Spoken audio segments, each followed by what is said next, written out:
everyone, Novels Wonderland here. Thank you all for the love and support you've shown me and the channel. Welcome to Novels Wonderland, Reincarnated in Jujutsu Kaisen with Naruto System 1-88 Synopsis. No need to invite me, I've already transmigrated. I've arrived in a world where only madmen can survive, yet I possess the ninja world system from Naruto. How will I manage to live on? Will he become a madman and go insane alongside a group of cursed spirits, or does he simply wish to live as an ordinary person? JKNS, Chapter 1. Books 57 chapters, Memo 119,743 words, stopwatch 479-minute read. Chapter 1, JKNS, Chapter 1. 2005 words. Synopsis. No need to invite me, I've already transmigrated. I've arrived in a world where only madmen can survive, yet I possess the ninja world system from Naruto. How will I manage to live on? Will he become a madman and go insane alongside a group of cursed spirits, or does he simply wish to live as an ordinary person? Chapter 1. Pain. It hurts so much. My eyes hurt. My eyes are heating up, something is gathering within them, as if ants are gnawing on the blood vessels inside my eyeballs. The intense pain instantly jolted Yuki awake from his deep sleep. He then covered his eyes with both hands and couldn't help but let out a wail. He couldn't understand why his eyes would be in pain simply from sleeping. Could it be that he had been looking at his phone too much? He shouted, "Brother Ro, my eyes hurt. Hurry and call 120. However, there was no response. The surroundings were unusually quiet and desolate, with only the passing breeze gently stirring the black hair at his temples. Yuki assumed that he was simply sleeping too soundly, and continued to shout, "Don't sleep, Brother Ro.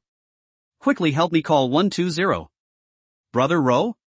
Brother Ro's lack of response made Yuki's heart feel strange and uneasy. They had clearly been talking animatedly about their ideals and future before going to sleep, so how could he be gone upon waking, and his own eyes were also hurting terribly. He was just about to support himself on the bed to get up, but instead touched a grainy, particulate surface. When he felt around further, there was also a sense of stickiness, as if there was some kind of liquid that still retained some heat. He retracted his right hand, which had been soaked by the liquid, and brought it in front of his nose to smell it. After discovering that it had no particular odor, he subconsciously brought it to his mouth and licked it, and a slightly salty taste with a metallic, rusty tang rushed straight to his mind. As a medical student, he knew that this was the taste of blood, but why would someone have died nearby after just one night's sleep? Could it be Brother Ro? No. That's impossible. This was the medical academy, where everyone's futures were bright and promising, so how could anyone commit murder? Moreover, the tactile sensation of the ground was also different. The dormitory had neat floor tiles, but this was a stony, pebbly ground. Where am I? Where is this place? A nameless sense of dread caused him to immediately shut his mouth, not daring to speak loudly, fearing that the murderers hadn't gone far and would come back to finish him off. Yuki endured the intense pain in his eyes, and continued to feel around in his surroundings, slowly trying to make sense of his current situation. After all, no matter how painful his eyes were, it wouldn't be fatal, but if those murderers returned to clean up the scene, then he would certainly die.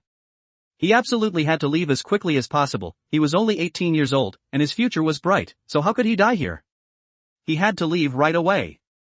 His hands touched a stone wall, and he moved around along it. Perhaps it was because of the panic in his heart, but he inadvertently bumped into a step and slammed heavily onto the ground, causing a muffled thud.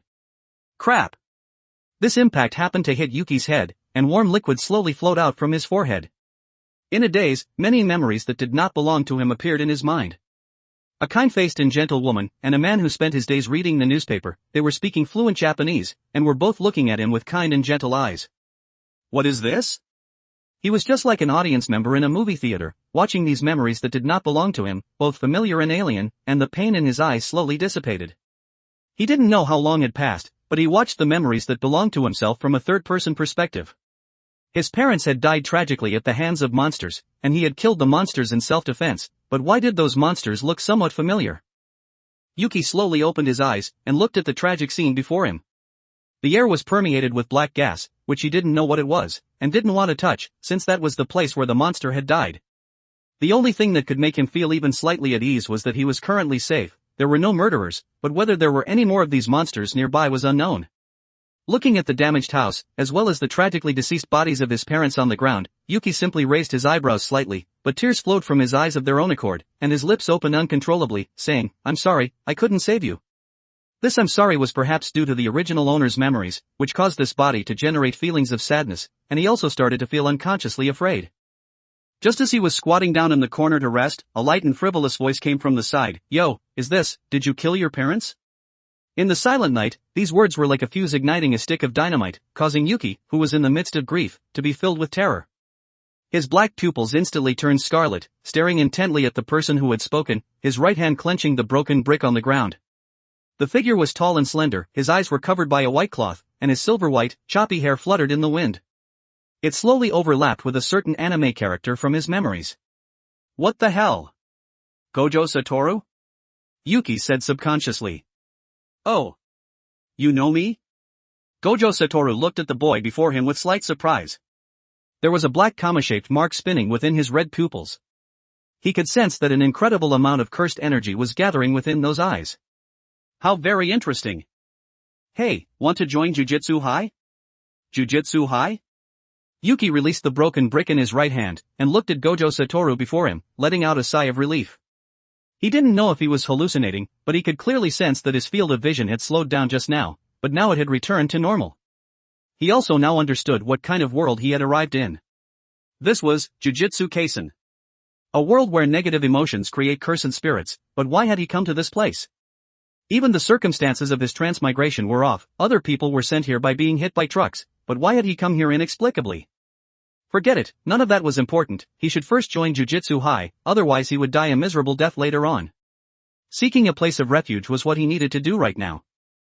Yuki took a deep breath, and looked at his parents lying on the ground, saying, "Could you allow me to bury them?" "Yeah, of course." Gojo Satoru watched the boy carrying the remains. There was no desolate hatred in his eyes. His eyes were calm, and the originally scarlet pupils turned black, and the cursed energy gathered in his eyes flowed back into his body. He truly hadn't expected that he would encounter such a promising talent while going out for a late-night snack.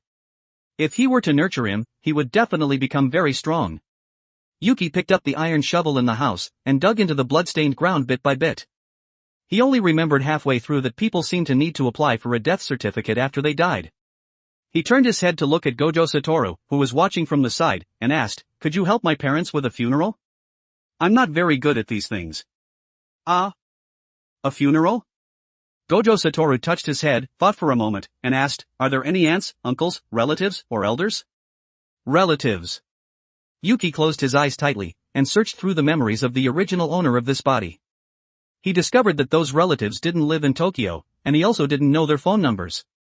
So how could he obtain a death certificate? This was a legal society, and people needed to go to the local government to apply for a death certificate after they died, but how was he supposed to explain this? A paranormal event? His parents had died out of thin air, and he had survived? Wait. This kind of situation seemed to be the responsibility of professional jujutsu sorcerers like them. Yuki looked at Gojo Satoru, and said, "How am I supposed to explain this? Say that my parents were killed by extremely ugly monsters? You're so cold-blooded, even though your parents just died right in front of you." Gojo Satoru grinned, revealing his pearly white teeth, and asked, "Don't tell me they weren't good to you?" "It's not that," Yuki shook his head, and said, "They were very good to me, but I just feel sadness in my heart, but I can't bring myself to cry. It's a very strange feeling." "Is that so?" Gojo Satoru took out his phone, dialed a number, reported the address, and hung up immediately. He asked the boy before him, "What's your name?" Yuki directly said the name of the original owner of this body, "My name is Yuki." The next day. At noon, the sun was shining brightly. Yuki was wearing a black kimono, and kowtowed 3 times to the remains of his parents before him.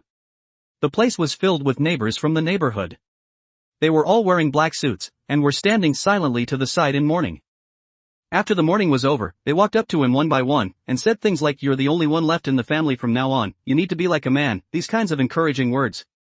Looking at the neighbors who he wasn't very familiar with on a normal basis, he didn't know why they were showing such a display of grief, even though they were just neighbors.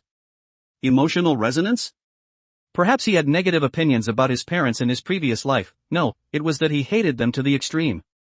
Or perhaps it was because he had studied medicine, and therefore took life and death more lightly. Or perhaps he felt from the bottom of his heart that these 2 people weren't his biological parents at all. He couldn't bring himself to feel sad, but instead observed everything from the perspective of an outsider. This world was filled with threats. Although he didn't know which point in the Jujutsu Kaisen plot he was currently at, and he had forgotten most of the plot, he would definitely not die if he followed Gojo Satoru, this invincible guy. After all, taking life and death lightly was one thing, but wanting to die was another. No one who was living a good life would want to die, right? As the funeral came to an end, the onlookers also left one after another. Yuki looked at his parents' tombstones, took a deep breath, walked up, and gently touched the characters on them, and said in a low voice, "I'm very happy to have had parents like you. I will cherish this body, and take a photo to commemorate this. Underscore underscore underscore underscore underscore underscore underscore underscore underscore underscore underscore underscore underscore underscore underscore underscore underscore underscore underscore underscore. For more advanced chapters visit my Patreon. Patreon.com/Kane45. Tier, $10 casual reader, 20 plus advanced chapter. $20 intermediate reader, 40 plus advanced chapter. $40 expert reader, 80 plus advanced chapter. Update, Monday to Friday, update 3 chapters a day. Saturday and Sunday, off. Chapter 2, JKNS, Chapter 2. 2066 words. Having said that, he took out his phone and snapped a commemorative photo of his own face alongside the black and white photograph on the tombstone. After backing it up, he stood up, took off the black kimono, neatly folded it, and placed it in front of the tombstone. He dialed Gojo Satoru's phone number and said, "I've finished handling things here. Could you please come pick me up? Thank you." So fast? Gojo Satoru was currently sitting on a sofa, holding 2 reports in his hand. After glancing at them, he placed them on the table and continued, "I thought you would stay for 2 or 3 days before coming over." "You're really?" The 2 reports on the table were one for Yuki, and one for someone named Yuta Okatsu. Having finished his phone call, Yuki was currently sitting on a roadside chair, watching the passers-by walking around him. Some of them had strangely shaped cursed spirits attached to them. Some were similar to newborn babies, with a hint of scarlet in their black eyes, hugging the necks of men with both hands, constantly calling out, "Father, Daddy, Papa." Some were similar to centipedes, but with the head of a human female. Its body was tightly wrapped around the man's body, whispering vicious words. "If I die, you won't have an easy time either, you won't, you won't, you won't, you won't." Some were similar to kittens, calmly perched on women's heads, their black tails swaying freely, seemingly expressing their current mood. So these are cursed spirits. Yuki began to think about the memories of the original host. Although his past memories were like shattered pieces of a mirror, difficult to piece together, the things from the past 2 years were still fresh in his mind. He was just an ordinary high school student, the most ordinary of the ordinary. His exam scores were unremarkable, his athletic abilities were nothing special, but his appearance was passable, and he usually had a kind of carefree and rebellious vibe. He was what you'd call a poser. Logically speaking, even if someone like him awakened in a crisis, he wouldn't be appreciated by Gojo Satoru, so what was the reason? Moreover, the process of him killing the cursed spirit last night was still vivid in his mind. The world before his eyes had suddenly slowed down in an instant, and his eyes seemed to be filled with a power. The cursed spirit, which he couldn't see before, instantly became visible. In that indignant will, everything about it seemed so ridiculous, its movements were slow as a turtle, and full of openings. Scarlet cursed energy involuntarily covered the surface of his body, and then there was no then. The cursed spirit died on the spot for some unknown reason, and he also fainted. The source of these clues all pointed to his eyes. Yuki looked at himself in the phone screen. He didn't feel any changes in his black pupils, but he could feel that there was something indescribable that had appeared out of nowhere within his body. He knew that this should be cursed energy. After sending Gojo Satoru and the others away last night, he had tried to control this power, but it had all ended in failure. It was like mud, difficult to control. "Hey, are you the new transfer student?" A crisp and forthright female voice came. Yuki looked up at the person who had spoken. She was wearing a black uniform, her dark green hair was tied into a ponytail, and her eyes, which were looking back and forth, seemed to be comparing him to a photograph. "If this is Jujutsu High, then yes, I'm Yuki. I'm Maki Zenin. I've come to pick you up. To be honest, my first impression of you is pretty average." Maki Zenin, huh? So the current timeline is before Yuta Okatsu, the year before the protagonist enrolled. Looking at Maki Zenin, who was wearing glasses, Yuki grinned, stood up, extended his right hand, and said, "If you see me as so weak, then please protect me without compensation. After all, I'm really weak." Maki Zenin, looking at Yuki, who so boldly admitted it, was actually at a loss for words for a moment. After all, Gojo Satoru's words to her in the phone were very clear. That was that the boy before her had no small amount of potential, and his words just now were meant to find an opportunity to test his strength. Was it really okay to admit it so decisively? Yuki didn't care what she thought. His top priority now was to latch onto a powerful figure and coast through life.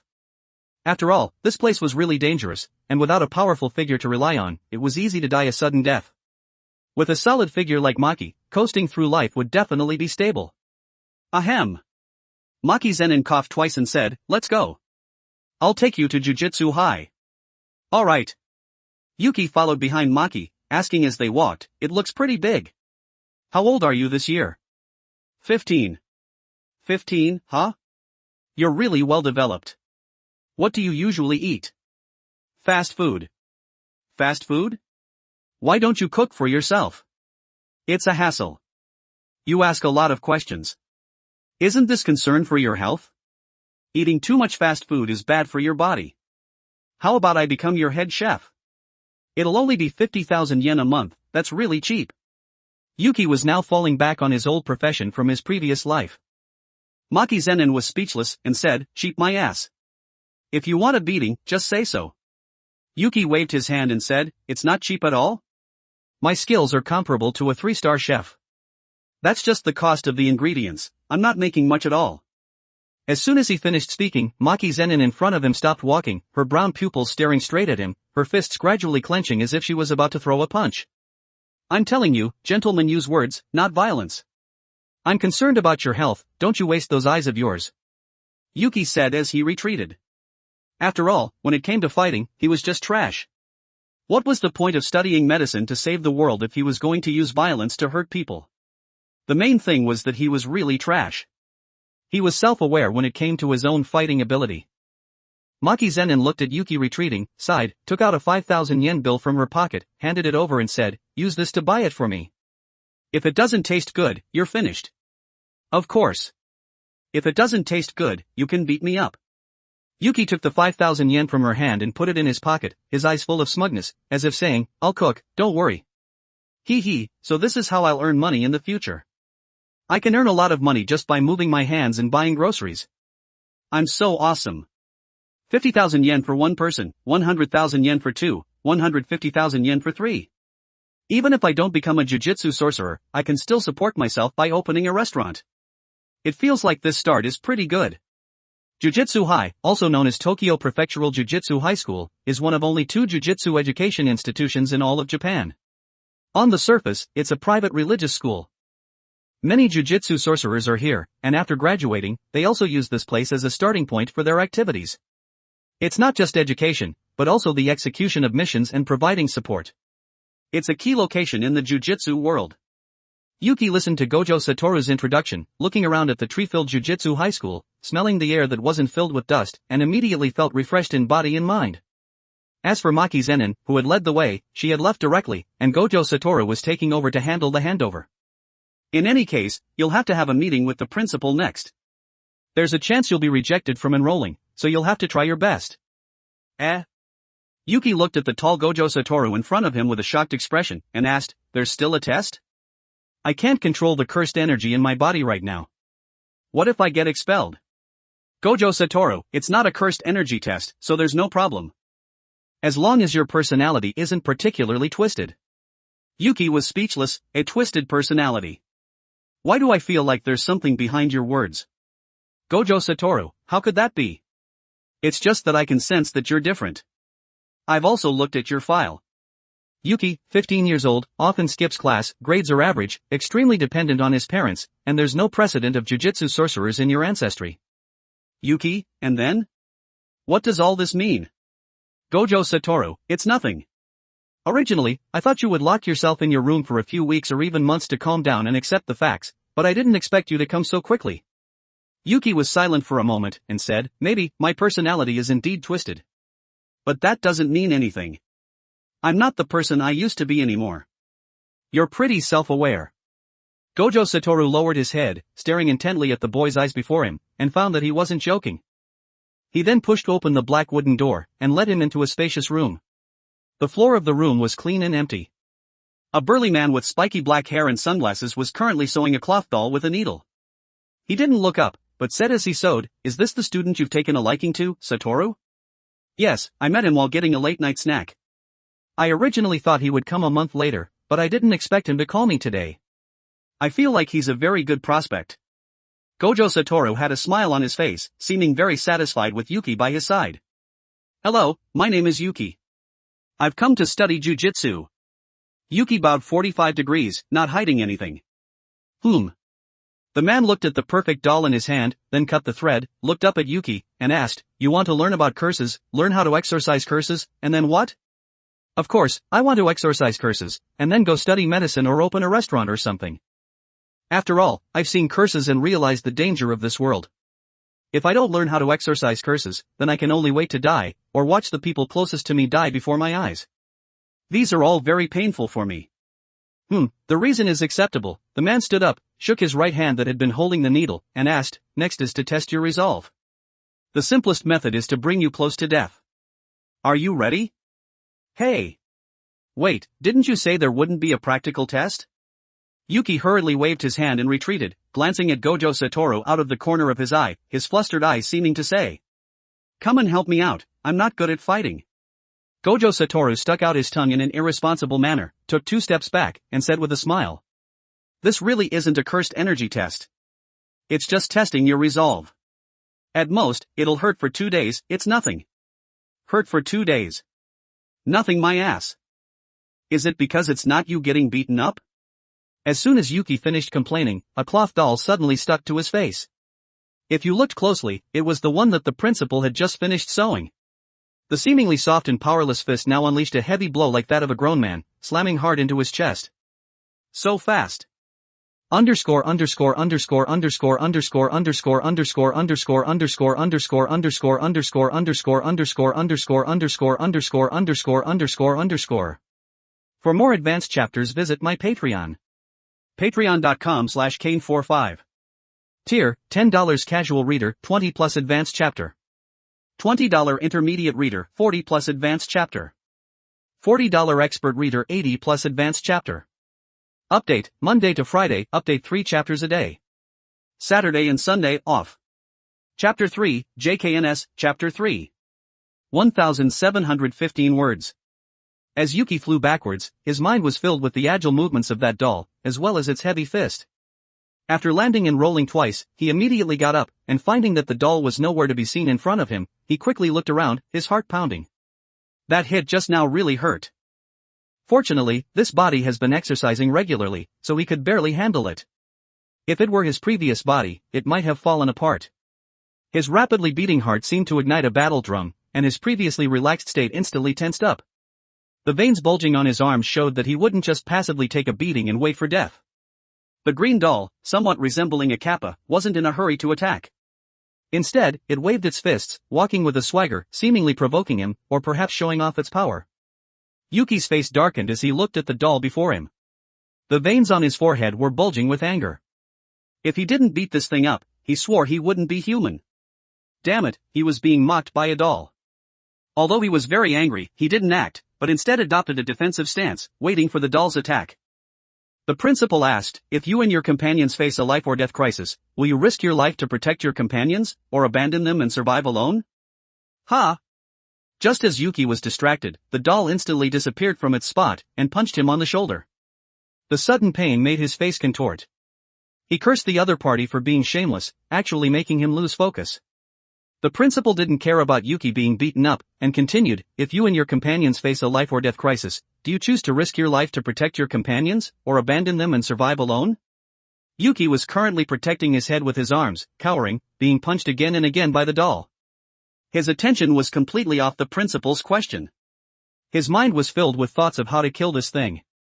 He didn't know how it happened, but driven by this hatred, the cursed energy in his body was actually gathering in his eyes, and the world before him began to slow down. The doll, which was originally agile and difficult to touch, now had its every movement completely imprinted in his mind, and he could even predict its next action. This feeling was like forcibly extending a brief second to 5 seconds. That is, what seemed like a brief second to others, he had 5 seconds to think. It was amazing. As the doll's attack trajectory was predicted, Yuki easily dodged its attack, grabbed its head with his left hand, and exerted force, slamming it hard onto the ground. The anger he had suppressed for so long erupted in an instant, and he clenched his right fist and slammed it hard into the doll's body. Thump! Thump! Thump! The muffled sound echoed in the hall. Gojo Satoru, looking at Yuki's scarlet pupils, revealed a satisfied smile on his lips. The principal also noticed Yuki's abnormality, and continued to ask, if you and your companions face a life-or-death crisis, do you choose to protect your companions, or abandon them and survive alone? You're so long-winded. Since we're all going to die anyway, why not take one of them down with us? Yuki was currently holding thread in his hand. As for the doll, it had been disassembled, revealing the white fluffy cotton inside. Very good. The principal smiled and said, you've passed. Welcome to Jujutsu High. This is your room. Make yourself at home. Oh, right, there's another transfer student coming today. Okay. Yuki, looking at the clean and spacious room, couldn't help but smile. After all, he had entered this place through his own strength. It would be a lie to say he didn't feel a sense of accomplishment. Let's go. First, I'll take you to pick up the other transfer student. There are quite a few first-year students this year. Including you, there are a full 5 of you. 5 is considered a lot. Yuki was speechless. Although the protagonist's group only had 3 people, his group of 5 was indeed almost twice as many, but it was only 5 people. How scarce are jujutsu sorcerers, exactly?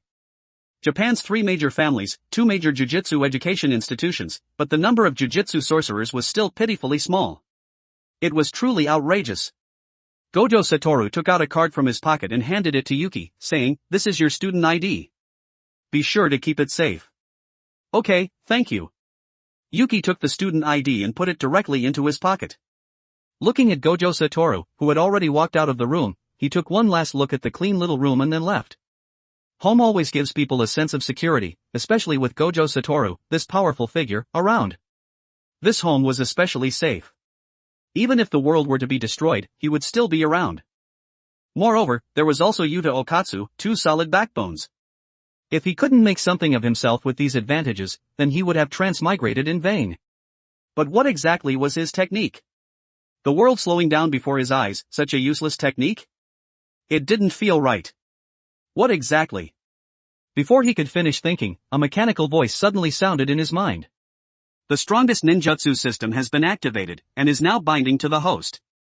The sudden voice startled Yuki, who was walking normally, causing him to stumble. Then, recalling the word system, he was overjoyed. That's right. How could he not have the system that was standard equipment for transmigrators? And it was the ninjutsu system from Naruto. System binding complete. The attribute panel is being distributed. Please check it, host. As that mechanical voice disappeared, a blue panel suddenly appeared before his eyes, with several lines of information marked on it. Host, Yuki. Cursed energy, 400, grade 3 sorcerer. Physical strength, 7. Eye technique, 1 Tomo Sharingan. Ninjutsu, not learned. Taijutsu, not learned. Is this my panel? Yuki raised his eyebrows slightly, his black pupils staring intently at the eye technique on the 4th line. After all, this 1 Tomo Sharingan was very eye-catching on his otherwise empty panel. Playing ninjutsu in Jujutsu Kaisen? It didn't feel impossible. After all, Susanoo was so cool. What's this in the upper right corner? There was also a plus sign and a minus sign on the blue screen.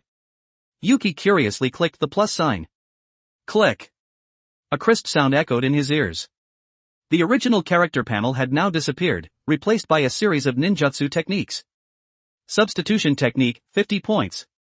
In the instant of being attacked, quickly replace the body with a wooden plank, and create white smoke to confuse the opponent. Consumes 30 points of cursed energy. Clone technique, 50 points. Maintains for 10 minutes, consumes 40 points of cursed energy. Transformation technique, 50 points. Maintains for 20 minutes, consumes 40 points of cursed energy. The 3 basic techniques, huh? What's with this points thing? My balance is, what's with this 0? What about the newbie gift pack? Yuki was speechless. Even the most basic ninjutsu required 50 points, and there was no free gift. This system was really stingy. Let's see how many points the fire-style techniques from Naruto, which can't burn people to death, require. Fire-style, Great Fireball technique, 100 points. Consumes 100 points of cursed energy. Fire-style, Phoenix Sage. Halfway through reading, Yuki directly closed the electronic screen before him. He was just short of lighting a cigarette, sighing, and shouting that he was broke. It was really expensive. And how was he supposed to get these points? Kill cursed spirits? Forget it, he'll study it tonight. Right now, he had to go meet Yuta Okatsu, and get acquainted with this special grade Jujutsu sorcerer first.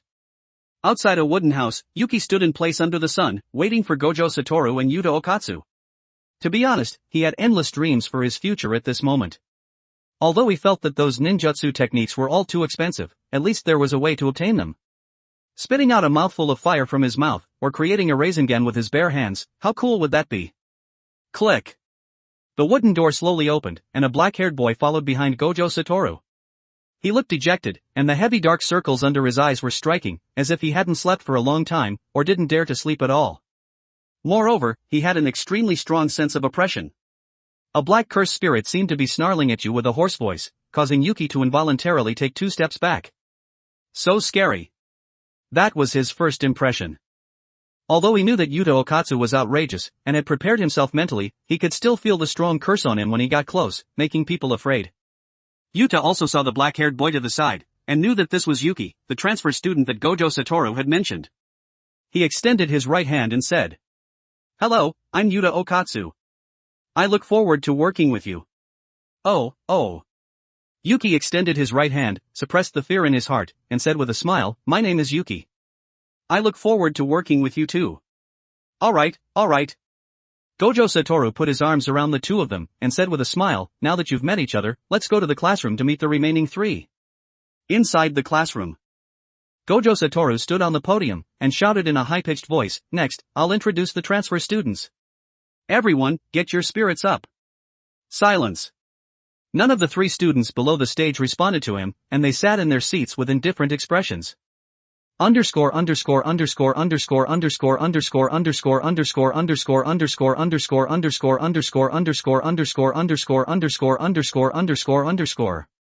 For more advanced chapters, visit my Patreon. Patreon.com/Kane45. Tier, $10 casual reader, 20 plus advanced chapter. $20 intermediate reader, 40 plus advanced chapter. $40 expert reader, 80 plus advanced chapter. Update, Monday to Friday, update 3 chapters a day. Saturday and Sunday, off.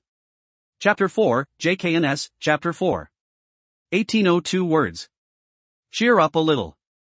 As soon as Gojo Satoru finished speaking, Maki Zenin, who had gone to pick up Yuki earlier and bring him to Jujutsu High, said, "If it was just the person I picked up this morning, I would of course welcome them, but I heard the other one is a very sharp-tongued person.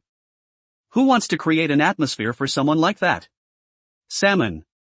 The white-haired boy sitting next to her said in an agreeing tone. And a harmless-looking giant panda was sitting on a chair, not saying a word. Gojo Satoru, looking at the firm attitude of the 3 students below, sighed helplessly and said, "Oh well, forget it. Come in." Hearing Gojo Satoru's voice, Yuki patted Yuta Okatsu, who was standing there in a daze, seemingly afraid of being isolated, and said, "You can't make friends if you're afraid. Take this first step." "Okay, thank you." Yuta Okatsu, hearing Yuki's encouragement, took a deep breath, preparing to face the future head-on. Pretty good, it looks like it won't be long before he can max out his favorability, and this powerful figure will be firmly tied to him. Yuki rejoiced, and then pushed open the wooden door and walked inside.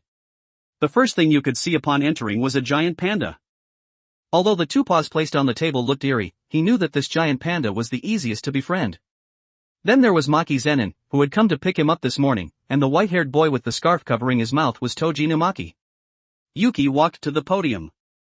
Yuta Okatsu was still standing outside the door, but the terrifying cursed energy had already caused the 3 people below to constrict their pupils, as if they were facing a formidable enemy. "I'm Yuki. Please take care of me. Yuta, don't stand outside the door spacing out." "Okay, got it." Yuta Okatsu stepped into the classroom with his right foot. The majestic cursed energy completely unfolded before everyone's eyes. A grinning monster was demonstrating to the 3 people below, with its hands placed on his shoulders. Seeing this, Yuki quickly retreated behind Gojo Satoru. After all, the 3 people below were already preparing to fight, and he didn't want to be caught in the crossfire. "I'm Yuta Okatsu. Please take care of me." As soon as he finished speaking, he saw a sharp naginata deeply embedded in the blackboard next to his cheek. The sudden attack made Yuta Okatsu swallow, and he wondered in his heart, is this some kind of test? The girl in front of him, holding the weapon, asked, "Hey. You're cursed, aren't you? This is a place to learn about curses, not a place for cursed guys to come." The giant panda opened its mouth, revealing its sharp fangs, and its hands were wrapped in cute boxing pads, adopting an attack posture. Toji Inumaki was crouching, pulling down his scarf with his right hand, his pupils staring intently at Yuta Okatsu, as if he would eliminate him at the first sign of any abnormal reaction. What the hell? What curse? Yuta Okatsu looked confused, not understanding at all. Gojo Satoru, seeing Yuta Okatsu's confused expression, said, "In Japan, the average number of unnatural deaths and missing persons is over 10,000 per year. Most of them are harmed by negative emotions that have separated from the human body, curses. There are also evil incidents caused by curse users. Only curses can fight against curses. This is a place to learn about curses in order to exorcise them, Tokyo Prefectural Jujutsu High School. You should have said that sooner." Yuta Okatsu complained. No wonder he was being targeted so much as soon as he arrived. The other two and the panda looked shocked, and complained, "You're only telling him now." "Sorry." Gojo Satoru apologized very simply and neatly, and then a flash of inspiration came to his mind, as if he had remembered something, and he reminded, "You guys better get away from him quickly." These words instantly aroused the suspicion of the two people and the panda. Then, a pair of huge hands slowly emerged from the blackboard, holding the sharp naginata, and in the shocked eyes of everyone, a hoarse voice said, "You're not allowed to bully Yuta." Yuta Okatsu, afraid that Rika would kill them, shouted, "Wait! Rika! They don't mean any harm." The cursed spirit called Rika Orimoto seemed to still believe that they were harming Yuta Okatsu, and slowly revealed her figure, roaring at the two people and the panda in front of her, "Die!" So scary. Yuki, who had been watching the whole show from the side, was now a little weak in the legs. After all, this sense of oppression was too strong. If it weren't for Gojo Satoru by his side, he might not have even appeared here. "Rika! Go back!" Perhaps this roar from Yuta Okatsu made Rika wake up. The hand that was reaching for everyone stopped, and then, as if unwilling, she knocked each of the two people and the panda once before leaving. As expected of you, pure love warrior. Yuki had completely not expected that it would end in this way. He thought there would be a big battle, and then Gojo Satoru would step in to stop it. This sense of oppression was really strong, as expected of a special grade. Gojo Satoru came out at this moment and said, "Because Yuta Okatsu was quite special, everyone should take care of him. If you attack Yuta, something like what just happened might happen again, so everyone should be careful." The two people and the panda who had been beaten up were now covered in dust, and cursed inwardly, "You should have said that sooner. And there's also Yuki, I believe his personality will suit everyone's tastes." Hearing Gojo Satoru introduce himself, Yuki quickly walked to Yuta's side, and said with a smile, "Hi. Hello everyone. No, I'm not good at all." The two people and the panda were extremely speechless in their hearts. "Alright, they're all in their rebellious phase, so I'll do the introductions." Gojo Satoru said with a smile, but he didn't know that he was being complained about the most at this moment. First is the cursed tool expert, Maki Zenin. She uses special curse tools that can exorcise curses. Maki Zenin was holding a naginata at this moment, not saying a word. Gojo Satoru, this is the cursed speech user, Toji Inumaki. His vocabulary is limited to rice ball fillings, so you'll have to put in some effort to communicate with him. Toji Inumaki extended his right hand, gesturing in greeting, "Seaweed." Gojo Satoru, and then there's Panda. Panda spoke in a human voice, "I'm Panda, nice to meet you." Gojo Satoru, "Yeah, that's pretty much it." There are now 5 people in the first year. Then there's Jujutsu learning in the afternoon, divided into 2 groups of 3 to 2. Toj and Panda are in one group. Maki, Yuta, and Yuki are in one group. Exorcise cursed spirits, huh? Let's try to see if killing cursed spirits will get me those so-called points. The main thing is that I don't have much time to study that thing right now. It would be nice if it was at night. Oh well, I'll experiment slowly. Anyway, I have a powerful figure to rely on, ensuring that I won't die. Yuki grinned, directly hugged Maki's right leg, and shouted, "Big sis, protect me." This action stunned the 3 people and the panda who were watching. The person involved, Maki Zenin, was also dumbfounded at this moment. She looked down at Yuki, who was hugging her leg, and her face suddenly turned red. She extended her left foot and kicked him away, shouting, "Get away from me, pervert." This kick sent Yuki, who was hugging her leg and rubbing his face against it, flying away. The person involved was dumbfounded. He was just hugging her leg, was it really necessary? Crash. The window shattered, and a black shadow burst out of the window, landed on the ground, and rolled twice before stopping. Cough cough, I've been beaten too many times today, my body can't take it anymore. Yuki slowly got up, wiped the blood from the corner of his mouth, and was stunned by the blue panel that suddenly appeared before him. His expression gradually became puzzled. Mission: exorcise 10 cursed spirits. Reward: 5 points, Chunin body strength. Time limit: 9 hours 59 minutes and 59 seconds. This mission. It came at the right time. I was just worrying about how to get points, so it turns out it's from missions. Yuki's face was filled with joy, as if he had found a new continent. It was like someone who had been hungry for 7 or 8 days seeing food, making him drool. Why isn't this guy dead from that kick? Maki Zenin was originally a little worried that she had used too much force just now and seriously injured him. But seeing his excited expression at this moment, her eyes were filled with disgust, wishing she could just kill this guy herself. As for Panda, Toji Numaki, and Yuta Okatsu, they didn't know what words to use to describe Yuki at this moment. They had seen perverts, but they had never seen such a pervert. He had been kicked hard, but his expression at this moment was actually excited. He's really playing it up. Even Gojo Satoru couldn't help but complain. Where is this? Yuta Okatsu looked around at the empty high-rise buildings. An elementary school. Gojo Satoru's tone became heavy. However, it's an elementary school where children have gone missing. Missing? Yuta was shocked. Gojo Satoru continued, after all, it's this kind of place, so I guess it's a naturally occurring curse that's causing trouble. The children were taken away by a curse? Yuki asked. Gojo Satoru, yes, there are currently 2 of them. Maki Zenin, carrying a black long bag, said, places with too many memories tend to attract curses. Like schools and hospitals. Whenever people think about them, they become receivers of negative emotions. When they accumulate, they generate curses like this. Right, exorcise the curse, and rescue the children. If they're already dead, then recover their remains. Gojo Satoru extended his right hand. With his index and middle fingers raised, and his other 3 fingers curled in, and continued, born of darkness, darker than black. Purify this defilement, utterly. Underscore underscore underscore underscore underscore underscore underscore underscore underscore underscore underscore underscore underscore underscore underscore underscore underscore underscore underscore underscore. For more advanced chapters visit my Patreon. Patreon.com/Kane45. Tier, $10 casual reader, 20 plus advanced chapter. $20 intermediate reader, 40 plus advanced chapter. $40 expert reader, 80 plus advanced chapter. Update, Monday to Friday, update 3 chapters a day. Saturday and Sunday, off. Chapter 5, JKNS, Chapter 5. 1899 words. Gurgle. The sound of water droplets appeared overhead. Yuki looked up to observe. A drop of water, like ink, scattered around, slowly enveloping the school. This sense of shock was incomparable to the manga, although he hadn't read much of it. Yuta said in shock, it's getting dark. Relax. Gojo Satoru said with a smile, walking towards the door, and said in a light tone. This is a veil. It prevents you from being seen from the outside. The veil is a barrier that makes curses visible, and it's easy to dispel from the inside. Well then, be careful, and don't die. After saying that, the black veil completely covered the ground, and he stood outside the veil, waiting. Die? Sensei.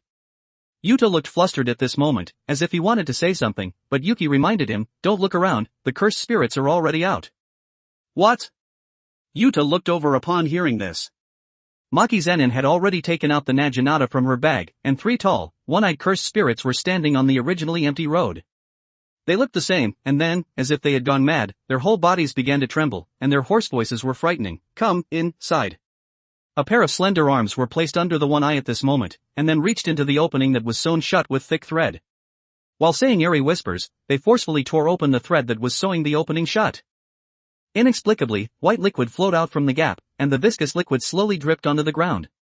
How disgusting. Yuki felt a little nauseous at this moment. Even though he had clinically observed corpse dissections, he still felt disgusted at this moment. Click.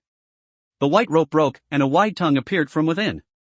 As the crack completely opened, the true face of the cursed spirit also appeared before the 3 of them.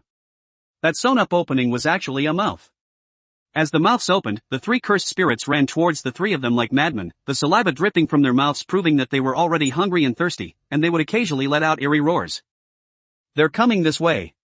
Yuta, looking at Yuki's indifferent expression, thought that he had some way to solve the problem, and quickly asked, what do we do? TCH, what a coward. Yuki glanced at Maki, who was holding a weapon, and continued, these 3 pieces of trash aren't enough for Maki to kill. She's not panicking, so what are you afraid of? He said these words with confidence and righteousness, with the air of a kept man who was acting tough. Yuta Okatsu was speechless. They were both transfer students, so why was there such a big difference between them? Maki Zenin, who was originally preparing to attack, heard Yuki using her as a weapon at this moment, and remembered that he had taken advantage of her before. So she immediately refused, put away the Naginata, and said, since you're so powerful, then you can solve these?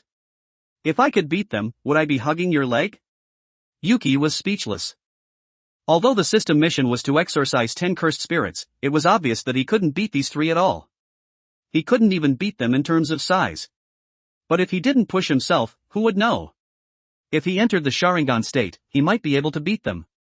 Since he personally opened the Sharingan after being beaten by the doll in the morning, he also knew how to enter that state, but he just hadn't tried it, so it might fail. Oh well, he had to try everything. He had that feeling once, so he'll try it out first. Let the cursed energy in his body flow into his eyes, and then use that as a foundation to cover the remaining cursed energy over his arms. No matter how vengeful Maki was, she couldn't just stand by and watch him die, right? He had to risk it. The 3 cursed spirits were only 20 meters away from Yuki at this moment. At their speed, this short distance of 20 meters would only take 3 or 4 seconds. In this critical period, Yuki closed his eyes and controlled the cursed energy in his body to surge into his eyes. What did he want to do? This madman actually closed his eyes at a time like this. Maki Zenin clenched the Naginata in her hands at this moment, and her eyes gradually became sharp. If Yuki was about to be hit, she would launch an attack at the first moment. Although she hated him, that wasn't a reason for her to abandon her teammate. The cursed spirits, looking at the human who had closed his eyes and was waiting to die, became even more excited at this moment, and their hoarse howls echoed throughout the campus. Hurry, hurry, hurry. Yuki was panicking inside at this moment. He didn't understand why the cursed energy had gathered in his eyes so quickly last time, only taking 0.1 seconds. When he operated it himself, it became slow. He was going to die. He was going to die. He was going to die. A strong desire to survive filled his entire heart, and the desperate negative emotions were transforming into cursed energy within his body, providing a constant stream of power to his eyes, until he felt that the cursed energy in his eyes was saturated. Yuki opened his eyes. There was a comma-shaped mark rapidly spinning in his scarlet pupils at this moment. The actions of the 3 cursed spirits before him were instantly analyzed clearly. This was the feeling, the power of the One-Tomo Sharingan. The enemy's actions were like slow motion. The Sharingan had been successfully activated. Next, he had to cover his hands with cursed energy and exorcise them. You guys move aside, leave these 3 to me. Yuki lightly said, and then retreated to buy some time. His eyes are different. Yuta and Maki, looking at his strange eyes, retreated to the side. The 3 cursed spirits, under Yuki's taunts, didn't pay attention to the 2 people to the side. Yuta Okatsu said, Yuki's eyes are different. Yeah, I'm not blind. Maki Zenin, looking at Yuki, who was deftly dodging the attacks of the 3 cursed spirits, slowly loosened the hands that were originally gripping the Naginata, and praised. I didn't expect him to have some strength. Facing the attacks of 3 cursed spirits, he could still dodge with ease in the narrow gaps. Was it thanks to those eyes? Could he be a relative of Gojo-sensei? But it didn't seem like it. Whether it was his appearance or the color of his hair, there was no similarity at all. It was just that their personalities were somewhat similar, but if he just kept dodging, he wouldn't be able to beat these 3 cursed spirits. It was a truly interesting experience. Their attack trajectories had been imprinted in his mind. He had the feeling that he could dodge their attacks even with his eyes closed. But Yuki knew that this feeling was very likely an illusion. After all, he couldn't show off like this, or he would die on the spot if he made a mistake. His hands were now covered with scarlet cursed energy, and he could feel the increase in strength. This satisfying feeling was something he had never experienced in his previous life. The feeling of fullness in his power. Looking at the 3 cursed spirits who had been running around the track with him, Yuki smiled, and seized the gaps in their attacks, reaching out his hands and directly crushing the eyes of 2 of the cursed spirits, causing them to lose their sight. The other one opened its mouth at this moment, wanting to swallow this human in one bite. Do you also want to dance? Yuki's scarlet pupils stared intently at this cursed spirit that was preparing to sneak attack him, and then he unleashed a full-force blow, directly punching a hole through it. So powerful.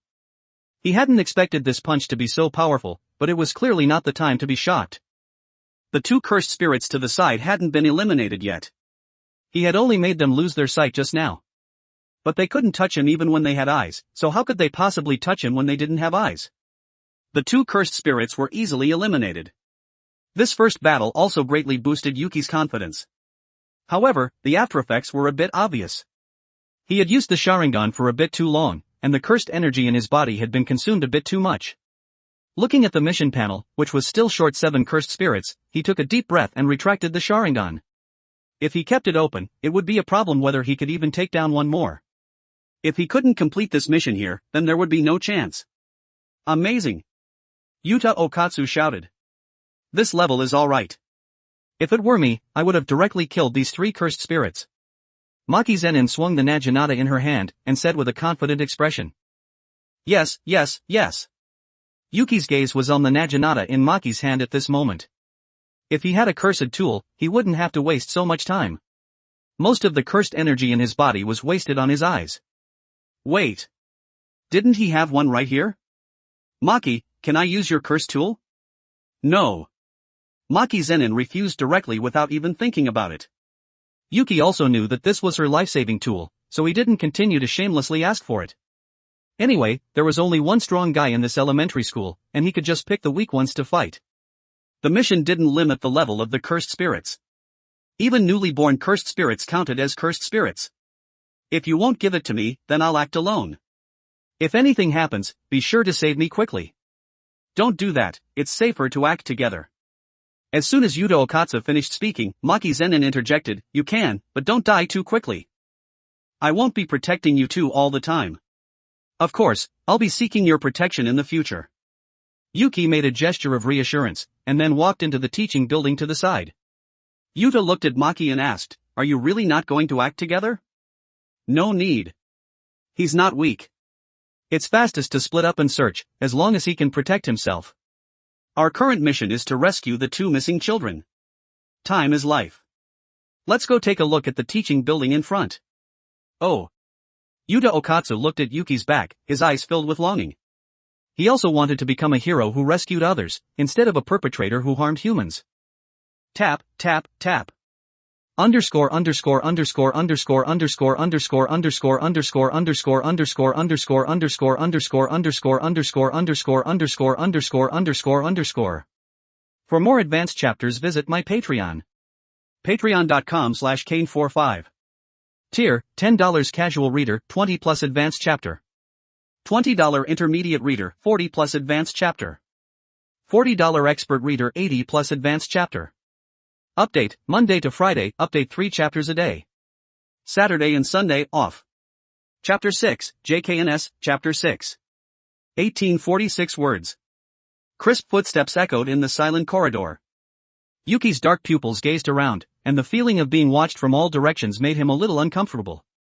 But he didn't dare to act rashly, after all, he didn't know where that extra-large cursed spirit was lying in wait for him. He still needed 7 more cursed spirits to obtain the body enhancement, but he didn't know where those cursed spirits were hiding at the moment. It really made him feel apprehensive, after all, this thing had a time limit, and both the points and the Chunin body strength were crucial for him. Plop. Yuki stopped, standing in front of a classroom door, surveying everything inside through the glass window on the door.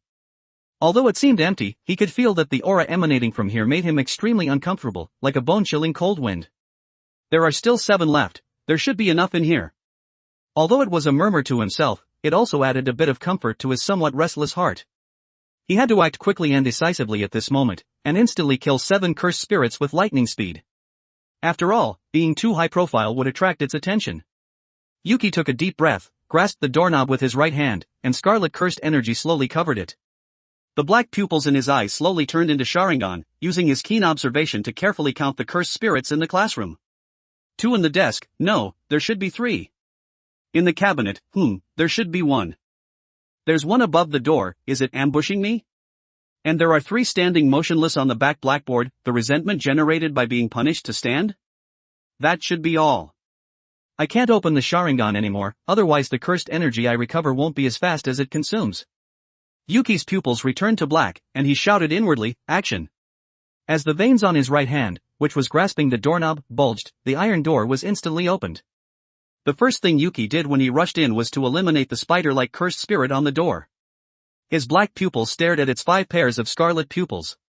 Before the cursed spirit could react, he turned around and jumped up, like a slam dunk, and directly slammed the scarlet demon claw onto the ground, then instantly finished it off, killing it. This operation, from opening the door to the end, took only 2 seconds. The spider-cursed spirit didn't even have time to react before it was instantly killed. There were still 6 left. He had to act quickly and decisively, and quickly eliminate the 3 cursed spirits standing on the back blackboard. Yuki didn't hesitate at all, and launched a blitzkrieg against the 3 cursed spirits behind the blackboard who hadn't reacted yet.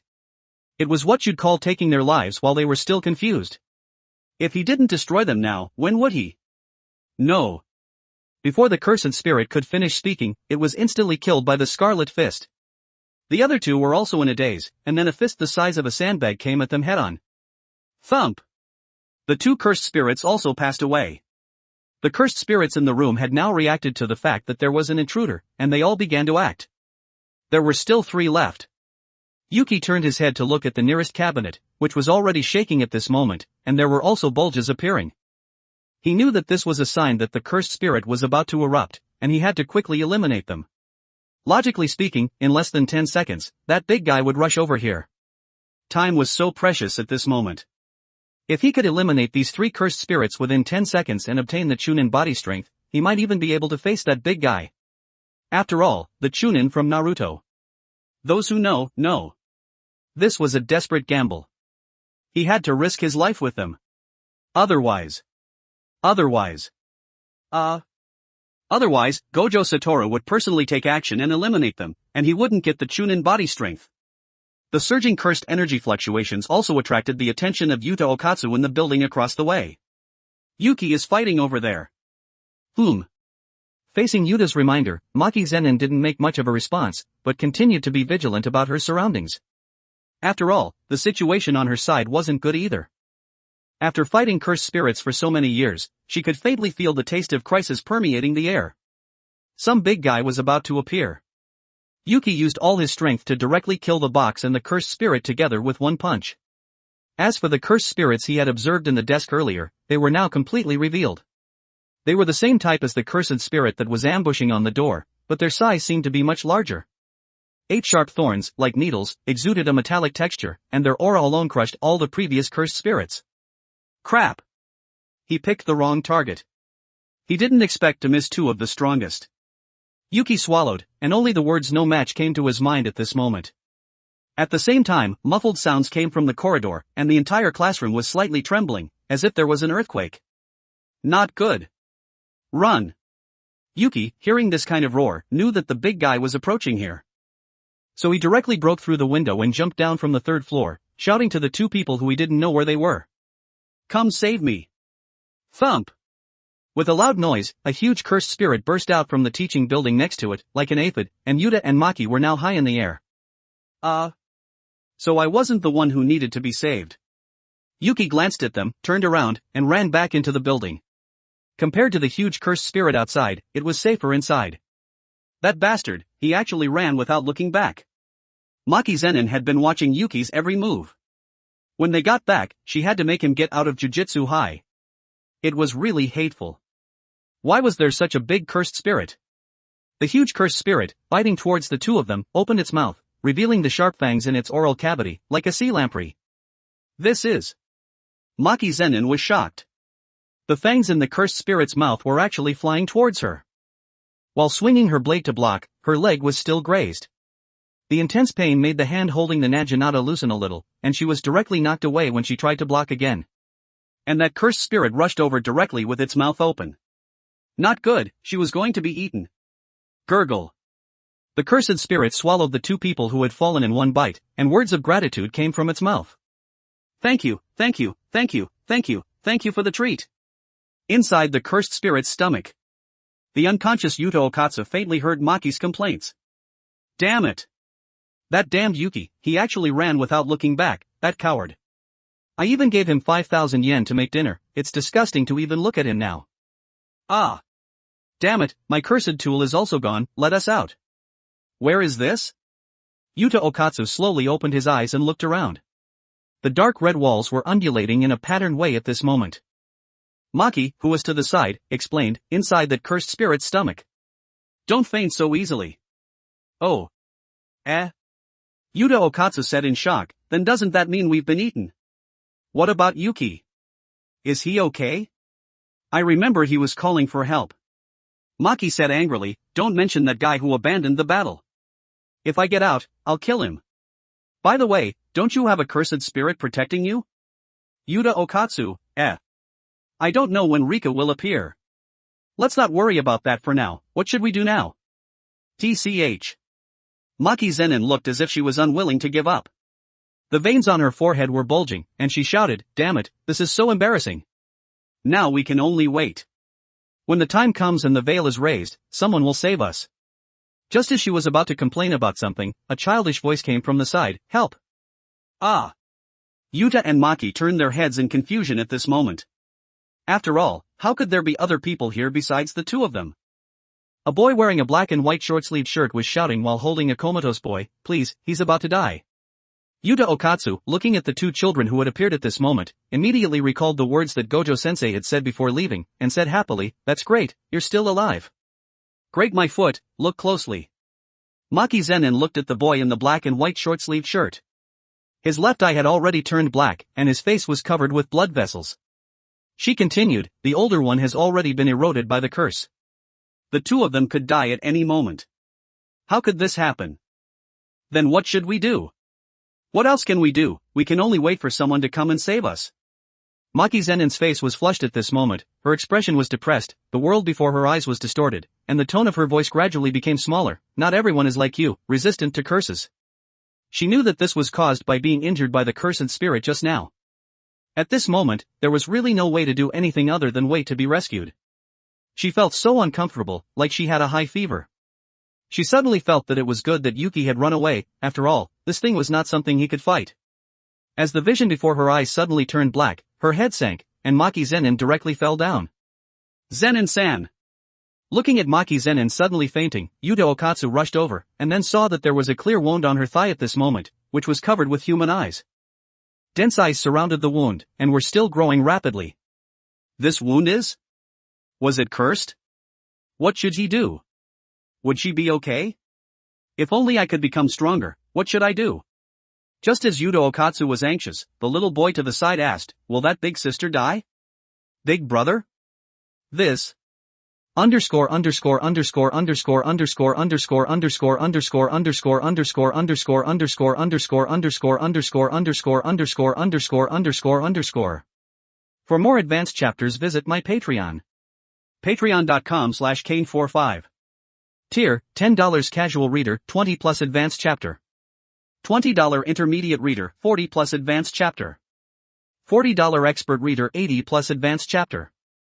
Update, Monday to Friday, update 3 chapters a day. Saturday and Sunday, off. Chapter 7, JKNS, Chapter 7. 2,160 words. Yuta Okatsu didn't answer. He didn't know what to do at this moment, and he didn't know if Rika was willing to lend him her power. Just as he was in despair, he suddenly felt a hand grab his collar. He saw Maki Zenin, panting, and said, Yuta, what are you? Hi. Am I not too late? I've been meowing on the side for a long time in order to give this cursed spirit a C-section. A familiar voice entered the ears of the two of them. The originally somewhat dark space suddenly became brighter, and even the surprised roar of the cursed spirit was heard, so painful. Yuki? The names instantly popped into their minds. Looking over upon hearing the voice, Yuki was covered in blood at this moment, holding the naginata in his right hand, and the kama-shaped marks in his scarlet pupils were spinning rapidly. Didn't you run? Why, did you come back? Maki Zenin's tone was full of doubt. She didn't understand why someone who had clearly run away would come back at this moment. How can you call this running? This is called a tactical retreat. I won't abandon you guys. What do you think? Do you want to marry me? The more Yuki spoke, the more excited he became, completely ignoring the fact that the opening he had created behind him was slowly healing. The other two also didn't notice this. The exit is healing. The little boy's reminder echoed in the narrow space, and Yuki shouted that it was bad. When he turned around and wanted to break open a path, he discovered that the flesh walls had become exceptionally hard, and even a body strengthened by the system was difficult to cut through at this moment. Damn it, he shouldn't have been showing off. Now he had locked himself inside as well. Yuki turned his head to look at the two people to the side, waved his hand with a helpless expression, and stuck the Naginata into the ground, saying, "We can't get out. Let's wait for rescue." Wasn't he just sending himself to his death? The three people present were speechless. The wonderful savior had also been trapped in this place at this moment, wasting the feelings of anticipation of the three of them. "Yuta, what is your dream? Why did you come to Jujutsu High?" "My dream is to survive, and then to heal others." Faced with Yuki's sudden question, Yuta Okatsu looked depressed, and muttered to himself, "I don't want to hurt anyone anymore. I once tried to lock myself up, and even wanted to disappear from this world. But, when someone said that such a person would be too boring, I was speechless. I want to interact with others, I want to be needed. I want the confidence to live on. That's pretty much the same as me." Yuki smiled slightly, grasped the Naginata to the side, his pupils became even more scarlet, stood up, and shouted, "Then exorcise it with me." "Don't you want to be needed? Then we need you at this moment, we need you to take us out. I need your power." Yuta Okatsu, looking at Yuki holding the Naginata and Maki Zenin, who was about to faint on the ground at this moment, his guilty expression gradually became firm. He slowly took off the ring on his left hand, and said in a low voice, "Rika." "What is it?" Rika's gentle voice echoed in his mind. "Please lend me your power.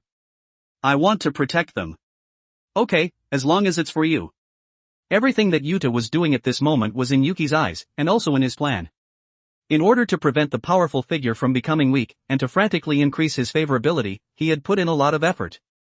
In this life, one must not only live clearly, but also lie down openly. He should contribute when he should contribute, and he should slack off when he should slack off. He had already completed the system mission, so fighting this cursed spirit to the death would be a thankless task. As a majestic cursed energy appeared, Rika, who was hidden in the ring, completely revealed her true face at this moment. Thick arms, sharp fangs, and thick braids like cables were intricately intertwined, and the texture of her power was perfectly displayed. The power of a special grade was completely revealed. Rika directly punched a hole through the cursed spirit's abdomen with one punch, and then drilled out from within. "Let's go." Yuki, looking at the unhealed hole, then closed the Sharingan. Perhaps it was because he had activated it for too long, his eyes were exhausted at this moment, and warm teardrops flowed from the corners of his eyes, streaking across his cheeks. The feeling of fatigue surged into his mind like a tide. Although he wanted to sleep at this moment, if he fell down in this place, Yuta alone would not be able to take care of the four of them properly. Rika was also in a state of berserk killing, so he absolutely couldn't fall down. "Yuki, are you okay?" Yuta Okatsu was carrying the unconscious Maki on his back at this moment, and holding the children he needed to rescue in his arms. "I'm okay, let's go." Yuki took a deep breath, jumped down from the cursed spirit's abdomen, landed steadily on the balcony, dropped the weapon in his hand, and opened his arms to shout to Yuta above. "Throw them down, I'll catch them." "Okay." Yuta Okatsu looked at Yuki below, his pupils constricted. His cheeks had been streaked with red blood, and his eyes were still flowing at this moment, but he showed an indifferent attitude. Even though he was about to give up, he was still concerned about others. Were they all fools? Yuta Okatsu pursed his lips, and tears welled up in his eyes. He knew that he was no longer alone. "Come down quickly." Yuki, looking at Rika on the cursed spirit's body, who was attacking like a madman at this moment, and was occasionally making mocking sounds, suddenly felt his scalp tingle, and urged. "Coming." Yuta Okatsu didn't abandon anyone on his body, but instead directly jumped onto the balcony. Although the weight of the fall made it difficult for him to breathe, he couldn't add any more burden to Yuki at this moment. He was also very tired, and compared to him, he was the most relaxed. Looking at Yuta, who had jumped down directly and hadn't fallen, Yuki praised, "Not bad, let's hurry and leave before Rika notices this." "Okay." Yuta Okatsu looked up at Rika, who was slaughtering the cursed spirit, and then led the three of them towards the ground floor. Yuki picked up the Naginata on the ground, his eyes slightly tired. He was really too tired, his bones were about to fall apart. He had to persevere. The two of them took heavy steps, moving little by little towards the end, the crazed laughter of Rika echoing in their ears. "Rika likes red. Where's blue?" Gojo Satoru, who had been waiting for a long time outside the school gate, revealed a foolish smile at this moment. Hee, truly amazing. Is this the full extent of the special grade over cursed vengeful spirit Rika Orimoto? What a terrifying woman. But... Gojo Satoru's expression suddenly became serious, and the scene of Yuki holding the Naginata and attacking the cursed spirit just now flashed back in his mind. He could clearly feel that it was the first time he had wielded it, but the accuracy and ruthlessness of the attack were not lacking at all. It was as if he had practiced it before, but his file wasn't like this. Could it be because of those eyes? If that was the case, it would be extraordinary. He was really looking forward to whether this little guy could keep up with his pace in the future. While he was thinking, Yuki and Yuta Okatsu had already broken through the barrier of the veil and collapsed before him. Looking at the two people who had worked so hard, Gojo Satoru said with a face full of relief, "Welcome back, you worked hard. Leave the rest to me." Yuki's consciousness was blurred at this moment. He slowly raised his head to look at the tall Gojo Satoru before him, and said in a semi-joking tone, "Don't even think about getting me up today without 500,000 yen. Gojo Satoru was speechless. His greed for money was exactly the same as in the file. But this wasn't necessarily a bad thing. In general, greedy people are afraid of death, and as for him, it wouldn't be an exaggeration to say that he was loyal and righteous. He clearly could have run, but he still chose to kill his way back. His eyes were bleeding, and the cursed energy in his body was basically exhausted. Logically speaking, his mind and body were on the verge of collapse. He was able to persevere for so long under such double suppression. It was already hard-won. People with strong hearts will not have too bad of a future, not to mention that he also possessed such strange eyes. He could do so well in his first practical battle. His future was limitless. Let's take care of this first, otherwise it will be difficult to explain over there again. What a bunch of old things who are afraid of death. After Gojo Satoru finished speaking, he simply treated the wounds on everyone's bodies, and then picked up the phone and dialed a number, walking lightly towards the school. The pain of life is temporary. Those who love to laugh generally hide their bleak side. What countless memories are intertwined with her childhood dreams and indelible memories. Since he could remember things, his father would often beat and scold his mother because of his alcoholism. Finally, they divorced when he was 5 years old. His mother wanted to start a new life and didn't choose to take him, and his father, who often beat and scolded him, became an indelible memory of his childhood. The confusion when his mother left, the despair when he learned the truth, and the crazed laughter of his father. Like a trilogy, they gradually outlined the memories that he wanted to forget, bit by bit. A black world, a dim bonfire, familiar and fearful faces. Everything was so terrifying and bizarre. Yuki looked around with a terrified expression at this moment, and his hurried steps were trying to escape from here, constantly shouting in his mouth, "Wake up quickly, this is a dream, wake up quickly." As a wooden door suddenly appeared and slowly opened, a harsh sound was heard. A child, dressed in rags, was sitting on a stool, constantly shouting, "I'm so hungry, it hurts so much, I want to eat something."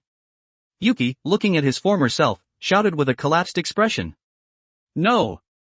No! I don't want to recall these things, this damned dream, let me go back. No! I don't want to."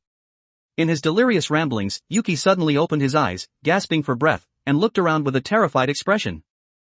Finding that he had escaped the dream at this moment, he collapsed on the headboard like a deflated balloon, and his mind was filled with thoughts. He couldn't understand why the memories that he had forgotten for so many years would suddenly appear at this moment. Could it be because of the Sharingan? It was said that the Sharingan evolved through strong hatred and extreme despair, but it didn't say that it would make the owner recall the despair hidden deep in his memories, right? That was enough. Yuki, lying on the headboard, boredly opened the system panel and checked his attributes. Host, Yuki. Cursed Energy, 400, Grade 3 Sorcerer. Physical Strength, 15. Eye Technique, 1 Tomo Sharingan. Ninjutsu, not learned. Taijutsu, not learned. His physical strength had increased from 7 to 15, but there were no other changes. As for the points, let me see. Opening the shop, the 0 in the upper right corner had now become 5. Although it seemed like there was a change, it was the same as having nothing. Even the cheapest 3 basic techniques required 50 points. How long would it take him to save up for one? Wait. What's this? A large roulette had appeared in the originally empty upper left corner. The dazzling lights attracted people's curiosity and made them want to click on it.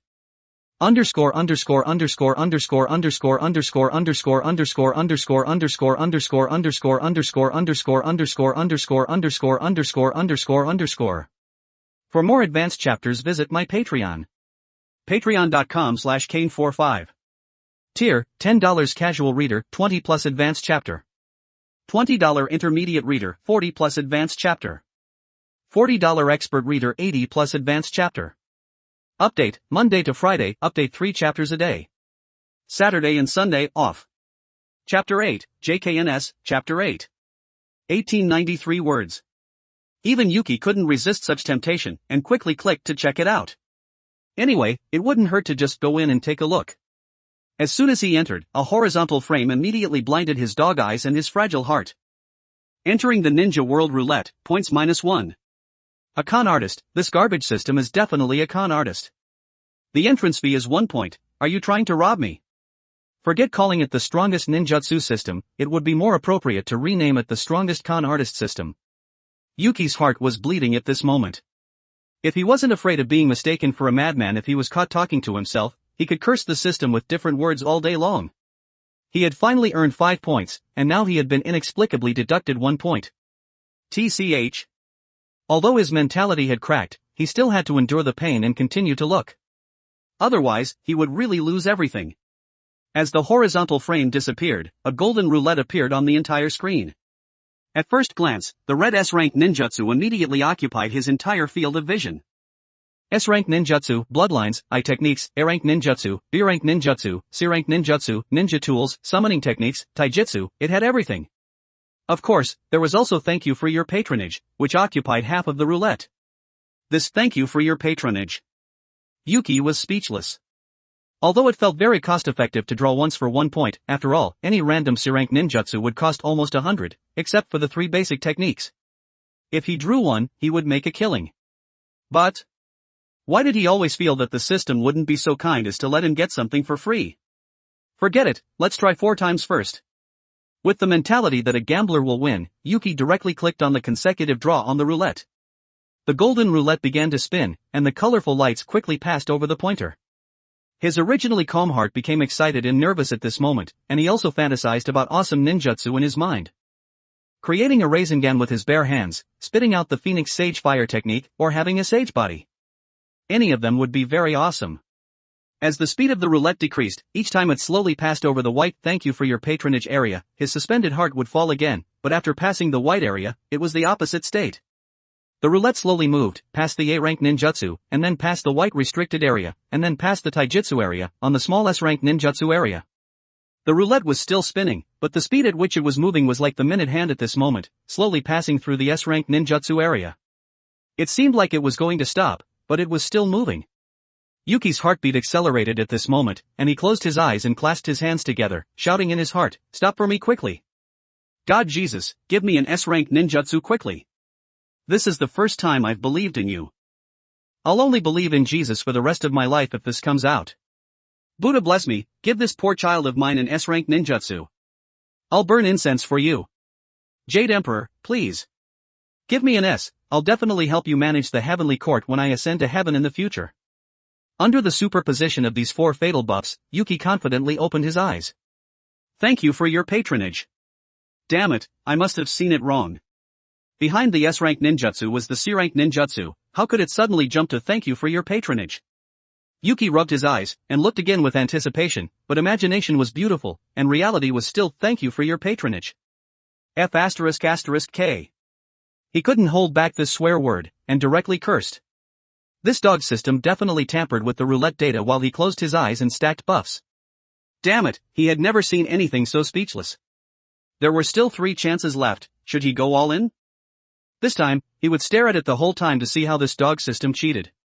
Second draw, the roulette started spinning from thank you for your patronage, and finally the speed decreased, and it steadily stopped in the thank you for your patronage area. Yuki's face was gloomy, and he endured the urge to vomit blood and clicked on the consecutive draw again. The roulette spun rapidly, and the last bit of warmth was radiating from his heart, which hadn't completely cooled down. His eager eyes stared intently at the roulette, and his heart yearned for ninjutsu, even if it was a C-rank. The speed of the roulette decreased, and the pointer passed one ninjutsu after another, crossed the difficult white restricted area, and moved towards his dream. Gurgle. Yuki swallowed, looking at the pointer that had landed on the S-rank ninjutsu at this moment, and his heart gradually became happy. Although the system hadn't popped up a prompt yet, the roulette was basically unable to move at this moment, and he had been staring at it the whole time, so the stupid dog system couldn't possibly be fooling him. Congratulations on obtaining S-rank ninjutsu, Flying Thunder God Technique Fragment, Hirashin no Jutsu. 40 fragments are needed to synthesize the ninjutsu. Damn it! Are you putting me in an infinite loop? Even Yuki, who thought he had a good mentality, couldn't hold it in at this moment, and cursed that this garbage system would rather be a dog than a human. 40 fragments were needed to synthesize a ninjutsu. How many S-rank ninjutsu were there? If he could synthesize it, he must have saved the universe in his previous life. Looking at the fact that he only had 1 point left, Yuki directly clicked on the consecutive draw. Although he no longer had any hope for this thing, it was useless to keep this 1 point, and it made him angry to look at it. The roulette quickly passed over the pointer, and Yuki closed his eyes to rest. After all, his mentality had cracked.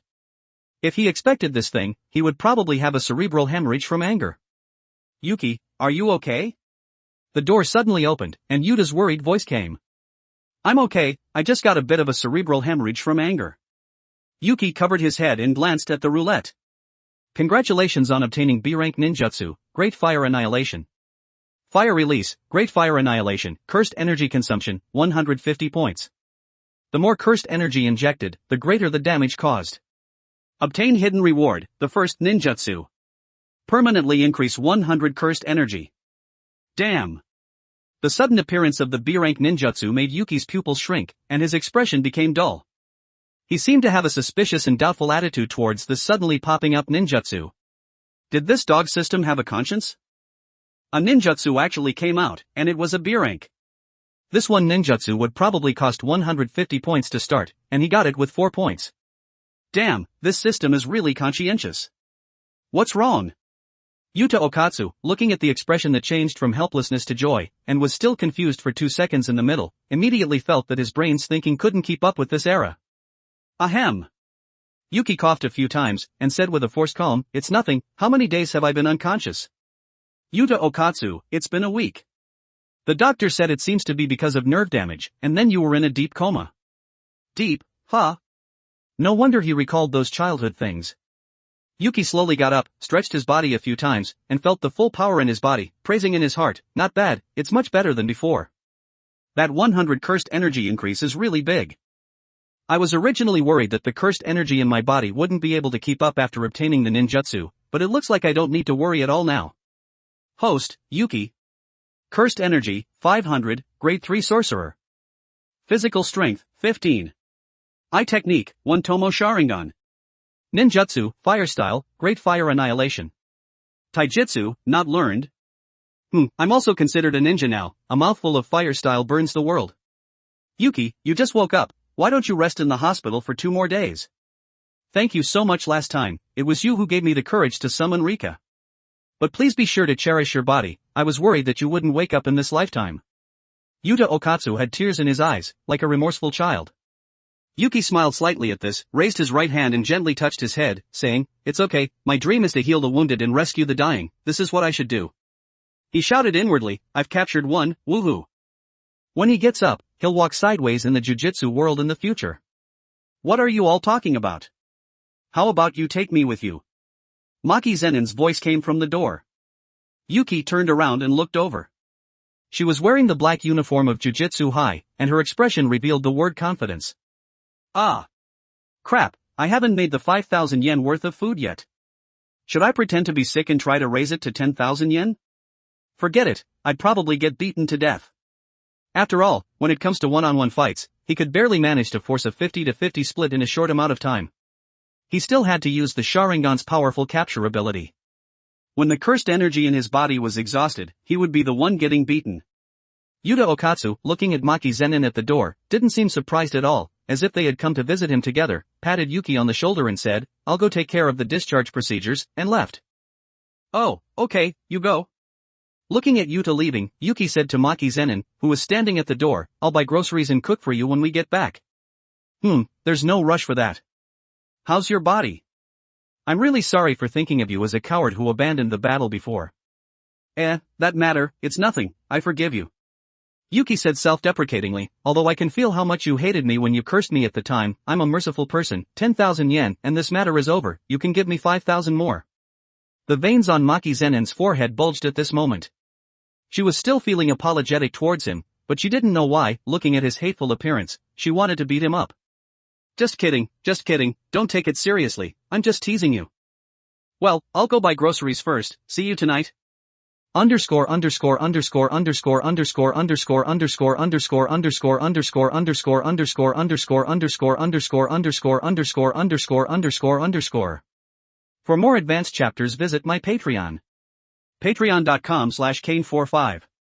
Tier, $10 casual reader, 20 plus advanced chapter. $20 intermediate reader, 40 plus advanced chapter. $40 expert reader, 80 plus advanced chapter. Update, Monday to Friday, update 3 chapters a day. Saturday and Sunday, off. Chapter 9, JKNS, Chapter 9. 1885 words. Yuki chuckled and left without looking back, because he was worried that he would really get beaten if he stayed any longer. The sun was shining brightly. Yuki, wearing a hospital gown, was walking down the street, being watched by passers-by with strange eyes, but he didn't pay much attention to these worldly gazes. What should he do tonight? His original clothes were also damaged. Although the 5,000 yen stored in his pocket was still intact, it still didn't change the fact that he was penniless at the moment. He still had to find a way to make money, but what could he do that was quick and easy? While he was fantasizing, a faint call for help came from a nearby alley. The sound was fleeting, like a mosquito, and was quickly covered by the noise of the street.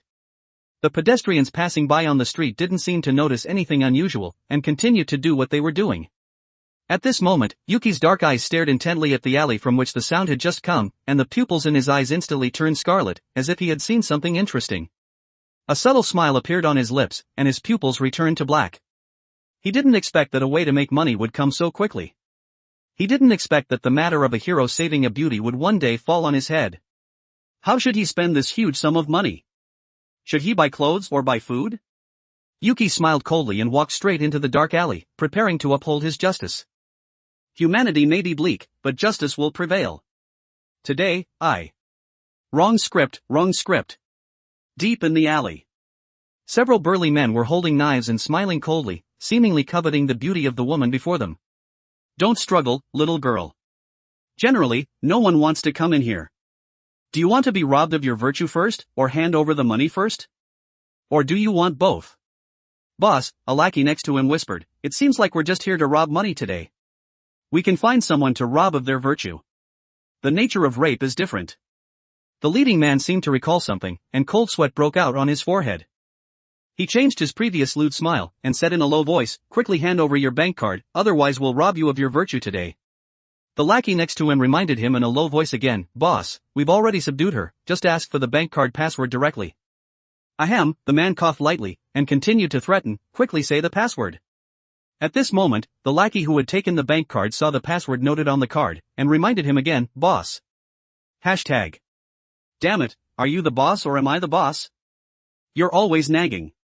Can't you let me finish the robber routine? The man exploded and slapped the lackey who was reminding him twice. This stunned the woman who was being robbed, and she complained inwardly, how can they be robbers with this IQ? Face is important to people, but something more important than face may be belief. Just like Ryota Haida, who was a notorious thief, his belief was to become a notorious thief. Even the robbery at this moment was just so that he could become a notorious thief in the future. As the saying goes, people live in the world by relying on a breath. There are 360 professions, and every profession produces a champion. He was going to become the strongest in this profession.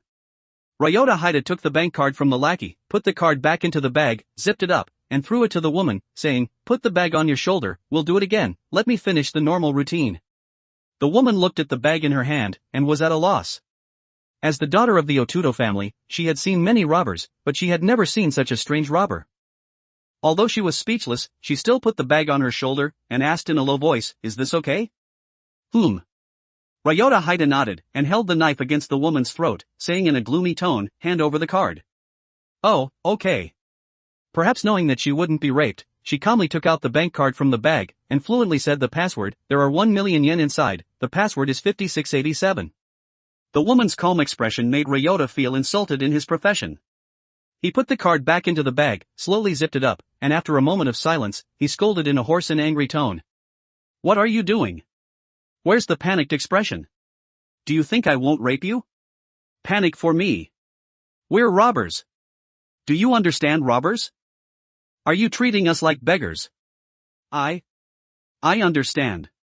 The woman looked at the deranged man and the knife that was cutting her skin and said in a panicked tone, This is all my belongings, the bank card password is on the card, please let me go. After saying that, she slowly handed over the bag on her shoulder.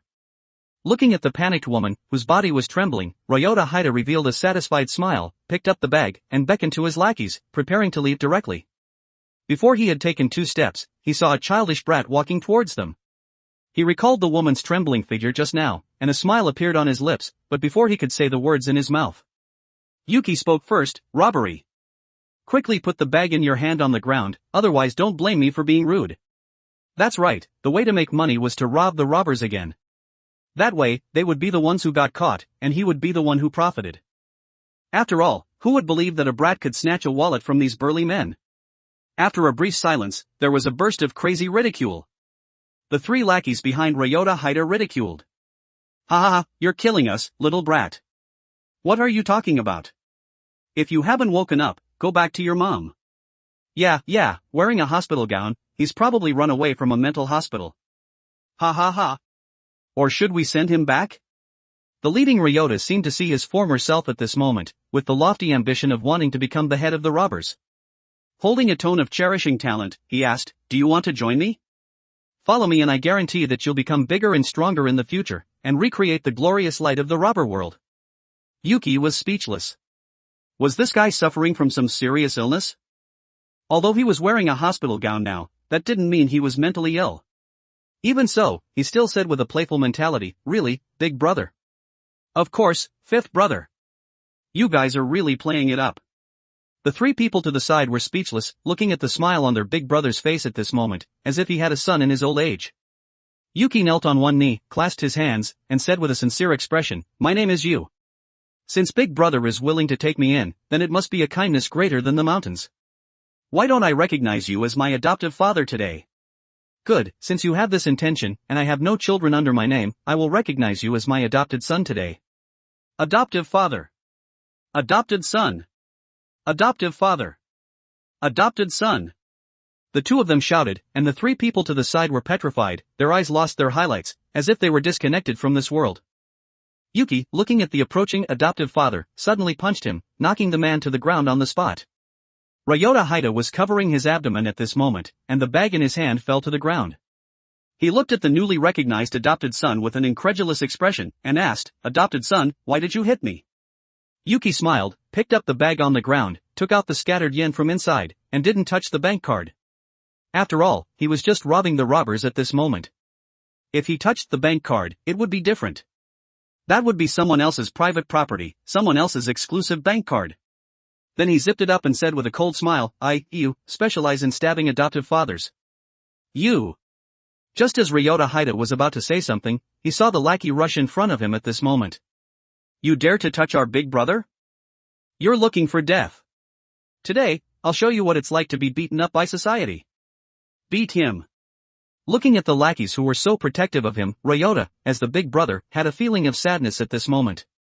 He was just about to get up and fight alongside them, and then he saw that his lackeys were already lying on the ground, wailing, and that brat had no injuries on his body. What, do you still want to come? Yuki, looking at the man who was getting up, gestured to him. No, I think there's a bit of a misunderstanding between us. If there's nothing else, we'll take our leave first. Ryota Haida only wanted to leave at this moment.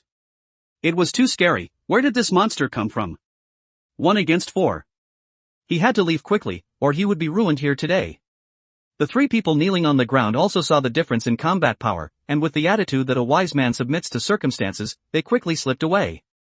Looking at the 4 people leaving, Yuki put the money into his pocket and walked towards the end of the alley, saying to the woman kneeling on the ground, This is your wallet, see if anything is missing? Thank you, you're really amazing. Otomi had seen everything that had just happened. Although her vision was blurred, the seemingly thin child in front of her had actually knocked down 3 people in an instant. This combat power was much better than the bodyguards at home. If she could hire him to be her personal bodyguard. Yuki, looking at the woman who was flipping through her bag, asked, Is anything missing from the bag? Do you want to call the police? They ran away too quickly. No, nothing is missing. Otomi took out a tissue and covered the wound on her neck. These words confused Yuki. He had clearly taken a stack of money, but she said nothing was missing. Underscore underscore underscore underscore underscore underscore underscore underscore underscore underscore underscore underscore underscore underscore underscore underscore underscore underscore underscore underscore. For more advanced chapters visit my Patreon. Patreon.com/Kane45. Tier, $10 casual reader, 20 plus advanced chapter. $20 intermediate reader, 40 plus advanced chapter. $40 expert reader, 80 plus advanced chapter. Update, Monday to Friday, update 3 chapters a day. Saturday and Sunday, off. Chapter 10, JKNS, Chapter 10. 1904 words. He continued to ask, or should I look around again? No need, Otomi shook her head and said, nothing is missing, the bank card, ID card, and everything are all there. Good grief, you're really an airhead. Yuki was speechless. He originally wanted to take this opportunity to push all the money to those people. But he had already hinted like this, he was just short of putting the money on her face and saying, this is the money you lost. Forget it, his conscience wouldn't allow him to take her money, he should just return it to her. There was no way around it, he was just too kind-hearted. Sigh, why was he so handsome? The most basic abilities of the Sharingan were copying, illusions, and keen insight. Although Yuki's illusions at this moment weren't very useful against those jujutsu sorcerers, he could still fool an ordinary person. Even though he hadn't studied it, he could still make her brain stop for a few seconds. He wouldn't take the money from this kind of naive person. Look into my eyes. After Yuki finished speaking, the cursed energy in his body suddenly gathered in his eyes, and his originally black pupils turned scarlet, and a comma-shaped mark was spinning rapidly. Otomi just glanced at it, and felt a darkness before her eyes. Her body seemed to be in space, without that heavy sense of burden, and there was no sound of her heart beating. The black world was terrifyingly silent. But this wonderful feeling was fleeting. When the sense of burden attacked again, the originally black world was like a veil, slowly dissipating. The dim streak was imprinted in her mind again, and slowly overlapped with her previous memories, as if nothing had happened. Who? Yuki took a deep breath, covering his tired eyes. It was his first time casting it, so it was inevitably a bit clumsy. He didn't expect that it would consume so much cursed energy to use it on an ordinary person. Was this Sharingan fake? Then he slowly got up, pretending to be nonchalant, and said, since there's nothing else, then I'll leave first. Remember not to be infatuated with me, okay? After saying that, he left directly, imagining his glorious image in his mind. In that woman's heart, he must have been incredibly handsome. A man must show off, or the heavens and earth will destroy him. Although he lost the opportunity to make money, he left behind a heroic figure. A dead win.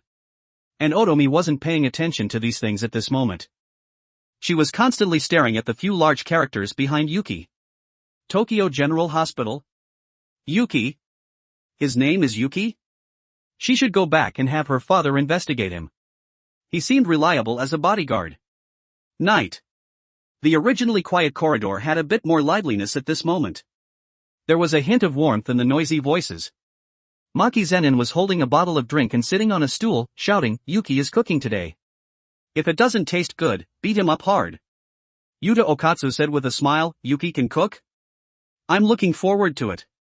Toji Numaki seconded, salmon. Panda was gnawing on tender bamboo at this moment. From its satisfied expression, you could tell that the meal was not bad. This was what Yuki had bought after visiting 3 supermarkets. After all, he had to get along well with everyone. There were still many things he needed to learn. As the tantalizing aroma came from inside the room, the stomachs of the 3 people sitting at the door couldn't help but growl. Yuki's voice came from inside, the food is ready. If Panda is full, please come in and take the dishes out. Coming. Panda put the tender bamboo on the table and slowly got up. As soon as it walked into the room, it smelled the mouth-watering aroma. Bamboo shoots.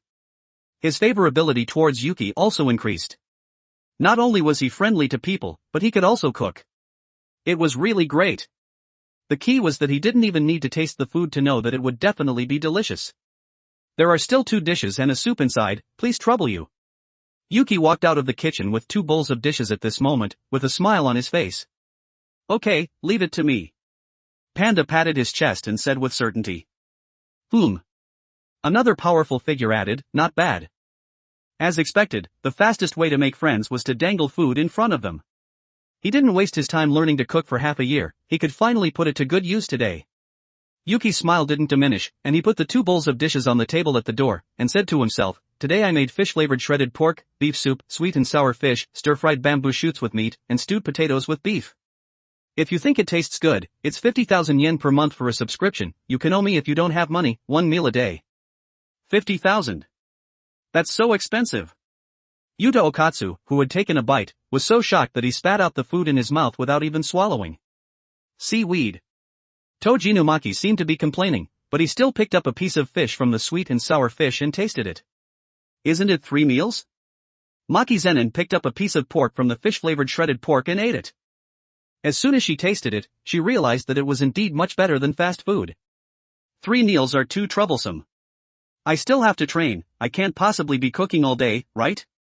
Yuki explained with a smile on his face, it's very rare to be able to eat such delicious food at a restaurant, and it's not that expensive, the cost of the ingredients takes up most of it. Panda's voice came from inside the room, give me a subscription. Panda, it's 100,000 for you, tender bamboo is very expensive. Yuki, you're treating me unfairly. I can provide the tender bamboo myself, you just make me some delicious food. Deal. Yuki smiled slightly, and had already begun to fantasize about a future without a lack of money. Should he buy a house first, or go chase girls first? What are you guys eating so late at night? It smells really good, take me with you.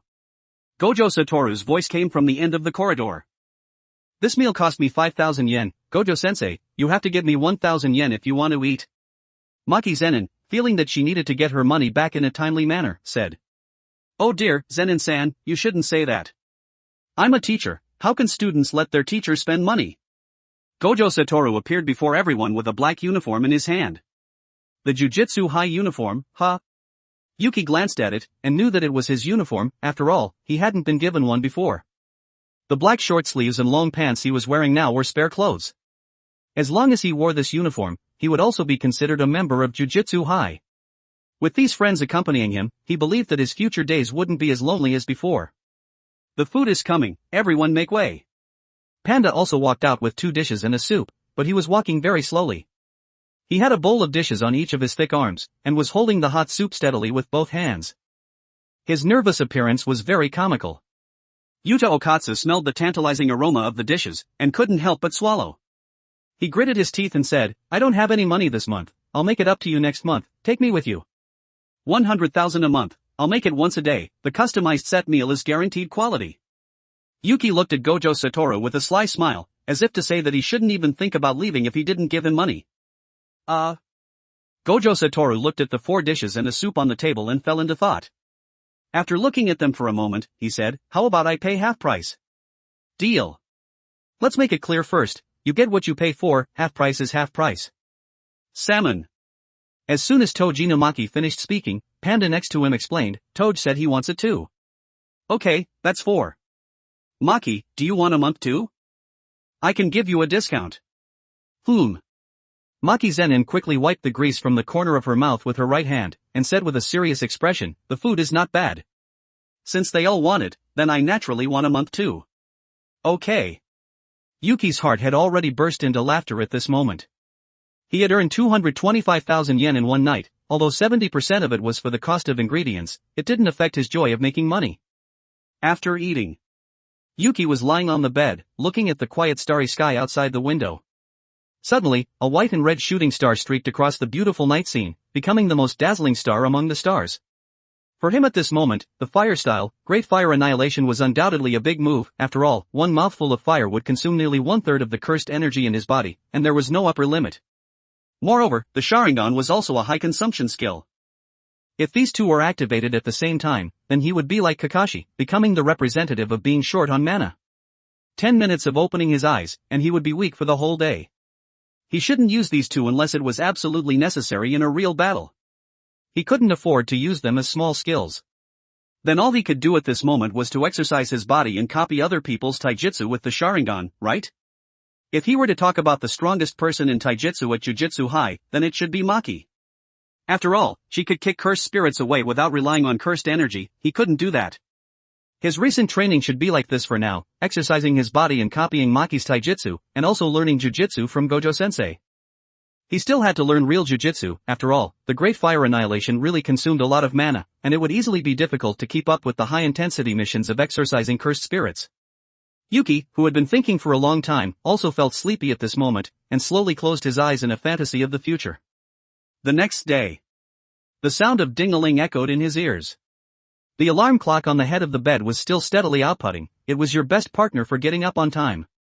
Underscore underscore underscore underscore underscore underscore underscore underscore underscore underscore underscore underscore underscore underscore underscore underscore underscore underscore underscore underscore. For more advanced chapters, visit my Patreon. Patreon.com/Kane45. Tier, $10 casual reader, 20 plus advanced chapter. $20 intermediate reader, 40 plus advanced chapter. $40 expert reader, 80 plus advanced chapter. Update, Monday to Friday, update 3 chapters a day. Saturday and Sunday, off. Chapter 11, JKNS, Chapter 11. 2,294 words. Yuki slowly opened his eyes and looked up at the light coming through the window. It was 5:30 in the morning at this moment. The sun hadn't fully risen yet, only revealing a corner of it, but it was also the wake-up time that Yuki had set for himself. As the saying goes, the best time of day is morning, and this was the best time to go out for a run and exercise his body. He got up, put on the clothes that were placed on the head of the bed and the shoes under the bed, and after a simple wash, Yuki left directly, heading to the training ground for a run. However, it seemed that he wasn't the only one who got up early. There was also Maki Zenin, who had been there for an unknown amount of time. She was sweating profusely at this moment, holding the naginata with both hands, and her seemingly casual strike was not ordinary. Each slash could stir up the fallen leaves scattered on the ground, and the muscles on her strong arms were tense at this moment. There was a sense of the beauty of power. Yuki subconsciously activated the Sharingan while watching from the side, wanting to copy all of these moves into his mind. Maki Zenin also saw Yuki to the side, but didn't stop swinging the naginata in her hand, but instead smiled slightly and continued to swing it. A silent teaching was generated between the two of them. Yuki carefully observed the direction of the power and center of gravity, and the copying of the Sharingan allowed his brain to enter a state of emptiness. A huge amount of analysis data poured into his mind, as if he had carefully observed it again in the fantasy space, down to the dripping of sweat. But it was obvious that this kind of thing that tested memory was easy to cause headaches and a strong sense of dizziness.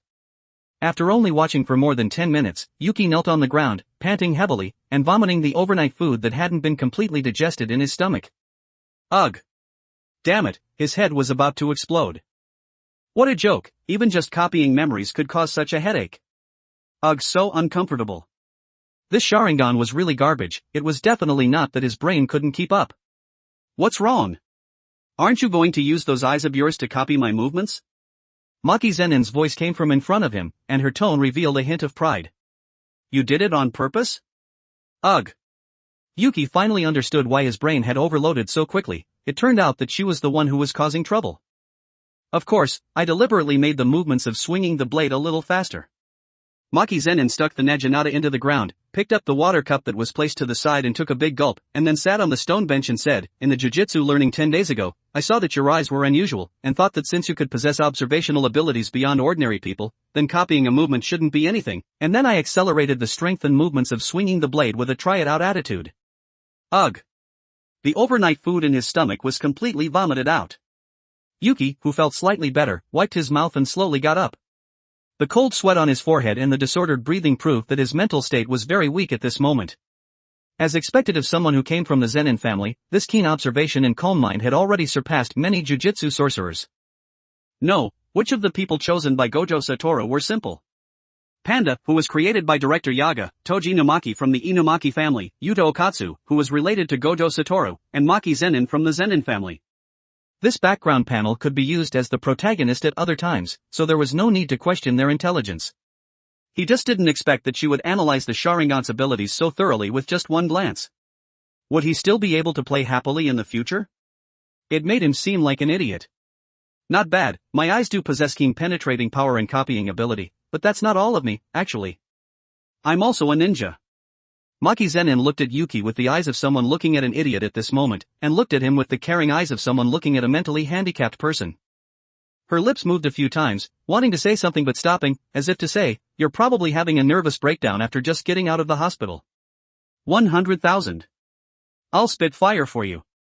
As soon as Yuki finished speaking, Maki Zenin rolled her eyes at him, and then got up, picked up the naginata that was stuck in the ground, and started swinging it again. If you don't believe me, then forget it. Yuki complained and sat on the stone bench to close his eyes and rest, digesting what he had just learned, as if he was in another space, watching Maki Zenin, who was close at hand, swinging the Naginata in her hand. However, everything here was controlled by him. He could slow down the parts he didn't understand, or rewind and watch again. The horror of the Sharingan began to manifest at this moment. The texture of the power was no different from reality, and he could even feel the cold wind that was transmitted from each swing of the blade. He didn't know how long had passed, but Yuki, who was already tired of watching, slowly opened his eyes, looking at Maki Zenin, who was running on the training ground at this moment, and the Naginata that was stuck in the ground to the side. He didn't know how it happened, but his body subconsciously picked up the Naginata on the ground, and unconsciously swung it, until the movements were consistent with Maki Zenin in his mind. Although the swinging movements were a bit stiff at the beginning, he still barely kept up with the rhythm under the subtle adjustments of the Sharingan, so there wasn't a sense of inexplicable stuttering. After all, no matter how much he imitated, the physical qualities were different. For example, Maki Zenin could do a split, but it would turn into a ball-busting move for him. The physical gap between the two was too obvious, so he could only rely on cursed energy to strengthen his body to make up for it. No way? He stole it so quickly? Maki Zenin, who was running to the side, could tell at a glance that the swordsmanship that Yuki was swinging at this moment, although there were subtle differences, was undoubtedly what she had just shown him. Anyone would be a little upset if their martial arts that they had worked so hard to practice for many years were learned by someone in an instant. Maki Zenin was the same. She was a strong person, and the fact that she wanted to be a jujutsu sorcerer even though she didn't have cursed energy was enough to prove it. What should she do if she was upset? Then of course she would drag him into a fight. Hey, come fight. Hearing Maki Zenin's call, Yuki slowly stopped the Naginata in his hand, looked around, and finding that there was no one around, he pointed to himself with a puzzled expression and said, "Me? Yes, I'm a little upset today, and I want to beat you up." Maki Zenin didn't hide anything, picked up the nunchucks that were placed next to the stone bench, and had a smile on her face. Gulp. Yuki, looking at Maki Zenin who was really preparing to attack, swallowed subconsciously, thinking that he might get beaten black and blue, and suddenly had the intention of retreating. Hey, we're all classmates, how can you do this? If there's nothing else, I'll go back first. Don't go, come fight. Maki Zenin didn't hold back at all, and the nunchuck suddenly swung out, and a stick that was so fast that it left afterimages directly scratched Yuki's cheek. Red blood flowed from the wound, slowly dripping onto the ground. Seeing this, Yuki also knew that he had learned too quickly, causing her displeasure.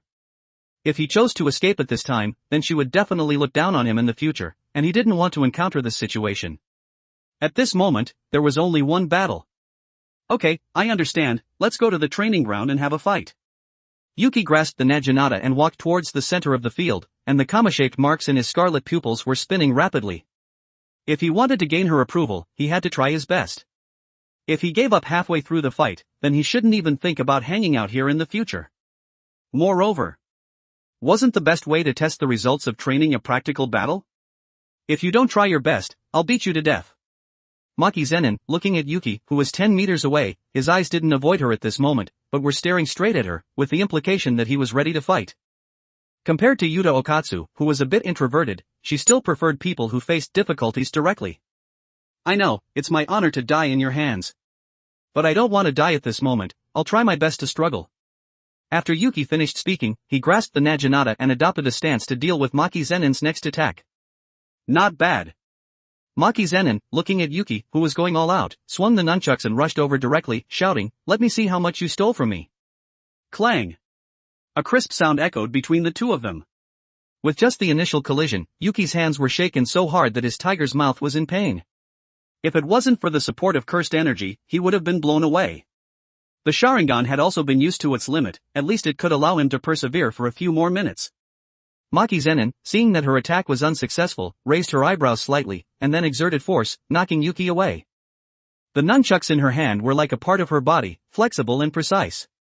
Each of her swings was presented in the Sharingan's prediction, but his body didn't seem to be able to accept this high-intensity battle, and a sense of powerlessness slowly welled up in his heart. Each block felt like being hit by a car, and the heavy attacks made his arms hurt, and the cursed energy in his body was also being consumed quickly. No! It wasn't in line with his temperament to just keep getting beaten up. At the very least, he had to use all the things he had just learned, he had to lose with honor. Don't blame him for risking his life with her. Yuki directly used all the cursed energy in his body to strengthen his body at this moment. His desperate performance earned him the opportunity to counterattack. Although he was a newbie on the battlefield, the naginata that he swung in his hand wasn't stiff at all.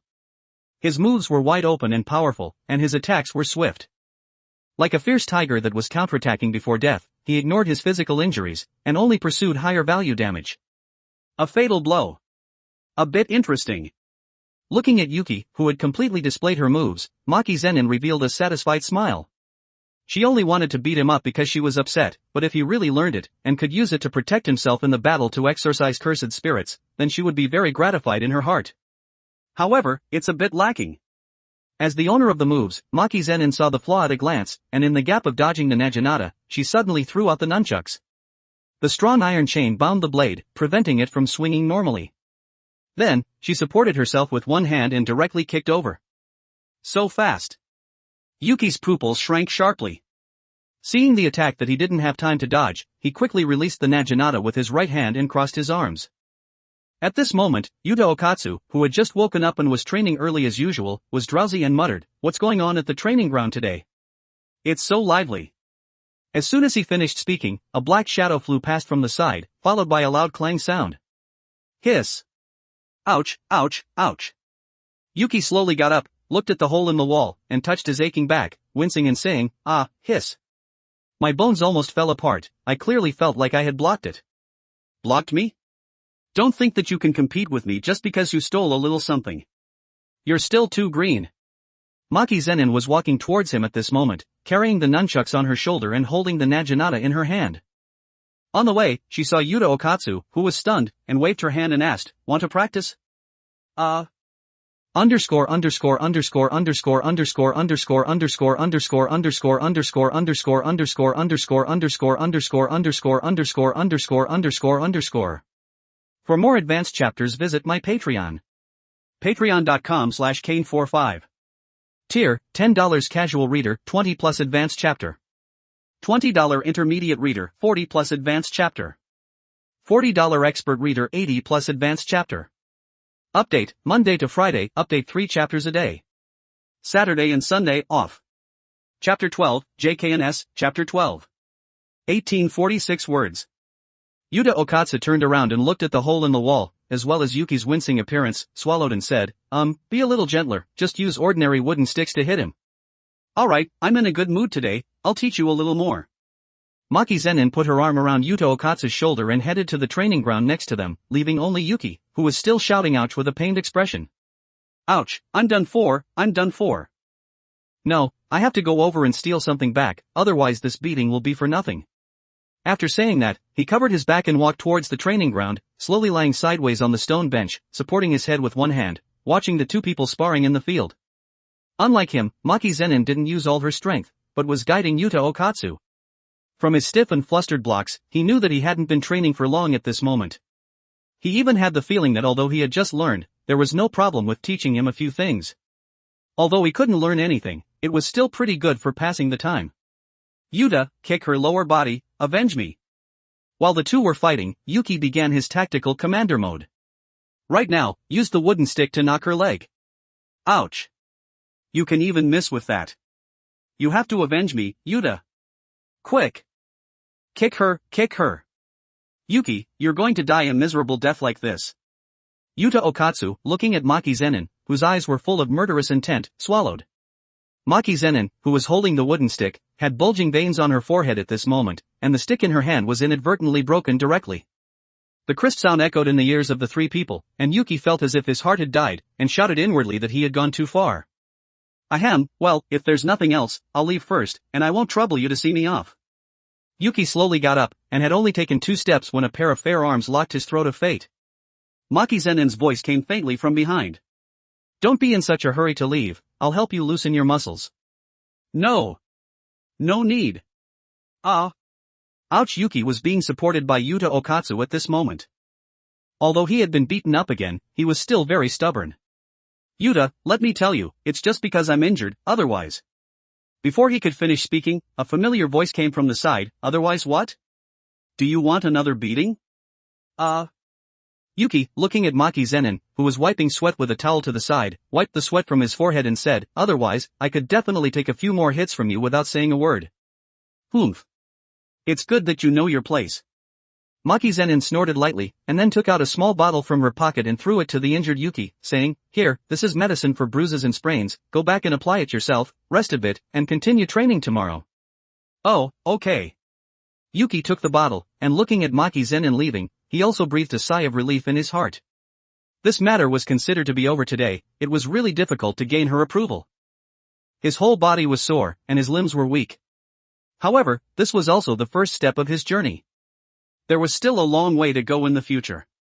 The injuries he had suffered today were just a part of his training, and they would become less and less in the future, until he was invincible in the world and lived a stable life. He felt that opening a restaurant was actually really good, looking at the satisfied smiles of the customers, just like he used to be, gratefully finishing every meal. After returning to his room, he said goodbye to Yuta Okatsu and closed the door, put the medicine that Maki Zenin had given him on the table, and then walked into the bathroom, washing off the salt crystals that had formed from sweat on his body. His mind was recalling the frustration he had just experienced.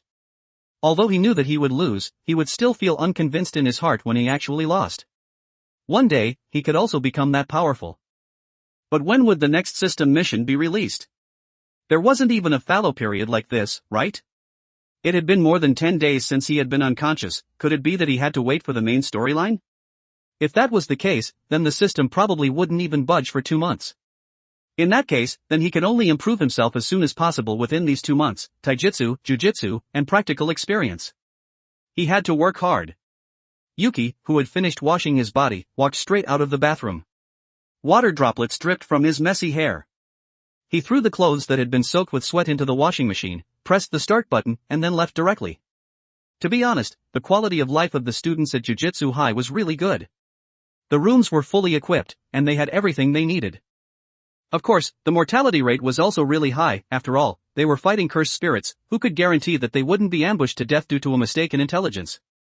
Sigh, life is not easy. Just as he finished sighing, he saw the medicine that had been placed on the table. After wiping it gently, he lay down on the bed and chose to continue sleeping. As soon as he lay down, Gojo Satoru's voice came from the door, "Get up for training." He was numb. Life was really not easy now. Yuki had lost all sleepiness at this moment. He slowly got up, put on the uniform that was placed on the head of the bed, opened the door, looked up at the tall Gojo Satoru, and said, "I don't want to move right now, I have no physical strength or cursed energy. I know, this time I'm taking you to pick out a cursed tool, and then take you to meet your future first-year junior." Junior? Yuki glanced at Gojo Satoru with a puzzled expression. At this moment, the future first-year junior should only be Megumi Fushiguro, right? He would go take a look and get acquainted with him. Anyway, he was bored. Yes, his name is Megumi Fushiguro. He'll be learning jujitsu with you soon, so take good care of him. Ah. Is that so? Megumi Fushiguro had come at this point in time. Although the original work that he had read didn't mention it, it felt quite reasonable. After all, besides learning jujitsu from Gojo Satoru, Megumi couldn't possibly become self-taught, right? Wait, it seemed that jujitsu was passed down through bloodlines, so it wouldn't be a problem to say that he was self-taught. Forget it, having more juniors was another path. He would go take a look. Just thinking about becoming his senior made him inexplicably excited, a summoner who was good at close combat. He was looking forward to it. Let's go, I'm finally not the weakest anymore. No, you're still the weakest. Gojo Satoru struck a blow. Don't underestimate your junior, you might end up getting a beating in the first fight. TCH. If I can't even beat my junior, then demote me to the first year next year. Yuki moved his sore body a few times, and jumped a few times, eager to try. Okay, then I'll arrange a fight for you in a few days. If you lose, I'll transfer you to the first year next year. Yuki, looking at Gojo Satoru, who was so decisive, actually had a hint of retreat in his heart at this moment. After all, he would be laughed at by them if he lost, and looking at his expression, it seemed that he really thought that Megumi Fushiguro wouldn't lose. Was he really that strong when he first entered the school? Yuki followed behind Gojo Satoru with these questions. Although he had only been here for a short time, he had a cheat, fire style plus Sharingan. It would be really outrageous if he were to be demoted. I don't need to explain what cursed tools are, right? They can cause damage to cursed spirits without using cursed energy, and you can also mix in your own technique. Right, a qualified jujitsu sorcerer will use cursed tools. After all, the cursed energy inside the body is limited. Just like those eyes of yours, if you can avoid opening them, then don't open them in a real battlefield. Each time you open them, you'll consume the cursed energy in your body, and it's easy to cause a shortage of cursed energy in a drawn-out battle. I understand, Gojo Satoru-sensei. Yuki gladly accepted Gojo Satoru's concern. After all, it wasn't easy to find a teacher as good as him, not to mention that he was strong and protective of his students. He would definitely look good in women's clothing. After walking through a complicated alley, they arrived at a wooden house that was a bit old. Gojo Satoru pushed open the door, revealing the cursed tools that were stored inside the house. Various weapons were placed on each wooden shelf. Swords, naginatas, nunchucks, 3-section staffs, and even gauntlets. Go inside and pick a weapon that suits you, and then go see your future classmate. Future classmate. Was this judging that he would definitely lose? Yuki was speechless. As soon as he walked into the wooden house, a system pop-up suddenly appeared. Mission, defeat Megumi Fushiguro. Reward, 10 points, permanently increase 50 cursed energy. 10 points? Damn it. Wasn't this about to take off? He had gotten the Great Fire Annihilation with 4 points before, wouldn't he get an A-rank ninjutsu Rasengan with these 9 points to play with? If he couldn't beat him, not to mention Gojo Satoru demoting him next year, he could slap himself to death. Fushiguro-kun, don't blame me for not knowing the limits of my strength at that time, blame the system for giving too much. Sigh. He was so rich that he was almost dripping with oil. The life of the rich was so simple and boring. As the saying goes, follow the system, and you'll have ninjutsu every day. Although he had nothing at this moment, he would eventually have a figure that covered the world. Underscore underscore underscore underscore underscore underscore underscore underscore underscore underscore underscore underscore underscore underscore underscore underscore underscore underscore underscore underscore. For more advanced chapters, visit my Patreon. Patreon.com/Kane45. Tier, $10 casual reader, 20 plus advanced chapter. $20 intermediate reader, 40 plus advanced chapter. $40 expert reader, 80 plus advanced chapter. Update, Monday to Friday, update 3 chapters a day. Saturday and Sunday, off. Chapter 13, JKNS, Chapter 13. 1,788 words. Among the many cursed tools, only the naginata suited Yuki's eye the most. Perhaps it was because he had used it before, but he just felt that it suited his hand, whether it was the weight or the appearance. Of course, it would be even better if he could choose 2 cursed tools, a sword and a naginata. Gojo-sensei, can I choose 2 cursed tools? You can, as long as you can use them smoothly. After all, it takes a long time to break them in. I recommend that you choose one. Is that so? Yuki looked at the long sword and naginata on the shelf, and then chose the long sword. It was too troublesome to practice with too, and he wasn't a weapon master. Swords had better adaptability than naginatas. Although the naginata suited his hand, he would be screwed if the terrain was too narrow. He still had to pay attention to these details. A sword, huh? The cursed tool I gave Yuta was also a sword. You have to teach him when you have time. Gojo Satoru looked at Yuki coming out, with a face full of relief, and then closed the wooden door and continued, let's go, I'll take you to meet your future classmate. Gojo-sensei, you have to have confidence in me, okay? Be careful I put laxatives in your dinner. Yuki complained. Gojo Satoru waved his hand and said, it's not that I don't have confidence in you, he's also a genius. Just in terms of cursed energy, he crushes you. Although the cursed energy in your body has increased by a large amount for some unknown reason, that kid is really strong. Then Gojo-sensei, what do you think? What are my chances against that Megumi? 3-7, you're 3, and he's 7. 3-7, huh? Although Gojo Satoru didn't know about his trump card ninjutsu, the Great Fire Annihilation, a 3-7 split was really scary. If he used that ninjutsu, someone might die, so sparring was out of the question. As a trump card, now wasn't the time for it to be revealed, but if he lost, he wouldn't just be held back a year, the system rewards would also be gone. TCH. It looked like he had to find Maki for some intensive training tomorrow. He would copy all the swordsmanship that he could copy, and if he still couldn't beat him, then he would spit fire and kill him. Anyway, he couldn't lose the mission rewards. At the training ground, the newly arrived Megumi Fushiguro looked at the seniors to the side. Although he was very curious why the panda could talk, he still didn't ask. Hello Megumi Fushiguro, my name is Panda. Panda stretched out his right hand with a smile on his face, but in Megumi Fushiguro's eyes, the panda in front of him was declaring his sovereignty. His fangs were protruding, and his claws were sharp, as if he would eat him in the next second. What the hell was in this jujutsu high? A talking giant panda, a white-haired older brother who was constantly talking about food, and a man with an extremely strong sense of oppression. The only older sister who could be considered normal was looking at him with a fierce expression. What did he do wrong? It was so scary. Panda, you scared him. Maki Zenin complained. How could that be? I clearly greeted him very kindly. Panda touched his head, expressing that he couldn't understand. Fish flakes. Tojinu Maki waved his hand, expressing that he couldn't understand either. Or should I try? As soon as Yuta Okatsu finished speaking, he was opposed by the two people in the bear. You're the scariest. ×2. Salmon. You guys are saying too much. Yuta Okatsu looked sad, and tears were swirling in his eyes, as if his heart had been hit. Yo, it looks like you're all chatting well. Gojo Satoru walked over with Yuki. Oh, so this is Megumi Fushiguro? He looked strong indeed. Yuki glanced at him. Ah. He had finally found a normal person. Megumi Fushiguro also saw Yuki behind Gojo Satoru at a glance. Compared to the people next to him, he was indeed a normal person. This place was too oppressive. Yuki, looking at Megumi Fushiguro, who was a little shorter than him, stretched out his right hand and said, "Hello Megumi Fushiguro, my name is Yuki. You can call me Yuki Nii or Yuki Senpai in the future. If you want to see ninjutsu, I can give you a 50% discount, 50,000 yen. He was numb. This wasn't a normal person either.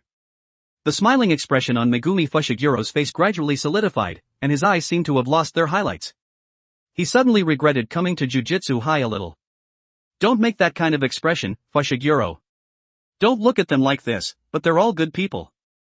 Gojo Satoru touched Megumi Fushiguro's head, looked at everyone with a smile, and shouted loudly, in 2 days, it will be Yuki and Megumi Fushiguro's one-on-one battle. If Yuki loses, he'll be demoted to the first year next year, and everyone can bully him as much as they want then. Oh yeah. Oh. The eyes of the onlookers were scanning back and forth between Yuki and Megumi Fushiguro, as if they were very interested. It's a hassle, I don't want to fight. Megumi Fushiguro refused directly without even thinking about it. He didn't want to be treated like a doll, being watched by so many people. He didn't want to fight? Not to mention that Gojo Satoru wouldn't agree, Yuki wouldn't agree either. The system mission had already been issued, he had to fight even if he didn't want to. Yuki said with a contemptuous expression, "Are you afraid that I'll bully you? Don't worry, I'll go easy on you. I'm a very gentle senpai." Where did you get the courage to say these words? From Jesus? Everyone on the field with eyes could see that Megumi Fushiguro had much more cursed energy than Yuki. Generally speaking, the amount of cursed energy was the bridge for evaluating the strength of a jujutsu sorcerer.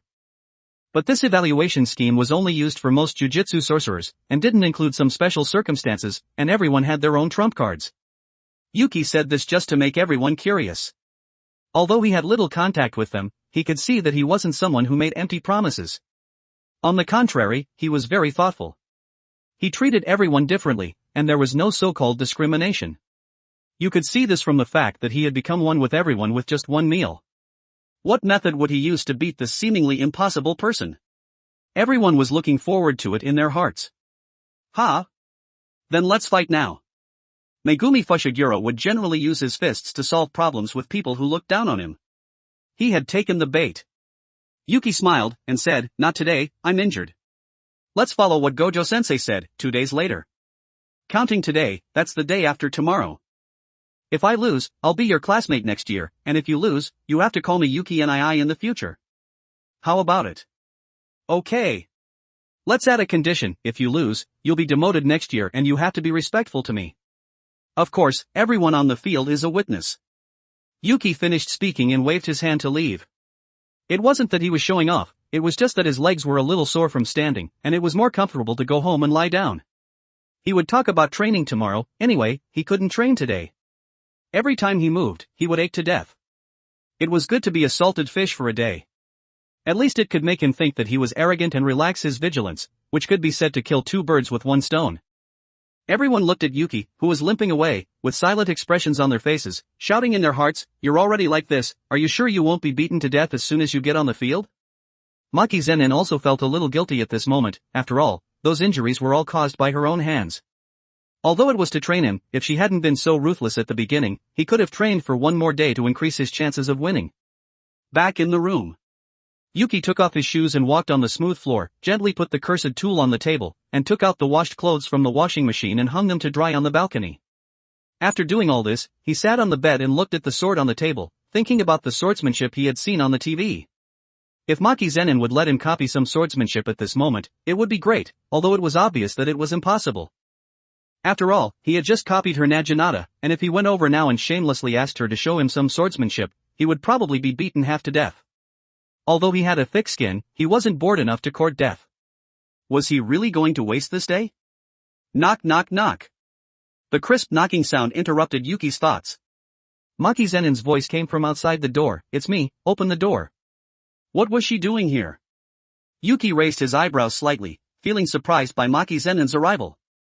Logically speaking, she should have calmed down and be training with Yuta Okatsu at the training ground at this moment, or be making friends with Megumi Fushiguro. After all, he was her future junior. Although he didn't know what she was doing here, there was no reason to make a guest wait outside the door all the time, right? Yuki slowly got up and responded, "Coming."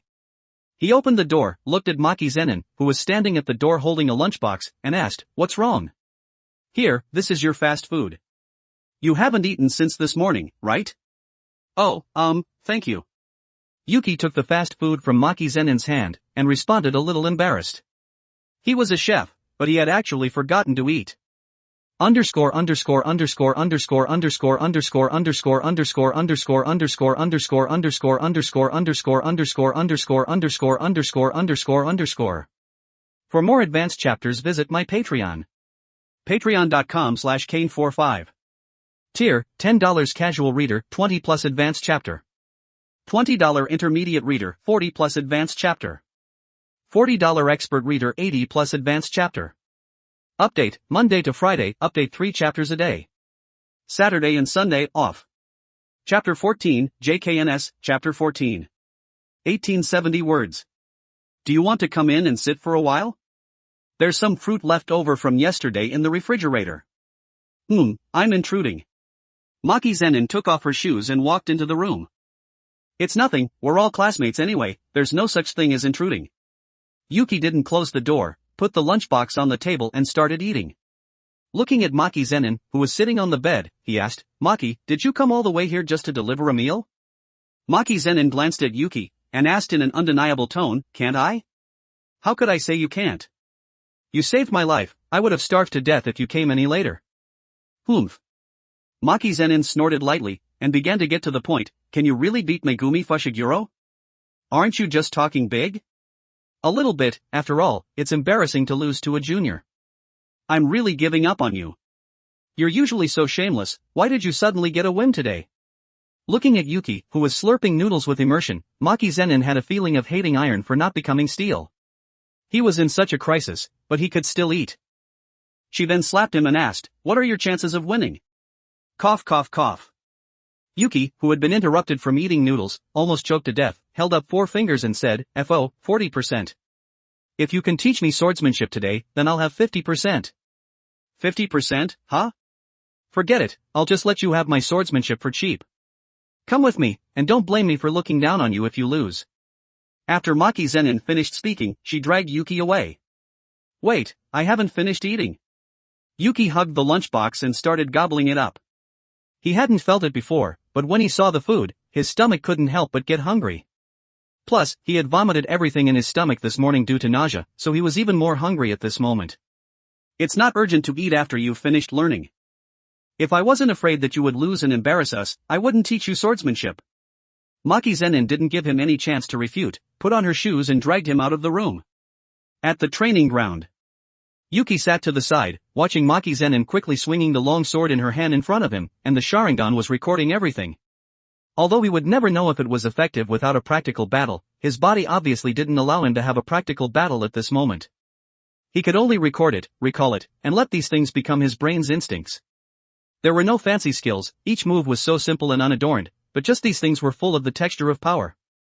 Unlike the all-or-nothing wide-open movements of the Naginata, Maki Zenin was more like teaching him how to create opportunities for counterattacks and defense at this moment. As expected of a cursed tool expert, Maki Zenin. The things she taught were simple and easy to understand. If he could apply them flexibly, then his chances of winning wouldn't just be 50%, but 60%. After all, everything was futile under these eyes. The reason why his chances of winning were low was because he had too little physical strength and cursed energy, and Megumi Fushiguro was also a summoner, so it was easy to be dragged into a drawn-out battle, leading to a shortage of cursed energy in his body. The next day, as the sound of ding-a-ling echoed in his ears, Yuki opened his eyes and looked at the rising sun outside the window. He got up and moved his body a few times, and found that he didn't have as much soreness as yesterday. He exclaimed, "My body is recovering pretty well. After today's practical training, it'll be time to spar with Megumi Fushiguro tomorrow. To be honest, I'm looking forward to it a little." After putting on his clothes and washing up simply, he picked up the long sword that was placed on the table and left directly. Perhaps it was because of yesterday, but everyone who was originally still sleeping was training early at this moment. Only Panda was sitting to the side shouting, "Come on." Looking at the three people running around the training ground, Yuki wanted to go back and see if he had set the alarm clock to the wrong time. It was well known that Maki Zenin got up early, but Yuta Okatsu and Toji Inumaki could be considered to be training early. "Panda, you don't even exercise, did you get up early just to shout 'come on' for them? How hurtful." "Yo! Yuki, you're really late, we were just waiting for you, quickly follow the main group to run." Panda waved his hand and shouted loudly. "You don't run, so you don't have the right to talk about me. And I got up very early." After Yuki retorted, he put the long sword on the ground, stretched his body a few times, and then ran with the three of them. After running 5 laps and warming up, it was time for the so-called practical training, which was also the reason why Panda, Yuta, and Toji got up so early. They wanted to see Yuki's strength. "How many minutes do you think Yuki can last under Maki's hands?" Panda asked in a low voice. Yuta Okatsu recalled what he looked like when he was beaten up before, and then considering that Yuki's practical talent was stronger than him, he said uncertainly, 10 minutes? "Fish flakes." Toji Inumaki said in a negating tone. "Practical training generally doesn't last that long. Maki didn't use any special effort because she was teaching you, otherwise Yuta, you would have been defeated in an instant." Just as Panda finished explaining, Toji Inumaki chimed in, "Salmon." "Eh? Is that so? I'm a little sad, crying face." Yuta Okatsu looked at the two people in the center of the field, his eyes full of longing, pinched the ring on his right ring finger, and said in a low voice, "Rika, I will definitely dissolve your curse and set you free."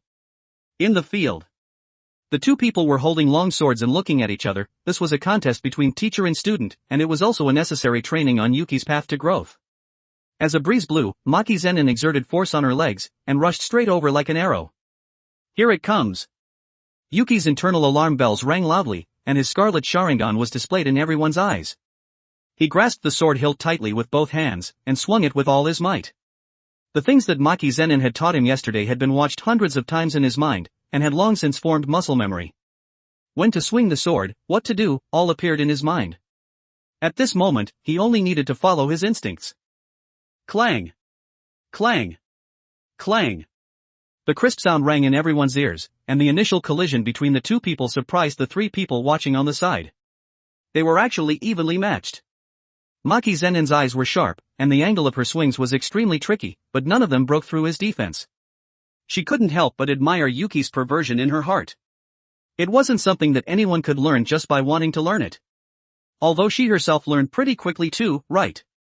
But her super high athletic talent and strong physique were all abilities that she was born with. Although he had learned well, she still had to suppress him hard. Clang! The power had become stronger. Faced with this sudden sense of oppression, Yuki was directly forced to kneel on the ground on one knee. At this moment, besides using cursed energy to activate the Sharingan, he hadn't used it to strengthen his body. And the meaning of practical combat was right here. Only a strong physique could maintain high-intensity battles. After all, he had very little cursed energy in his body, and he wouldn't know how he died if he ran out of it later. "Is this all you've got? Your body is really weak." Maki Zenin's voice echoed in his ears, and these words seemed to hit a sore spot, making Yuki's heart full of mixed feelings. He was really sorry that his body was weak. If it wasn't for the system's strengthening, he would have been rolling on the ground long ago. No, maybe his hands would have been broken. But this was just the beginning. "I haven't lost yet." The veins on Yuki's forehead bulged, and he slowly got up, resisting Maki Zenin's strong pressure. Just as he got up to prove that he wasn't weak, a foot directly kicked him away, and Maki Zenin complained, "If you haven't lost, then you haven't lost, why are you shouting so loudly? What do you say? The atmosphere here is very good, right?" Gojo Satoru, who was standing in the dormitory building and watching the people at the training ground, said with a smile on his face. But is that why you knocked on my door for 2 minutes? It's only 5:50 in the morning now. If you're not sleeping, don't delay my sleep. Megumi Fushiguro stared at Gojo Satoru with malice in his eyes. He was originally sleeping well, but he was as if he was sick, knocking on the door loudly early in the morning, and shouting loudly. If he could beat him, he would definitely kill him. Oh dear, young people shouldn't be so hot-tempered. Early to bed and early to rise is good for your health. After all, I'm your future teacher. Aren't you teaching them? If you also take over the first year next year, won't you be too busy? It won't be. By the time they're in the second year, it means that everything that needs to be taught has been taught. Then I can just give them a few missions to exorcise cursed spirits and send them away, and then I'll have time to teach you. What do you think? Isn't it very worry-free? If I was in the first year at this moment, I might slash you. Megumi Fushiguro looked at the two people who were fighting back and forth in the training ground, and remained silent. He had already boasted so much, he couldn't lose no matter what tomorrow. I'm going back to sleep. So fast? Gojo Satoru glanced at Megumi Fushiguro, who was leaving, and said, "Don't be so arrogant.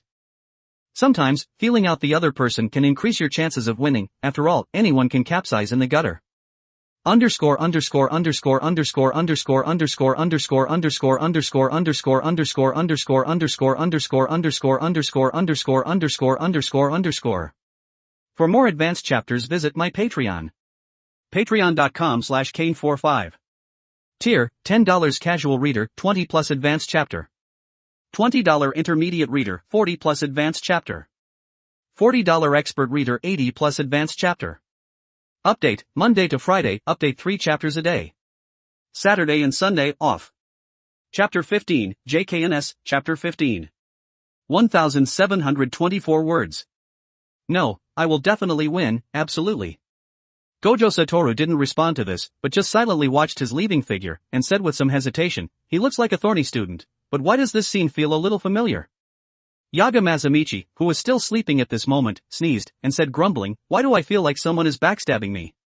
Forget it, there are still more than 2 months until the exchange event with Kyoto School. It's time to choose the participants. We must win this time. At the training ground. Yuki was lying on the ground at this moment, feeling as if he had lost the will to live. All he could think about was, I can't beat him, I just can't beat him. Without using cursed energy to strengthen his body, not to mention getting close, it was difficult to even dodge. His eyes could keep up, but his body couldn't. He was constantly being abused. Damn it, he was giving up. Don't say that he couldn't afford to play. Megumi Fushiguro, watch me spit fire in. Get up and continue. As soon as Maki Zenin finished speaking, Yuki grasped the sword in his right hand and shouted, "Coming!" Although he couldn't beat him, he still had to fight. Nothing was more miserable than this.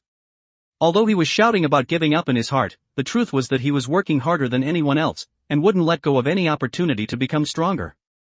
Someone said, the people who shout about giving up are all the last meteorites that will kill others by working hard behind their backs. Yuki was like an unkillable cockroach. Every time he was defeated, he would get up, and then grasp the sword in his hand and launch an attack again. Maki Zenin didn't strike hard, but just urged him to continue after knocking him down. The two people and the bear who were watching on the side began to bet on how many times Yuki would be defeated today. Of course, the person who lost would pay for the winner's meal for a month. Which was Yuki's customized set meal, 50,000 yen a month. None of the two people and the bear wanted to lose. Toji Namaki even took out paper and pen from his pocket and wrote it down, just in case Panda, who was responsible for translating, lied. Salmon. It was written on the paper. I bet Yuki will be defeated by Maki 35 times. 35 times? Yuta Okatsu was surprised. After all, it was somewhat impossible to say 35 times. Although Yuki had been knocked down 12 times at this moment, he was already panting heavily. A month's customized set meal, if they won, it would be 2 months, a full 100,000 yen. He had to consider it carefully.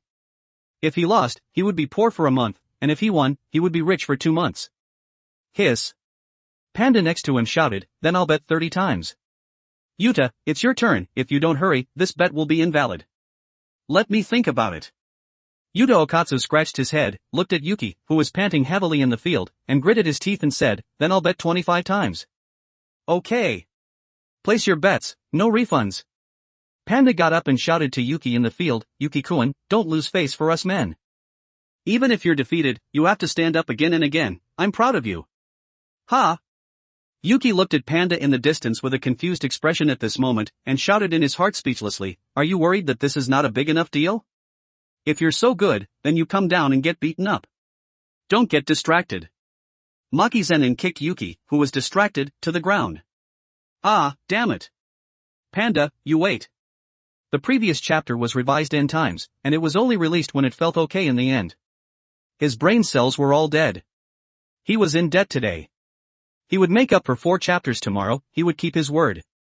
If he couldn't make it up, he would be an idiot. This chapter was a vow. He would try to update 3 chapters a day in the future. Don't say that the author was short and weak. After all, it made his head hurt to even translate the manga, and it was really difficult to make up for almost a blank year. Yuki was defeated 27 times in the end. And Panda and Yuto Okatsu both became the final winners because they were close to each other, and Toji Inumaki paid for the two of them's customized set meal for a month with tears in his eyes. The next day was also the day that everyone was most looking forward to, the day of Yuki and Megumi Fushigiro's sparring match. Under Gojo Satoru's warm invitation, the quasi-first grade sorcerers in the school were basically watching. Director Yaga Mazamichi was also coaxed over at this moment, saying that the sister school exchange event was about to be held with the neighboring school, and he should pick a few people from the first year to go and play. To be honest, if he really had to pick, then Yuto Okatsu would definitely be the first choice. After all, if the special grade vengeful spirit Rika caused a commotion, they would definitely win. As for suppressing her, he would leave it to Gojo Satoru to clean up the mess. Anyway, they were his students, so he wouldn't be troubled.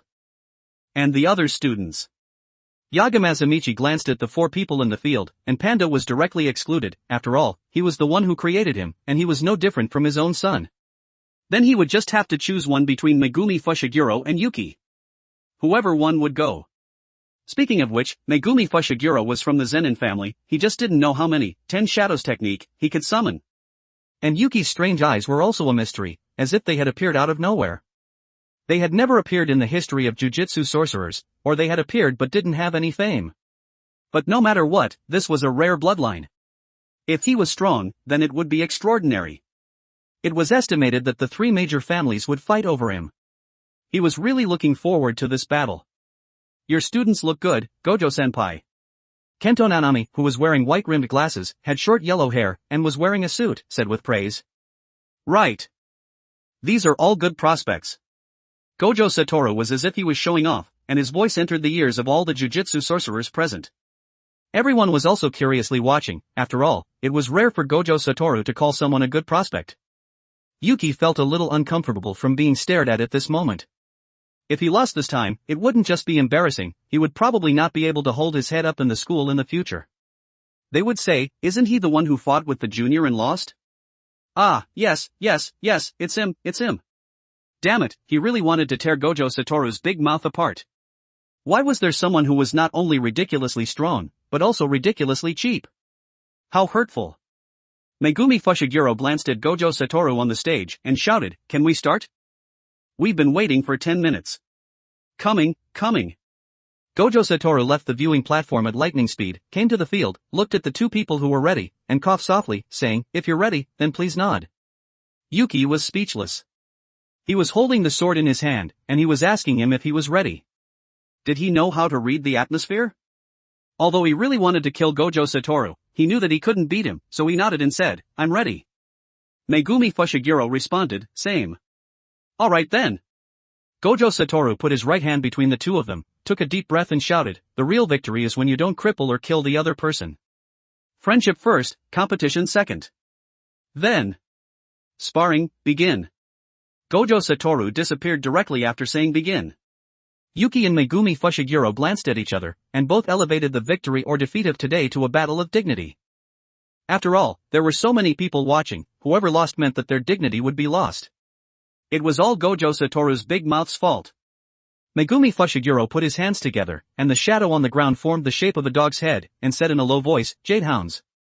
As the sound of sizzle rang out, 2 jade hounds, one black and one white, slowly condensed from the shadow under his feet. They were huge, and their snarling appearance was frightening. "Surround him." The 2 jade hounds, receiving the order, ran wildly towards Yuki at this moment. Saliva from their mouths occasionally dripped on the ground, and their sharp claws formed deep scratches on the earth. "TCH, this is a bit difficult." Yuki frowned, grasped the sword hilt tightly with his right hand, and after scarlet cursed energy wrapped around his whole body, it dissipated directly, and his body was strengthened. After yesterday's beating from Maki Zenin, his understanding of the sword had become even deeper. Now, even without opening the Sharingan for assistance, he could do whatever he wanted. The two Jadehounds seemed to smell danger, and stopped 2 meters away from him, surrounding him from the front and back, their pupils staring intently at the prey in front of them that couldn't escape. The student who's being surrounded is going to lose. Mei Mei, who was sitting on the stage watching, exclaimed. No, the good show has just begun. Just watch, my student isn't that unbearable. Underscore underscore underscore underscore underscore underscore underscore underscore underscore underscore underscore underscore underscore underscore underscore underscore underscore underscore underscore underscore. For more advanced chapters visit my Patreon. Patreon.com/Kane45. Tier, $10 casual reader, 20 plus advanced chapter. $20 intermediate reader, 40 plus advanced chapter. $40 expert reader, 80 plus advanced chapter. Update, Monday to Friday, update 3 chapters a day. Saturday and Sunday, off. Chapter 16, JKNS, Chapter 16.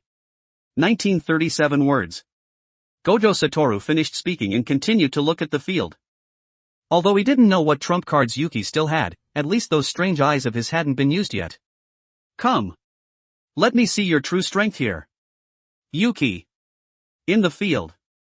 Yuki looked at the 2 Shikigami Jadehounds outside his attack range, and didn't dare to move rashly. After all, no matter which one he attacked, one of them would definitely launch a surprise attack. Nothing was more disgusting than this tactic. At this moment, it was a matter of seeing who couldn't hold on first. Whoever attacked first would reveal their weaknesses.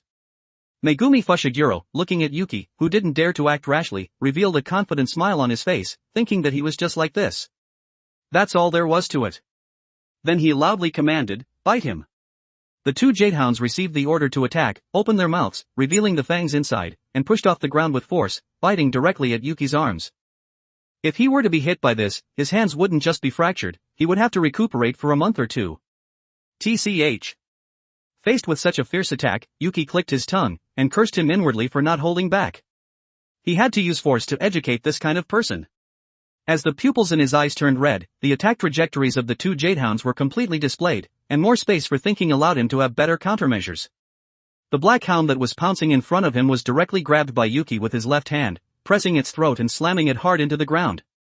The white hound's bite from behind was blocked by the long sword in his right hand. Bang! With a loud noise, dust rose from the ground, and the black Jadehound's head was severely injured, and it turned into a shadow and disappeared, leaving only the white Jadehound, who was still in shock at this moment. It didn't understand what had just happened. It was as if this man had eyes behind his back. His right hand's sword had precisely caught its chin, preventing it from closing its mouth. Yuki looked at the black hound that had disappeared in his left hand, and his scarlet pupils glanced at the white hound that was biting the blade behind him. Woof woof! The white hound seemed to want to say something, but Yuki wouldn't care what it wanted to say. Anyway, he couldn't understand it even if it said it, they weren't even the same species. Get out of here! White hound! Megumi Fushiguro, who had reacted, shouted loudly. Yuki was just about to reach out and grab its neck, but the white hound directly turned into a shadow and disappeared on the spot, not giving him any chance. He only left the long sword stuck in the ground. So strong. This was Megumi Fushiguro's first impression. Completely different from the arrogant and domineering impression he had before, he was really strong. He had stopped the 2 Jadehounds, who were attacking from different directions, in an instant, and what were those eyes? A bit interesting, if he gets any stronger, he'll probably be pulled to the 3 major families to be used for breeding. Mei Mei said mockingly. Gojo Satoru glanced at her, but didn't say anything. It was inevitable that rare bloodlines would attract their attention, and what he had to do was to protect him until he had completely grown up. For 65/500. For 64/500. For 63/500. The cursed energy in his body was decreasing at a rate of 1 jump every 3 seconds. Yuki, who couldn't afford it, directly closed the Sharingan. Although he was showing off, the price was a bit too high. Megumi Fushiguro's 2 Jadehounds had been eliminated by 1, and it was still difficult to guess whether he had other Shikigami. Anyway, this was the best time to attack.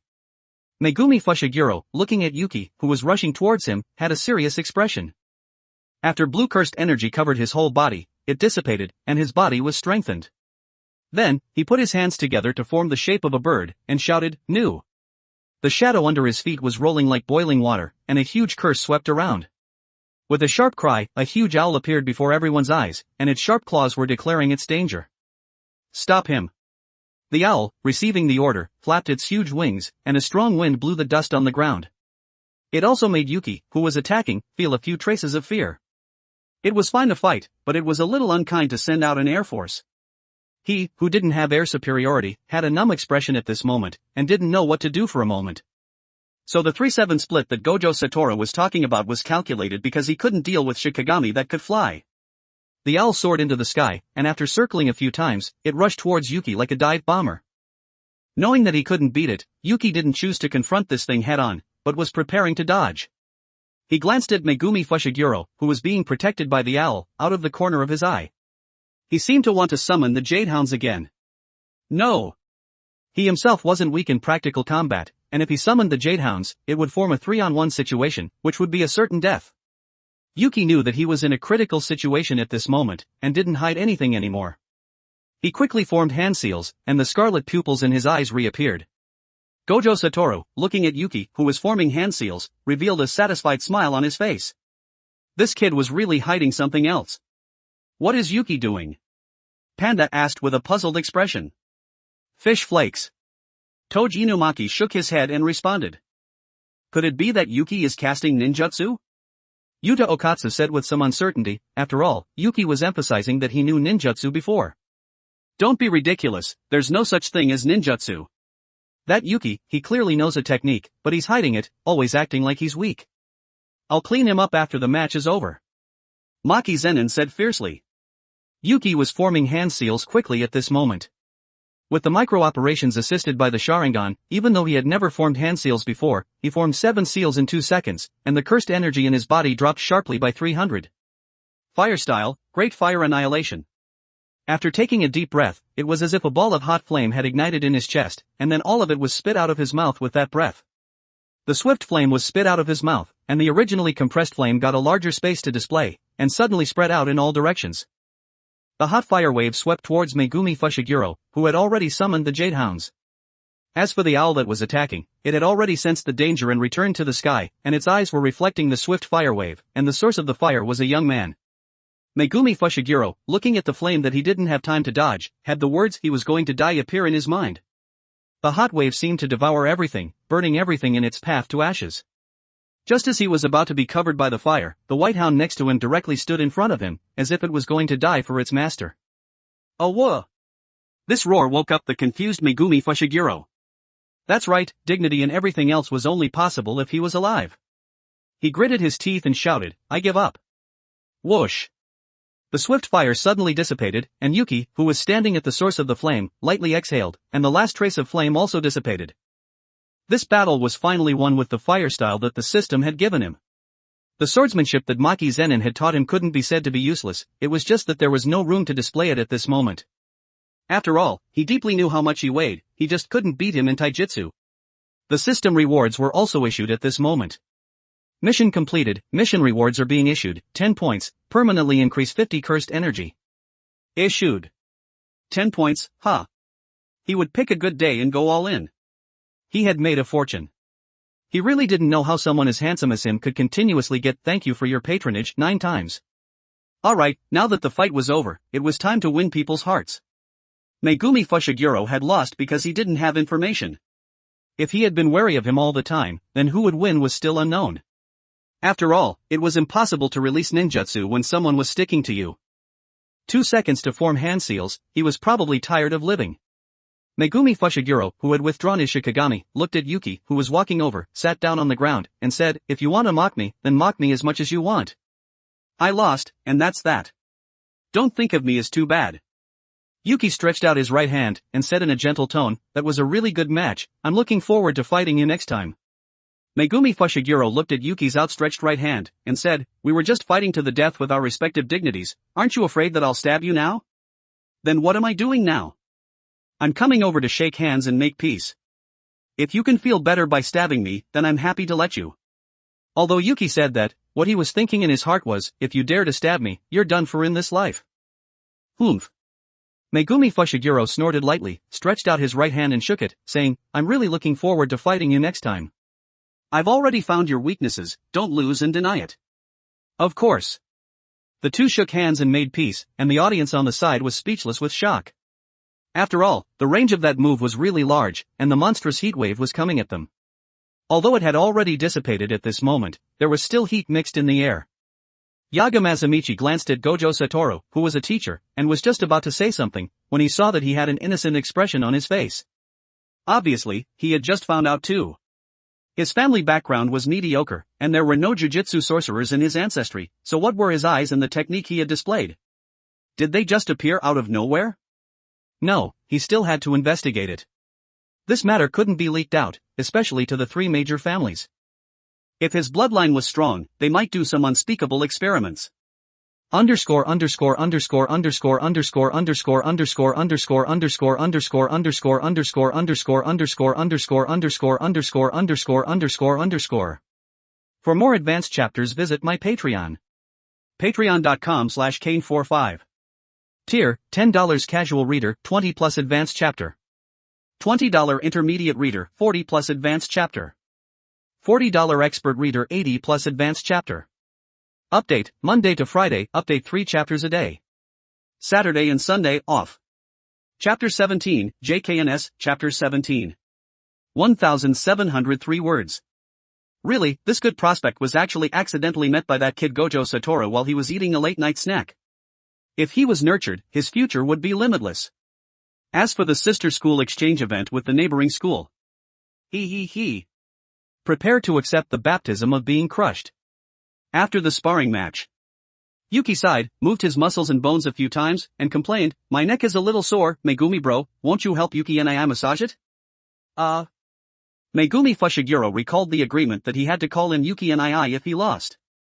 Although it was a little difficult to say, but losing was losing. Yuki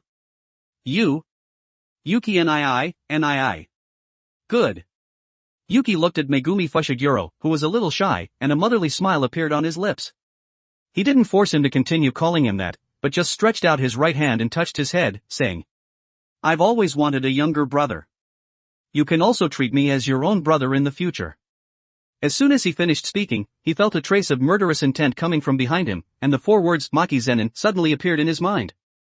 Just as he was about to run, his throat was locked by 2 arms, and Maki Zenin's angry voice came, Good for you, you were hiding it so well? You know such a powerful technique and you still tricked me into teaching you swordsmanship. Quickly spit out the swordsmanship I taught you. Whoa, I was just afraid that my big move would miss, so I learned some swordsmanship for self-defense. I'm suffocating, loosen up, loosen up. Yuki patted Maki Zenin's arm, and quickly admitted his mistake. Add a meal, add a meal. If you don't add a meal tonight, Maki won't let you go. Panda next to him cheered. Salmon. Toji Inumaki agreed. Maki, Yuki's face is already turning red, if you don't let him breathe some air, he'll faint. Only the kind Yuta Okatsu noticed that Yuki was about to suffocate at this moment. Yuki gave him a thumbs up, expressing his relief. He didn't need to work so hard to increase his favorability. Yuta Okatsu continued, if he faints, there'll be no food tonight. Yuki, MMP, he felt offended, hurry up and strangle him to death, let him be reincarnated. Ah, that's right. Maki Zenin released her arms, and Yuki, who could breathe, suddenly got up, taking big gulps of fresh air, and his face also changed from liver-colored to light red. Are you guys planning to have a funeral feast tonight? Yuki complained and didn't say anything else. He said to Megumi Fushiguro, who was standing to the side, come out and eat together tonight, don't make me come over and knock on your door. Everyone is very nice people, so get to know each other. Okay. Perhaps he wasn't good at communicating with people, Megumi Fushiguro had never been able to take the first step, but he was happy in his heart that he could make friends at this moment. After all, no one wanted to live a lonely life. Although these people looked strange, he had observed them for these past few days, and their hearts were very kind, he just felt that it was a little difficult to communicate with that white-haired senior. He always said words that he didn't understand, although Panda explained them. Forget it. He had already come here, so he would do as the Romans do. Kid, you did a good job, but I feel like your body is a little weak. If you were a little stronger, you could beat Yuki. Do you want to learn cursed tools from me, your big sister? Maki Zenin asked with a smile on her face. Okay, Maki, Nasan. Megumi Fushigiro's words hit Maki Zenin's heart, and she hugged his neck and rubbed his hair with her right hand, saying, "Aya, you're pretty sensible, kid. I've decided, I'm going to teach you something powerful, so that you can beat Yuki in the future and avenge today's defeat." Good grief, had she completely let herself go? Yuki was speechless, and looking at the sun that was approaching noon, he said to everyone, "I'm going to prepare the ingredients, you guys just wait for tonight's feast. Go, don't disturb us from getting to know Megumi Fushiguro." Maki Zenin waved her hand with a disgusted expression and said, "Damn it, these fickle people, it's not like he didn't win by using the swordsmanship that she taught him." Yuki was speechless, put his hands in his pockets and left directly. Just as he walked out of the training ground, Gojo Satoru's voice came from behind, "Yuki-kun, the director wants to talk to you." The director wants to talk to him? Yuki turned around and looked over. Director Yaga had a serious expression at this moment, as if he had something big to say. But what big thing could there be at this moment? Could it be that they wanted to gouge out his eyes and take them to analyze? No, with Gojo-sensei here, it shouldn't be that outrageous. Then what was it? Could it be about the fire style from just now? If that was the case, then he could only say that it was due to his bloodline. After all, 80% of Jujutsu sorcerers' techniques were inherited through bloodlines. After struggling for a while in his heart, Yaga Mazamichi was already standing in front of him at this moment. Looking up, his serious expression was deeply imprinted in his mind. Slap slap. Yaga Mazamichi's wide hand patted his shoulder, making a slapping sound, and then laughed loudly, "Ha! You did a good job. I'll have you and Yuta Okatsu go to the sister school exchange event with the neighboring school in 2 months. Come on. Fight for glory for the school, and kill them all." Ha! Yuki looked at Director Yaga with a confused expression, frantically searching his mind for this so-called sister school exchange event.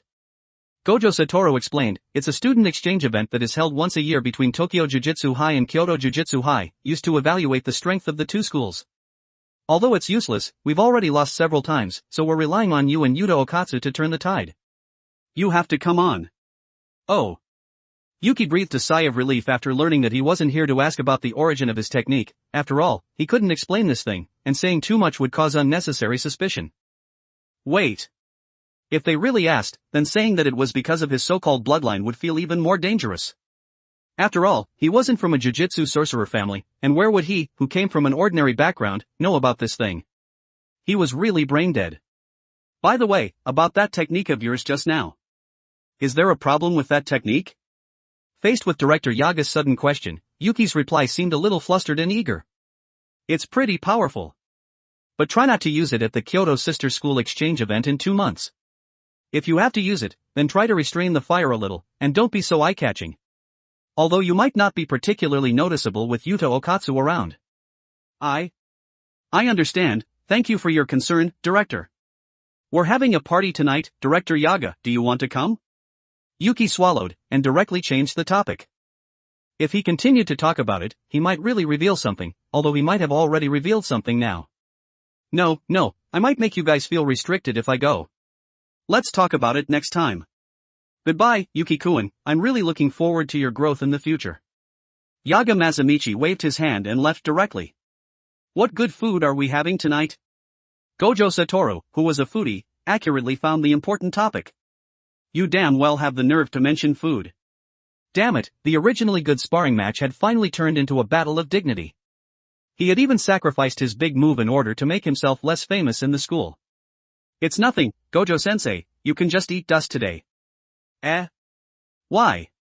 There's no why, Gojo-sensei, you can just eat dust, anyway, you can live. Tokyo, as the most prosperous area in Japan, of course it had no shortage of beautifully dressed women. Yuki, as a senior, wasn't surprised at all and exclaimed about the beauty of today. He liked this leisurely moment of buying groceries the most. If you were to ask why, it was because the beauties on the street were particularly pleasing to the eye. However, what was going on today? Why did it feel like the flow of people had obviously increased, and they were still squeezing towards the same place? Hurry! It's Takata-chan's concert, we absolutely can't miss it. If we go late, we won't even be able to get in the door. The voice of a passerby entered Yuki's ears.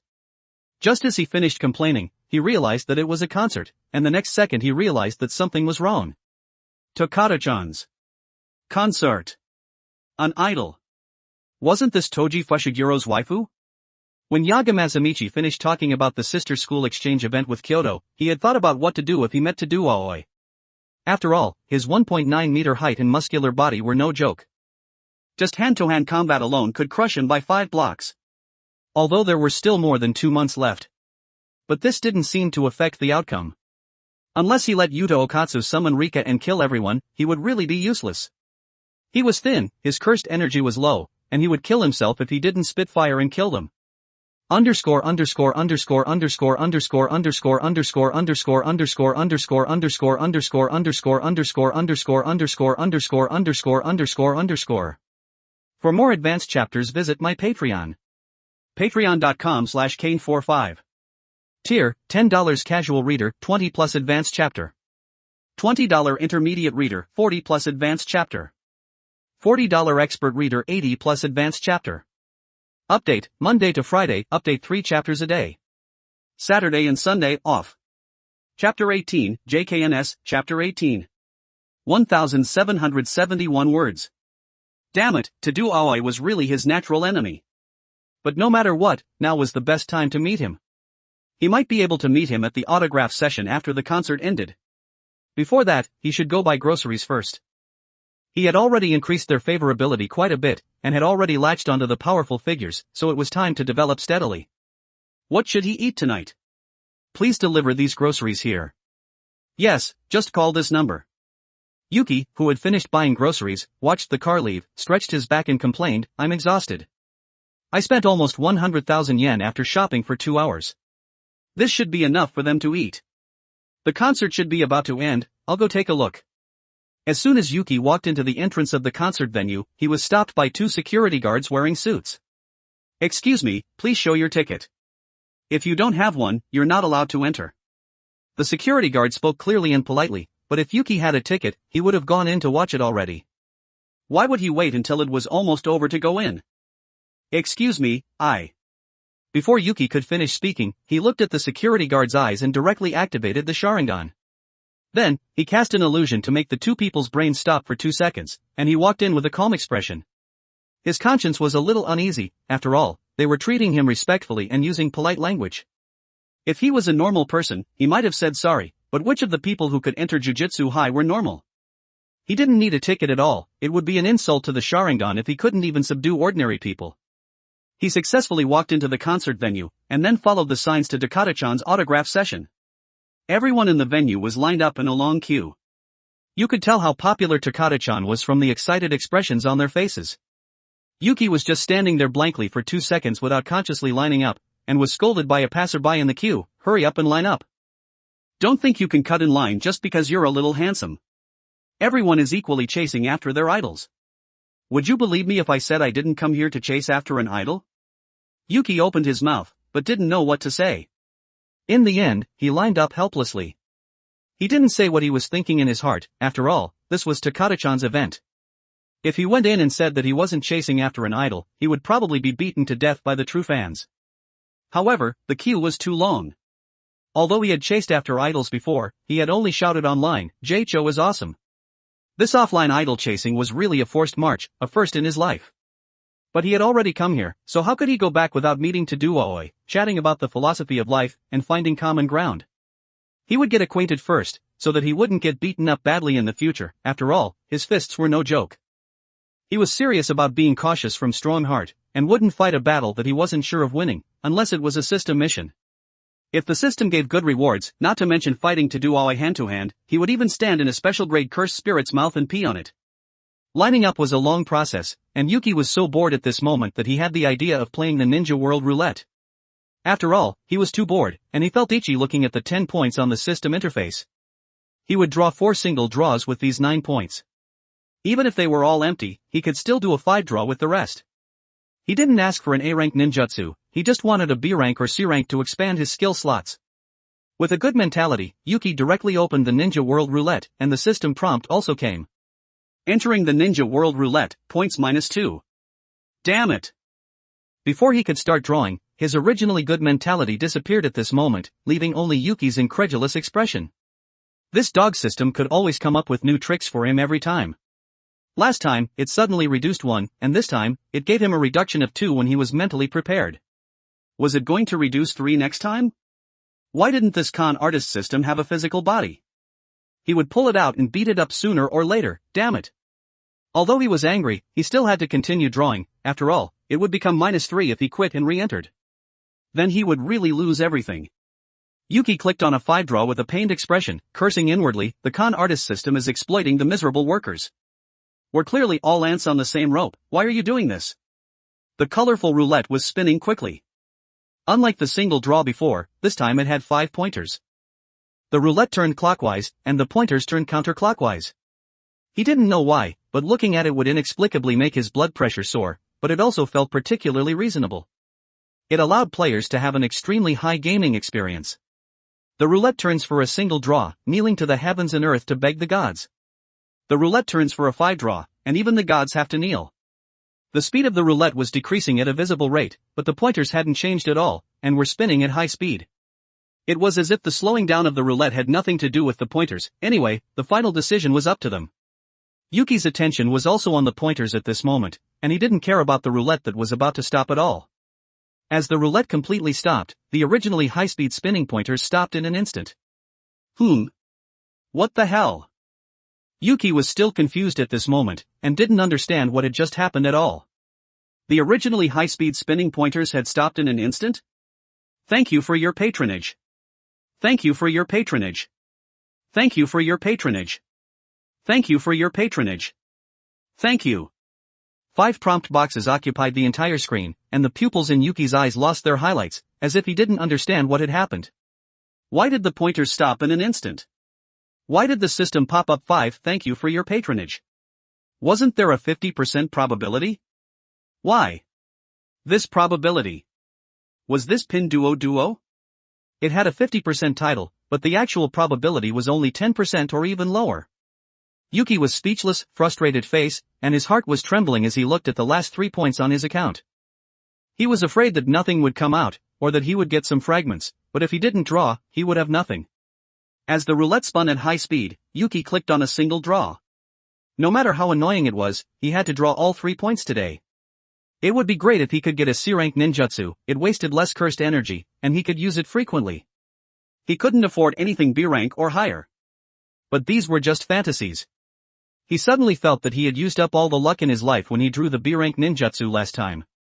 As the roulette stopped, the pointer was pointing to a C-rank ninjutsu at this moment, but Yuki wasn't surprised, but was thinking about how many fragments he needed to synthesize the C-rank ninjutsu. Congratulations on obtaining C-rank ninjutsu, Phoenix Sage Fire Technique Fragment. 5 fragments are needed to synthesize the ninjutsu. 5, huh? Forget it, let's continue. Who knew when the remaining 4 would come out? The roulette continued to spin. Yuki's attention wasn't on the system at all at this moment, but was glancing at the flowing crowd around him. 3 minutes had passed, but he didn't seem to have moved very far. He had only moved about 1 meter from the position where he had just entered. 1 meter in 3 minutes. Turtles walked faster than this, right? Just shaking hands and signing autographs, why was it like this? Whoa! A burst of excited shouting instantly attracted Yuki's attention. Please write your autograph on my clothes. No. Draw a heart directly on my chest and then write your autograph inside. Okay. Takata-chan had seen all kinds of scenes. Although this person was a bit tall, no, not a bit, he was too tall. He was almost 1.9 meters tall, right? And his muscle lines were obvious, and he looked very strong. Was she already that attractive? Takata-chan picked up the pen on the table and drew a heart on the man's chest, and then signed her autograph inside, saying, "Be energetic today too." Of course, Takata-chan. Taduaoi put down his clothes, and was just about to leave, and then, as if he had thought of something, he leaned over again and said, "Please leave an autograph on my clothes too, please." Okay. Tadu, who had completed everything, left with satisfaction, but on the way, he suddenly felt a surge of cursed energy. Following the cursed energy that permeated the air, he looked towards the source, and a black-haired boy was staring intently at him at this moment. He was wearing the uniform of Tokyo Jujutsu High. Yuki smiled calmly, and said in a low voice, "So I really found him, and there's also an unexpected surprise. Congratulations on obtaining C-rank ninjutsu, Fire Style, Fireball Technique. Fire Style, Fireball Technique, Cursed Energy Consumption, 100 points. The more cursed energy injected, the greater the damage caused. The system roulette had turned to the C-rank ninjutsu again on this last draw, but it came off this time. However, was he destined to be with Fire style? Great Fire Annihilation, Fireball Technique, Phoenix Sage Fire Technique Fragments, Flying Thunder God Technique Fragments. Underscore underscore underscore underscore underscore underscore underscore underscore underscore underscore underscore underscore underscore underscore underscore underscore underscore underscore underscore underscore. For more advanced chapters visit my Patreon. Patreon.com/Kane45. Tier, $10 Casual Reader, 20 plus Advanced Chapter. $20 Intermediate Reader, 40 plus Advanced Chapter. $40 Expert Reader, 80 plus Advanced Chapter. Update, Monday to Friday, update 3 chapters a day. Saturday and Sunday, off. Chapter 19, JKNS, Chapter 19. 1,680 words. Was he destined to walk the old path of the Uchiha? The Fire style, the art of not burning people to death. Yuki walked out of the long queue and headed towards Tadu Aoi. What was this guy going to do? It seemed like they didn't know each other. Tadu Aoi looked at the approaching young man with a puzzled expression. Looking at his tender face, he knew that he was a first-year student at Tokyo Jujutsu High, and hadn't been in school for long. Moreover, they had never met before, not to mention knowing each other. Could it be that he had met a kindred spirit? That's right, he was also here to get Takada-chan's autograph. He was a kindred spirit. They were both jujutsu sorcerers, and they both liked the same person. What was this if not fate? Before Yuki could introduce himself, Tadu Aoi hugged him with tears in his eyes and said, "I understand." We're all the same people? Huh? No, what did you understand? I haven't even opened my mouth yet. Yuki was dumbfounded. He just came over to say hello and get acquainted. What did he understand? Brother. Although we're not from the same school, I, as a second-year senior, can't let you go back and wait in line again. Take this autograph. After Tadu Aoi finished speaking, he took off his short sleeves, revealing his firm muscles inside, and carefully folded the clothes and put them in Yuki's hands. Yuki? No, why did you take off your clothes when I just came over? No, there's no need. Before he could finish speaking, Tadu Aoi continued to interject, "My name is Tadu Aoi, and I like girls with big breasts." What kind of girls do you like? How awkward. Yuki could feel the strange gazes around him at this moment. He suddenly regretted coming here to wait for him, but he still bit the bullet and said, "My name is Yuki, and I'm a first-year student at Tokyo Jujutsu High. I'm very happy to meet you. I like heroic and valiant girls." Oh. Is that so? Not bad. Come, let's talk while we walk. Your clothes. I don't need them. You can take them as a souvenir. After all, Takada-chan's love has been deeply engraved in my heart, and I'll never forget it. After Tadu Aoi finished speaking, he touched the autograph on his chest, and the happy expression on his face scared Yuki so much that he wanted to run away. Was this a parallel universe? Had he turned into a gay man? Oh, okay. All right. Yuki looked at the clothes in his hands, at a loss. This time, making friends was very successful, but he always felt that something was wrong, as if there was some misunderstanding. After chatting for half an hour, Yuki left on the grounds that he had to go back and cook. Anyway, he couldn't stay for another second. The expressions on the faces of the passers-by were as strange as they could be. It was just too much. He was slipping away. If he didn't go back to cook, the ingredients would go bad. Half an hour later, just as Yuki got out of the taxi, he saw Director Yaga talking to a man at this moment. The man was wearing a suit and tie, and he looked like a successful person in society. There was also a black car parked to the side, and 2 tall, bald security guards were standing there with serious expressions. What the hell? Which company's president was this, making such a big commotion when he went out? Just as Yuki was puzzled, Director Yaga's voice entered his ears. "Yuki, come over here, I happen to have a mission for you." Coming. Yuki glanced at the man's face, and suddenly felt a sense of familiarity. He seemed to have seen a similar face somewhere before. Although he didn't remember who it was, he still responded politely, "Hello, my name is Yuki, and I'm a student at Jujutsu High." "Hello, my name is Oto Itaku, and I hope to get along well with you in the days to come." Get along well. What the hell? Yuki glanced at Director Yaga, his small eyes full of big doubts. Yaga Mazamichi coughed twice and said, "Although the mission came a little hastily, you will be responsible for protecting Oto-san's daughter from being attacked by cursed spirits for the next half month." Ha? Half a month? Yuki had never heard of a jujutsu sorcerer having to protect someone for half a month. Shouldn't they exorcise the cursed spirits around her, and then pack up and leave? Could it be that she had a spirit-attracting constitution, and was attracting nearby cursed spirits at all times? Ahem. Yaga Masamichi reminded in a low voice, just go with her and be a bodyguard for half a month. You have to protect her daughter's safety no matter what happens during these half a month. Why? There's no such thing as a jujutsu sorcerer being a bodyguard? Yuki responded in a low voice. Just because she specifically named you with a photo, and gave 500 million yen. Good grief, so he was being sold out for half a month for 500 million, and he wouldn't get a single penny? Yuki looked at Director Yaga with a disdainful expression. I'll give you 10 million when you get back. As soon as Yaga Masamichi finished speaking, Yuki's face changed faster than flipping a book. He looked at Oto Itako to the side with a smile on his face, and said, I'm very happy to serve you. Do you want to come in and have a meal together? I'm going to make a farewell dinner for my friends right now. A farewell dinner. It wasn't like he was going to die, why did he say it so heroically? Oto Itaku wiped the sweat from his forehead, and said, it's okay, if Yukikake is busy today, then I can come again tomorrow. This is my assistant's phone number, please call him when you're done. Okay, no problem. Yuki took the postcard, glanced at the phone number on it, and watched the departure of the big tycoon. Good kid, where did you kidnap this rich family from? Yaga Masamichi patted Yuki's shoulder and laughed loudly, ha ha ha, 500 million. We've made a killing, we've made a killing. If you pat me again, I'll fall apart. After Yuki complained, he tore up the postcard. The contents inside were firmly remembered in his mind. His heart also began to wonder, who exactly was this rich tycoon? Had they met before? Childhood sweethearts? No, the original owner's memories were all in his head. His family had been poor for 3 generations, so where would he get such a rich childhood sweetheart? This was a bit outrageous. They specifically named him, and were especially generous in giving the school 500 million. Hiss. He should still go online and check it out, he always felt that something was wrong. Faced with Yaga Masamichi's questions, Yuki just said I don't know in a perfunctory manner, and left. It was already 4 o'clock in the afternoon, and if he didn't cook, they wouldn't have dinner today, it would be changed to a late-night snack. The last dish is here. It was already 8 o'clock in the evening at this moment, and Yuki had been busy in the kitchen by himself for a full 4 hours.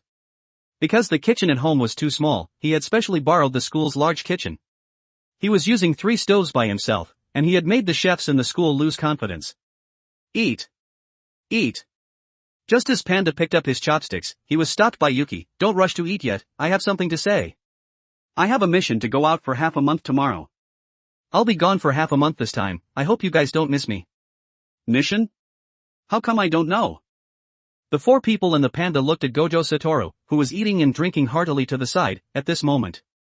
Maki Zenin asked, Gojo-sensei, what mission is it? Why don't we know? It's just a bodyguard mission, to protect the daughter of the future successor of the Oto Group, for a period of half a month. That's all I know, after all, the director personally issued the mission to him. After Gojo Satoru finished speaking, he continued to eat the food on the table, and the satisfied expression on his face showed that today's food suited his taste. What did he mean by personally? He had clearly run into it. And why did you come over to eat so openly? After Yuki complained inwardly, he sat down at the seat and ate. He learned from Gojo Satoru that Oto Itaku was now competing for the position of the group's successor, and then his daughter knew him, and then specifically named him to protect her. If he guessed correctly, that should be the case. He would have to wait until he rested at night to verify more information online. After all, he didn't know this surname at all. Oh, so you've become a gold digger. Maki Zenin's words instantly aroused the gossip of everyone. Cough cough cough. It's not. Yuki choked directly on the food, took a big gulp of soda and said, I don't even know what the girl looks like, how did I become a gold digger? Ayo, don't be so shy. Any of us here can do a bodyguard mission. Tell us, how far have you progressed? Panda showed an expression that all men understood. Underscore underscore underscore underscore underscore underscore underscore underscore underscore underscore underscore underscore underscore underscore underscore underscore underscore underscore underscore underscore. For more advanced chapters visit my Patreon. Patreon.com/Kane45. Tier, $10 casual reader, 20 plus advanced chapter. $20 intermediate reader, 40 plus advanced chapter. $40 expert reader, 80 plus advanced chapter.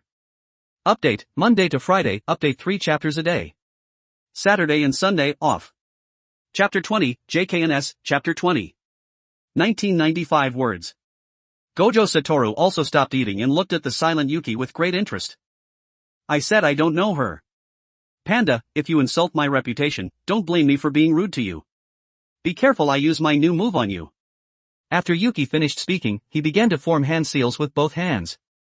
No, I admit I was wrong. Having seen that mouthful of fire, Panda quickly admitted his mistake. If that was to burn over, it would be terrible. At least the fur on his body would turn to ashes. He had taken care of these smooth hairs for a long time. New move?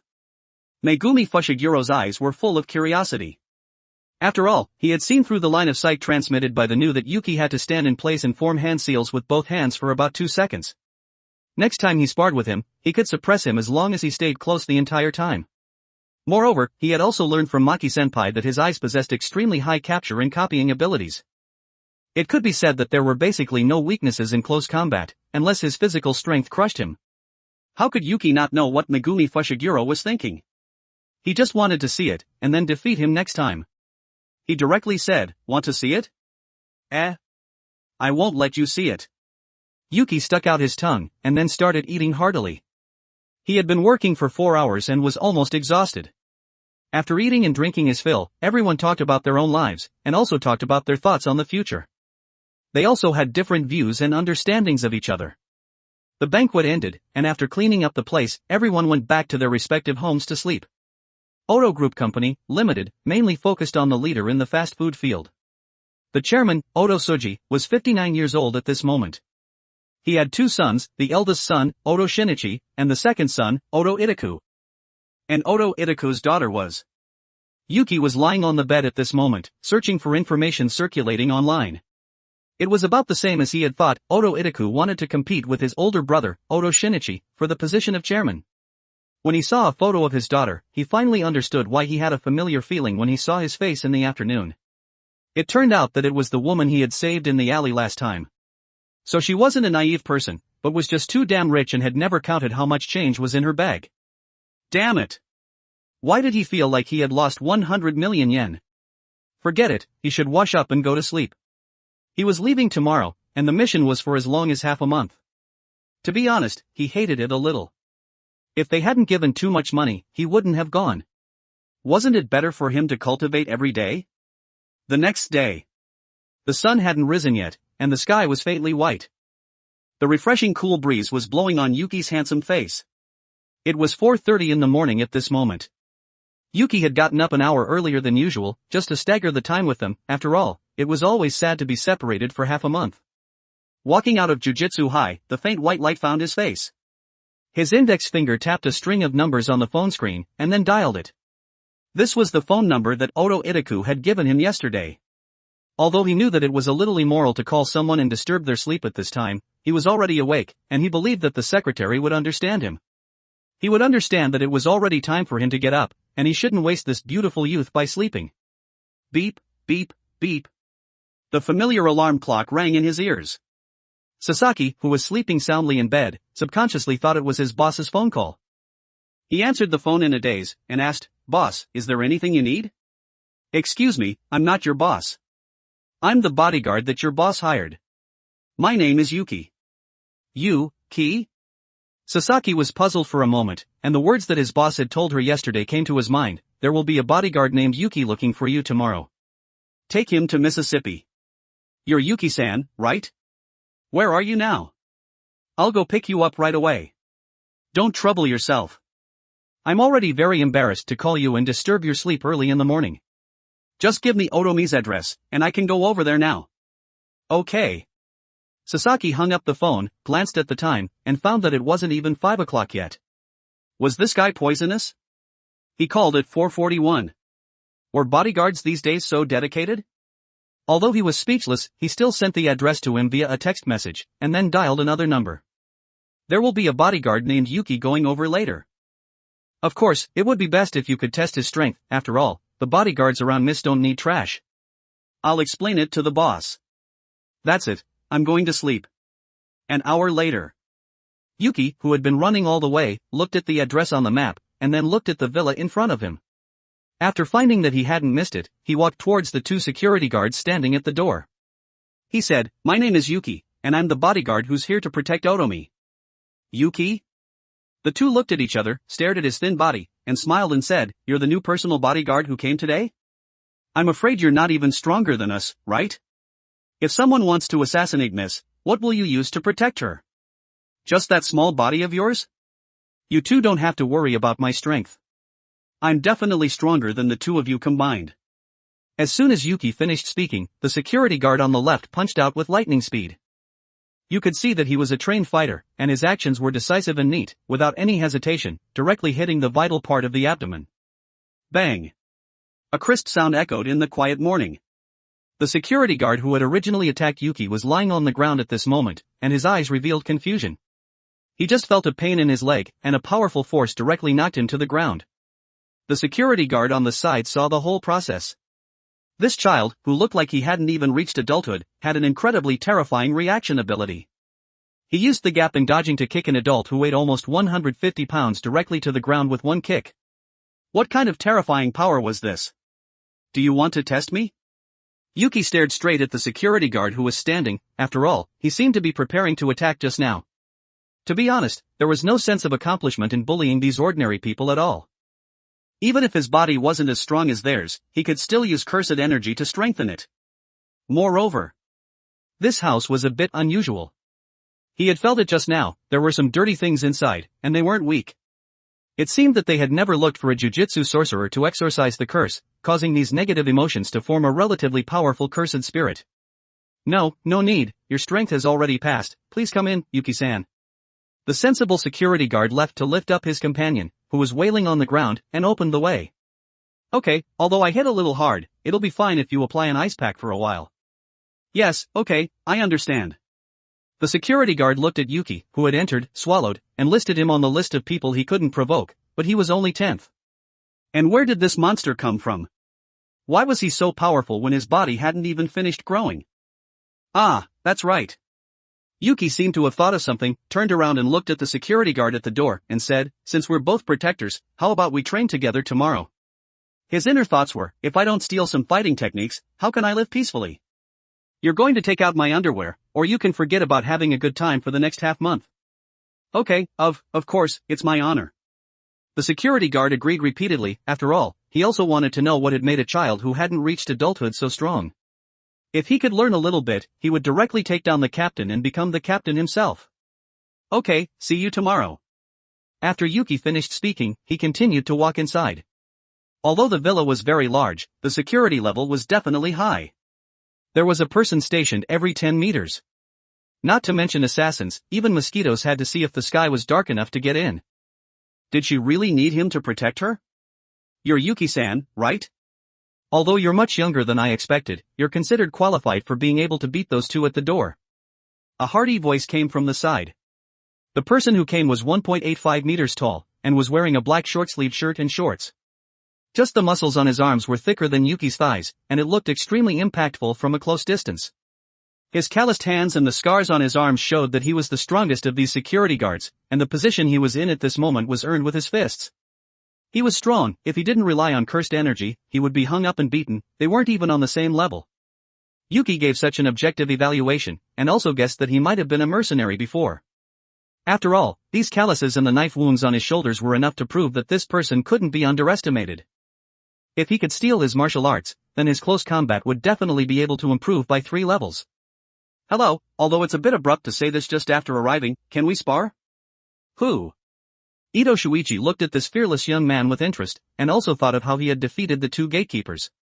Perhaps he had some strength. He moved his muscles and bones a few times and said, "Are you serious? Anyone with eyes can see the gap between us. If I accidentally injure you and cause a fracture or something, I won't be responsible. Of course, it's normal to get injured during sparring. Then shall we start now? Ha ha ha. You've got guts." Ito Shuichi looked at Murata Masaichi to the side and said, "Let the brothers come over and take a look. This kid has more guts than those cowards. None of them dare to challenge me, but this kid dares. Seeing your muscles, boss, who would dare to go up?" Murata Masaichi looked at the newly arrived kid with some pity. Although there were many arrogant people, you also had to look at the difference in physique. He hoped that you could get out alive. Underscore underscore underscore underscore underscore underscore underscore underscore underscore underscore underscore underscore underscore underscore underscore underscore underscore underscore underscore underscore. For more advanced chapters, visit my Patreon. Patreon.com/Kane45. Tier, $10 casual reader, 20 plus advanced chapter. $20 intermediate reader, 40 plus advanced chapter. $40 expert reader, 80 plus advanced chapter. Update, Monday to Friday, update 3 chapters a day. Saturday and Sunday, off. Chapter 21, JKNS, Chapter 21. 1996 words. What's going on? What's going on? The boss is fighting with the little kid who just arrived. Yeah, it's the first time I've seen someone so arrogant here. He challenged the boss as soon as he arrived. The last person like that has grass growing 3 meters high on his grave. I heard that he took down those 2 gatekeepers by himself. He shouldn't be that weak, after all, he won a 2-on-1 fight no matter what. How weak are those 2? I could beat them both if you gave them to me. The crowd whispered to each other, and Yuki had already gotten into a fighting stance at this moment, and had put the backpack behind him on the ground. Inside was a brand new cursed tool long sword. The previous one had already been sharpened, and could only be used for sparring with Maki. Kid, I admire your courage. 10 seconds, as long as you can last 10 seconds in my hands, I'll consider you the winner this time. After all, the difference in body size is too big, so I won't bully you. Ito Shuichi glanced at the blue backpack on the ground, and asked with some curiosity, what's in there? A sword. Yuki didn't prevaricate, after all, it was legal for jujutsu sorcerers to carry cursed tools when they went out. Interesting. Ito Shuichi slowly squatted down, the muscles in his legs bulged, and he said with an excited expression, then, let's begin. Okay. Yuki took a deep breath, and clenched his fists with both hands. He didn't plan to use cursed energy to strengthen his body at this moment. He wanted to try and see how strong the taijutsu of someone other than Maki Zenin would be. Murata Masaichi was holding a stopwatch in his hand at this moment, and shouted, begin. Whoosh. Ito Shuichi suddenly burst out, like a human-shaped tank, and the distance of 5 meters was reached in an instant. A fist as big as a sandbag suddenly slammed out. So fast. Yuki looked at the approaching fist, crossed his arms and protected his chest. With just one blow, he could feel the difference between the two was like heaven and earth. It felt like his hand bones were about to break. No, he couldn't withstand it. Scarlet cursed energy instantly wrapped around his whole body, and then dissipated. In just a breath, he was knocked away by this huge force. Boom! Yuki flew backwards 5 meters away and crashed into a tree. The loud noise startled Otomi, who was sleeping. She looked at the cheers outside the window with some puzzlement. It was usually so quiet in the morning, why were they cheering today? Wearing a red nightgown, she slowly got up and looked at the situation in the courtyard through the glass. The guards who were usually on duty were all gathered together at this moment, and Captain Ito seemed to be very happy, raising his arms high. What happened? Was that Yuki? Otomi's pupils contracted. Looking at Yuki, whose clothes on his back were covered in dust, he was walking towards the captain at this moment, and had gotten into a fighting stance as if he was about to start fighting. Hiss, it still hurts. Yuki waved his hands, and said, it's not over yet, it's only been 2 seconds, there are still 8 seconds left. He withstood it? Murata Masaichi's stopwatch had stopped at this moment, exactly 2 seconds. He had pressed stop from the moment Yuki hit the tree. After all, his hand bones would have been broken if he had taken that hit, not to mention that he would have fainted from hitting the tree, it didn't make sense. Are your hands okay? Ito Shuichi scratched his head, and also didn't seem to understand the situation at this moment. His arms were too thin, although he could feel that he had trained, but it was just training. Could it be that his bones were different from ordinary people? Of course. Or do you want me to get an X-ray for you? Yuki waved his hands, clenched his fists and continued, stop dawdling, there are still 8 seconds left. If I win, I'll add a condition, you have to teach me all of your martial arts. TCH. Ito Shuichi snorted coldly, got into a fighting stance, and sneered, so you were after my martial arts. No wonder you had the guts to challenge me. Okay, if you can really survive these 8 seconds, what if I teach you? You little madman. Gulp. Murata Masaichi swallowed, and shouted inwardly, it's over, it's over. Looking at Captain Ito's expression, he's serious. Where did this madman come from, directly asking the captain for his martial arts that he's been practicing for half his life? Begin. As the stopwatch in his hand timed again, Ito Shuichi moved, but this time he was going for the kill. He had researched these martial arts of his through countless near-death experiences. How could he easily teach them to others? Even if he couldn't kill anyone in the country, he would cripple your two arms, and let you know the consequences of talking big. It was faster. Seeing Ito Shuichi, who had already closed the distance, Yuki had a serious expression. His body had been amplified by cursed energy, and he wouldn't be unable to react like the first time. The swift fist attacked again, but this time it had already been blocked by Yuki at the moment the fist was swung out, allowing it to run out of steam at the lowest point of power. Then, he grabbed his right fist and suddenly pulled back, wanting to break his balance point and buy himself some time. This power was so strong. Ito Shuichi immediately spread his legs into an 8-character stance to stabilize his body, and his left hand, which could still move, grabbed towards his neck. All of this happened in an instant, completely showing the reaction abilities of the two people. Murata Masaichi looked at the stopwatch in his hand with a surprised expression, and counted softly. 4. 5. 6. No way, this kid is fighting back and forth with the captain? The surprised voice next to him didn't interrupt his counting. 7. Hey, are you kidding me? Their body sizes are different, and the captain's fist has been blocked? 8. No way, it's been so long, and the captain has only left a wound on his hand? 9. What's wrong with this kid? Why is he so strong? Ito Shuichi, who didn't know how long had passed, was a little flustered at this moment. After all, he had been fighting for so long, but he had only touched him once, and then he had been broken free by his strange strength. 10, time's up, Yuki wins. Murata Masaichi pressed stop on the stopwatch in his hand and shouted loudly, and the two also stopped. The onlookers also showed a ghostly expression. After all, the tonnage of the two shouldn't be on the same level. There was a difference of more than 80 pounds in the middle, so how could they be evenly matched? Looking at the expressions of those onlookers, it seems that Yuki won. Otomi watched the whole thing, and a satisfied smile flowed from the corner of her mouth. As expected, his strength was very strong, and seemed to have surpassed the captain. Her father's competition for the position of successor would definitely distract him. With his protection, there shouldn't be any problems. As for why she didn't let the powerful captain be her personal bodyguard, it just felt a little strange. He was at the prime of his life, and it wasn't very appropriate. But after investigation, Yuki was just a 15 or 16-year-old child. His background was a bit tragic, and his parents had suddenly died a few weeks ago. Moreover, she could completely raise him as a younger brother at this age, so naturally there weren't any major concerns. In other words, he hasn't even grown all his hair yet. It should be fun to tease this kind of innocent young boy, right? TCH, it was really difficult to fight.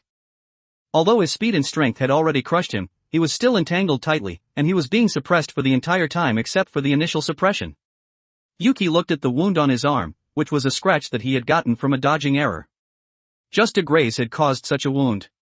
As expected of the man he had set his sights on. How strong would he be if he could copy all of his martial arts? If he was a jujutsu sorcerer, then he would be the second to do Aoi. I lost.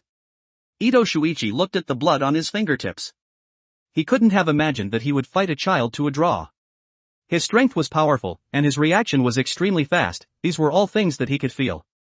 But he was still a little unwilling to lose to a child. After all, how could an adult not be able to beat a child? It was so embarrassing. Ito-sensei, according to the agreement just now, I win if I last 10 seconds, and you have to teach me everything you've learned in your life. Although I know that this is a bit difficult for you, but once a teacher, always a father, or should I kneel down and kowtow to you? Yuki knew that it was difficult to get someone to teach him everything they had learned in their life, so he could only rely on his mouth to coax him. He looked rough and burly, and definitely didn't have a girlfriend.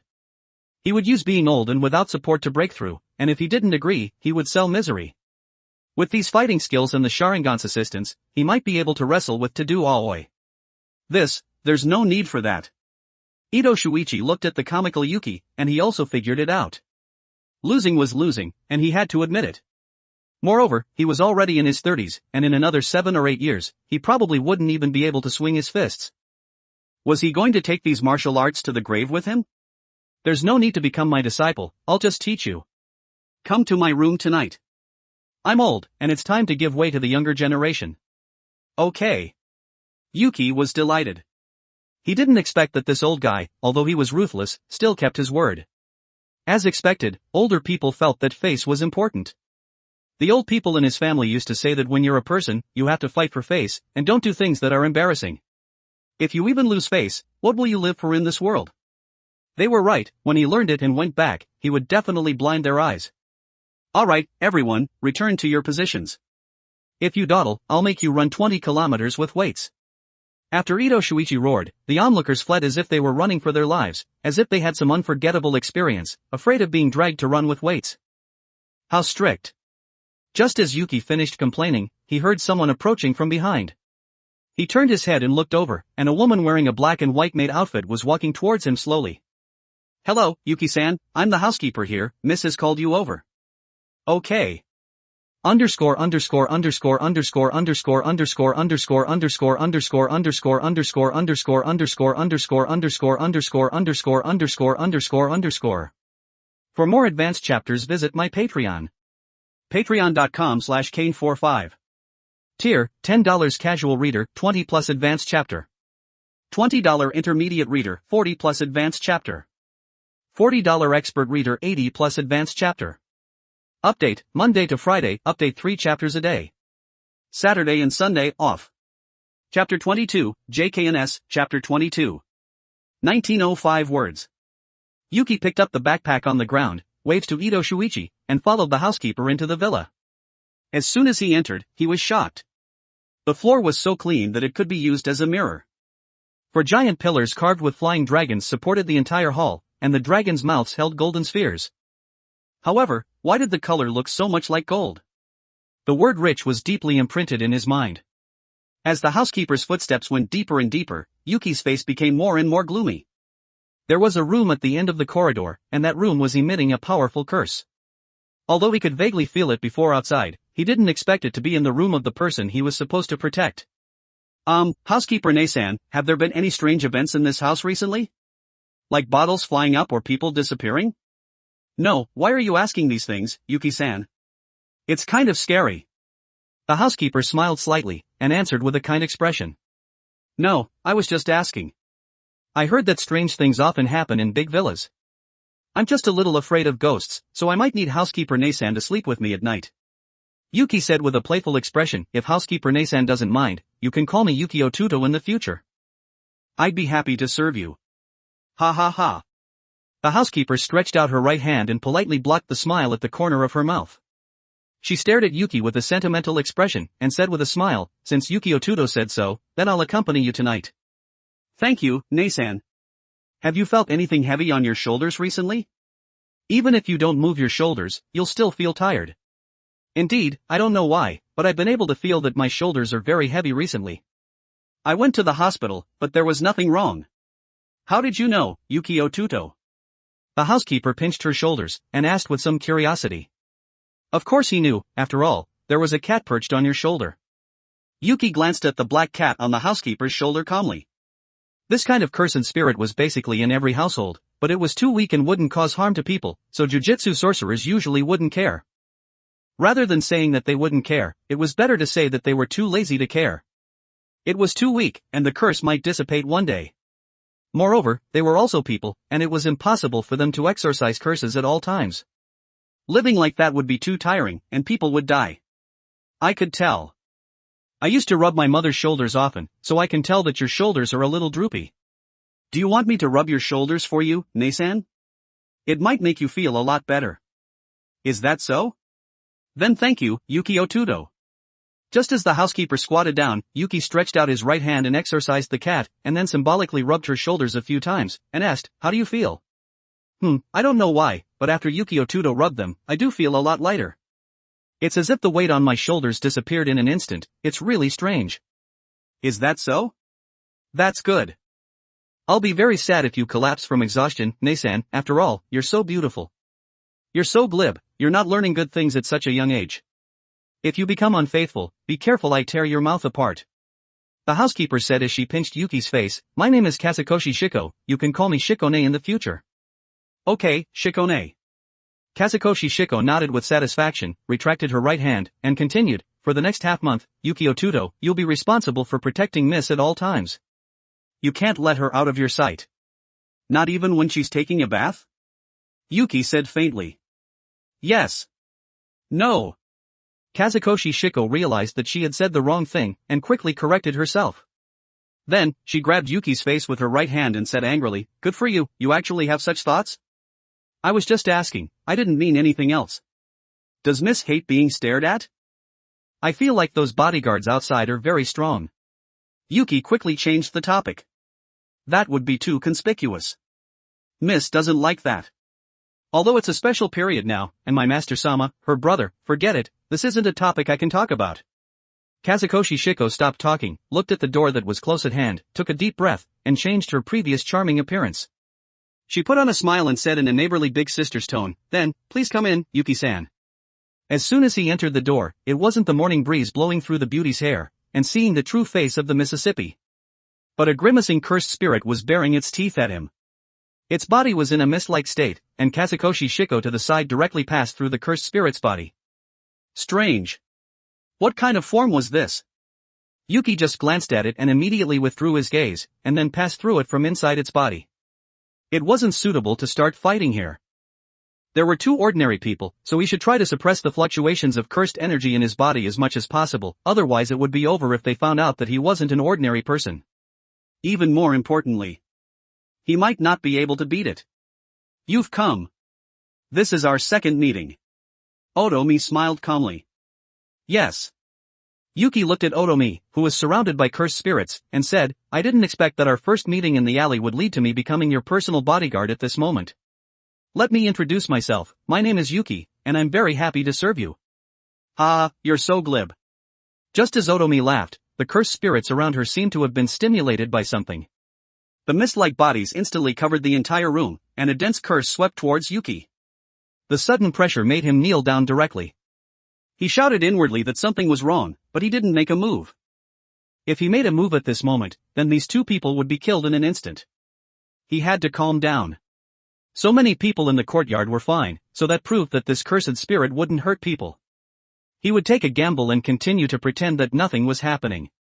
A hoarse voice came from all directions, "Don't get close to my daughter." "Kill? No, can't kill people. If I kill people, my daughter will be scared. I can't let my daughter be scared." As the voice slowly dissipated, the curse that was pressing on his body directly disappeared. "Yuki-san, what's wrong?" Kazukoshi Shiko's concerned voice came from the side, and a fair and tender arm stretched out. "No, nothing, the floor is a little dirty, so I'm wiping it."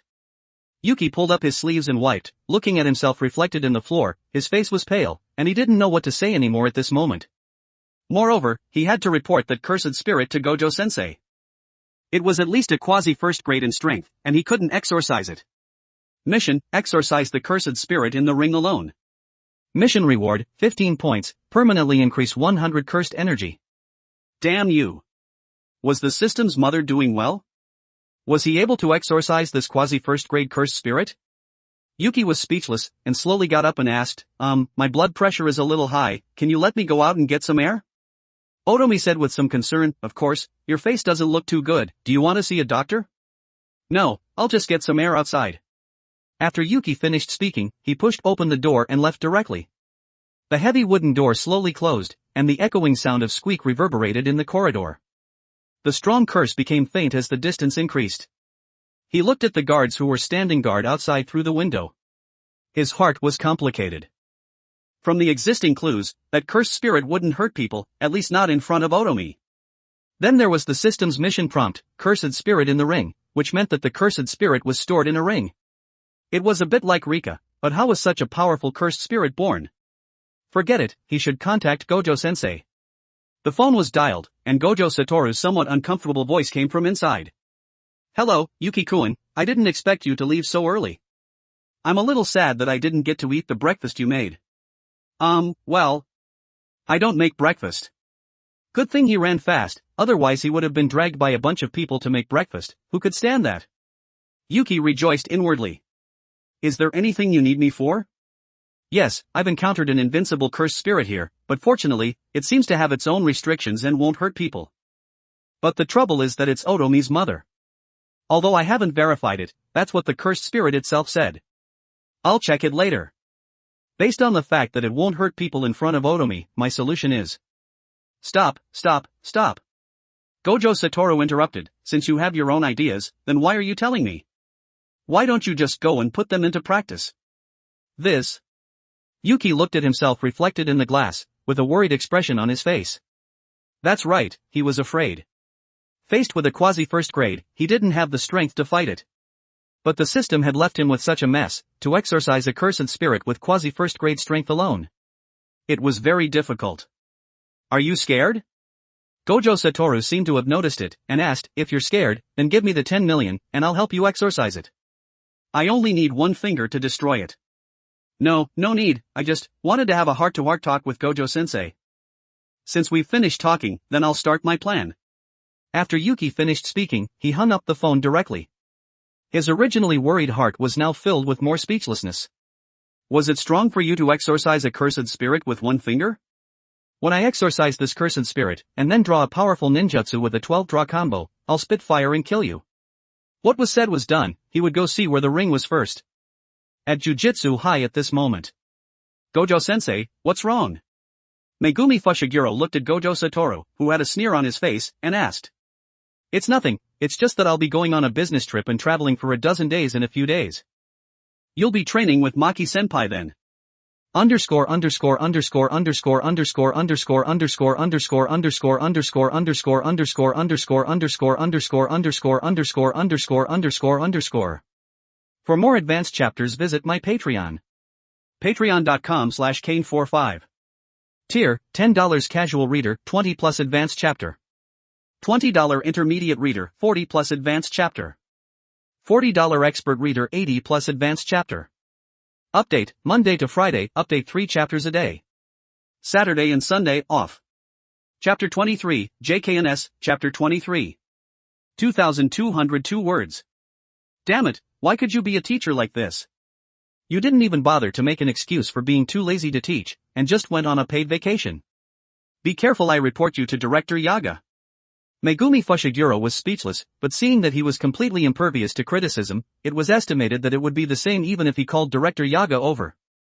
Then, he replied helplessly, oh, as long as you're happy. I'm going to find Maki-senpai to practice taijutsu now. Bye. Gojo Satoru waved his hand, and his mind recalled the phone call that Yuki had just made. At least he was calm at this moment. He didn't choose to run away at the first sign of a powerful cursed spirit, and he also put himself in his shoes to think about whether he would die, and then try to extract useful information from it. He had to say that this approach was indeed boldly approaching the pathological. It seemed that he was pursuing this sense of oppression of being on the verge of death. After all, if he guessed wrong, he would die. Ha, what a madman, he's like he was born to exorcise curses. Gojo Satoru sneered, and slowly took off the white bandage that was covering his eyes, revealing his azure and clear pupils. His right hand took out his old-fashioned sunglasses from his pocket, and he got up and said, how can I let this kind of madman fall here? After all, these are my students, and they're all top combat power in the jujutsu world in the future. I'll go see how he's handling this matter alone. What kind of face is hidden under that rational face? After adjusting his thoughts, he pushed open the door again, and his originally pale face had recovered a little rosy color at this moment. Are you all right? Yeah, my blood pressure was a little low just now. I went out to get some air, and I feel much better now. Didn't you say your blood pressure was a little high when you went out just now? How did it become low again? Otomi asked with a puzzled expression. Put. Kazukoshi Shiko, who was standing by the door, covered her mouth with her left hand, chuckled, and the corners of her mouth turned up slightly. She said softly, you little rascal, let's see how you explain this now. Yuki heard all of this in his heart, and saw it in his eyes. In response, he could only give an awkward but polite smile. Then, he looked at Otomi and continued, as your personal bodyguard, I will fulfill my duties in the next half-month, and exorcise anything that is dangerous to you or society. As he said that, his eyes glanced at the cursed spirit above her head. The cursed spirit was like a gentle mother at this moment, combing the hair of her most beloved child. Although he couldn't see any signs of rampaging at this moment, it was hard to say what would happen in the future. The intelligence of the cursed spirit was low, and the meaning of its existence should be to protect its daughter. If Otomi was injured, then that meant that it would lose control. He suddenly felt a great responsibility. Wait. Why was he finding so many reasons to exorcise it? The system mission had already come out, could he not exorcise it? Okay, then let's go out. Otomi gently took off the ring on the index finger of her left hand, and then put it under the pillow on the head of the bed. During the whole process, her eyes were staring at the ring, as if it was the most precious item. But in Yuki's eyes, the black dust lines in the ring were connected to the cursed spirit's body. There was no doubt that this was the cursed spirit in the ring that the system had reminded him of. But even if he knew, it wasn't good to get close. After all, it seemed to be wary of him at this moment. It was a bit like a child, and would be wary of people it had just met. But none of this mattered. There were a full 15 days, and there was plenty of time for it to lower its guard. When that time came, he would exorcise it. What he needed to do now was mainly to go to Ito Shuichi's place at night to learn taijutsu, otherwise he really wouldn't be able to wrestle with this powerful cursed spirit. Miss, Yuki-san, please take care. Kazukoshi Shiko opened the door, and stood straight in place.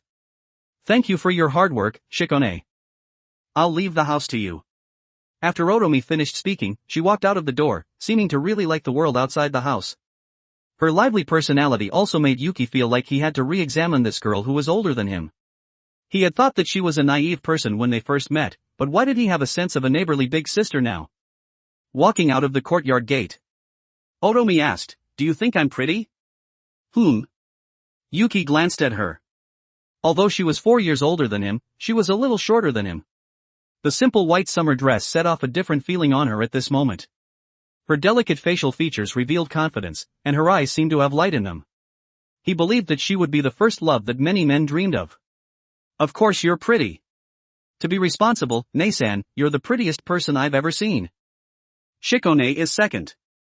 Ha ha ha. Otomi subconsciously covered her mouth with her left hand, chuckled softly, and said, "You're so glib. No wonder I felt like Shikone liked you a lot at home just now. It turns out that she's treating you as a younger brother. Of course, after all, Nei-san is very pretty, and I've always had a lot of affection for pretty older sisters." Yuki put on a proud look, and then directly cut to the chase and asked, "Nei-san, that ring you wore on your left hand before was very pretty. Why didn't you wear it when you went out?" That ring is too precious. It would be bad if I lost it." Otomi answered with a bitter expression, as if she had recalled something. "But I'm here. I'll protect you for the next half-month. Not to mention the ring, I can even find the hair that falls out when you're out and about." He wasn't joking. As long as he activated the Sharingan the entire time, not to mention strands of hair, he could count the dandruff that fell out. That depends on the situation. Otomi didn't directly refuse, nor did she agree. That was a ring that her mother had left her before she died. Every time she wore it, she could feel that her mother was accompanying her, and was lightly kissing her forehead. If she lost it, she would regret it for the rest of her life. Is that so? Yuki glanced at Otomi. Her eyebrows were drooping at this moment, and he could vaguely see tears in the corners of her eyes, as if she had recalled something sad. It wasn't difficult to guess at this point that the cursed spirit was indeed her mother. At this moment, he just needed to encourage her to take this step, and let her wear the ring on the street and have more contact with him. As long as he let it become familiar with his scent, then he could steal the ring on the last night, and then have a 1v1 duel. Although that was the general plan, what he was worried about at this moment was how to encourage her to bring out the ring, and take the first step in her life. Was he really going to keep the Sharingan on the entire time and stare at her falling hair? Forget it. He would run out of cursed energy in half an hour, and women went shopping for at least 3 hours. This method wouldn't work. He should still use the Sharingan where it should be used, such as copying taijutsu at night. It was a hassle, he didn't quite understand women. Or should he call Maki when he had time? That was it, he just needed to deal with the tails that were following him. It had only been a dozen minutes since they had left the house, and they were already following so openly? Were they looking down on him? Yuki glanced around out of the corner of his eye. He could see one person at the corner 100 meters ahead from the road's rearview mirrors. There were 2 people in plain clothes following behind him at this moment, and they had been following for 4 minutes. Although they looked like they were talking, they were controlling the distance perfectly, and had been playing cat and mouse with them. It seemed that they wanted to follow for a while longer and then prepare to attack. He reminded Otomi in a low voice, "Let's stop in that alley ahead in a while. There are a few people following us. If you're scared, then please close your eyes. I'll drive them away." Yuki's reminder made Otomi come back to her senses. She quickly wiped the tears from the corners of her eyes and said, "You didn't see anything just now." "I wasn't crying, I just got sand in my eyes." Okay, it's up to you now, after all, you're the boss. I'm getting paid to do things, and I won't tell anyone. I'll keep the beautiful scenery at this moment in my mind forever. As Yuki said that, he was about to give her a passionate kiss, but was blocked by Otomi's hand, and an angry voice came, "Stop being so glib. You're good, where did you learn all these flirting skills from? You're not learning good things at such a young age, and you've harmed a lot of young girls, right?" "No, heaven and earth can bear witness, I haven't harmed a single one. That's what all the scumbags say." Why did he inexplicably get involved with scumbags? He had lived in this world for 2 lifetimes, and with the original owner's memories, he had lived for 33 years in total, and you were saying that he was a scumbag? Why did he feel that this person's favorability was a little difficult to increase? All of his flirting skills had been used, but he had gotten the title of scumbag in return. Forget it. He would just be a scumbag. As long as he could complete the system mission, that was fine. These 2 mission rewards were crucial to his improvement, and were related to whether he could wrestle with To-Do Aoi later. The 2 walked into the alley. As soon as they entered, a crew-cut strong man wearing a black suit grabbed towards Otomi. Everything happened in an instant. It was too late for Otomi to dodge when she reacted. A giant hand was grabbing towards her head. Just as she was about to close her eyes, the hand in front of her stopped, and a painful scream hadn't even been called out yet, and turned into a muffled sound. As the tall man knelt down, he could see everything in the field clearly. Yuki was tightly grabbing the man's outstretched shoulder with his right hand at this moment, and covering his mouth with his left hand, shaking his head and saying in a low voice, "If you dare to shout, I'll cripple one of your arms. If you scare them away, I'll cripple both of your arms. Instead of suffering yourself, why not transfer the pain to others? Like your 2 teammates, do you know what to do?" The man felt the severe pain in his arm, and the child in front of him was like a cold-blooded demon, his cold eyes were like he was looking at a corpse. Hearing the devil's whisper, he nodded quickly, That's a good boy." Yuki released his left hand, and asked in a low voice, "Did Oto Shinichi send you here?" "I don't know, anyway." Before the man in the suit could finish speaking, he felt a pain in the back of his neck, and then his vision blurred, and he passed out directly. TCH, he was as stupid as a fool. He clearly knew that it was him, but he still had to ask. He felt that the words he had just said made him look like an idiot. Underscore underscore underscore underscore underscore underscore underscore underscore underscore underscore underscore underscore underscore underscore underscore underscore underscore underscore underscore underscore. For more advanced chapters, visit my Patreon. Patreon.com/Kane45. Tier, $10 casual reader, 20 plus advanced chapter. $20 intermediate reader, 40 plus advanced chapter. $40 expert reader, 80 plus advanced chapter. Update, Monday to Friday, update 3 chapters a day. Saturday and Sunday, off. Chapter 24, JKNS, Chapter 24. 2,160 words. Yuki was speechless. Maybe it was because he watched too many movies, and he would subconsciously ask that question when he encountered this kind of situation. "Hey, Jiren, is it taken care of? Come out quickly after you've taken care of it, and take the people back to collect the bounty." A hoarse voice came from the intersection. "Okay, you 2 wait a moment, I'm coming." As soon as Yuki finished speaking, he rushed out of the alley, and hit the necks of the 2 people who hadn't reacted yet, knocking them unconscious directly. In Otomi's surprised expression, he dragged the 2 people back again, and praised inwardly, "So strong." As expected of someone who lasted 10 seconds under Captain Shuichi, this strength is undeniable, and the key is that he's so young. It's definitely right to raise him as a younger brother.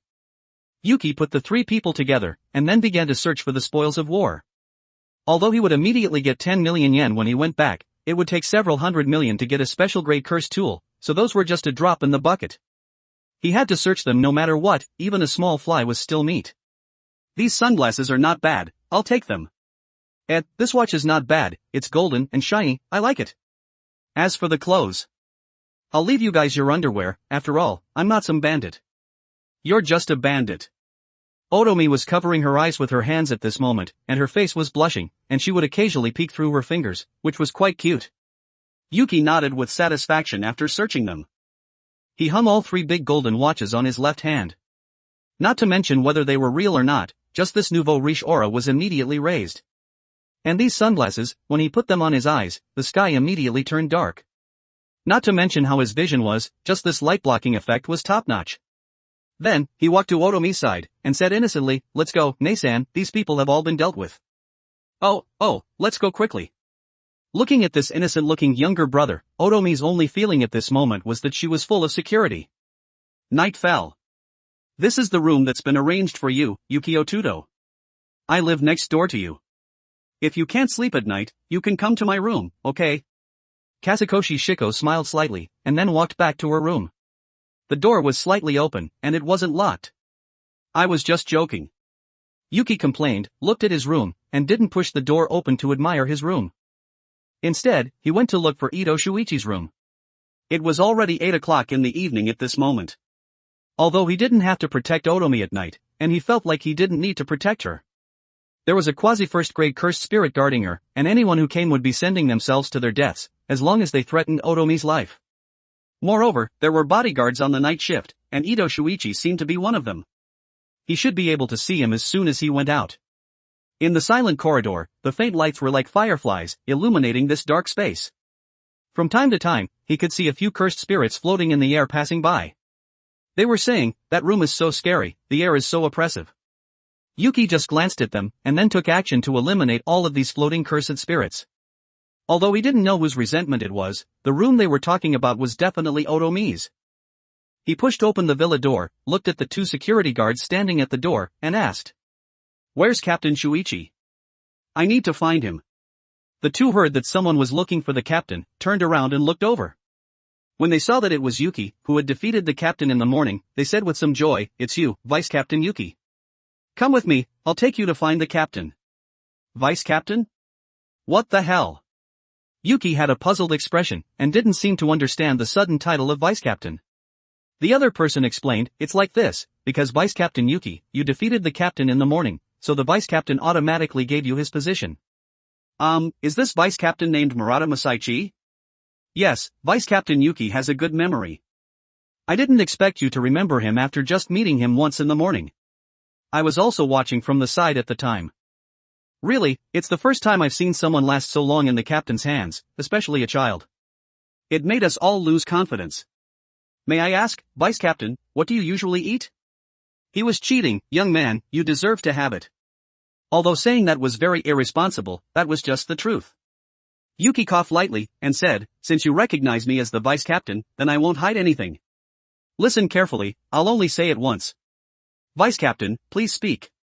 The tone of the 2 people's words had changed, and they seemed to be very eager for this training plan that could defeat the captain. 1,000 push-ups every day, 1,000 sit-ups, 1,000 squats, a 100-kilometer run, and as for eating, it's very casual. As long as you stick to these, you deserve to have a strong physique, come on.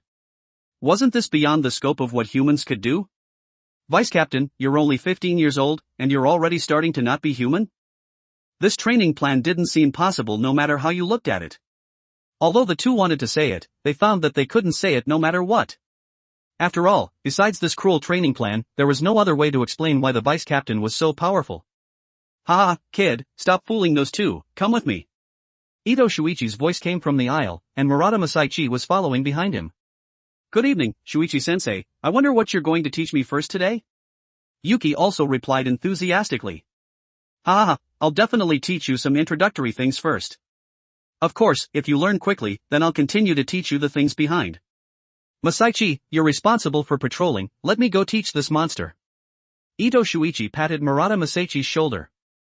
Feeling the heavy sense of responsibility on his shoulders, Murata Masaichi didn't decline, and said with some pride in his tone, "Who told you to lose, Captain? I'll leave it to me here." Okay. After a simple handover of a few words, Yuki was taken away by Ito Shuichi in the envious eyes of everyone. After all, that was the martial arts that the captain had learned throughout his life. Although for ordinary people, what was the use of having a big fist in this legal society? I would just call the police and lie on the ground to extort you to death. But for them, it was more precious than a beautiful woman, and was priceless. After walking through the intricate paths, they came to the backyard, and a small house appeared before the 2 of them. Yuki was also feeling the gap between the rich and the poor once again. This courtyard felt bigger than 2 soccer fields, and it took a full 5 minutes to walk here from the villa door. But now wasn't the time to be envious, after all, strength was the most important thing. When he had learned everything and returned, that would be the day he would exorcise the cursed spirit. Click. The heavy iron door was opened, Ito Shuichi turned on the light in the room, and said to Yuki, who was standing outside the door, "Come in, don't just stand there looking." Okay. As soon as he walked in, he saw the training equipment that was placed inside. The iron training dummies were pitted and uneven at this moment, as if they had been hit by some hard object, and you could see that they had been used for a long time from the traces of rust on them. Was it his day and night training that had deformed the thick iron? Although he wasn't sure, Yuki could only think that way. After all, this was what he used to train. Besides the relatively outrageous training dummies, the other things were still considered normal, which were just some gym training equipment, and then there were tables and chairs, and an old sandbag hanging in the center of the room. When did you come here, Shuichi-sensei? When? Ito Shuichi thought for a moment, and said, about half a month ago. I took a 2-month security mission, and I'll have to go to other countries to continue being a mercenary after it's over. Mercenary. Yuki picked up a dumbbell on the ground, and asked, mercenaries are risking their lives every day. Sensei, you look like you're in your 30s, why don't you go home and enjoy life? Enjoy life? Ito Shuichi seemed to have recalled something, and his eyes were full of helplessness. He sighed and said, it's only called enjoying life when I die on the battlefield. I'm just destined to have this life, and I can't be idle. His tone was full of helplessness, and also made Yuki curious about the experiences of this cheap master. Although he didn't know which day he would die, he would still work hard to struggle. And the master seemed to be looking forward to dying on the battlefield, or was looking forward to the person who could kill him. He had a bit of a Gojo-sensei vibe. He was too invincible and couldn't find an opponent. But it seemed that it was just like that. If he didn't have cursed spirits, then with his powerful body, he wouldn't lose to anyone unless he was ambushed. Alright, stop playing with the dumbbells. What are you doing playing with this thing, you monster who's already graduated from physical training? I'll just demonstrate it once, and how much you can learn depends on your own ability. Hearing Ito Shuichi's urging, Yuki looked at his right hand, which was struggling to lift it, and said inwardly speechlessly, it would be great if I could play with this thing with my physical strength. He put the dumbbell back in place. Yuki rolled up his left sleeve, revealing the 3 big gold watches inside, took them all off and put them on the table, took out the sunglasses and put them on his eyes, and then sat on the chair with his hands crossed on his legs, and said, Teacher, please begin. Do you think I won't beat you? Ito Shuichi glanced at the 3 big gold watches on the table. Judging from their appearance, each one was real. Was he showing off to him? And he was wearing sunglasses? Don't worry, teacher, these sunglasses are special, and can effectively help me learn. Yuki said as he activated the Sharingan, you can take any of these golden watches that you like, teacher. I just robbed them this morning, 3 enthusiastic citizens gave them to me. Really? Ito Shuichi naturally wouldn't believe that there were sunglasses that could help people learn effectively, but considering that this cheap disciple was a pervert, and he would only teach him once, he wouldn't have time to slack off. If he really slacked off, he would break his legs even if it killed him. Of course it's real. I can't learn without wearing sunglasses. Yuki spoke righteously, as if it was true. Then, alright, I'll just demonstrate it once. Ito Shuichi compromised. If he had been like this before, his master would have broken his legs. Of course, it was the same now. Looking at his master, who took a deep breath and began to swing his fists, Yuki paid 120 points of attention. In the scarlet pupils under the sunglasses, the Tomo were spinning quickly. Each move was filled with power and ruthlessness. If there was a real person in front of him, then the order of his attacks at this moment should be, advance to break the defense, the left fist would slam out and hit the abdomen directly, the right arm would smash the neck, and he would lift his leg and kick the crotch. The moves were coherent, and it was starting to make people wonder if this kind of low-down fighting style was really good. Underscore underscore underscore underscore underscore underscore underscore underscore underscore underscore underscore underscore underscore underscore underscore underscore underscore underscore underscore underscore. For more advanced chapters visit my Patreon. Patreon.com/Kane45. Tier, $10 casual reader, 20 plus advanced chapter. $20 intermediate reader, 40 plus advanced chapter. $40 expert reader, 80 plus advanced chapter. Update, Monday to Friday, update 3 chapters a day. Saturday and Sunday, off. Chapter 25, JKNS, Chapter 25. 2,381 words. But that's what the battlefield was like. Real martial arts didn't value external beauty, but how to quickly kill someone. Perhaps cursed spirits didn't have these weaknesses, but the enemies of jujutsu sorcerers weren't just cursed spirits born from curses, but also humans who were also jujutsu sorcerers. Different gangs had different beliefs, and differences in interests would arise between the two, and where there were differences, there would naturally be conflicts. Anyway, the more the better. Skills don't weigh you down, and Yuki wouldn't refuse anything that he could copy with the Sharingan. Time flowed slowly, and Ito Shuichi was sweating at this moment. Every time he swung his fist, it was mixed with a lot of sweat. Even though his breathing had become rapid, the fist he swung was still steady. His eyes were so tired. Yuki wasn't feeling well at this moment either. The sunglasses blocked part of his vision, making it more difficult to use the Sharingan than usual. What was worse was that his brain needed to be patched. This was the so-called suffering and happiness. Learning new knowledge made his brain excited, but the heavy burden made him unable to bear it. He felt nauseous and uncomfortable, and the world in front of him seemed to be spinning. He felt so sick, his eyes hurt so much, and he couldn't learn anymore. Unknowingly, red blood flowed from the corners of his eyes under the sunglasses. Ito Shuichi noticed Yuki's abnormality, and stopped his movements. The blood ran across Yuki's face and dripped on the ground, and Ito Shuichi shouted in surprise, "Are you okay?" "I'm okay." Yuki closed the Sharingan, lowered his head panting heavily, and the sunglasses fell to the ground because of the sweat. The blood flowing from the corners of his eyes had also stained his entire face red along with the sweat. "What do you mean you're okay? What's wrong with your eyes?" Ito Shuichi was also a little flustered at this moment. It was the first time he had encountered someone who made their eyes bleed from learning martial arts, and he didn't know what to do at this moment.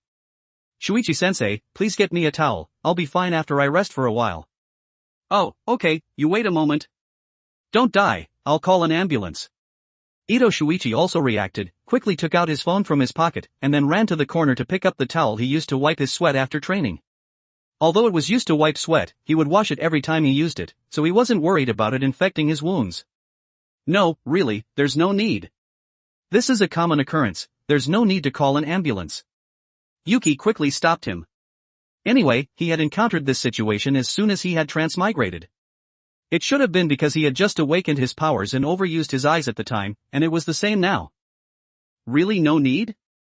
Ito Shuichi's right hand, which was dialing the phone, was also a little hesitant at this moment. After all, no matter how he looked at it, this kid Yuki wouldn't joke around with his body. After all, he was slippery to the core. The more this kind of person was, the more they would put their life first.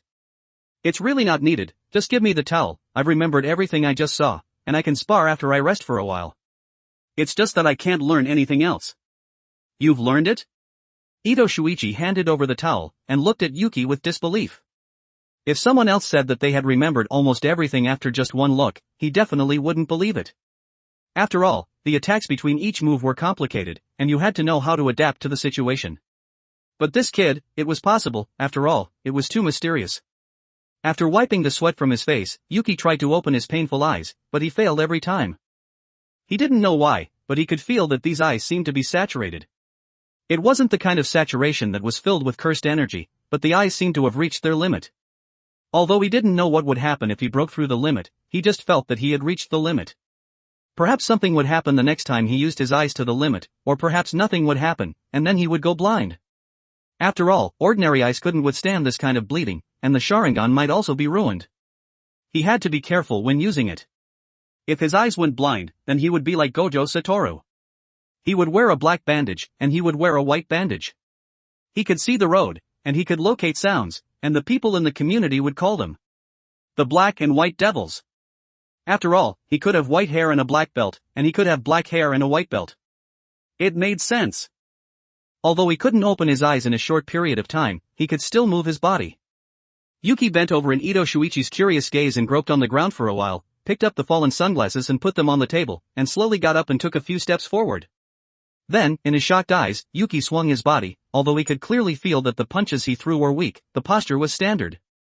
It was understandable that his punches were weak, after all, he looked so weak just now.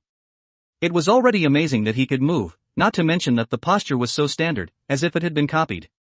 Had he really learned everything? As time passed, the more Ito Shuichi looked, the more incredible he felt. From beginning to end, it was as if he had copied and pasted it, and he had displayed everything perfectly. His body was also becoming more and more powerful.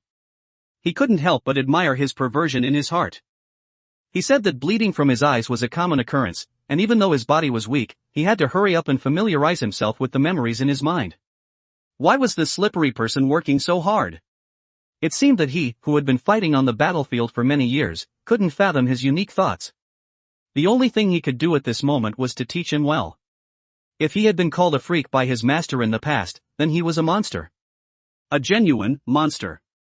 The figure in his mind was swinging his body quickly, and Yuki was imitating it like he was drawing a gourd. He had always believed in his heart that he could only live peacefully if he was strong, and he could only develop quickly if he worked harder than others. Time waits for no one. His eyes were much better, but he still couldn't open them, but they weren't as painful as before. The cursed energy that was flowing out of his body was also slowly recovering with the negative emotion of pain. Although the amount was small, it was enough. His weak body was gradually recovering with the blessing of cursed energy. There were few moves left in his mind, and although those moves were complicated, they emphasized the three words, steady, accurate, and ruthless. However, learning those moves could give you more responsive moves, and both were indispensable.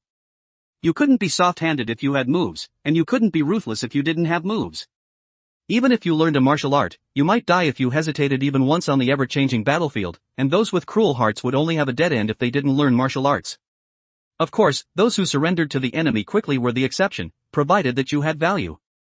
As the last move in his mind fell, Yuki also stopped. He took a deep breath, and gently opened his eyes, looking at this familiar world in front of him.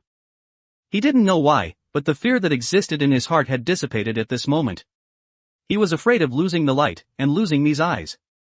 If that was the case, then all of his efforts would seem so mediocre. A world without light was desolate, as if he was walking in the abyss of fear, being watched by those ubiquitous cursed spirits. This feeling made Yuki feel uncomfortable all over. Are your eyes really okay? Ito Shuichi stared intently at Yuki's eyes. After all, he had bled so much just now, and it would be a lie if he said he wasn't worried. Don't worry, Shuichi-sensei, my eyes are fine. Do you want to spar? Yuki smiled slightly, although the smile made his face look pale, and he couldn't hide the fatigue in his eyes. He still pretended that nothing had happened. This rascal, did he really think his body was made of iron? Ito Shuichi frowned, turned around and walked towards the training dummy, and waved his hand and urged, no sparring. If you don't pass the test tomorrow, I won't teach you anymore in the future. Hurry up and go back to sleep. This. Yuki pursed his lips. He seemed to want to test his strength at this moment even more, but his master clearly saw that he was very tired at this moment, and didn't want to fight. Helplessly, he said, okay, I understand, Shuichi-sensei. If you understand, then go back, don't disturb my training. After Ito Shuichi shouted, he began to beat the training dummy in front of him, and the echoing sound of clang clang clang reverberated in this room. Yuki glanced at it and left directly. Although he had learned a lot tonight, he still felt a little regret. After all, training without practical combat was all empty, and practical combat was the only standard for testing strength, and was also the fastest path to growth. If the conditions allowed, Yuki could even learn for a day without eating or drinking, as long as his eyes could withstand it, and he and his teacher would have to have a death match. But he couldn't help it that he had been sent back, so he would just leave it at that for today. Ding-ling-ling. The alarm clock on the bedside rang. Yuki slowly opened his eyes, turned off the alarm clock on the bedside, and got up and looked at the faint light that was seeping in from the gaps in the curtains. His eyes seemed to reveal confusion. The familiar ringtone, but this didn't seem to be his room. Slap. A sudden sound reverberated in the room, and Yuki covered his face and complained, that's enough. I was so engrossed in training that I forgot that I wasn't at Jujutsu High at this moment, and I was on a protection mission. After waking himself up, he picked up the backpack that was placed in the corner. It not only contained cursed tools, but also his clothes. He changed his clothes, simply washed up, and left directly. It was around 5:40 at this moment, which was a good opportunity for a morning run. Of course, he could also learn something from the other security guards.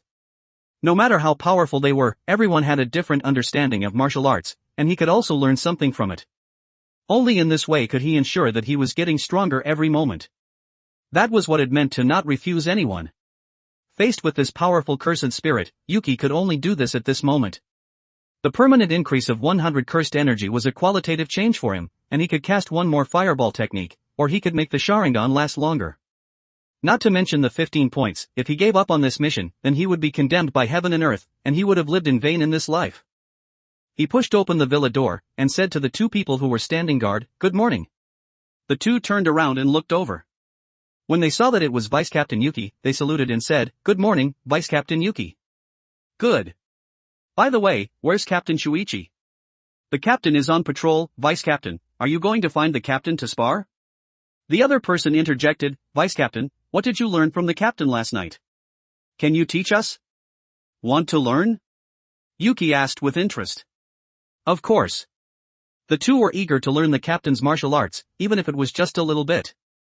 After all, the level here was determined by strength. As long as they learned a little bit, they might be able to wrestle with Murata Masaichi.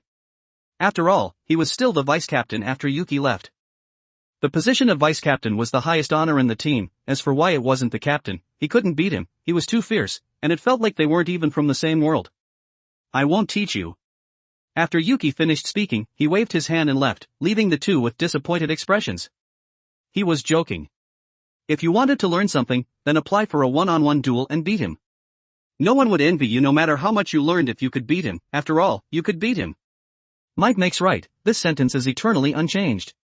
Whether it was cultivating immortality, or a future metropolis, only those with strong power would be respected.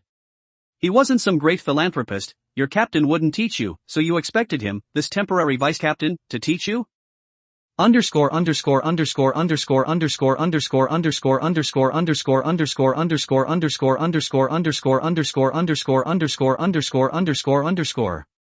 For more advanced chapters visit my Patreon. Patreon.com/Kane45. Tier, $10 casual reader, 20 plus advanced chapter. $20 intermediate reader, 40 plus advanced chapter. $40 expert reader, 80 plus advanced chapter. Update, Monday to Friday, update 3 chapters a day. Saturday and Sunday, off. Chapter 26, JKNS, Chapter 26. 2,337 words. Just as he walked out a few steps, he encountered Ito Shuichi, who was patrolling, and quickly walked forward and said, "Good morning, Shuichi-sensei. You woke up pretty early. Have your eyes really recovered?" Ito Shuichi's expression was slightly surprised when he saw Yuki, who had woken up so early. After all, under normal circumstances, recovery from an injury would consume a lot of physical strength. In this situation, he would sleep more soundly than usual, and some would even be unmoved by thunder. This kid had actually woken up so early. Was his body really made of iron? Don't worry, sensei, it's just a small matter, Yuki continued to flatter him. Tonight at 8 o'clock, I will be on time at the training place yesterday. Please don't hold back during our sparring today. Okay, I'll be waiting for you at 8 o'clock tonight. Don't think that you've learned everything, I have other moves to deal with you. Don't be too proud, there's still a long way to go in the future. Ito Shuichi had a proud expression at this moment. He had thought about it all night, and he had also figured it out. Since people were calling him sensei, then he would naturally have to treat him as a disciple to train.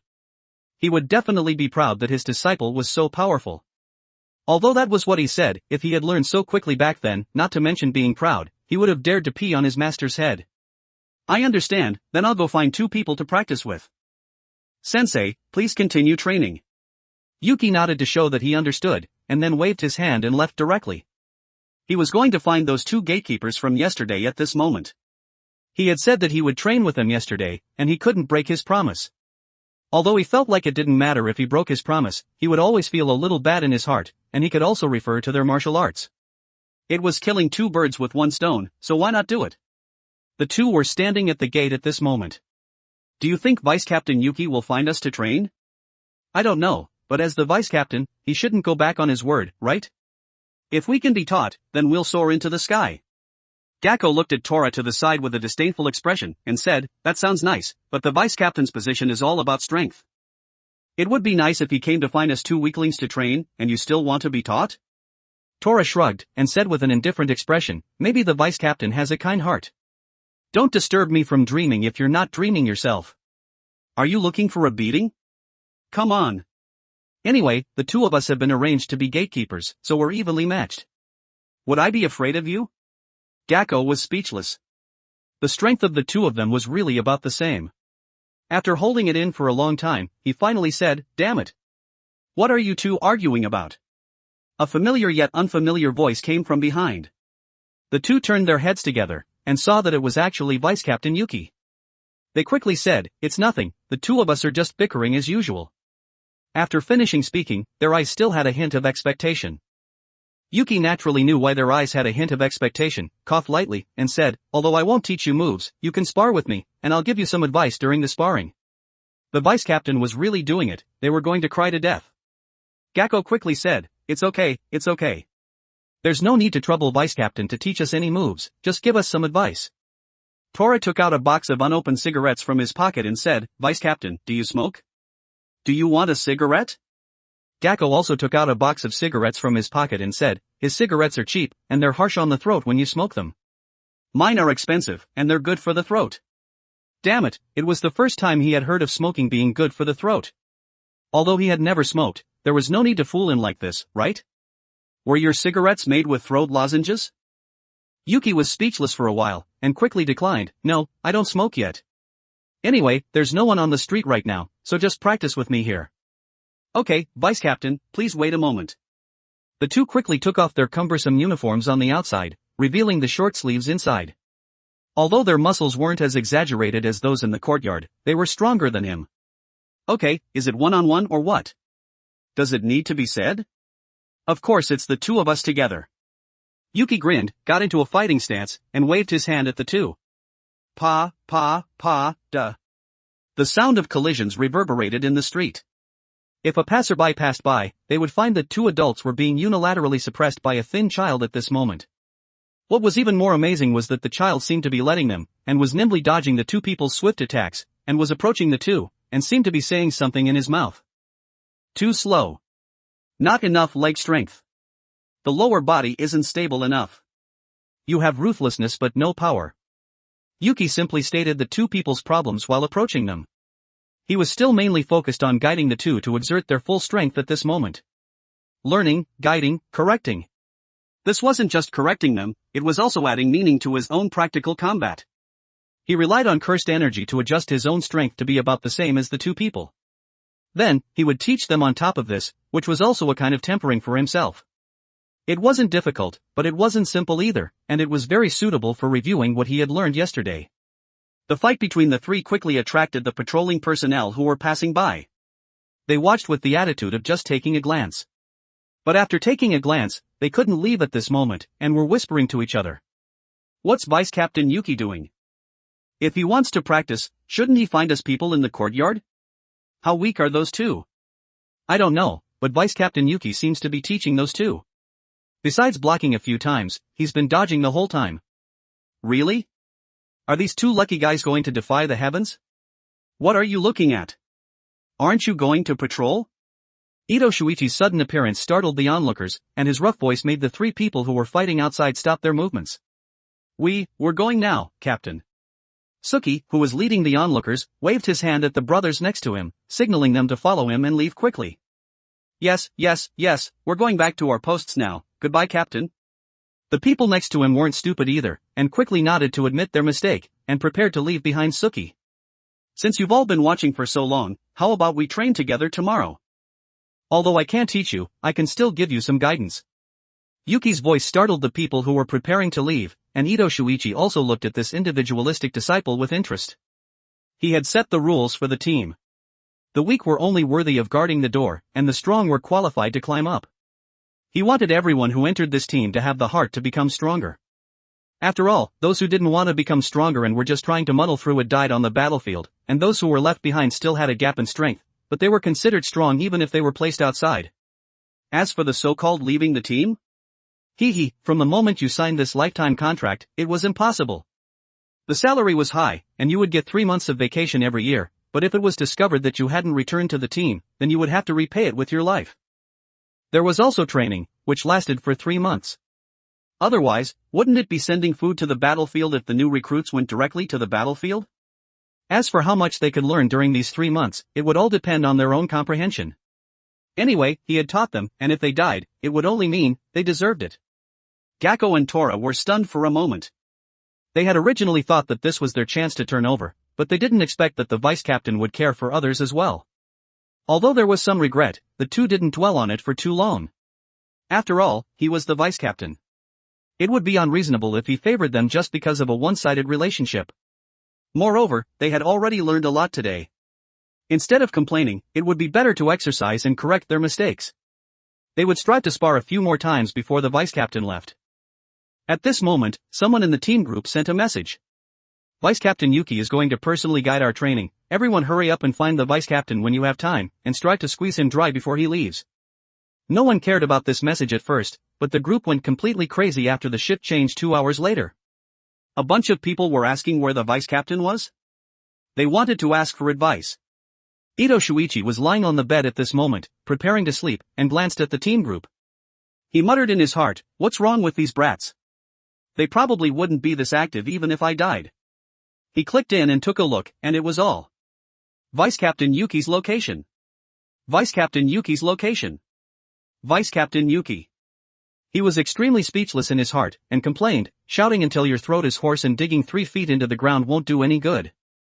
That kid has already gone out with Otomi, and who knows when he'll be back. I'm going to sleep." It was 7:55 in the morning at this moment. Otomi was wearing white and cool sportswear and jogging on the street.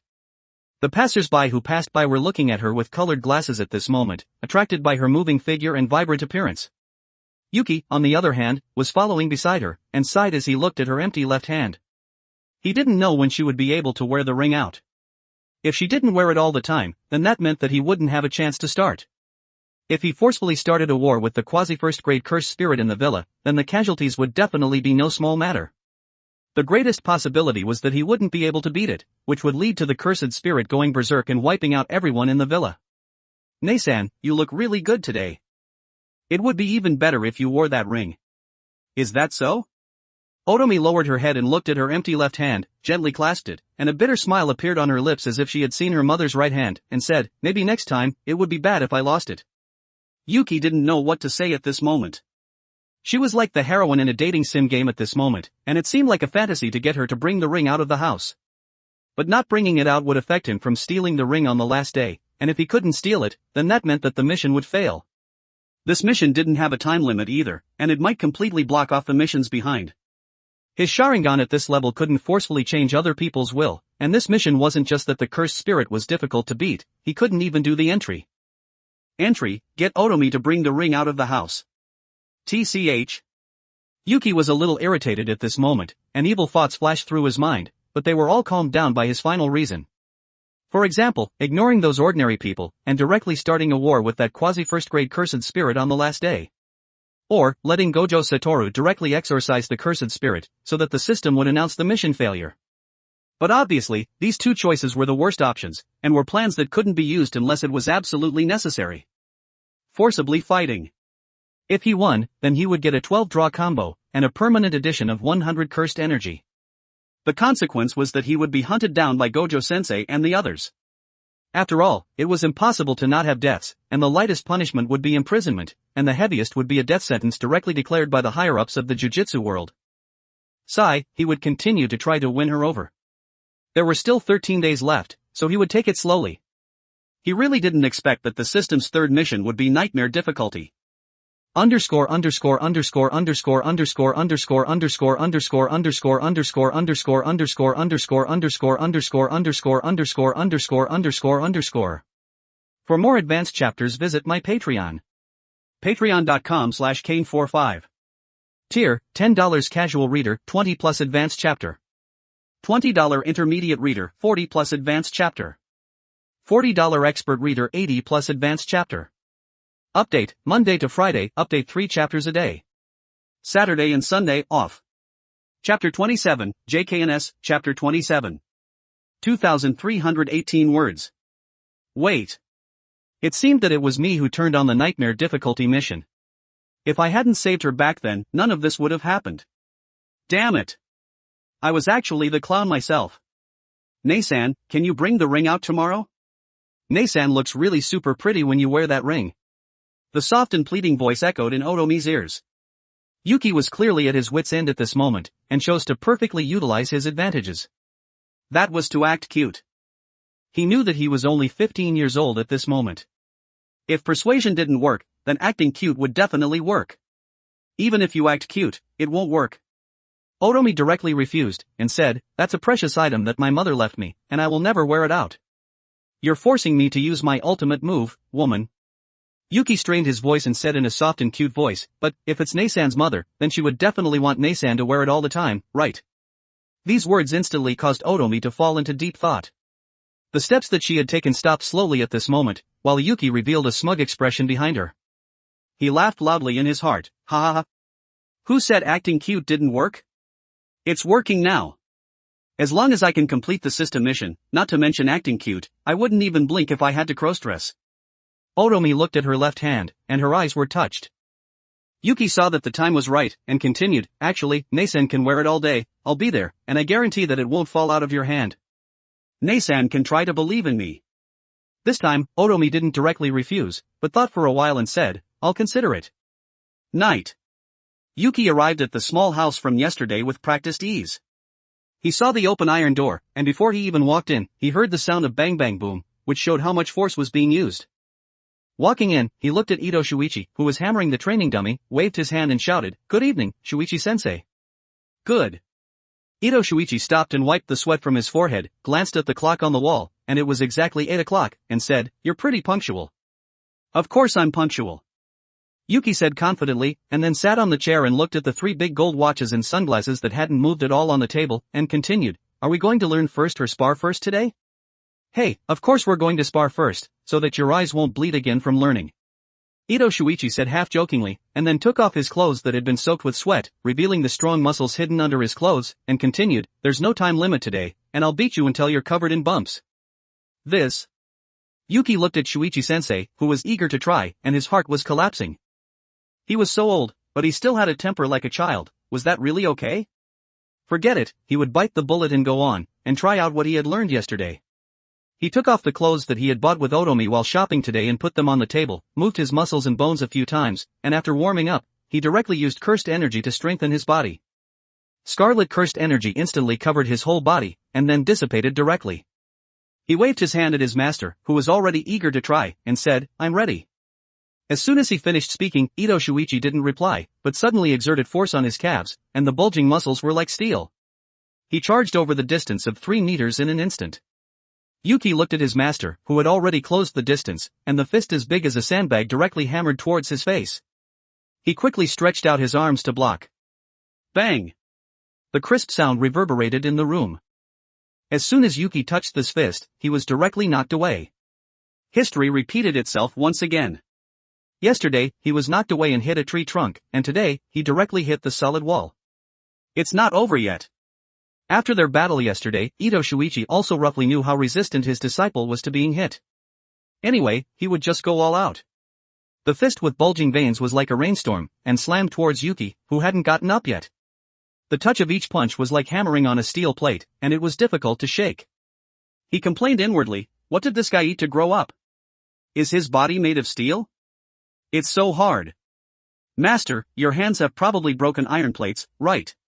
Although he was protected by cursed energy, Yuki himself was fine even when faced with Ito Shuichi's heavy punches. But the floor behind him couldn't withstand it. He was like a steel plate, inheriting the power that his master had hit him with without missing a single bit to the marble floor on his back. He could already hear the cracking sound of crack. He felt that with this power, even a quasi-second-grade cursed spirit would be hammered into a paste. He exerted force on his legs, and kicked Ito Shuichi in the abdomen, kicking him away. Then, he got up, got into a fighting stance, and directly charged over, and punched out fiercely. The power was still so amazing. Ito Shuichi steadied his body, looked at Yuki, who was charging over, grinned, and directly punched out to meet him. 2 minutes later.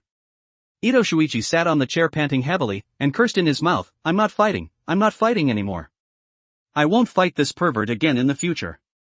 I pressed you on the ground and rubbed you for 3 minutes, and a normal person would have died long ago, but you're fine. Yuki sat to the side, and rubbed his numb arm. He said inwardly speechlessly, just from those few minutes of exchanging punches with you, I lost 2/3 of my cursed energy. Cursed spirits would have to walk around you in the future. After resting for a while, Ito Shuichi got up and said, alright, let's start today's training. Okay. Yuki didn't dawdle, picked up the sunglasses on the table, put them on, and activated the Sharingan to prepare to continue copying. 10 minutes later. As the door of the small house opened, a figure walked out from it. You could recognize from the thin figure that this was Yuki, who had already copied the taijutsu. Yuki had a tired expression at this moment, and his eyes were covered in bloodshot. That's right, he had almost overused his eyes again. He raised his right arm and looked at the 3 big gold watches on it, and found that it had only been half an hour. Which was 8:30. Although he felt that it was still early, he was already very tired at this moment, and had to go back to sleep.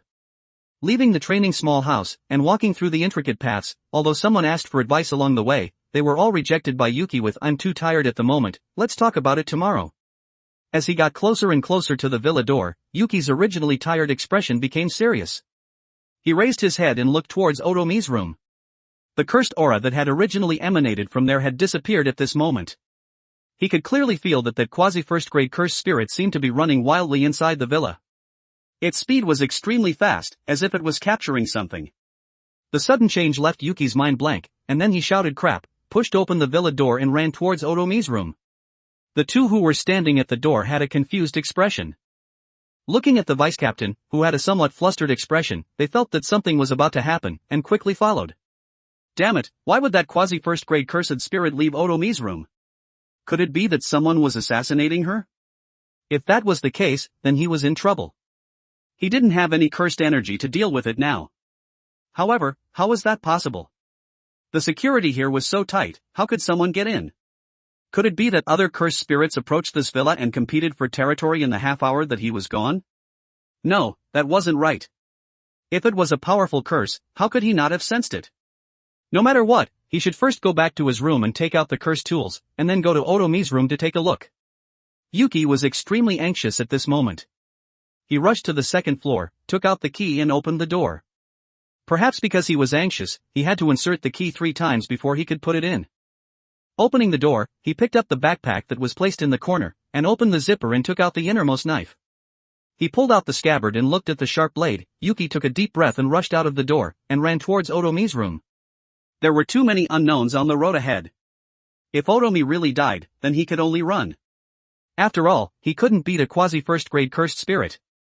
All he could do was delay, and wait for those ordinary people to evacuate before he evacuated. Day. Yuki had arrived in front of Otomi's room at this moment, and held the longsword tightly with his right hand and slashed at the door. In an instant, the door was cut open vertically, and Yuki pushed the door open and entered. He used the little cursed energy in his body to activate the Sharingan and looked around, and found that the room was tidy, and there were no signs of outsiders invading. Otomi, who was lying on the bed, had her chest rising and falling slightly, and it looked like she was still alive. Yuki's taut heart also relaxed, and he sighed and said softly, "You scared me to death, I thought there was some emergency. However, why is it running around everywhere in the villa?" While he was thinking, Otomi, who was originally asleep, heard the commotion, and slowly opened her eyes and said in a daze, "What's wrong?" No, nothing, I just came to take a look," Yuki said with a troubled expression, and slowly put the knife in his hand behind him, so as not to scare her. Although no idiot would believe him if he said that, after all, the door had been split open by him with one knife, but he could only bite the bullet and say that, otherwise the title of trespassing on a woman's dormitory would definitely be put on his head. "Yuki?" Otomi heard this familiar voice and asked with a puzzled expression, and then got up and turned on the light in the room, looked at the open door, and asked with a puzzled expression, "Is one side of this door shorter? How did you get in, Yuki Otudo?" Yuki didn't know how to explain at this moment, and a powerful cursed energy was coming from behind him, and was attacking here from the end of the corridor. But Yuki didn't move, just remained silent and didn't know how to open his mouth. Otomi was still alive, so there was only one situation for that quasi-first-grade cursed spirit, which was that it was hungry, and when it was hungry, it would eat its own kind. It could also be understood that cursed spirits were born because of people's negative emotions, so they would naturally become stronger because of this, and becoming stronger was their instinct. The only difference was whether or not they had reason. Ordinary cursed spirits would follow their instincts after becoming strong enough, and destroy or kill everything around them, and would act around the original intention that they were born with. For example, "I'm so hungry," and in the end, it might devour everything, and devour anyone it saw. Or, it might be even more violent negative emotions, kill you. In the end, it would definitely cause large-scale panic, and it would charge at anyone it saw, regardless of who it was. It could also be said that cursed spirits were pure creatures, purely striving towards only one goal, even if the goal was small. Powerful negative emotions brushed past Yuki's feet, and a ring was wrapped in the body that was like thin sand. Yuki just stood there blankly, and his eyes looked at the clean floor, without moving. Where's my ring? I was clearly wearing it on my left hand when I went to sleep. Otomi said in a panic as she looked at her empty left hand, and then subconsciously pulled open the pillow, and her originally flustered expression relaxed when she saw the ring under the pillow. Then, she picked it up and put it on her left hand, and continued to scrutinize Yuki, who had suddenly broken in, and asked, "I didn't give you the key, how did you get in?" Just. Underscore underscore underscore underscore underscore underscore underscore underscore underscore underscore underscore underscore underscore underscore underscore underscore underscore underscore underscore underscore. For more advanced chapters visit my Patreon. Patreon.com/Kane45. Tier, $10 casual reader, 20 plus advanced chapter. $20 intermediate reader, 40 plus advanced chapter. $40 expert reader, 80 plus advanced chapter. Update, Monday to Friday, update 3 chapters a day. Saturday and Sunday, off. Chapter 28, JKNS, Chapter 28. 2,443 words. Yuki said as he used a smile to cover up his embarrassment, covered his face with his left hand, and said with a troubled expression, "It was just an accident, do you believe me, Nei-san?" "What accident?" Otomi sat on the bed with her legs crossed, supported her face with her left hand, and looked at Yuki with interest. She might have been a little confused just now, but her brain was completely awake at this moment. The wooden planks on the floor, the wooden door that was shorter on one side, the commotion that had woken her up, and the knife behind Yuki. Although she had only seen a glimpse of silver, it was difficult to hide anything other than a long sword that could cut the door completely open. Even if she didn't know what he was doing breaking into her room with a knife, she could be sure that he wouldn't hurt her. This. Yuki scratched his head, looked at the grinning cursed spirit behind Otomi, thought for a moment and said, "It's not even 9 o'clock yet, how about you wear the ring on your hand and go out to admire the night scenery together, Nei-san? You split my door open just for this?" Otomi naturally didn't believe him, but it was useless for her to keep asking if he didn't want to say it, so she might as well give him a way out. Of course, it was to give Nei-san a surprise. "When we get back, Nei-san can sleep in my room, and I'll just sleep on the street." Yuki wasn't stupid either. He often watched people's expressions and acted accordingly in the past, and he knew that the other party had given him a way out. Thinking about it was all tears. The purpose of his initial choice to study medicine was to heal himself, to heal the heart that had been bullied by that scumbag. In order to be able to eat a mouthful of food, he learned to watch that person's expressions and act accordingly, trying to make him feel better, so that he would be beaten less and fill the hunger in his stomach. So compared to people of the same age, he knew better what to do at this moment to benefit himself, and he also knew the importance of strength. Anyway, no matter how he did things, it was all for himself in the end, so he couldn't be wrong. Is that so? Otomi looked at the ring on her left hand, recalled what Yuki had said to her in the morning, got out of bed and put on her slippers and said, "Alright, if I lose my ring, I'll tear your mouth apart." "Okay, I'll be watching your ring the whole time, Nei-san, and I guarantee that it won't be lost." A smile appeared on the corner of Yuki's mouth, and he said confidently, "I really don't understand what you're so happy about, it's just going out to play." "I'm going to change my clothes, you wait a moment." Otomi opened the cabinet next to the bed, selected her shoes and clothes, and then walked towards the bathroom. "Okay, Nei-san." Click. The bathroom door closed, and the cursed spirit that had entered with Otomi at the same time crawled out from the crack in the door.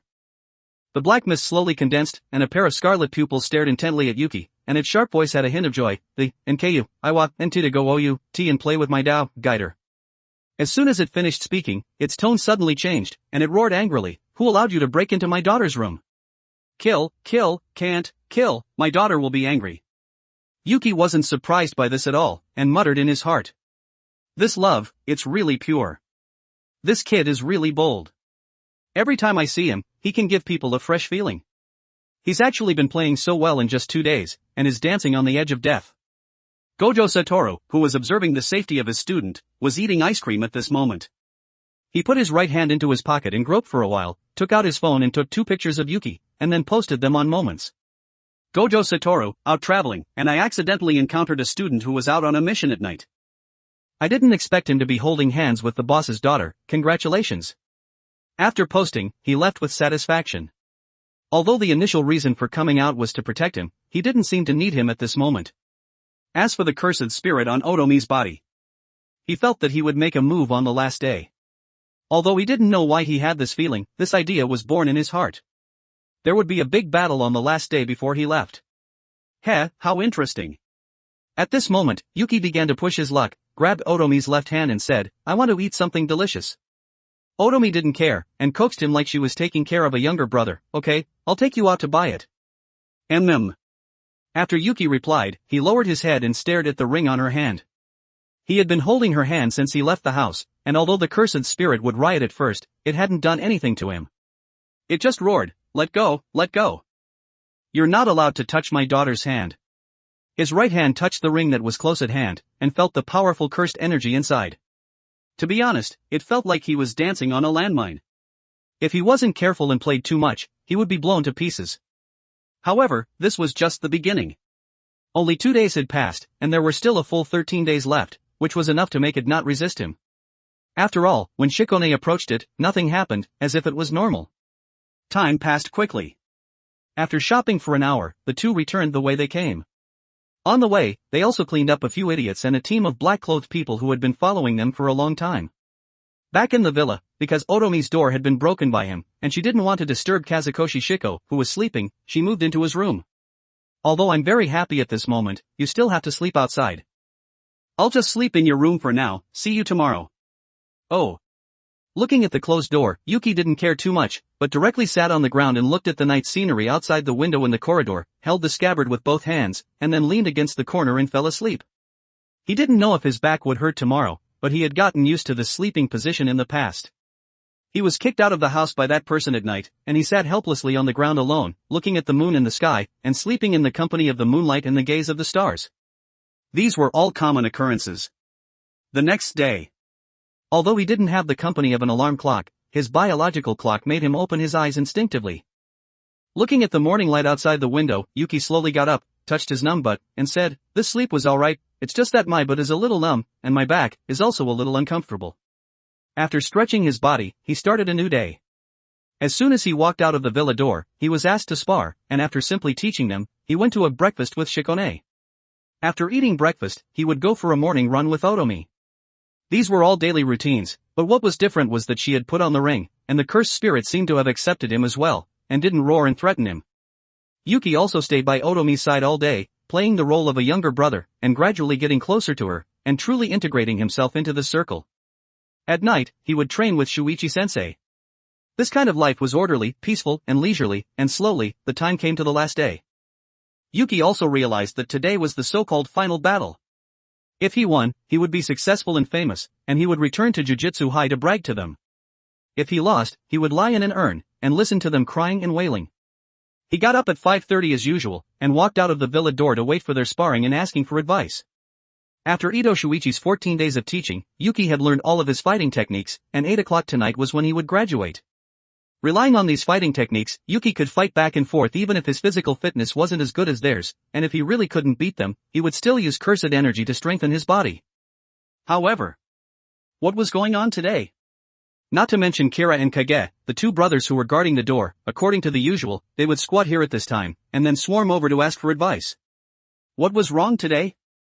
Had the sun risen from the west? Or had the world been destroyed? There wasn't even a single person. He looked at the two and asked, "What's wrong today?" The two were like wood, standing still in place, and didn't answer Yuki's question. Yuki continued to ask, "Kira, Kage, what's going on today?" The two still didn't reply to him, and looked forward with firm eyes, as if they didn't recognize him. Strange. Yuki even began to suspect that he hadn't woken up yet, and was still dreaming, but this dream was extremely similar to reality. The green leaves on the trees were floating with the breeze, and Yuki knew with one glance that this wasn't a dream. After all, the brain couldn't complete such a detailed and huge workload. The texture of the leaves was clearly visible, and the texture on each leaf was different, unless he slept with the Sharingan on, otherwise it was impossible to imagine it so clearly. Then what was the situation at this moment? These two would usually shout "Good morning, Vice Captain" excitedly when they heard the sound of the door opening, and then be the first to ask him for advice. What was going on today? The more Yuki thought about it, the more strange it became. He looked at the two, and just as he was about to leave, he heard Kira and Kage clap their hands and shout, "You've worked hard, Vice Captain Yuki." As the applause rang out, dozens of people swarmed in from both sides of the road, as if they had rehearsed it in advance. The person standing at the front at this moment was holding a cake in his hand, and the people behind him were applauding and cheering. Although they were applauding and cheering, the sound wasn't very loud. Everyone was saying their most sincere blessings at this moment. "Gakko, thank you, Vice Captain, for being willing to teach us. If we meet again in the future, I will definitely vote for you to be the captain." "Tora, yeah, that captain only taught us for 3 months, and you're more down-to-earth, Vice Captain." "Hinata Hajime, Vice Captain Yuki, thank you very much for your guidance over the past half-month." Yuki looked at the people who had come to say goodbye in advance, touched his head and said a little embarrassed, "Don't make me sound so noble, it's making me feel embarrassed. By the way, why didn't I see Shuichi-sensei? I'm here." Murata Masaichi pushed the crowd away, walked to the front and said, "The captain is on patrol, and he doesn't have time to come over, so he asked me to pass on a message." Don't you dare come over tonight, and hurry up and get lost tomorrow morning. If you keep learning, I won't even have any underwear left. This remark caused everyone to laugh. Yuki also revealed a bitter smile. Yuki was grateful at this moment for the master who had taught him for 14 days. Although their meeting was all due to fate, knowing each other still depended on himself. He had learned a lot these days, and although he didn't know how to thank this cheap master, he still had to see him one last time. Perhaps they wouldn't meet again in the future, but this memory would last forever in his memory. Of course, the 25 people in front of him were the same. Okay, I understand, please help me pass on a message to Shuichi-sensei, I will go over to say goodbye tonight. After Yuki finished speaking, he took the cake from Nagato's hand, and walked towards the gate, waved his hand and said, I've accepted the cake, you guys hurry back to your respective positions, I'm going out for a while. Okay, Vice Captain. Yuki didn't reply, but walked directly out of the gate with the cake in his hand. He was going to look for a place for the final battle at this moment. Although this place was relatively far from the city, there were an unusually large number of old people living nearby, all of whom had come here to retire. The air was fresh, there weren't many cars, and there were many trees. The developers had clearly turned this place into a paradise for retirees, but this meant that if a war broke out nearby, these old people would be affected. As for the curtain, it wasn't needed at all. After all, he couldn't set up any high-level barriers, such as not allowing cursed spirits to leave, or specifying who couldn't come in. Setting it up would be completely useless. Instead of wasting the cursed energy in his body on this thing, it would be better to spit fire. Underscore underscore underscore underscore underscore underscore underscore underscore underscore underscore underscore underscore underscore underscore underscore underscore underscore underscore underscore underscore. For more advanced chapters visit my Patreon. Patreon.com/Kane45. Tier, $10 casual reader, 20 plus advanced chapter. $20 intermediate reader, 40 plus advanced chapter. $40 expert reader, 80 plus advanced chapter. Update, Monday to Friday, update 3 chapters a day. Saturday and Sunday, off. Chapter 29, JKNS, Chapter 29. 2,722 words. Yuki ate the cake and wandered around, and had to say that the things that these big men bought were pretty delicious. A fruit cake, were they looking down on him? After wandering around for a full half hour, Yuki locked the place of the final battle on a cemetery. Although it was a little unethical to fight on other people's graves, there was no other way. Touching the ring at this moment wouldn't cause the cursed spirit to react, but it would be more difficult to take the ring off Otomi's hand, and if the movement was too loud, it might cause the cursed spirit, who was sleeping, to wake up. It wouldn't be fun then, and there was only this one chance. After all, he wasn't a pervert, and he wouldn't do a night raid every day. As for the key, it wasn't difficult to make either, and he had already recorded the model with the Sharingan. He could carve it out with a slightly sturdy piece of wood, and with all the prerequisites ready, the next step was to familiarize himself with the route.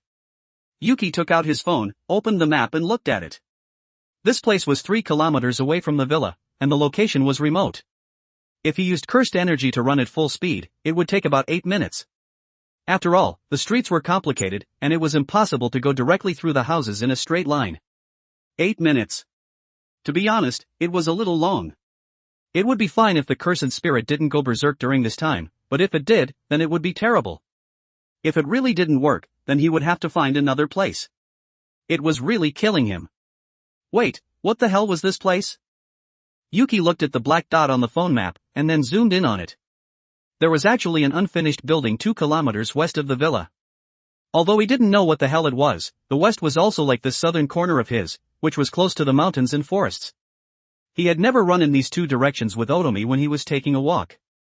After all, he was thinking about how to become familiar with the cursed spirit in the ring, or accompanying those people to train, so who had time to go out and wander around alone? I'll go take a look. Yuki memorized the route and then turned off his phone, and walked towards the destination. 15 minutes later, Yuki arrived next to this unfinished building. There was a blue sign next to the gate, which read, "Construction is not completed, entry is prohibited, if you are injured, you are responsible for the consequences." Yuki just glanced at it, and then walked directly in. There were a total of 4 3-story buildings built inside, and they had only built the framework of the buildings but hadn't painted or decorated them. There was also a foundation similar to a swimming pool. He didn't know how long this place had been abandoned, but the grass on the ground was already 1 meter high.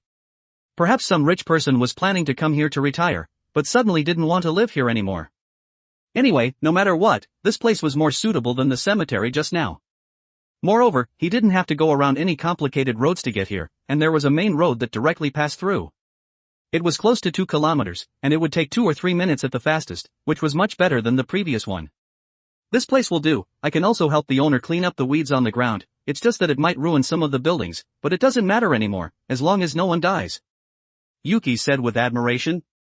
Although he didn't know what the principle was behind the cursed spirit's body being in a mist-like state, or what kind of technique it was impossible to change the fact that the curse itself was formed by cursed energy. Since it couldn't, then the moves formed by cursed energy would cause damage to it. This battle would be a 46 split, him 4 and the cursed spirit 6. After learning from Shuichi-sensei for 14 days, his reaction and his way of thinking had been completely changed. Taijutsu might be ineffective, but it was already enough. After all, the initial intention of learning taijutsu wasn't to deal with this kind of cursed spirit, but to deal with to-do aoi. The game between jujutsu sorcerers was far more dangerous than cursed spirits. Except for those special grade cursed spirits with intelligence. If he encountered those, he probably wouldn't even be able to run away. Not to mention playing games, he would be fighting wits and courage with the air. Yuki walked around this abandoned villa twice to familiarize himself with the terrain, and then left directly. It was almost 6:50 now, and Otomi should be awake.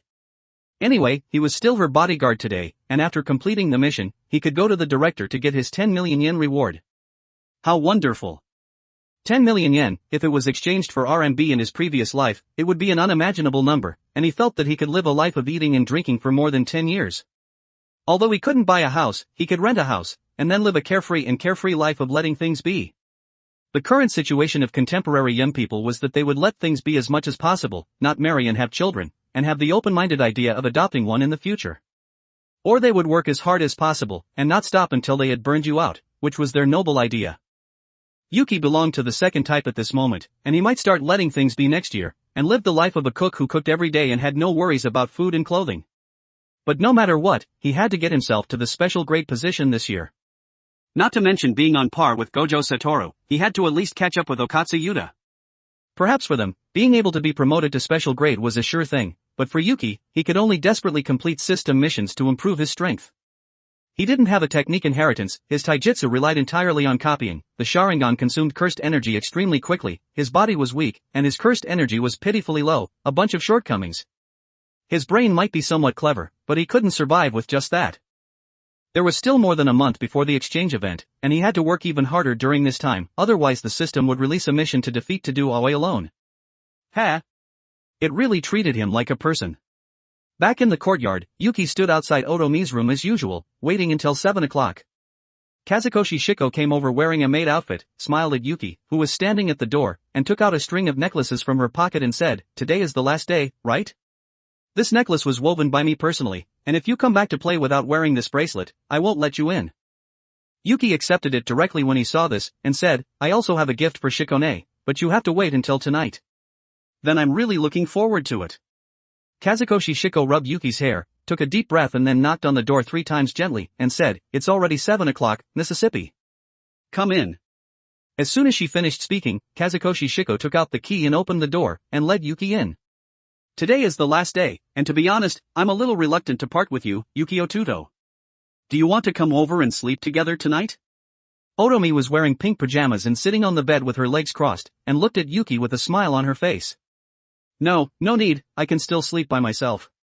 Yuki quickly declined.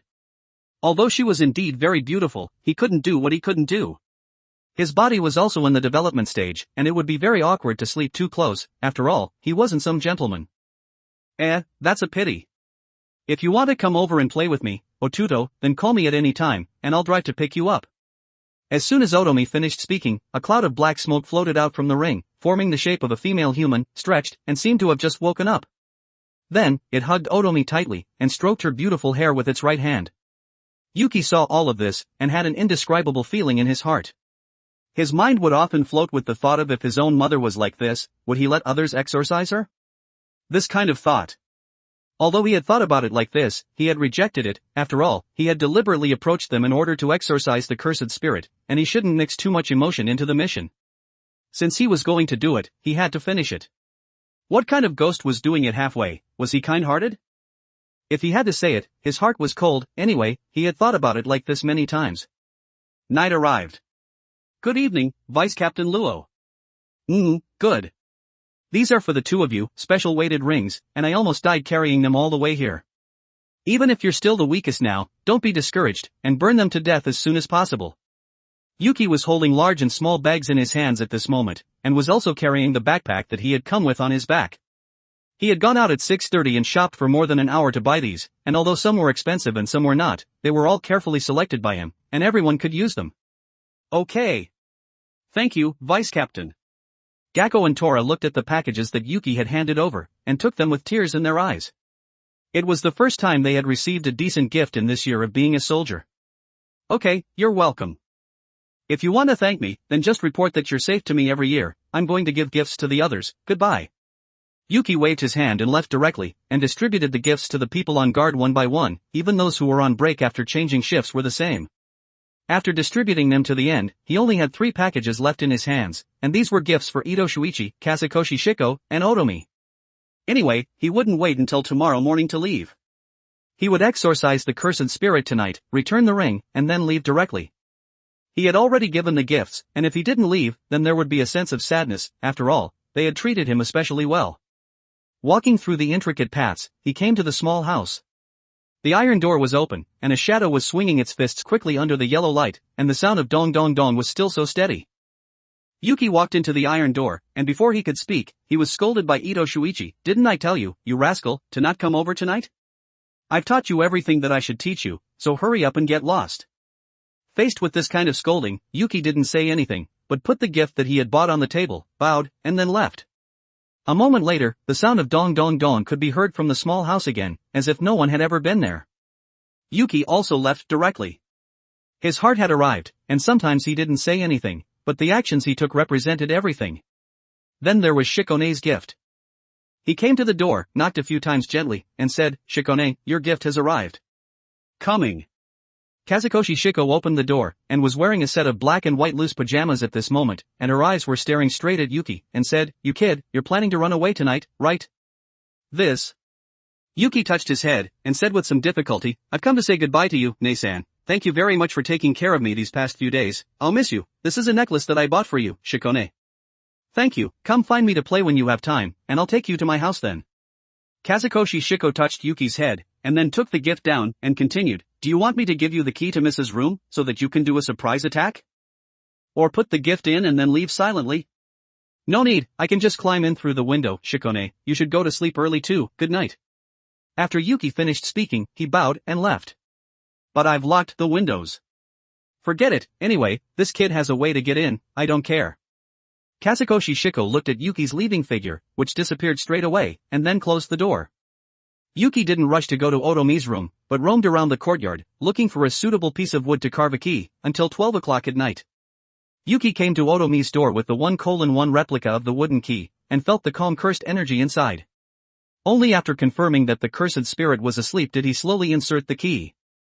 He didn't know if it was because he had a guilty conscience, but the sound made by each point that the key was inserted made Yuki's heart skip a beat. Although he knew that the sound was very small and wouldn't disturb her, it was no different from an alarm clock in his ears. Click. The door opened, Yuki took a deep breath and slowly pushed the door open and peeked inside, and then tiptoed in, making his figure lower than the bed to feel safe. Crawling to the side of the bed, he slowly poked his head out and looked at Otomi's sleeping profile, swallowed, and just stayed there for a full minute. Only after thinking that it was safe enough did he slowly get up, and look at the ring on her left hand. Although he had touched it many times, he didn't know how to start at this moment. Being a thief really tested his psychology, and he really admired those thieves who treated other people's houses as their own while the owners were sleeping at home. Their hearts were really big. Yuki gently lifted her left hand, and then gently took off the ring on her index finger.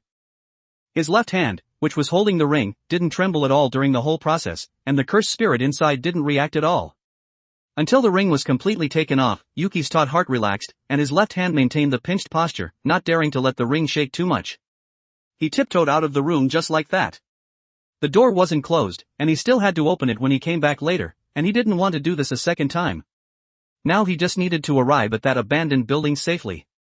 Underscore underscore underscore underscore underscore underscore underscore underscore underscore underscore underscore underscore underscore underscore underscore underscore underscore underscore underscore underscore. For more advanced chapters visit my Patreon. Patreon.com/Kane45. Tier, $10 casual reader, 20 plus advanced chapter. $20 intermediate reader, 40 plus advanced chapter.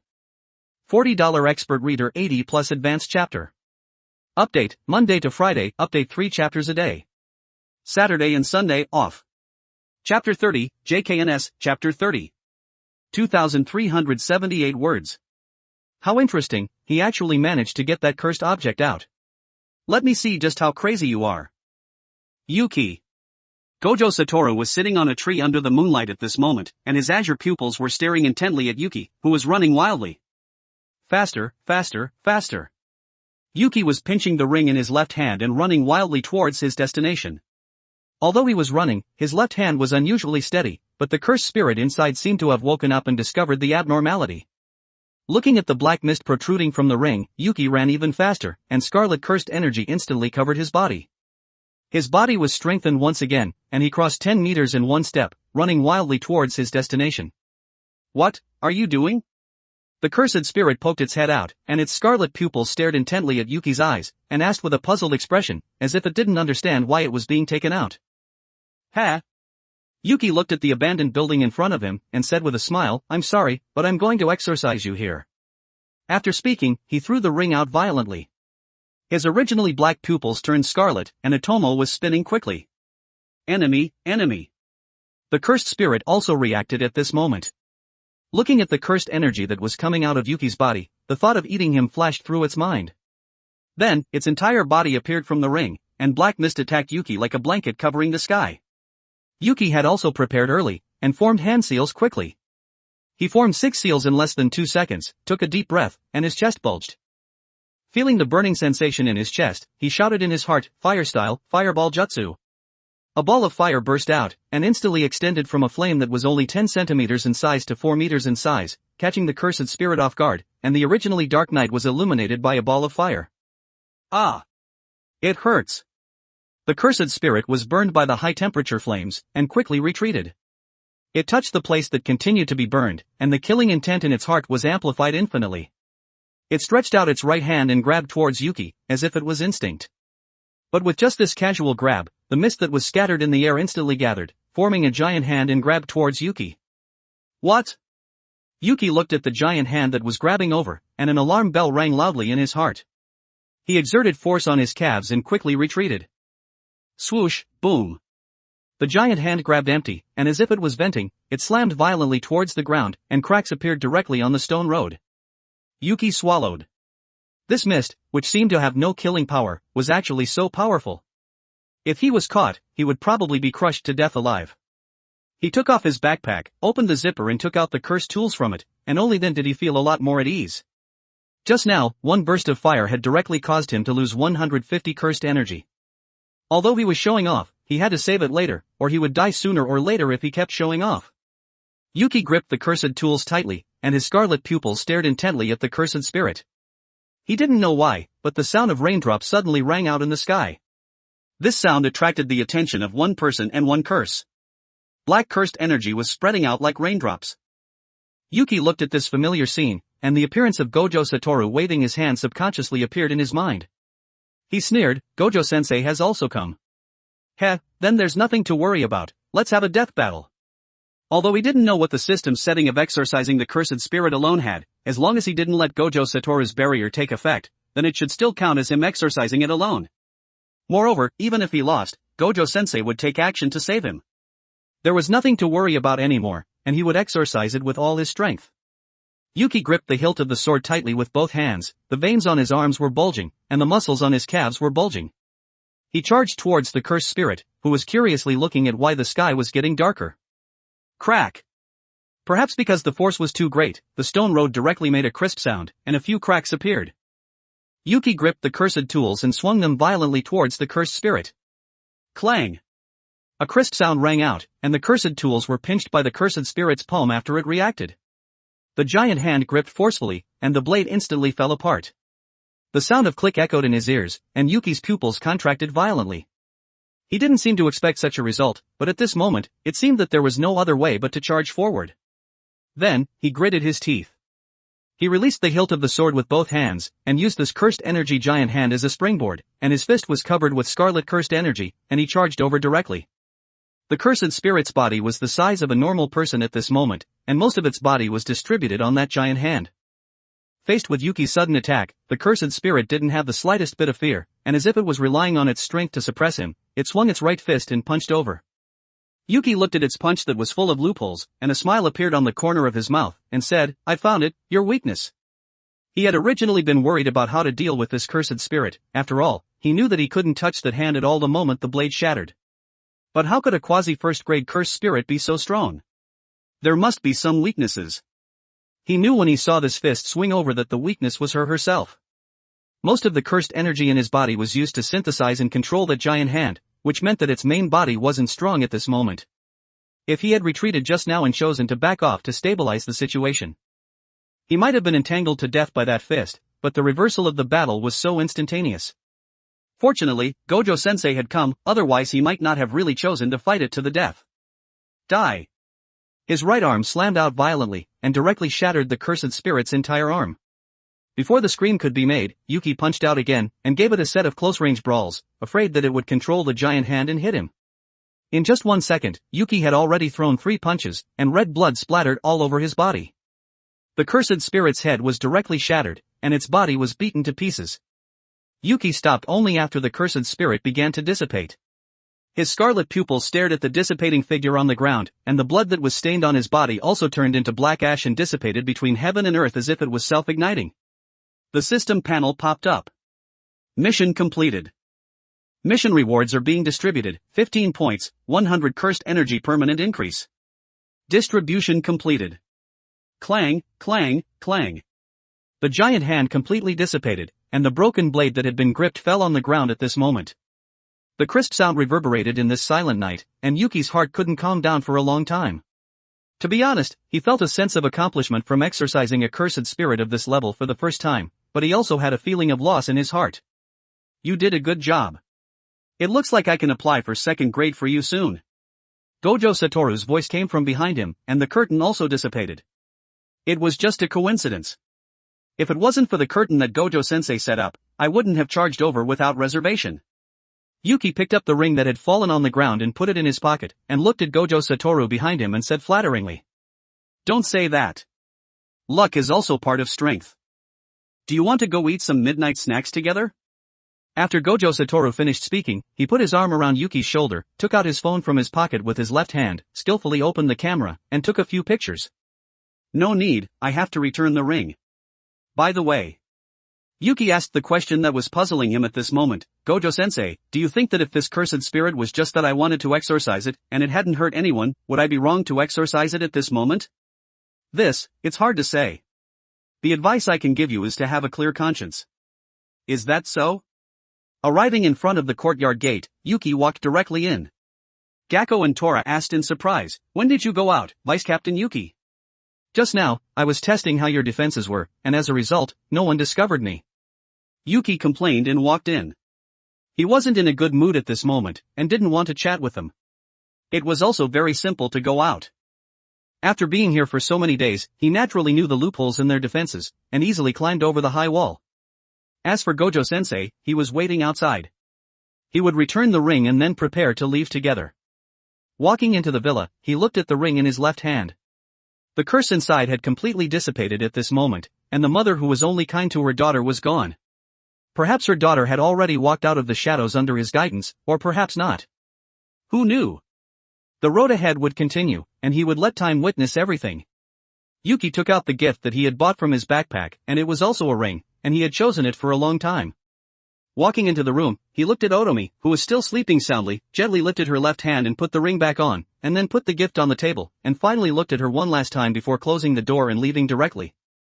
He jumped down from the window in the corridor, and then nimbly dodged those patrolling people, and climbed over the wall and left. "Yo! You finished, so let's go back. It's been a long time since I've eaten the dinner that you made, Yuki-kun."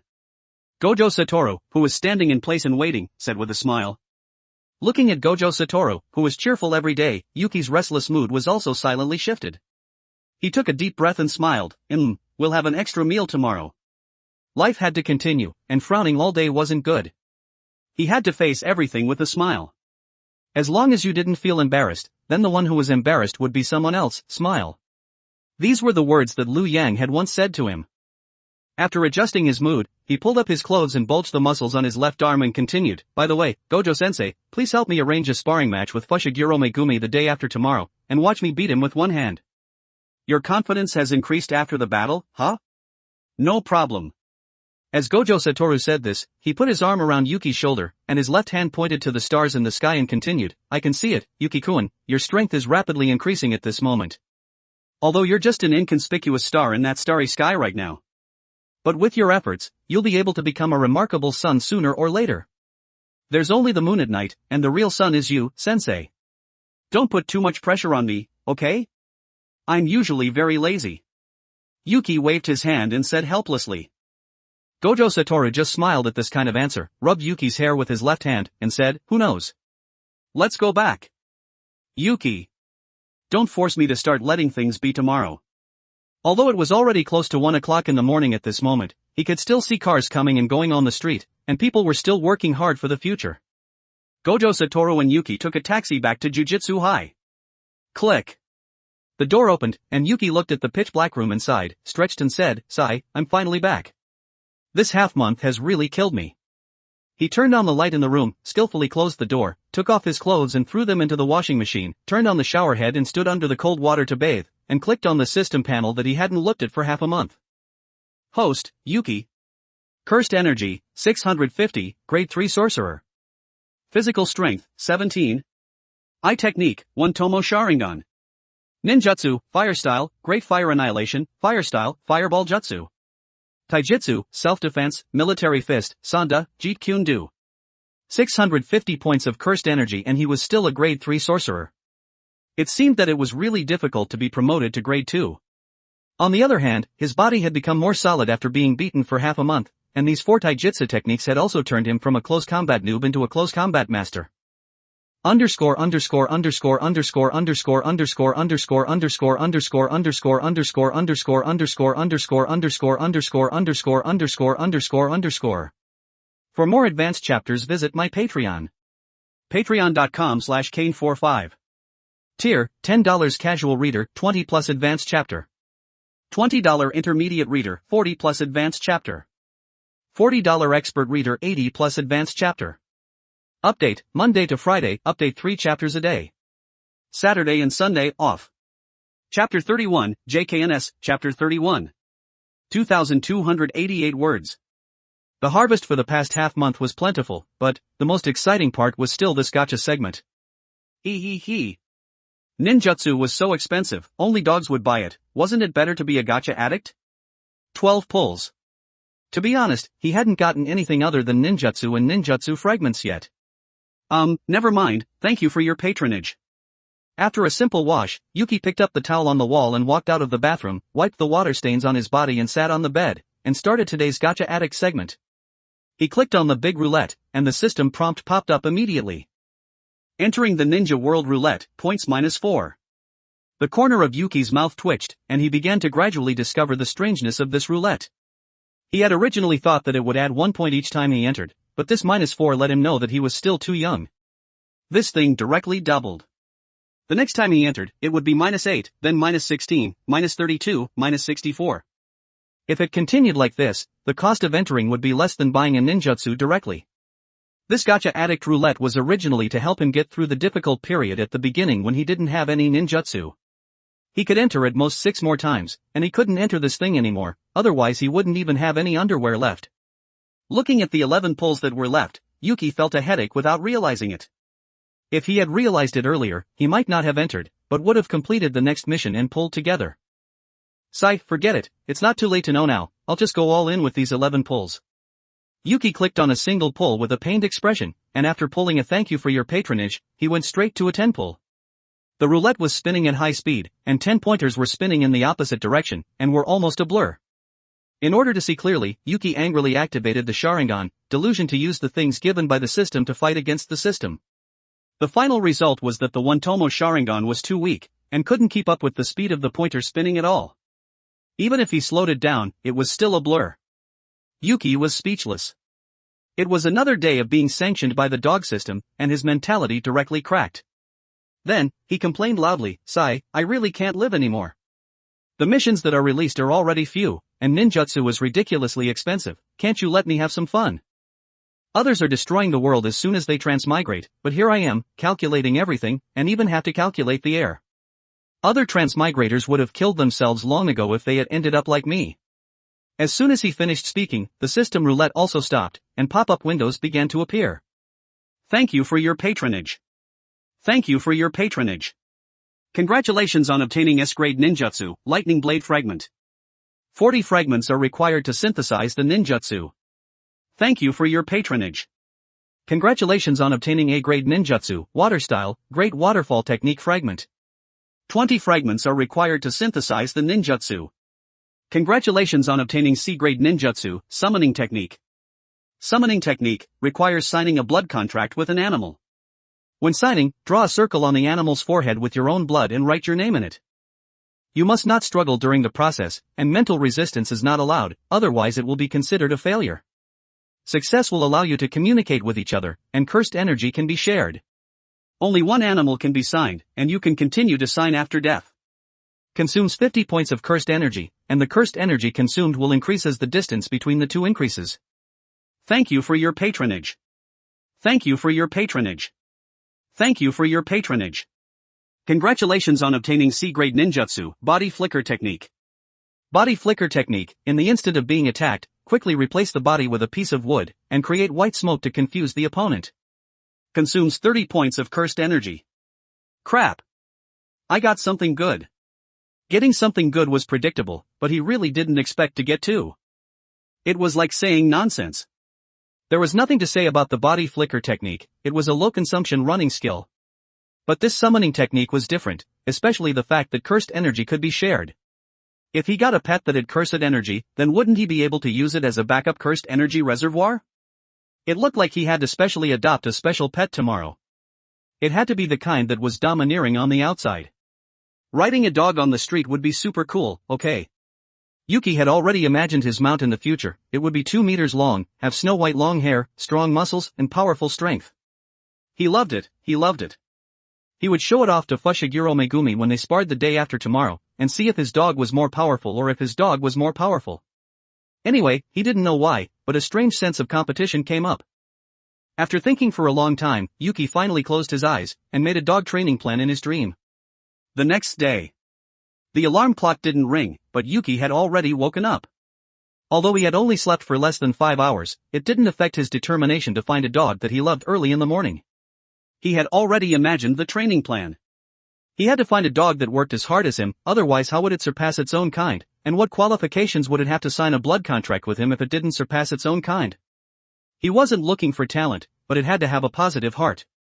Anyway, the dog didn't need to learn any techniques. Not to mention anything else, it would only be considered qualified if it could fight him in close combat. He picked up the clothes that had been drying for 15 days from the balcony and put them on, and then took out the clothes in the washing machine and put them out to dry. After a simple wash, he rushed out of the door. Woohoo! Taking off. He probably wouldn't be this happy even if he got an S-grade ninjutsu. That thing consumed cursed energy like crazy, but if he trained the dog well, he could keep drawing cursed energy from it, and he couldn't be any happier. One of his shortcomings had been remedied. Ha ha ha.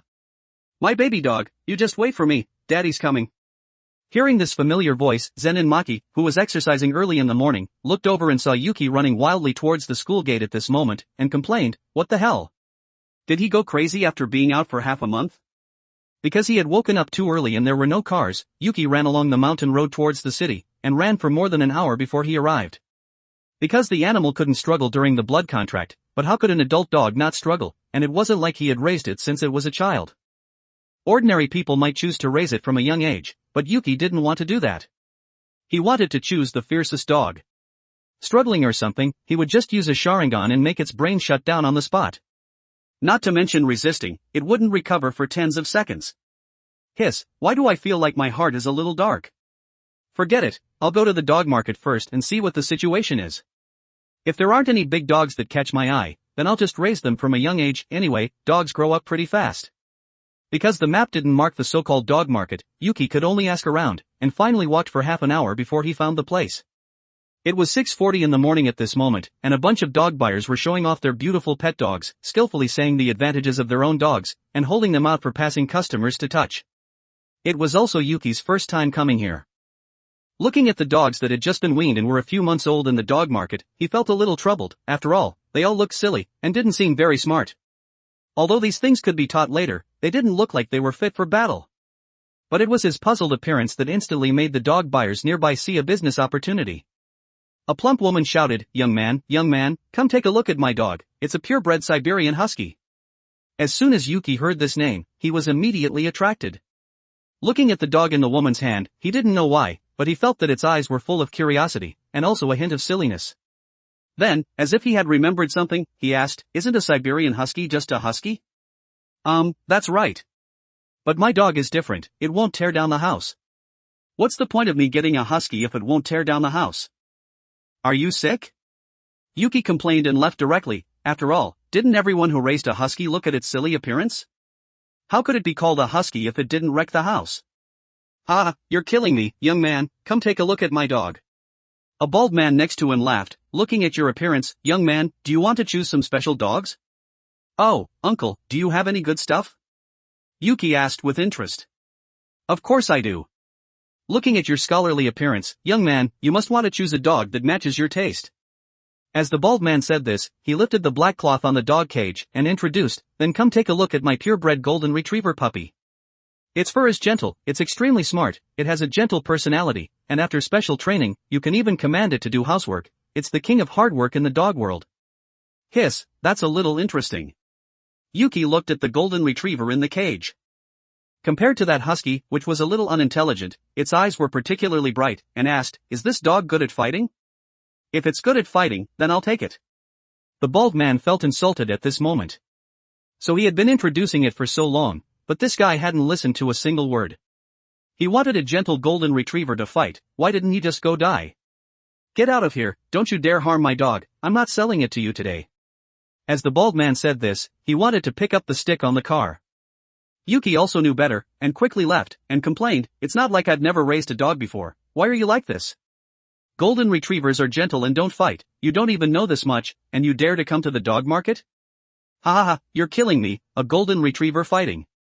The woman next to him laughed happily. Yuki wandered around the huge dog market, and not to mention big dogs, there weren't even any that caught his eye. This also made Yuki worry to death. It seemed that he could only ask Fushiguro Megumi. After all, his dogs were really big, and they were also really fierce, and their speed and strength were beyond doubt. Just as he took out his phone and was about to call Fushiguro Megumi, a low-pitched wail, similar to the sound of a puppy, came from a nearby alley. Yuki didn't care, after all, this place was very close to the dog market, and it might be a dog that didn't have any trading value, so it was normal to hear a dog barking. "Hello, Yuki-san. What's the matter?" Compared to the shyness of calling him Yuki-san at the beginning, Fushiguro Megumi was clearly used to it now. Yuki didn't dawdle, and asked, "I want to raise a brave and good at fighting dog or wolf, preferably an adult. Of course, puppies are also okay if I really can't find one. A brave and good at fighting dog or wolf? What are you raising this thing for, Yuki-san? Are you planning to use it as a shikigami?" Fushiguro Megumi asked with a puzzled expression. Just raising it for fun, do you have any?" There was no way Yuki could tell him the truth, he had to stabilize the information first, otherwise this kid Megumi might pick some rather outrageous dogs for him, such as one that looked fierce on the outside, but was actually lazy as hell on the inside. After all, he had one against him, and he might be thinking about how to get revenge on him someday. Underscore underscore underscore underscore underscore underscore underscore underscore underscore underscore underscore underscore underscore underscore underscore underscore underscore underscore underscore underscore. For more advanced chapters visit my Patreon. Patreon.com/Kane45. Tier, $10 casual reader, 20 plus advanced chapter. $20 intermediate reader, 40 plus advanced chapter. $40 expert reader, 80 plus advanced chapter. Update, Monday to Friday, update 3 chapters a day. Saturday and Sunday, off. Chapter 32, JKNS, Chapter 32.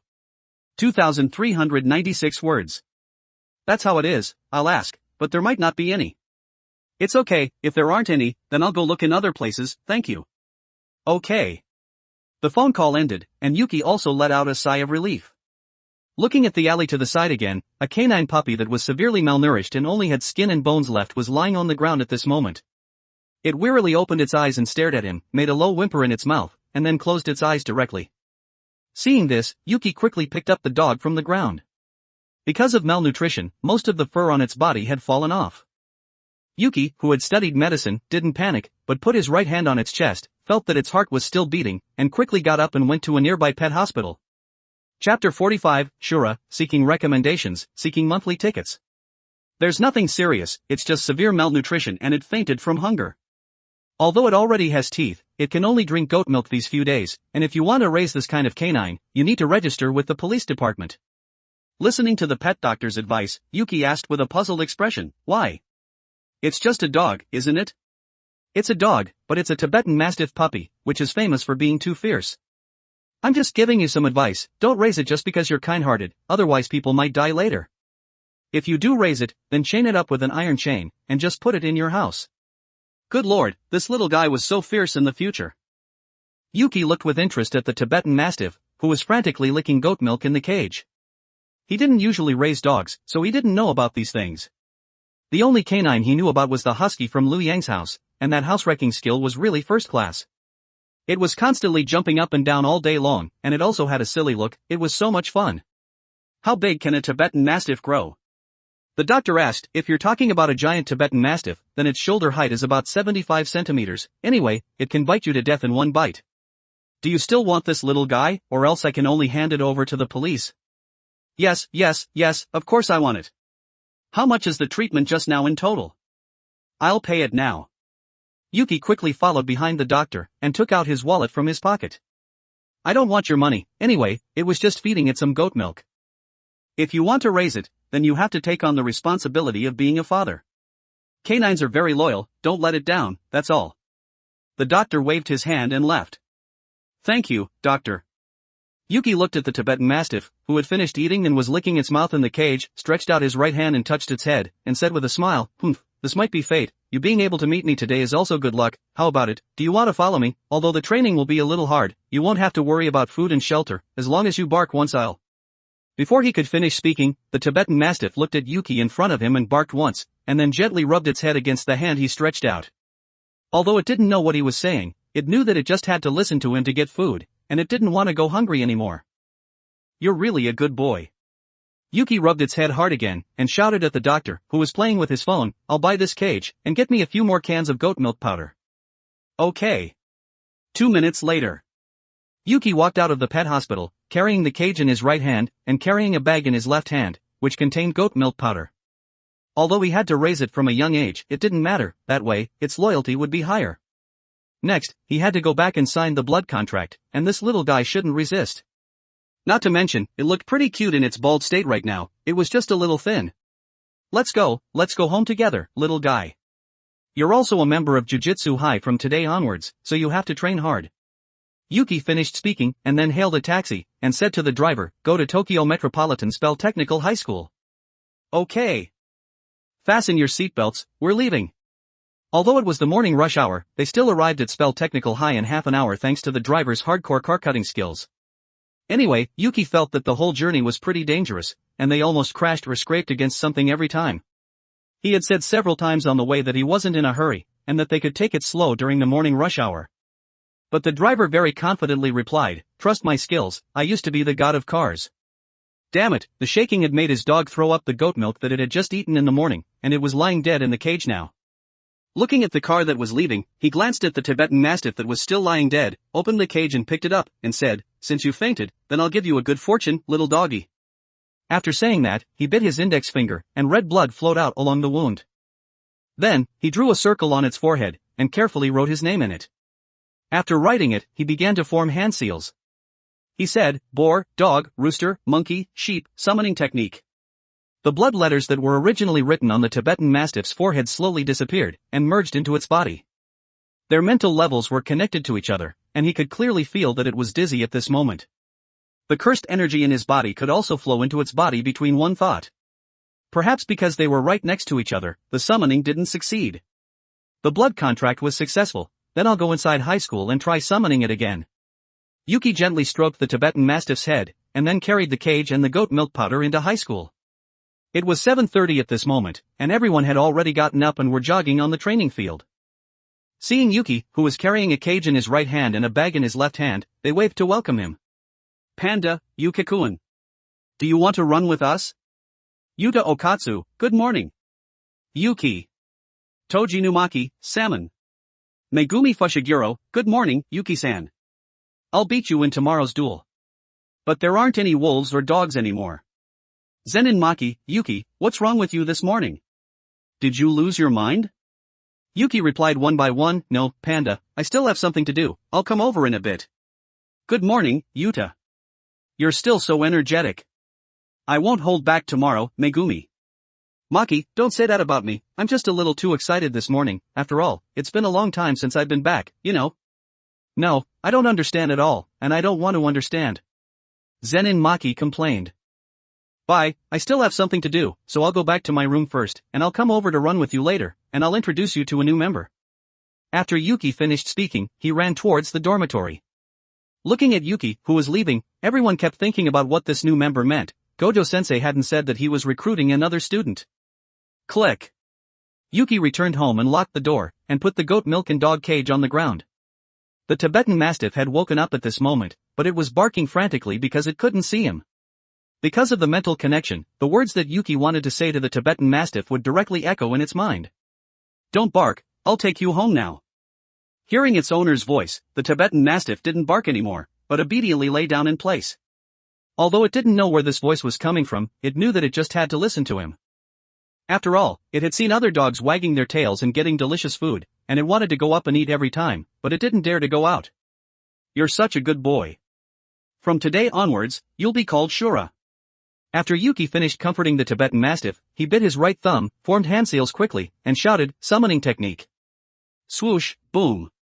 As the white smoke dissipated, Shura, who was originally lying outside the school gate, appeared in the room at this moment. Looking at the suddenly changed scenery, Shura seemed to not understand, but when it saw its owner next to it, it still went over to rub its legs against him at the first moment, and hulled twice, oh. Okay, I'll give you goat milk. Yuki, who knew what it was saying, was overjoyed at this moment, picked up the goat milk powder in the bag, boiled a pot of warm water and diluted it. Shura looked at the delicious food in front of it, licked its lips, barked happily at Yuki, and then licked it up in big gulps. Eat slowly, there's more if you're hungry. When you can eat meat, I'll take you to train, Shura. Yuki rubbed its head, and was in a great mood at this moment. There was still more than a month until the Goodwill event, so he had to train hard. Yo, that's a little interesting. Just now, Yuki had tried to transfer 100 cursed energy to Shura, and he had originally wanted to transfer more, but he was considering that it was too small at the moment, and he was afraid that it wouldn't be able to handle it if he gave it too much. To be honest, he felt that 100 was a little too much, but he didn't expect this little guy to accept it all. Shura also noticed the power that had suddenly appeared in its body, and then shook its paws, and seemed to feel the increase in power. Then, it subconsciously scratched at the floor. Scratch. The originally clean and smooth floor was instantly scratched with a scratch mark. Yo, it actually used it directly? Yuki felt that it was getting more and more interesting at this moment. It seemed that animals had a stronger sense of perception in this area than humans. He had only been able to control the cursed energy in his body subconsciously when he was being beaten and was anxious. Shura had actually only used 5 seconds, and the first 4 seconds were just curiosity. That's interesting, I'll take back the cursed energy in your body first, and get familiar with the older brothers and sisters outside. After Yuki finished speaking, he took back the cursed energy in Shura's body. As for the other tests, he would talk about them when he had time at night. Maybe, he could also play some other tricks, and he always felt that it could withstand more cursed energy in its body. Although it was still young, and had been hungry for a long time and was in a state of malnutrition, he knew from its broad skeleton that this kid would definitely be a great person in the future. At least it could be a meat shield, that was definitely right. Anyway, it could take a beating better than him. It would take the beating if something happened, and he would go up if nothing happened. He was playing the tactics clearly and understandably. As for why he didn't want a flying mount, how could an eagle take a beating like this dog? He wouldn't need it later if he pulled to the Flying Thunder God technique where the Sharingan evolved into a kaleidoscope and awakened space ninjutsu. He would just put a mark on the dog, and let the dog slip away first when he ran, and he would teleport up later. More importantly, he didn't know how to train eagles, and he wasn't sure how big the eagle species could grow. Forget it, he had already signed the blood contract, so there was no point in thinking about these things anymore, and he would just train the dog with peace of mind. Let's go, Shura, let's go out and meet some people. Yuki opened the door, and led the dog towards the training field. Everyone was sweating on the training ground, and Panda was sitting to the side watching, and cheering loudly. Come on, Yuta, you've already fallen behind by 2 laps, hurry up and catch up with everyone. I'm already working hard. Yuta Okatsu shouted and then gritted his teeth and charged forward, but after charging for half a lap, he was beaten back to his original form again. Zenin Maki, who had already lapped him 3 times, urged, hurry up, I've already lapped you 3 times, Yuki's small body is even stronger than you. I'm already working hard. Hey! What do you mean, Maki? Don't say things that aren't true, I'll run you to death today. Just as Yuki walked over, he heard Maki Zenin saying that he was weak in disguise. How could he agree to it? He handed the dog to Panda next to him, rolled up his sleeves and asked, Panda, can you help me watch it? How many laps has Maki run now? Underscore underscore underscore underscore underscore underscore underscore underscore underscore underscore underscore underscore underscore underscore underscore underscore underscore underscore underscore underscore. For more advanced chapters visit my Patreon. Patreon.com/Kane45. Tier, $10 casual reader, 20 plus advanced chapter. $20 intermediate reader, 40 plus advanced chapter. $40 expert reader, 80 plus advanced chapter. Update, Monday to Friday, update 3 chapters a day. Saturday and Sunday, off. Chapter 33, JKNS, Chapter 33. 2084 words. 10 laps already, if you can't do it, then don't run anymore, just admit defeat. Maki won't stop until she's done 20 laps. Panda took the dog, and seeing that it wasn't baring its teeth at him, gently touched its head, and asked, why is this dog so thin, where's its fur? I picked it up today, Yuki said while doing warm-up exercises, it lost all its fur because of malnutrition. I'm planning to train it in a few days. Panda, can you teach it how to take a beating better when you have time? Huh? Take a beating? What the heck? Panda looked confused. Just as he was about to continue asking, Yuki shouted, don't underestimate me, and then started running. Looking at the bewildered little dog, Panda could only stroke its head and comfort it. Little guy, your good days are over. Shura just replied with an awa. I hope you understood. The day's training quickly passed, and everyone also got to know Shura, and showed sympathetic expressions for its experience. After getting 10 million yen from Principal Yaga, he went out to buy groceries in the afternoon, and only came back satisfied after spending 50,000 yen on groceries. It was already evening when he finished cooking. Principal Yaga also shamelessly came over to freeload a meal. Yaga Masamichi and Gojo Satoru each took a bottle of beer, and chatted while picking at the dishes. Everyone was having a good time, and they were talking to each other about recent interesting things. Inumaki Toge could only listen. Although Panda would usually translate, it was eating non-stop at this moment, and didn't stop eating the whole time. After everyone had eaten and drunk their fill, they cleaned up the leftovers, cleaned the table, and then all went back. Yuki didn't go back to his room, but took the well-fed Shura out to do some experiments. After all, his house was too small and couldn't withstand any destruction. Arriving at the back mountain, Yuki directly transferred 150 cursed energy to Shura, and said, like this morning, swing your claws at that tree in front. Woof! Shura felt the power that had suddenly appeared in its body, and looked confused. Although it had come out this morning, it had disappeared again. Would it suddenly disappear again in a while? Yuki felt Shura's confusion at this moment, and continued, the power is from me, don't worry. Like this morning, scratch the tree in front of you. Shura nodded in response, woof, understood. Okay. Then. Yuki flicked his hair with his right hand, and then suddenly pointed at the tree in front of Shura, and shouted loudly. Shura, use crazy scratch. Whoa. Shura made a soft and cute bark, ran towards the tree 5 meters away, and swung its claws directly. A clear scratch mark appeared. Yuki, who could see everything clearly with the Sharingan, nodded in satisfaction, and said, it looks like we can start training now. Don't forget the feeling from just now, use crazy scratch continuously on the tree. Whoa. Shura itself didn't know why it had to do this, but what it did know was that it would get delicious food if it listened, and its owner wouldn't abandon it. Good, keep going. Keep it up, don't worry about consuming cursed energy, just use it to your heart's content. Yuki also encouraged loudly from the side. 1 hour later. Yuki's voice was hoarse, and his lips were chapped from talking so much. He sat next to the tree and said weakly, I feel like my body has been emptied. Woof. Shura was also lying dead on the ground. It had swung its claws for an hour, and scratched the tree for an hour. It was so tired, it didn't want to move anymore. Feeling that there was only 50 cursed energy left in his body, Yuki remembered that he had a sparring match with Fushiguro Megumi tomorrow, and slowly got up and said, "Sigh, that's it for today. If I keep training, my body will really be emptied." Looking at Shura, who was lying on the ground, he picked it up in his arms, and walked towards his room, and continued, "It's okay if you're tired, we'll continue tomorrow, the training effect will be doubled, I'll train you to be the strongest dog." Woof. Shura had just complained, "I don't want to move," when Yuki covered its mouth. "No, Shura, you can't think like that, how can you have such lazy thoughts? You're going to be taking the hits and attracting the firepower for daddy in the future, I won't allow you to be so self-deprecating." Woof. No way. The next day, Yuki woke up as usual, and looked at Shura, who was still sleeping on the bed. He smiled and didn't disturb it, but gently got up, put on the clothes on the bedside, and then got out of bed. After washing up, he made a big bowl of goat milk and left, taking the blunted knife next to the door before leaving. Today was the sparring match with Fushiguro Megumi. He didn't know how much he had grown in the past half-month, but he wouldn't be as passive as last time, and he would beat him up in close combat. 5:30 a.m. If it were normal, everyone might still be sleeping, but there was a show to watch today, and they could learn something, so everyone woke up earlier than Yuki, and sat next to the training field 10 minutes early to watch. Fushiguro Megumi was standing in the training field, moving his body. From the confident expression on his face, it could be known that he would definitely win this time. Panda yawned, and asked, "Maki, who do you think will win this time?" "I don't know. Yuki's eyes are too strong, even if I taught Megumi for half a month, he wouldn't necessarily be able to take advantage."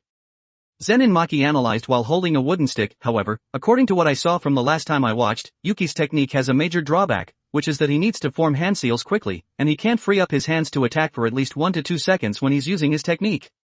Okatsu Yuta continued, "So that means that as long as Yuki is stuck in close combat, he can't use his technique? It should be like that, who knows?" Zen and Maki smiled, and didn't say anything else. Inumaki Toge was just sitting in place and watching Fushiguro Megumi warm up, and didn't say anything. Anyway, he couldn't get a word in. As for Gojo Satoru, he didn't come, and was still lying in bed and sleeping soundly at this moment. He had just informed everyone of the sparring time, and he didn't need to come over to watch since he already knew the result. Yuki arrived at the training field, and looked at Fushiguro Megumi, who was ready in the field, and shouted, "You came pretty early, do you want to make a bet?" "What bet?" Fushiguro Megumi asked with some curiosity. He had been planning to propose a bet, but he didn't expect Yuki to say it first. "If I win, I'll unconditionally borrow your dogs, and if I lose, you don't have to call me Aniki anymore, how about it?" Borrow the dogs? Fushiguro Megumi's brain didn't react immediately. "It's your divine dogs, I want you to just give them to me." Yuki walked into the training field with the knife on his shoulder, and got into position to wait for Fushiguro Megumi's reply. To be honest, Megumi's 2 dogs were really good, and he had been passively dying when he was surrounded last time. If he used them to teach Shura, it would definitely allow it to improve by leaps and bounds. Of course, no problem. Fushiguro Megumi also agreed readily. After all, this bet didn't cause him any losses. If he needed them, he could just summon them back, and his weaknesses had already been found, plus Zen and Senpai's half-month of teaching, he would definitely be able to suppress him. Then, start. Just as Yuki finished shouting, Fushiguro Megumi put his hands together and pinched out the shape of a dog's head, and charged towards him just like that, and shouted, "Divine dogs, surround him." 2 Shikigami, 1 black and 1 white, appeared from the shadows, and charged towards Yuki, who had already drawn his sword. Fushiguro Megumi didn't stop, and prepared to continue summoning new. As long as he didn't let Yuki free up his hands to use a large-scale attack technique, then he had nothing to be afraid of. The simplest and most brutal method was to gang up on him. "TCH, you don't want me to use my technique and want to gang up on me?" Yuki smiled. Although he knew that it was ninjutsu, they saw it as a technique, a rather strange technique. Anyway, it was the same no matter what he said, so he might as well do as the Romans do. The cursed energy in his body surged towards his pupils, and his black pupils turned red in an instant, and the Sharingan opened in seconds. Red cursed energy instantly floated out of his body surface, and then dissipated, and his body was strengthened. He gripped the hilt of the sword tightly with his right hand, the veins on his arms bulged, and he threw it violently towards Fushiguro Megumi, who was summoning a Shikigami. Swoosh! The long sword instantly broke through the wind barrier, and shot out.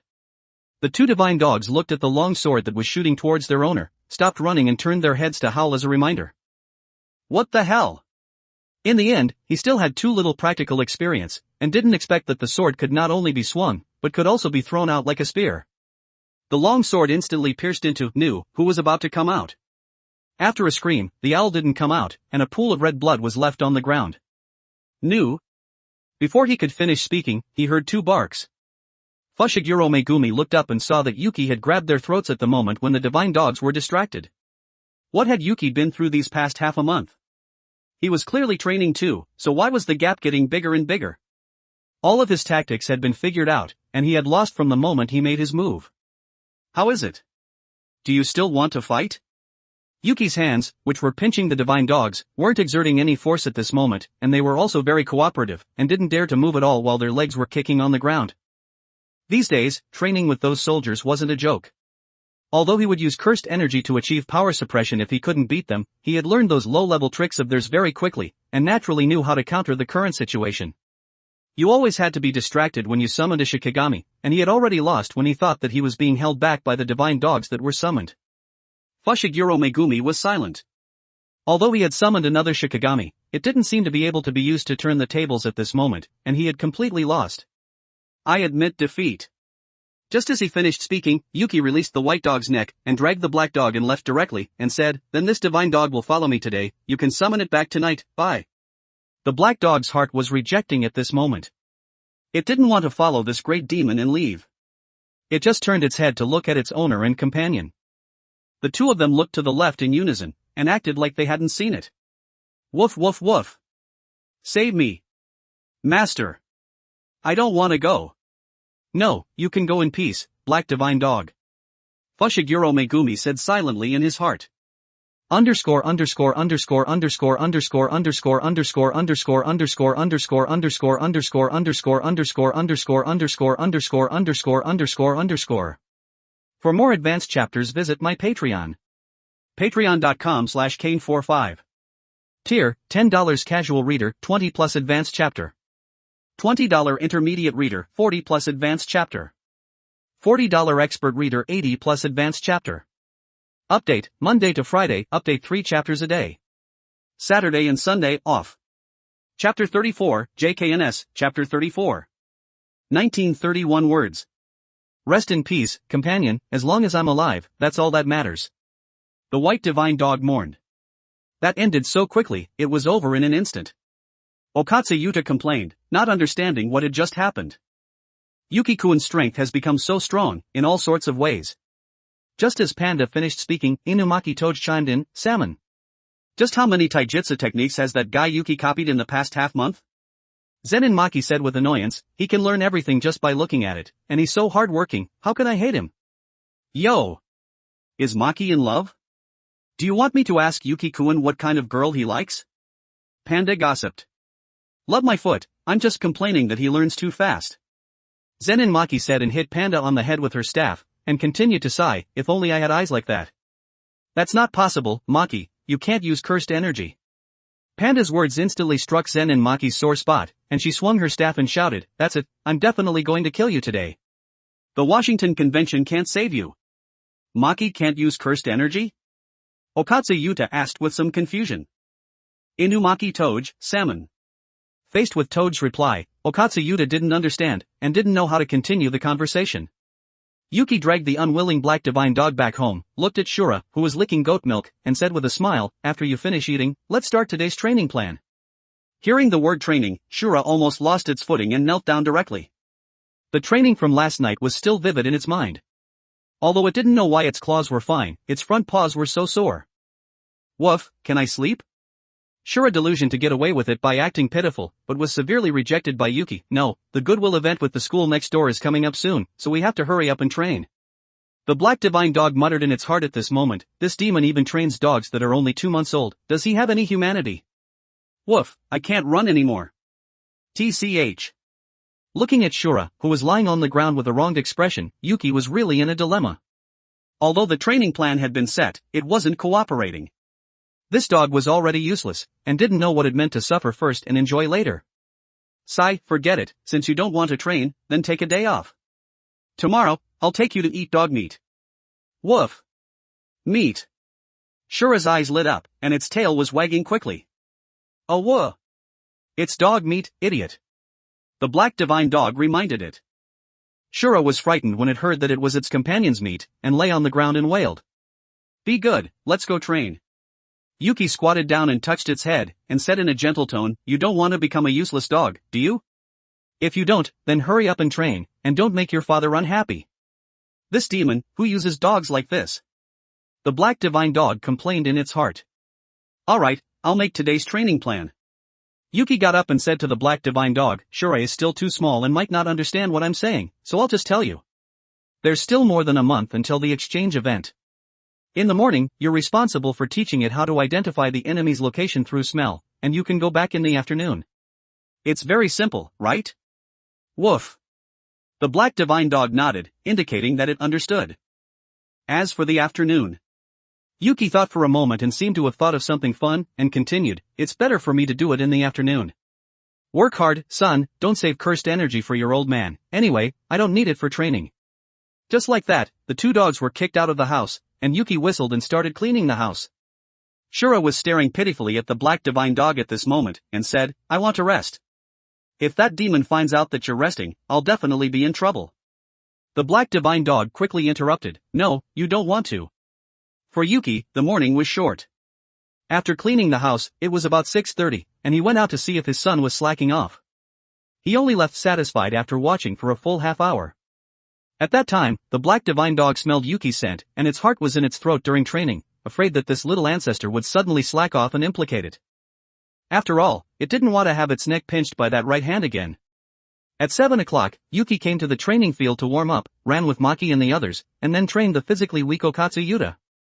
During this time, he was also hung up and beaten by Zen and Maki with a stick. After all, he was a battle scrub without using cursed energy, a little stronger than Okatsu Yuta, who was a battle scrub, although not by much, but it was enough. They trained until 8 o'clock and then went to the cafeteria to eat. After eating, they rested for a while and then continued training. Although it felt boring, Yuki enjoyed it. Afternoon. Yuki was walking down the street wearing a set of clean clothes, and Shura was wagging its tail happily behind him. It had just realized how good its owner was to it.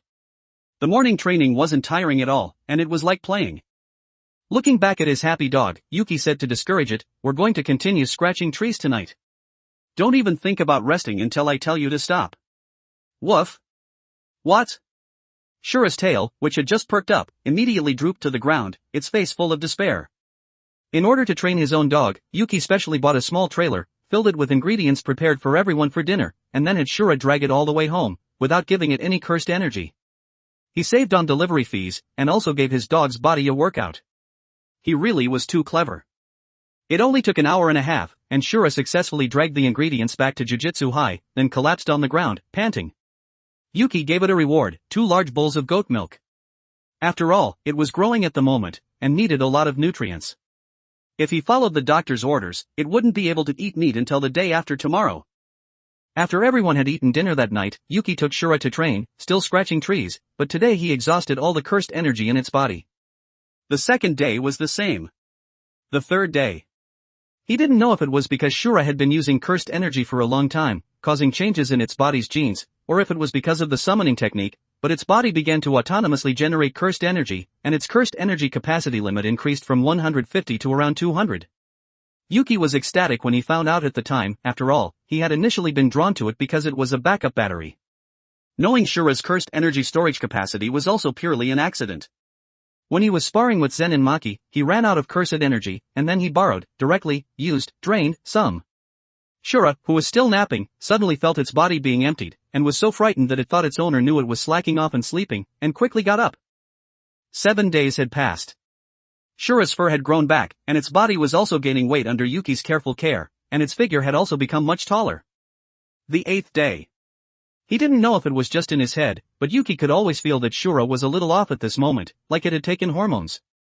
Its figure was already twice as big as before, and even Black Divine Dog had to look up at it. Although he knew that this was the truth, he still didn't quite believe it. After all, it was growing too fast. He couldn't rule out the reason being the cursed energy in its body. Anyway, he felt that it only needed one slap to kill the Black Divine Dog at this moment. If they really fought, it would still be a 20-80 split, Shura 20, Black Divine Dog 80. The Black Divine Dog was too agile, and it was a special Shikigami itself, and could return to the shadows. Shura had no way to deal with it. But if it really bit down hard, the Black Divine Dog would kneel down on the spot. The 10th day. Yuki knew that Shura no longer needed the Black Divine Dog's teachings, so he had Panda, who was bored all day, teach it.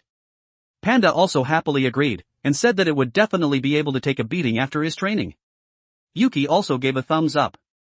Shura, who was watching from the side, said that it was already used to it. Anyway, it wouldn't be half dead unless its owner trained it personally, and it was fortunate that its owner didn't have time to train it in the morning. In the blink of an eye, a month had passed. Shura's shoulder height was 70 centimeters at this moment, its body length was about 1.3 meters, and its weight had reached 75 kilograms. In just 1 month, it had already grown to the standard of a normal adult Tibetan Mastiff, and it was still growing. Yuki was already used to this, and anyway, no matter what the reason was, it would be able to help him in the upcoming exchange event. At the training field at this moment, Zenin Maki was training Okatsu Yuta. Yuta at this moment had become much stronger than before under the double training of Maki and Yuki. At least he could last for a while in Zenin Maki's hands, and could also look for opportunities to counterattack.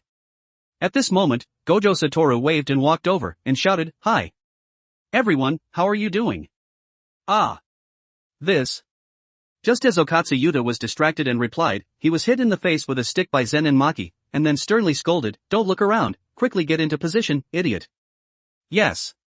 Okatsu Yuta covered his left face, which had been hit by the stick, and complained in his heart, "So strict. Didn't you say you were going to beat me once?" Yes. Looking at Okatsu Yuta, who got up and worked hard, Yuki lay on Shura and complained, "When it comes to pure taijutsu, who can beat you, Maki?" Woof. Shura yawned, it had trained for too long last night, and didn't get enough sleep. That's right, but Yuta's body has become very agile. Just as Panda finished speaking, Gojo Satoru, who was walking over, continued, and his personality has become much more positive. Salmon. Inumaki Toge nodded in agreement. Alright, gather around. Underscore underscore underscore underscore underscore underscore underscore underscore underscore underscore underscore underscore underscore underscore underscore underscore underscore underscore underscore underscore. For more advanced chapters visit my Patreon. Patreon.com/Kane45. Tier, $10 casual reader, 20 plus advanced chapter. $20 intermediate reader, 40 plus advanced chapter. $40 expert reader, 80 plus advanced chapter. Update, Monday to Friday, update 3 chapters a day. Saturday and Sunday, off. Chapter 35, JKNS, Chapter 35. 2079 words. Gojo Satoru clapped his hands, calling out to Maki and Yuta. Zenin Maki and Okatsu Yuta, hearing the sound, stopped wielding their staffs and ran towards Gojo Satoru. Yuki got up, patted Shura to signal it to get up, and then walked in front of Gojo Satoru. Gojo Satoru nodded in satisfaction and looked at Inumaki Toge, saying, "Toge, there's a mission that's perfect for you, specifically requesting you. Get it done quickly and come back quickly." Salmon. Inumaki Toge nodded. Specifically requesting. Okatsu Yuta asked with some confusion, and Panda next to him explained, "Toge is the only grade 2 sorcerer among the first-year students, so he can operate independently." Wow, so amazing. Okatsu Yuta looked at Inumaki Toge with an admiring expression. Gojo Satoru interjected, "I wanted to recommend Yuki for promotion to grade 2 sorcerer before, but he refused." These words instantly made Yuki the center of attention, as if everyone was asking why he refused. "What are you looking at me for? That was a month ago, and my own strength isn't enough to be a grade 2 sorcerer, isn't it normal to refuse? It's easy to die if you get a mission that doesn't match your abilities." Yuki waved his hand and explained with a calm expression. "Can you stop being so try-hard?" Everyone complained inwardly. Gojo Satoru, "Alright, Yuta and Yuki should go too. Yuta will be Toge's assistant, and Yuki can just watch, just consider it going to see the world." Okay. Yuki naturally didn't refuse, after all, he smelled the scent of a system mission. The system always comes into contact with cursed spirits or triggers keywords before issuing missions. He had a hunch that this exorcism would definitely have a mission. Besides, he had been resting for more than a month, and all he did every day was train with Maki and train the dog. Although he enjoyed it, he couldn't keep doing this. Without a system mission, it meant that he had no way to get stronger other than exercising. In other words, the dog was getting stronger quickly, while he was moving like a snail, or even standing still. Okatsu Yuta, assistant. Gojo Satoru, or rather, go for an apprenticeship. There are many types of jujutsu, you can understand it as there are as many ways to exorcise cursed spirits as there are sorcerers. Toad's curse speech is a good example, go and learn it well. After all, to resolve a curse, you must first understand the curse. Everyone walked out of Jujutsu High, and a black sedan was waiting by the side of the road. Seeing Okatsu Yuta, who was a little scared about his first real battle, Yuki patted him on the shoulder and said with a smile. Don't be afraid, Gojo-sensei said we're just there to watch. Yeah, but it's my second real battle, so it's inevitable that I'm a little scared. Okatsu Yuta tightly gripped the black backpack in his hands, which contained his cursed tools. Salmon. Inumaki Toge raised his hand and greeted the two. Just as Yuta looked confused and didn't know what to say, Yuki next to him raised his hand and slapped him, saying, Toge, you're here to take care of us two scrubs. Bonito flakes. Without Panda to translate, how do you know what Toge is saying, Yuki? Okatsu Yuta said inwardly. At this moment, Gojo Satoru, who was walking to the black sedan, shouted, Yuta, Yuki, you two come here for a moment. Coming. The two responded. Inumaki Toge looked at Okatsu Yuta, who was leaving, and didn't know how to communicate with him. Yuki would usually ask him to play and have him add a weight buff. It had to be said, he was the king of hard work. Gojo Satoru, sorry, I can't go with you this time. But Toge can handle this mission alone anyway, not to mention Yuki, just bring your Shura and watch from the side the whole time. But Yuta, I need to remind you, don't let Rika out. No one can guarantee that she'll go back obediently like last time. You can only use Rika's power that can be stored in the sword. If you let her fully manifest, you and I will be dealt with. What? Okatsu Yuta heard that he would be dealt with and felt a surge of pressure. Yuki, who was watching all of this, was stroking the dog the whole time, and complaining in his heart, who can deal with you? After the little interlude, the three people and one dog got into the car, even though it was a little crowded. But it was better than letting Shura follow the car into the city center and causing panic. After all, with the cursed energy buff, even though it looked heavy, it wasn't slow at all when it ran. Yuki had tested it, and it only took 3 seconds to run 100 meters, and that wasn't even its top speed. Of course, the result of being too heavy and having too much explosive power was that the plastic runway was destroyed on the spot. Would that kind of speed not be able to keep up with the car? Half an hour later, they arrived at their destination. Everyone got out of the car, and didn't know what to say as they looked at the silent shopping street. Ijichi Kiyotaka, the assistant supervisor and part-time driver from Jujutsu High, the man with the middle-parted hair, said while holding a tablet. The stores on this happiness shopping street have basically closed down. According to the plan, this area will be demolished and a large shopping center will be built. During the inspection, it was confirmed that there is a group of low-level cursed spirits gathered here. I'm counting on you, Grade 2 Sorcerer Inumaki, to exorcise these cursed spirits. Halfway through his explanation, Inumaki Toge went to the store behind him to buy something. Yuki also followed to buy a drink, since it wasn't his problem anyway. He could wait for the system mission to be released before taking action. Okatsu Yuta was listening attentively the whole time, and didn't notice the two people and one dog leaving. Ha! Ijichi Kiyotaka, who had finished speaking, looked at the two people and one dog who had disappeared and said in shock, where did Sorcerer Inumaki and Sorcerer Yuki go? Thank you for your patronage. The sound coming from the store next to them attracted the two. Yuki walked out carrying a bag of hard candies, Shura had a large chicken leg in its mouth, and Inumaki Toge was carrying a bag in his left hand and a drink in his right hand. Yuki took out a drink from the bag and threw it to Yuta, saying, catch. Oh, okay. Ijichi Kiyotaka, as if he was used to it, wasn't angry, and continued, anyway, the developers don't want the land they invested heavily in to be known for bad things, which would affect future operations, so they urgently commissioned us to deal with it as soon as possible. Salmon. Inumaki Toge nodded to indicate that he understood. Seeing this, Ijichi Kiyotaka adjusted his glasses and said seriously. I'm going to put up the veil now, I wish the three of you good luck. As the black veil fell, the three people and one dog walked down the silent shopping street. Okatsu Yuta looked around nervously and said, he just said that there were low-level cursed spirits gathered together, right? Yeah, but it would be great if they were just low-level cursed spirits, Toge could wipe them all out with a single sentence. Yuki took a sip of his cold drink and looked at the small black fish floating in the air next to him. It was pouring out its resentment, I still want to eat, but mom won't buy it for me, I'm sad. With a soft murmur, more and more small fish followed and swam out, all pouring out their resentment, then purposefully gathering in one place. Shura was baring its teeth and growling at the floating cursed spirits, its fur standing on end, already entering battle mode. Looking at the cursed spirits gathered in a ball, Okatsu Yuta recalled what Maki had taught him at Jujutsu High. Cursed spirits like to gather together, especially the weak ones, and then complained. Even so, there are too many.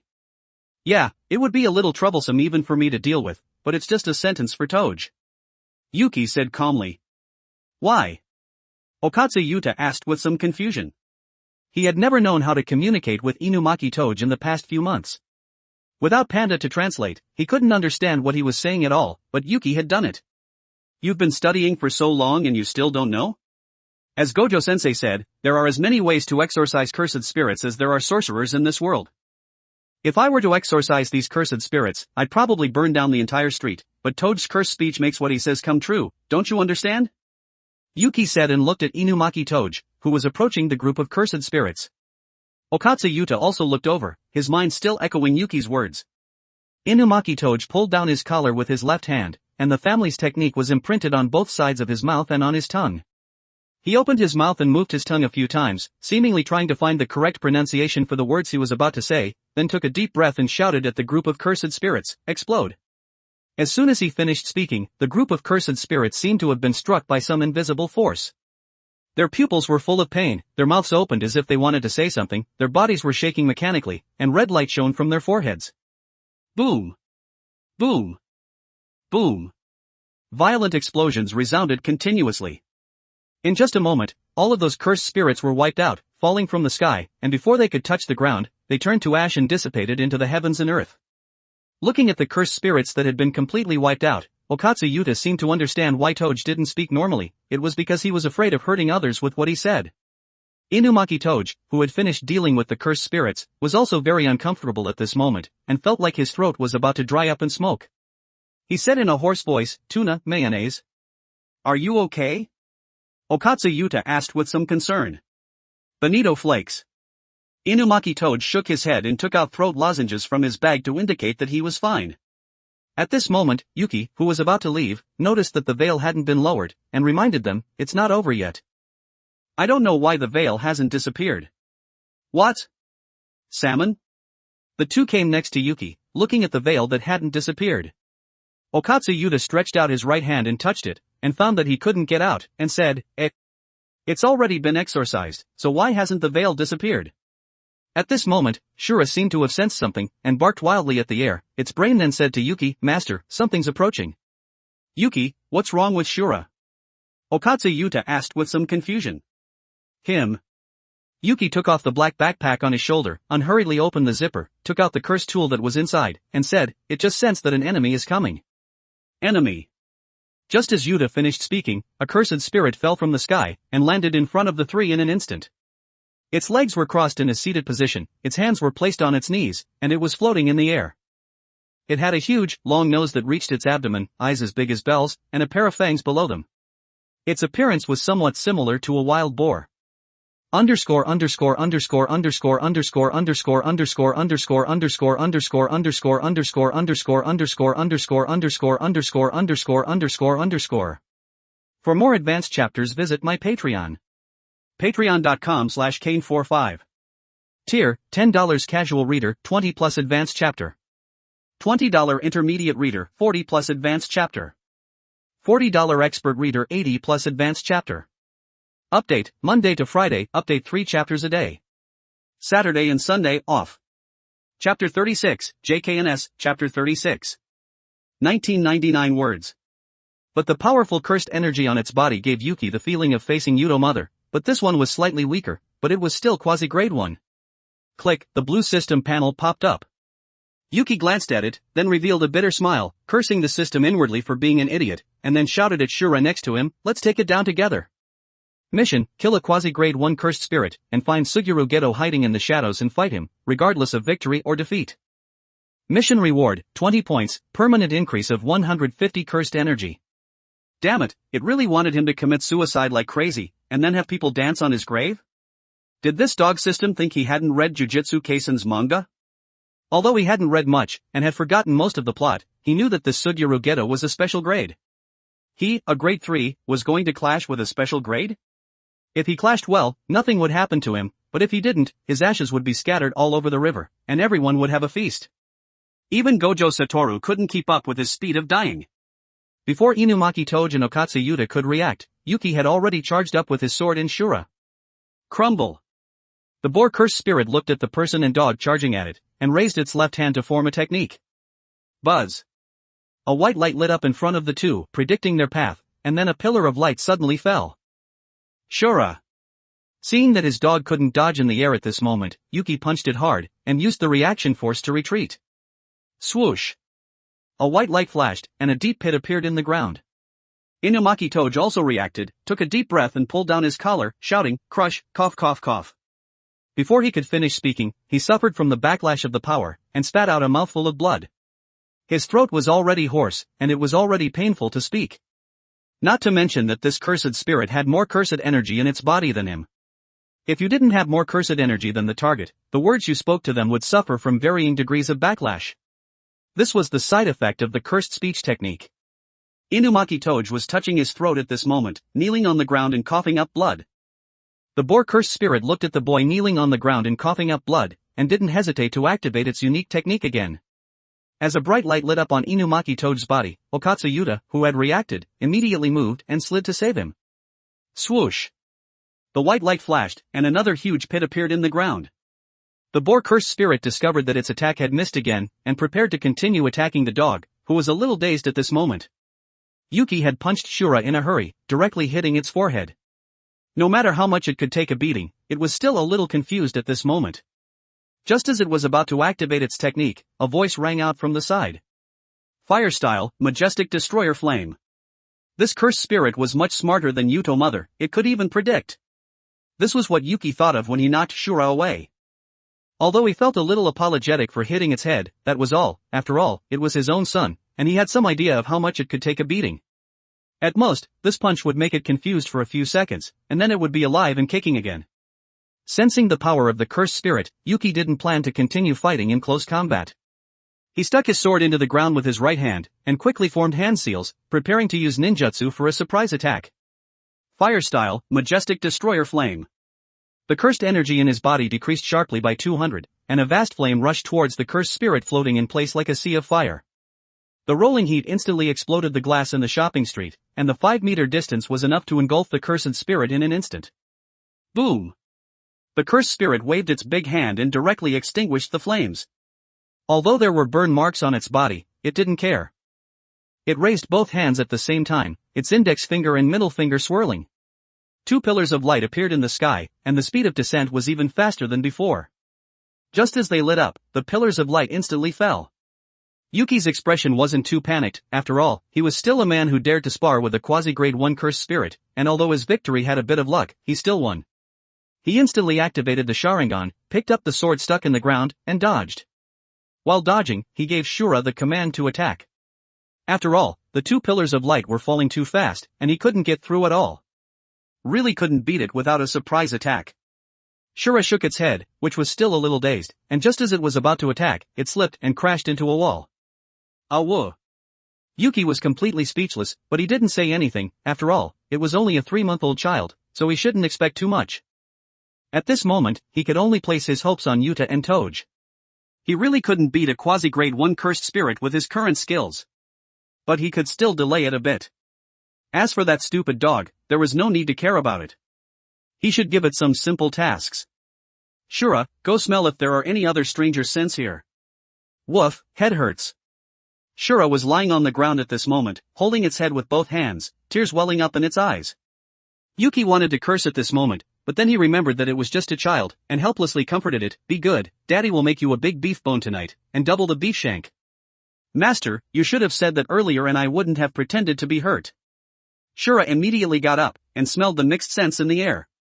Although there were many scents left, the owners of those scents had already left. For the double beef shank and big beef bone tonight, it had to work harder to identify them.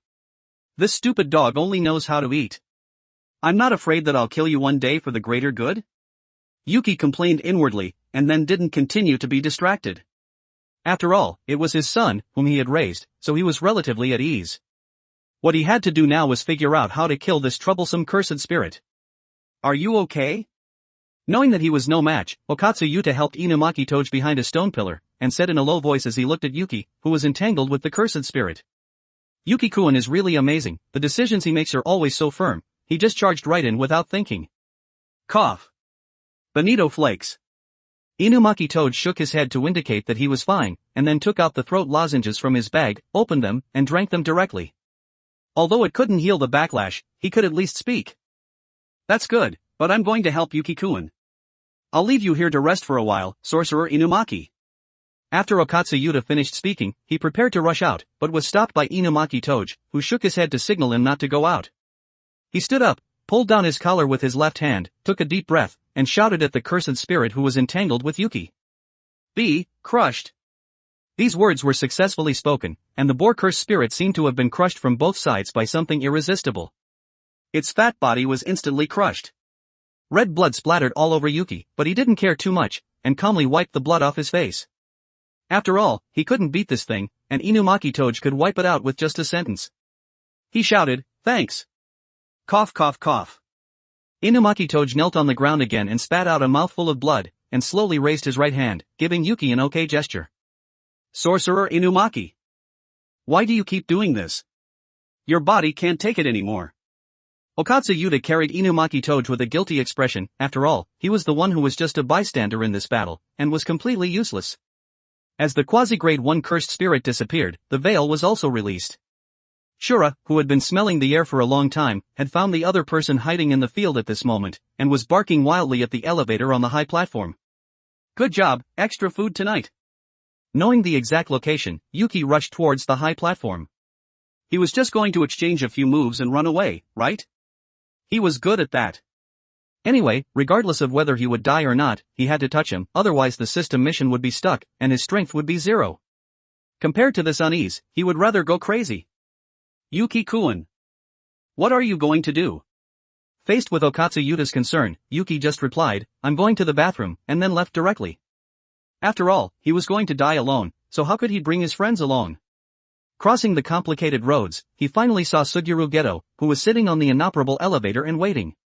He seemed to know that he was coming, and was just sitting calmly in place, looking at him with a smile, and the words he spoke were also full of concern, like an older brother. Hello, my name is Suguru Geto. The last time I saw you, you were clearly very weak, but you've grown so fast in just over 2 months. How did you find me here? Could it be because of that dog? You're really amazing. Special eyes, and a Shikigami, your taijutsu is passable, and your technique is alright. If you learn a technique reversal, then you'll be well-rounded. Hasn't Gojo taught you that yet? Why did he suddenly want to defect to the enemy? He felt that under Suguru Geto's guidance, his growth speed would be faster than with Gojo Satoru. At least he had said his entire current situation in one breath. No. No. No? That's a shame. Suguru Geto said with some regret, that's right, that guy Gojo is always so unreliable. Do you want to come over to my side? I believe you'll be very interested in my plan. The plot was developing a little strangely. Never mind, he would complete the system mission first. Yuki swallowed, and slowly stretched out his right hand, saying, "My name is Yuki, should we shake hands first? To increase our friendship?" Of course. Suguru Geto readily got up and stretched out his right hand to shake his. But Yuki wasn't calm. He was constantly urging in his heart, "Dog system, this already counts as exchanging blows, can't you see that our hands are already shaking? Hurry up and settle the mission rewards for me, don't go back on your word." The blue system panel popped up. Underscore underscore underscore underscore underscore underscore underscore underscore underscore underscore underscore underscore underscore underscore underscore underscore underscore underscore underscore underscore. For more advanced chapters visit my Patreon. Patreon.com/Kane45. Tier, $10 casual reader, 20 plus advanced chapter. $20 intermediate reader, 40 plus advanced chapter. $40 expert reader, 80 plus advanced chapter. Update, Monday to Friday, update 3 chapters a day. Saturday and Sunday, off. Chapter 37, JKNS, Chapter 37. 2020 words. Mission completed, mission rewards are being distributed, 20 points, permanent increase of 150 cursed energy. Distribution completed. Congratulations to the host for successfully exploiting a system loophole, rewarding a permanent increase of 50 cursed energy. Rewards for the next mission will be reduced. Please keep up the good work. System, you son of a b***tch. Yuki was speechless. This dog system really wanted to kill him. Although his heart was bleeding, at least this mission was completed. He would worry about the next mission later. What was urgent now was how to chat with the person in front of him. After all, he was a special grade. If he didn't play his cards right, he would probably be wiped out, even his ashes wouldn't remain. At this moment, he could only pretend not to know him to alleviate the awkwardness and seek a glimmer of hope. Besides, he didn't really know much about the plot. He was just attracted to the people in this manga.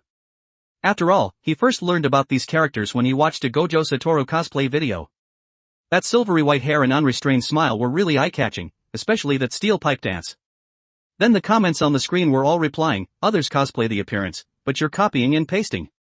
That's why he recognized Gojo Satoru at a glance when he first transmigrated. The impression was too deep. Then he thought about how to latch onto him to live a few more years. But after getting the system, he focused more on how to kill them more efficiently. He said, Mr. Geto, are you very familiar with Gojo-sensei? Are you also a teacher at Jujutsu High? Of course I'm familiar with him, but I'm not a teacher. As Suguru Geto said this, he put his right arm around Yuki's shoulders, pointed to the sky with his left hand, and continued, with your talent, I believe you'll quickly reach the rank of grade 1 sorcerer. At that time, you'll discover that non-sorcerers are just a bunch of damned monkeys. They'll be jealous of your powerful strength, and then reject you. If Gojo Satoru knew that I dared to think like that, he'd break my legs the next day. Yuki forced himself to continue answering, what is Mr. Geto trying to say?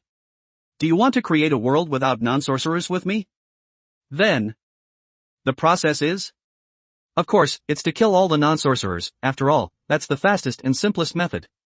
This conversation couldn't continue. Why did he feel like the more secrets he knew, the smaller his chances of leaving alive became? Although he didn't know what other transmigrators would think, he still had to try to struggle, maybe he would succeed? Isn't this plan a little too crazy? I don't think ordinary people are as bad as Mr. Geto says, but if that day really comes, I'll contact you then. How about we exchange phone numbers? My friends are waiting for me. Put. Ha ha ha. Suguru Geto's laughter made Yuki a little flustered, after all, there was no way that kind of excuse would work. Of course, that's interesting. Let's exchange phone numbers. After we exchange, you should hurry back with your companions, don't keep them waiting. As Suguru Geto said this, he touched Yuki's black, choppy hair, took out his phone from his pocket with his left hand, and asked, my number is, tell me yours. Yuki quickly took out his phone from his pocket to save the number. After saving it, he said his number, mine is. After they had each other's numbers, Suguru Geto patted his shoulder and said, alright, say hello to Gojo Satoru for me. If you ever have any worries, I'd be happy for you to come to me to chat. Okay, goodbye, Mr. Geto. Yuki said and ran off, his heart even more determined to become stronger. He was too afraid to talk to the strong, afraid of saying the wrong thing and being killed on the spot. Although Gojo Satoru was usually there to protect him, he couldn't always be there. And this stupid dog system was trying to screw him over in different ways. Last time, he fought a quasi-grade 1 cursed spirit alone. Fortunately, that cursed spirit only had powerful cursed energy and no fighting skills. If it was like this one he met this time, he might have given up on the mission and had Gojo Satoru obliterated. Gotta go, double the training tomorrow. He went to Shura, who was waiting on the shopping street, and stroked its head, saying, we're doubling the training tomorrow. Woof. Shura looked confused. Did its owner have some kind of illness? The training was already tiring enough, and now it was going to be doubled. Just as Shura was about to say something, Yuki directly pinched its mouth and said, alright, stop complaining, it's decided. Let's go back. He really treated the dog like a person.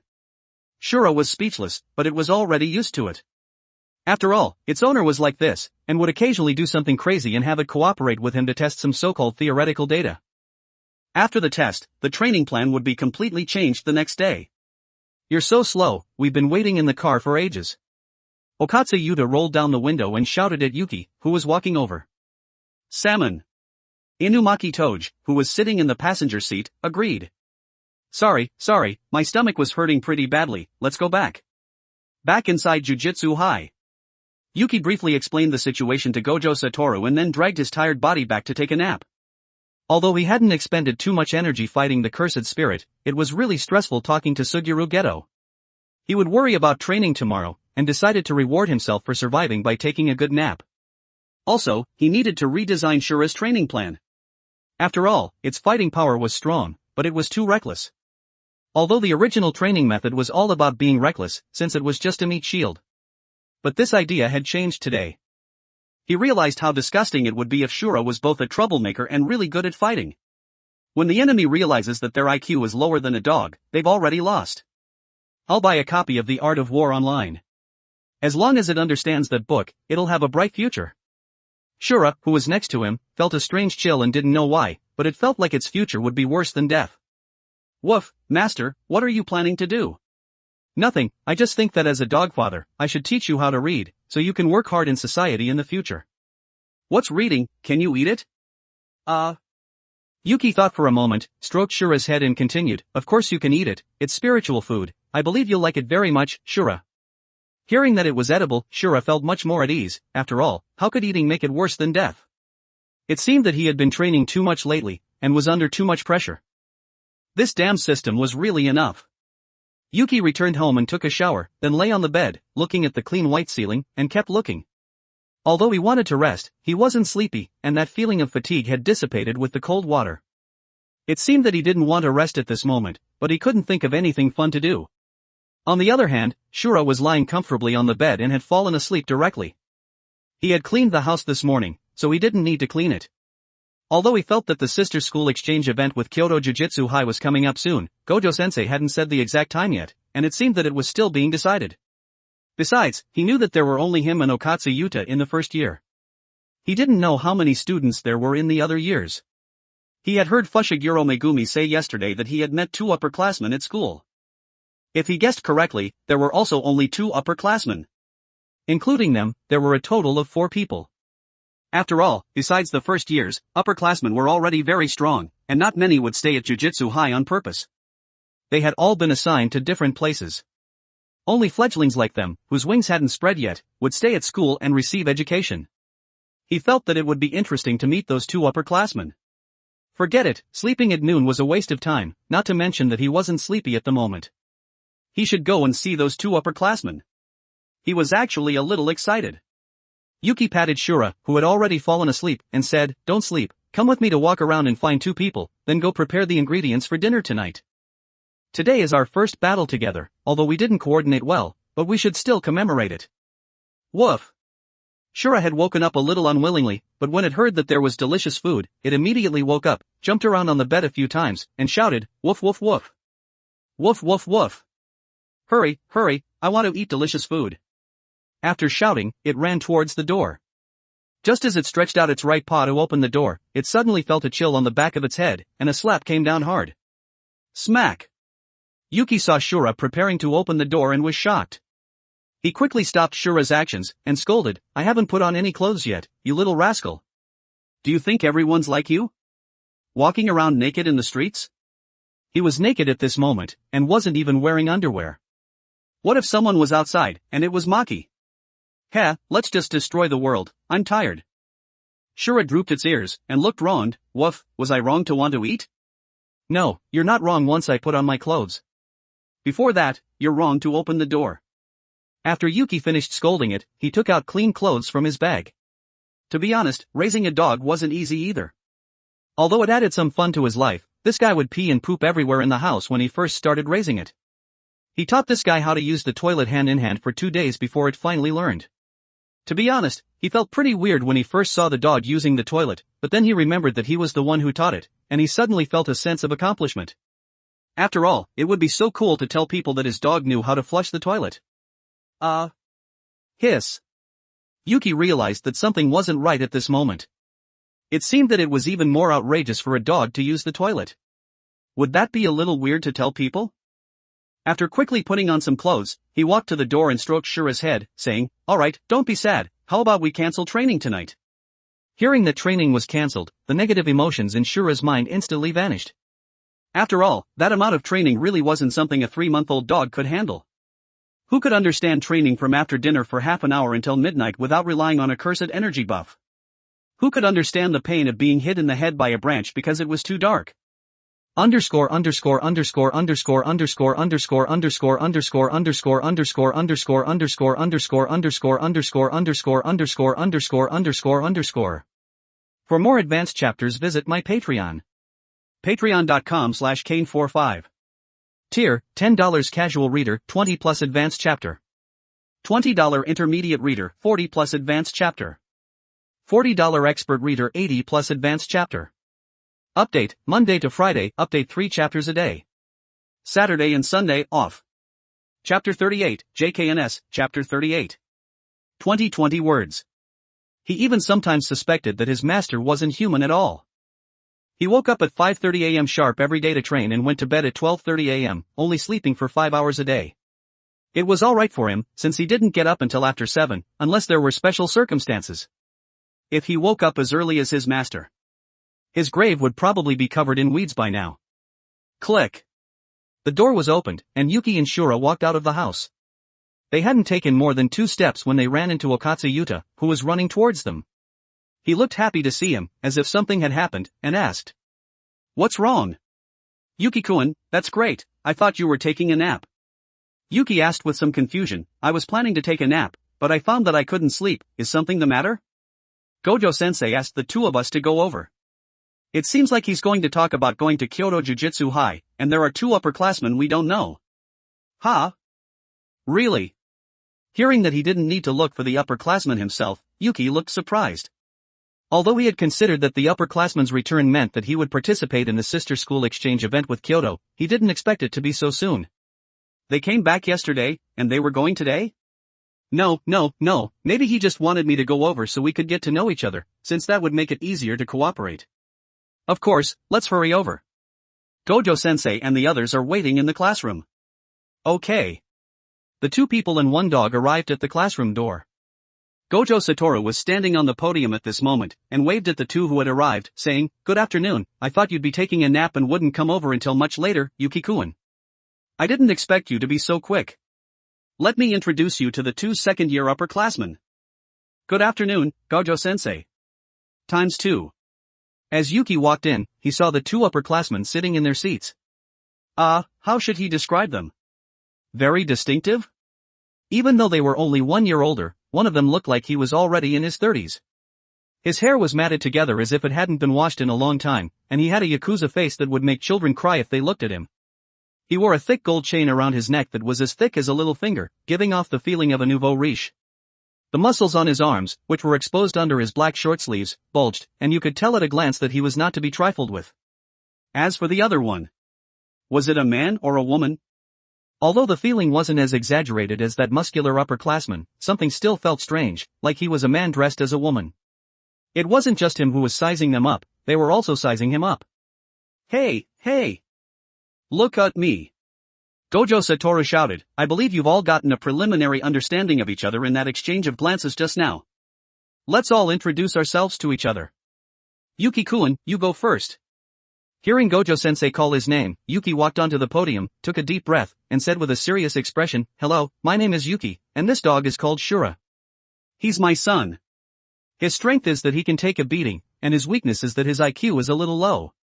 I'm not talented, and I don't know many things, but I'm proficient in various martial arts and assassination techniques. If I had to summarize myself in 1 sentence, I'm a ninja." Huh? What the hell? ×2. The 2 people in their seats looked at Yuki on the podium with surprised expressions. Gojo Satoru clapped his hands and said, "Alright, it's Yuta's turn." "Okay, Gojo-sensei." Okatsu Yuta took a deep breath and walked onto the podium with some trepidation. To be honest, this was the first time he had talked to an upperclassman, and although one of them was dressed a bit like a thug, maybe he was a really good person? Okay, he shouldn't deceive himself. "My name is Okatsu Yuta. It's nice to meet you. I'm very happy to meet you. Although I don't know much, please take care of me." After Okatsu Yuta finished speaking, he walked towards Yuki to the side. Gojo Satoru also beckoned to that muscular man, and said, "Alright, come up and introduce yourself, Kinji." "Okay."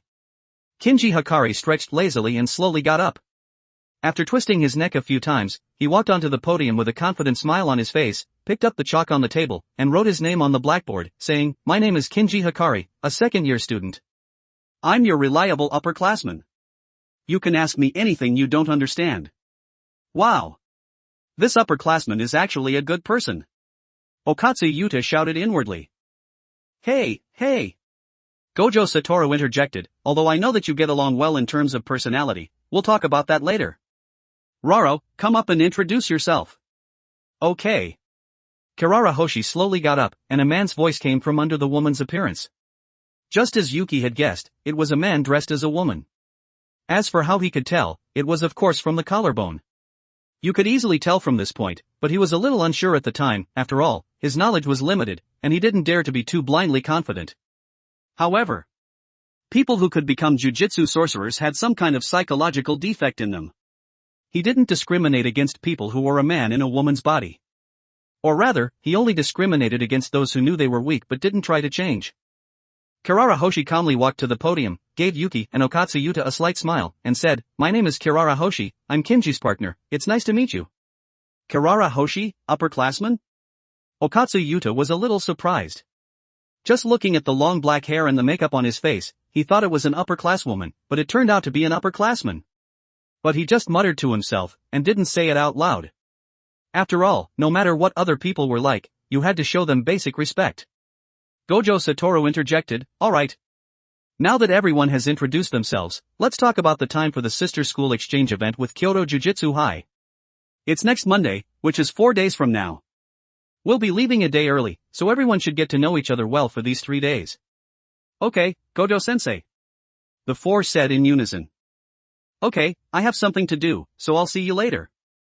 As Gojo Satoru left, the four people in the classroom looked at each other, seemingly not knowing how to start a conversation. Ahem. Yuki coughed lightly to attract the three's attention, and said, "Would the two upperclassmen like to have a drink?" "Yes." Kirara Hoshi raised his left hand, and said with a playful expression. He didn't seem to care about what others thought of him, or maybe he was already used to it.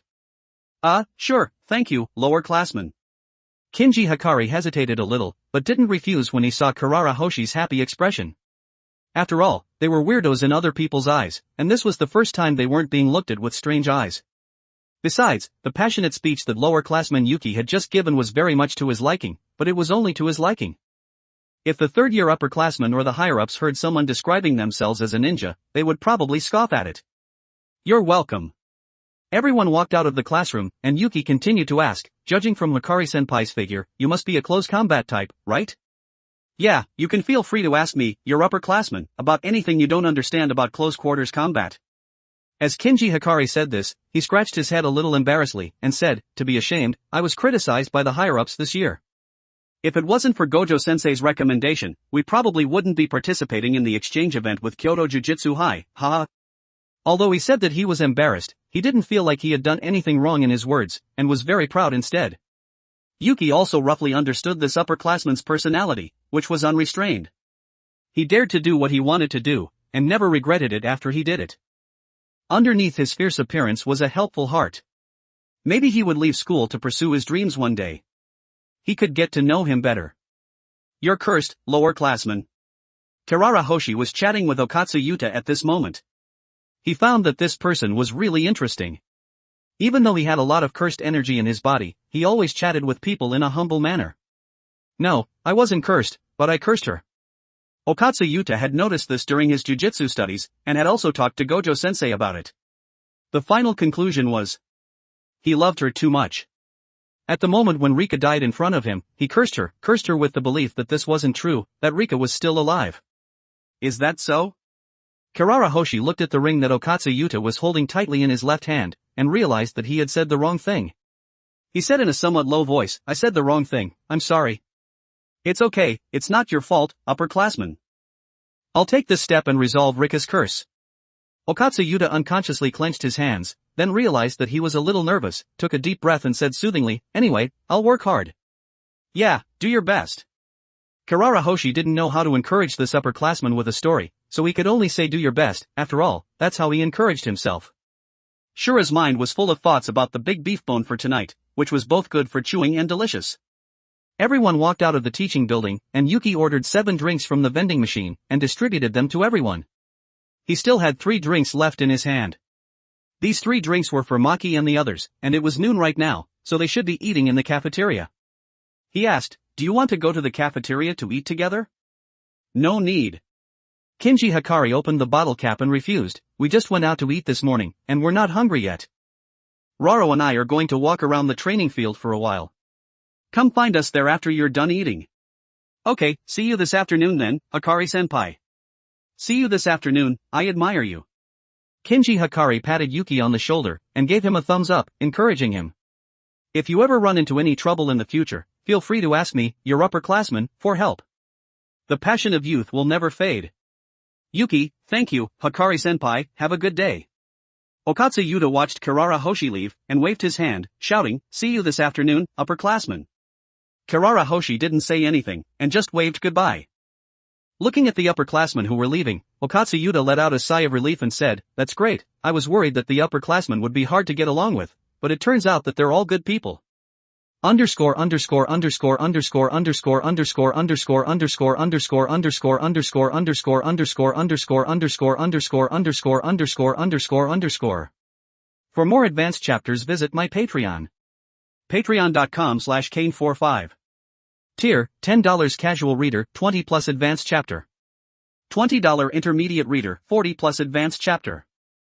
$40 expert reader, 80 plus advanced chapter. Update, Monday to Friday, update 3 chapters a day.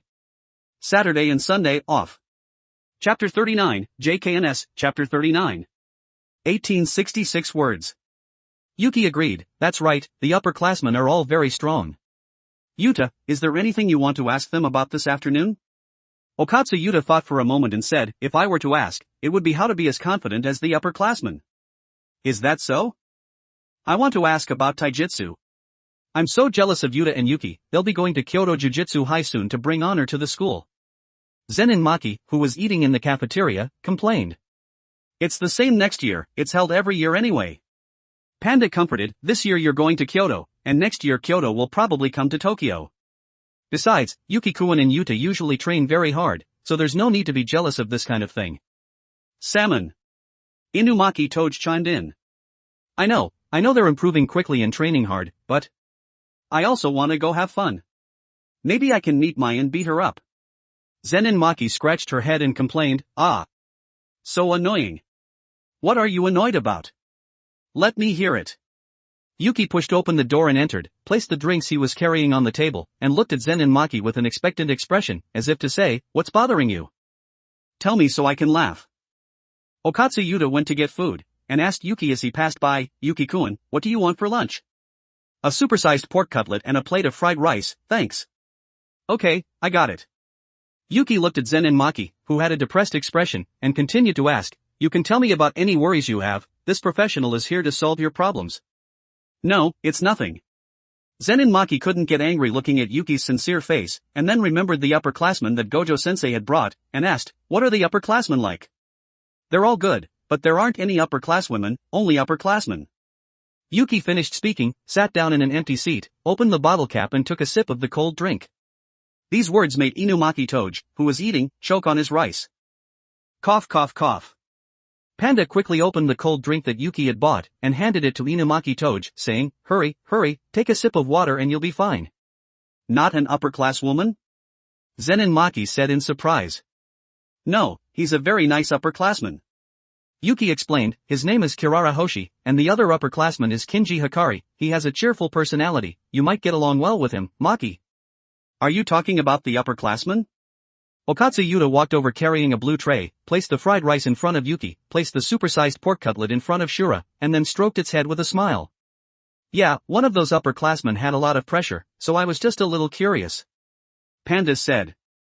Is that so? Then the only comment I can give is that they're good people. Okatsu Yuta smiled slightly, then sat down to eat.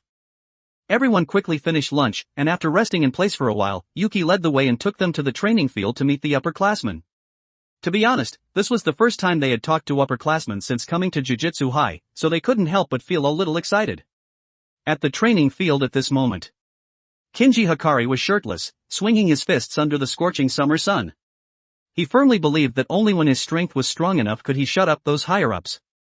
What could be more exciting than this?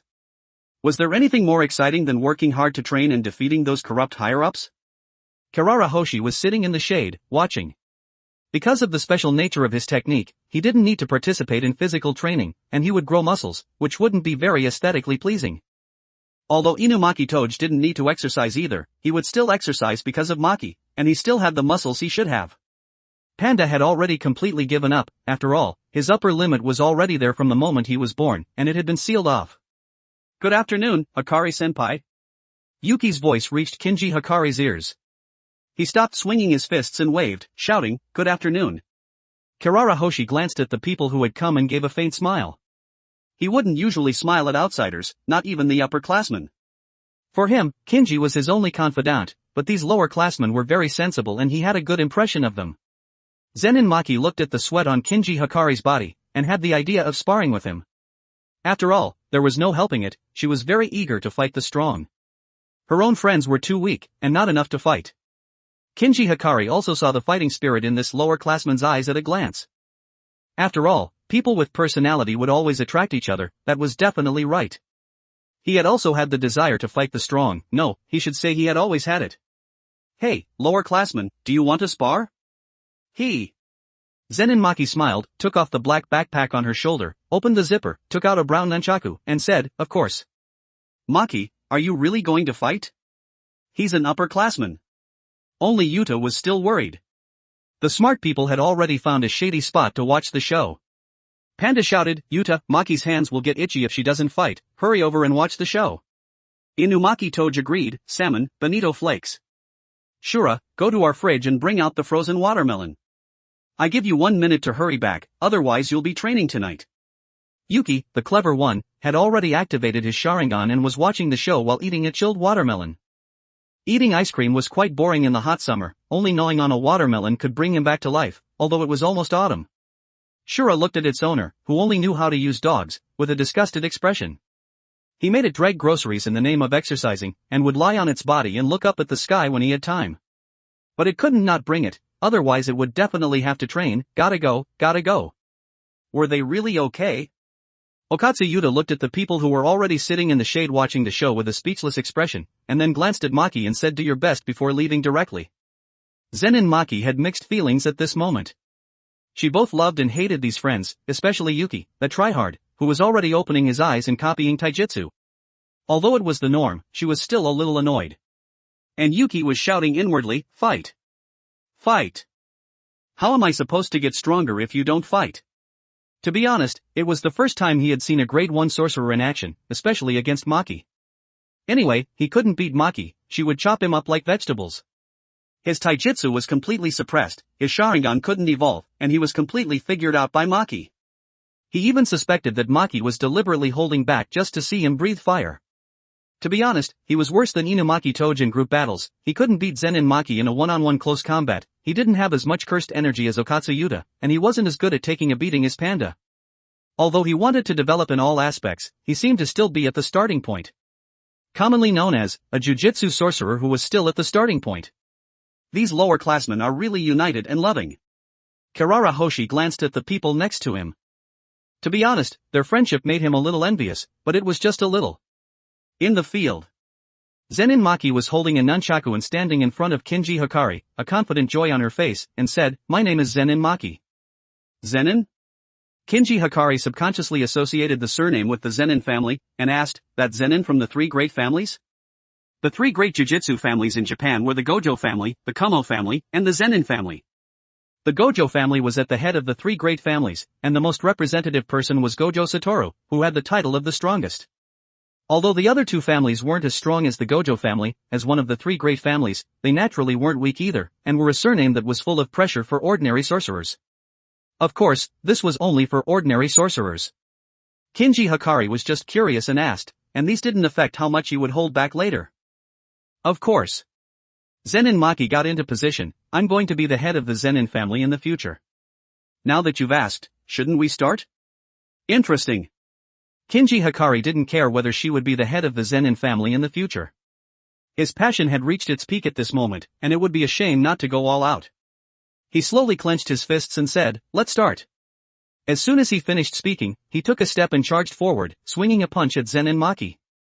Click. The sound of chains colliding rang out. Knowing that her strength might not be a match for his since their bodies were so different, Maki didn't meet him head-on. She wrapped her nunchaku around Kinji Hikari's incoming right arm, and kicked out at his lower crotch. Damn it! This lower classman is playing dirty. Kinji Hikari looked down at the incoming right leg, and was shocked. He closed his knees and clamped them together. Snap! A heavy and thick sound echoed in the ears of the onlookers. Okatsuyuta twitched his eyebrows and said, "I've never seen Maki use this move before." Panda explained, "That's because you guys are too weak in close combat, Maki can't use it. It probably won't be long before she uses it on Yuki, after all, he's so hardworking." Inumaki Toge agreed, "Salmon. No. I don't think I deserve to be served with this move." Yuki's voice was trembling at this moment. Although it hadn't hit, what would happen if that thing hit? He seemed to know this move too, but Maki was a girl, so he couldn't use it. It could be said that it was academically restrained. As for using it on Yuta, he would be cut off from his descendants, and he would probably die on the spot. This exchange of one life for a billion didn't seem worth it.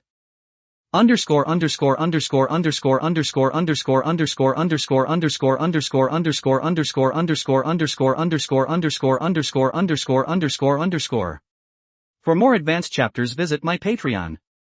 Patreon.com/Kane45. Tier, $10 casual reader, plus 20 advanced chapter. $20 intermediate reader, plus 40 advanced chapter. $40 expert reader, plus 80 advanced chapter. Update, Monday to Friday, update 3 chapters a day. Saturday and Sunday, off. Chapter 40, JKNS, Chapter 40. 2,190 words. Kinji Hikari hadn't been hit, but he was still a little shaken. Looking at the smile on Zenin Maki's lips, he knew that he had been underestimated by the lower classmen. This is really something. Blue cursed energy instantly enveloped his entire body. Sensing the increase in power within his body, he kindly reminded her, "My next punch might hurt a little. It's fine. After all, I consider myself to be quite good at taking a beating." Zenin Maki wasn't bragging. Because of the heavenly restriction, she had extremely little cursed energy in her body, no different from an ordinary person. But unlike an ordinary person, she used her innate cursed energy to exchange for physical strength. Ordinary people had a low cursed energy limit because their parents had little cursed energy in their bodies and didn't know jujutsu, so the child's own foundation wouldn't be too high, but they had a chance of becoming a jujutsu sorcerer. The so-called heavenly restriction was a restriction that was forcibly imposed from birth, exchanging some innate conditions for powerful strength in a certain area. When it came to taking a beating, she was tougher than even Panda to some extent. Sensing that her right arm was locked by the nunchaku, she prepared to forcibly break free. Zenin Maki was going to go all out with him today. Her arm muscles bulged, directly locking it in place. Her right leg was firmly clamped between his knees, and she could only move her left leg and head, but that was enough. Her left leg rose up and kicked out hard at his waist. At the moment of rising, Kinji Hikari released his clamped legs, and his right arm bulged with veins as he directly threw Zenin Maki away. He glanced at the direction the lower classman was flying, and used force in his legs to chase after her. He shouted, "Passion is burning. Ha ha ha. TCH, the upperclassman is indeed an upperclassman, that strength is really great."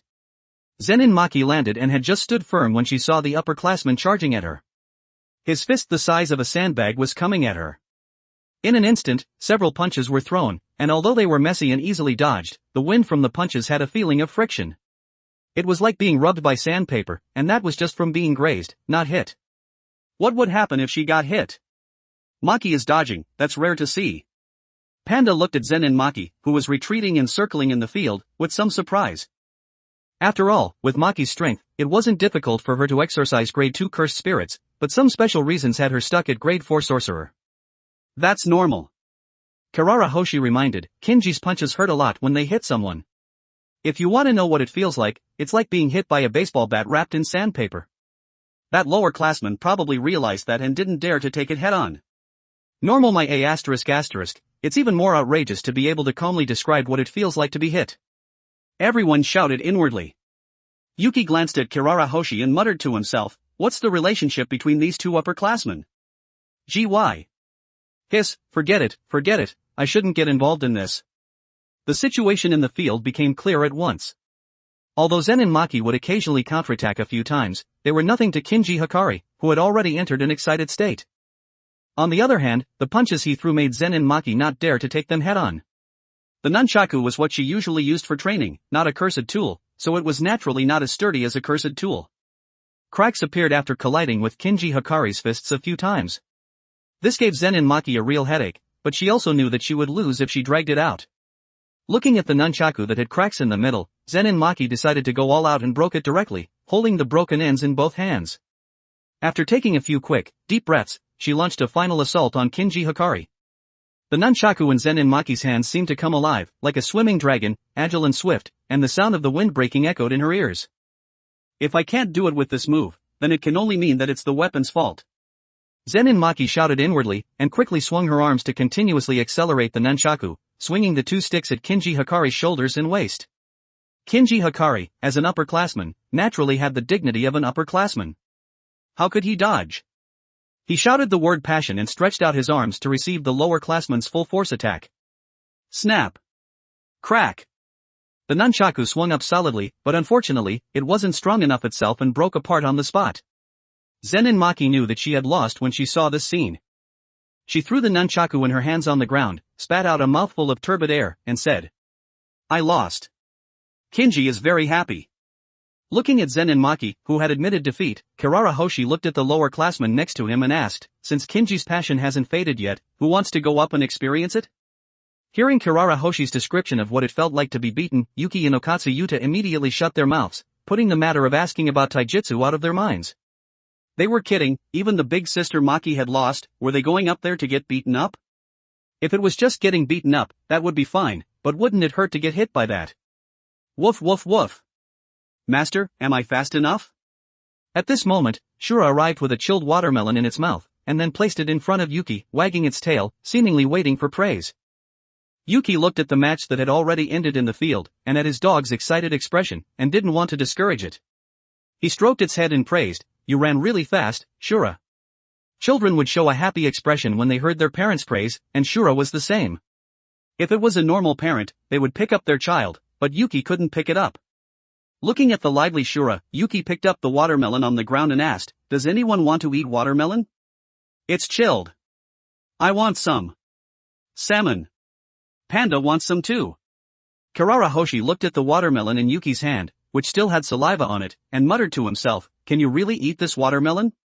Ha ha ha, are we eating watermelon? Count me in. Without looking, he knew that it was Kinji Hikari with that bold voice. His body was covered in sweat after fighting, and his pants were already wet. I want some too, although it's a shame I lost, it was fulfilling. Zenin pulled at her collar, her face flushed red. She hadn't felt anything while fighting, but she only realized how hot it was after she was done. Kirara Hoshi was speechless. Seeing that there were so many people eating and he was the only one left, he got up and said, I want some too. Okay. Yuki handed the watermelon to Inumaki Toge and said, Sorry to trouble you, Toge, clean the watermelon and cut it into 8 pieces. Bonito flakes. Inumaki Toge took the watermelon with one hand, and stuffed the collar that was blocking his mouth into his neck. He hugged the watermelon with both hands, and said, Make the surface of the watermelon clean. Swoosh. The saliva on the surface of the watermelon instantly disappeared. He continued, Cut the watermelon into 8 pieces. The watermelon in his hands didn't move, but the people who were already used to it picked up the watermelon. Yuki, who had washed his hands, took 2 slices, and handed 1 slice to his Shura. Curse speech ha, what an interesting class.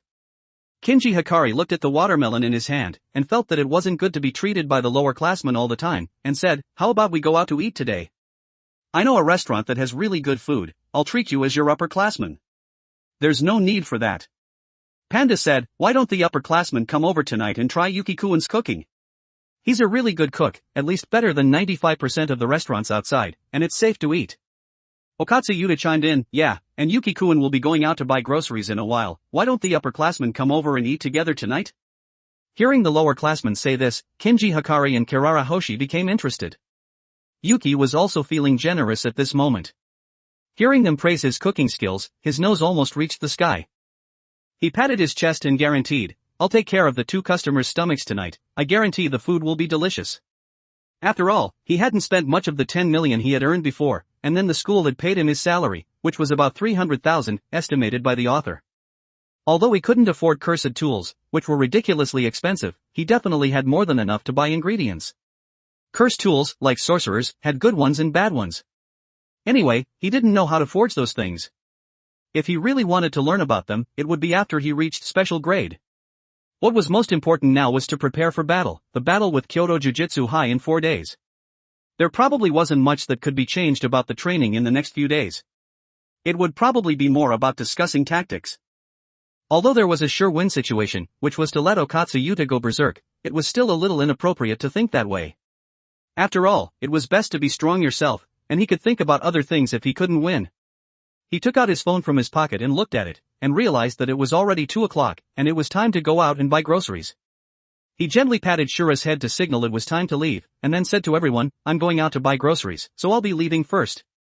After saying goodbye to everyone, he left the school directly. Looking at the lush trees on the road, perhaps touched by the scenery, he couldn't help but sigh. It's so tiring to be alive, but I don't want to die. I studied medicine hard before transmigrating, and I've been cultivating every day since transmigrating. The only time I had some peace and quiet was probably those days when I was unconscious. I really want to be unconscious again. Never mind, I can't get any benefits from that. It's more fun to complete missions and draw lotteries. After sighing, Yuki opened the system panel and looked at it. Host, Yuki. Cursed Energy, 850, Quasi-Grade 2 Sorcerer. Physical Strength, 20. Eye Technique, 1 Tomo Sharingan. Ninjutsu, Fire Style, Majestic Destroyer Flame, Fire Style, Great Fireball Technique, Summoning Technique, Body Replacement Technique.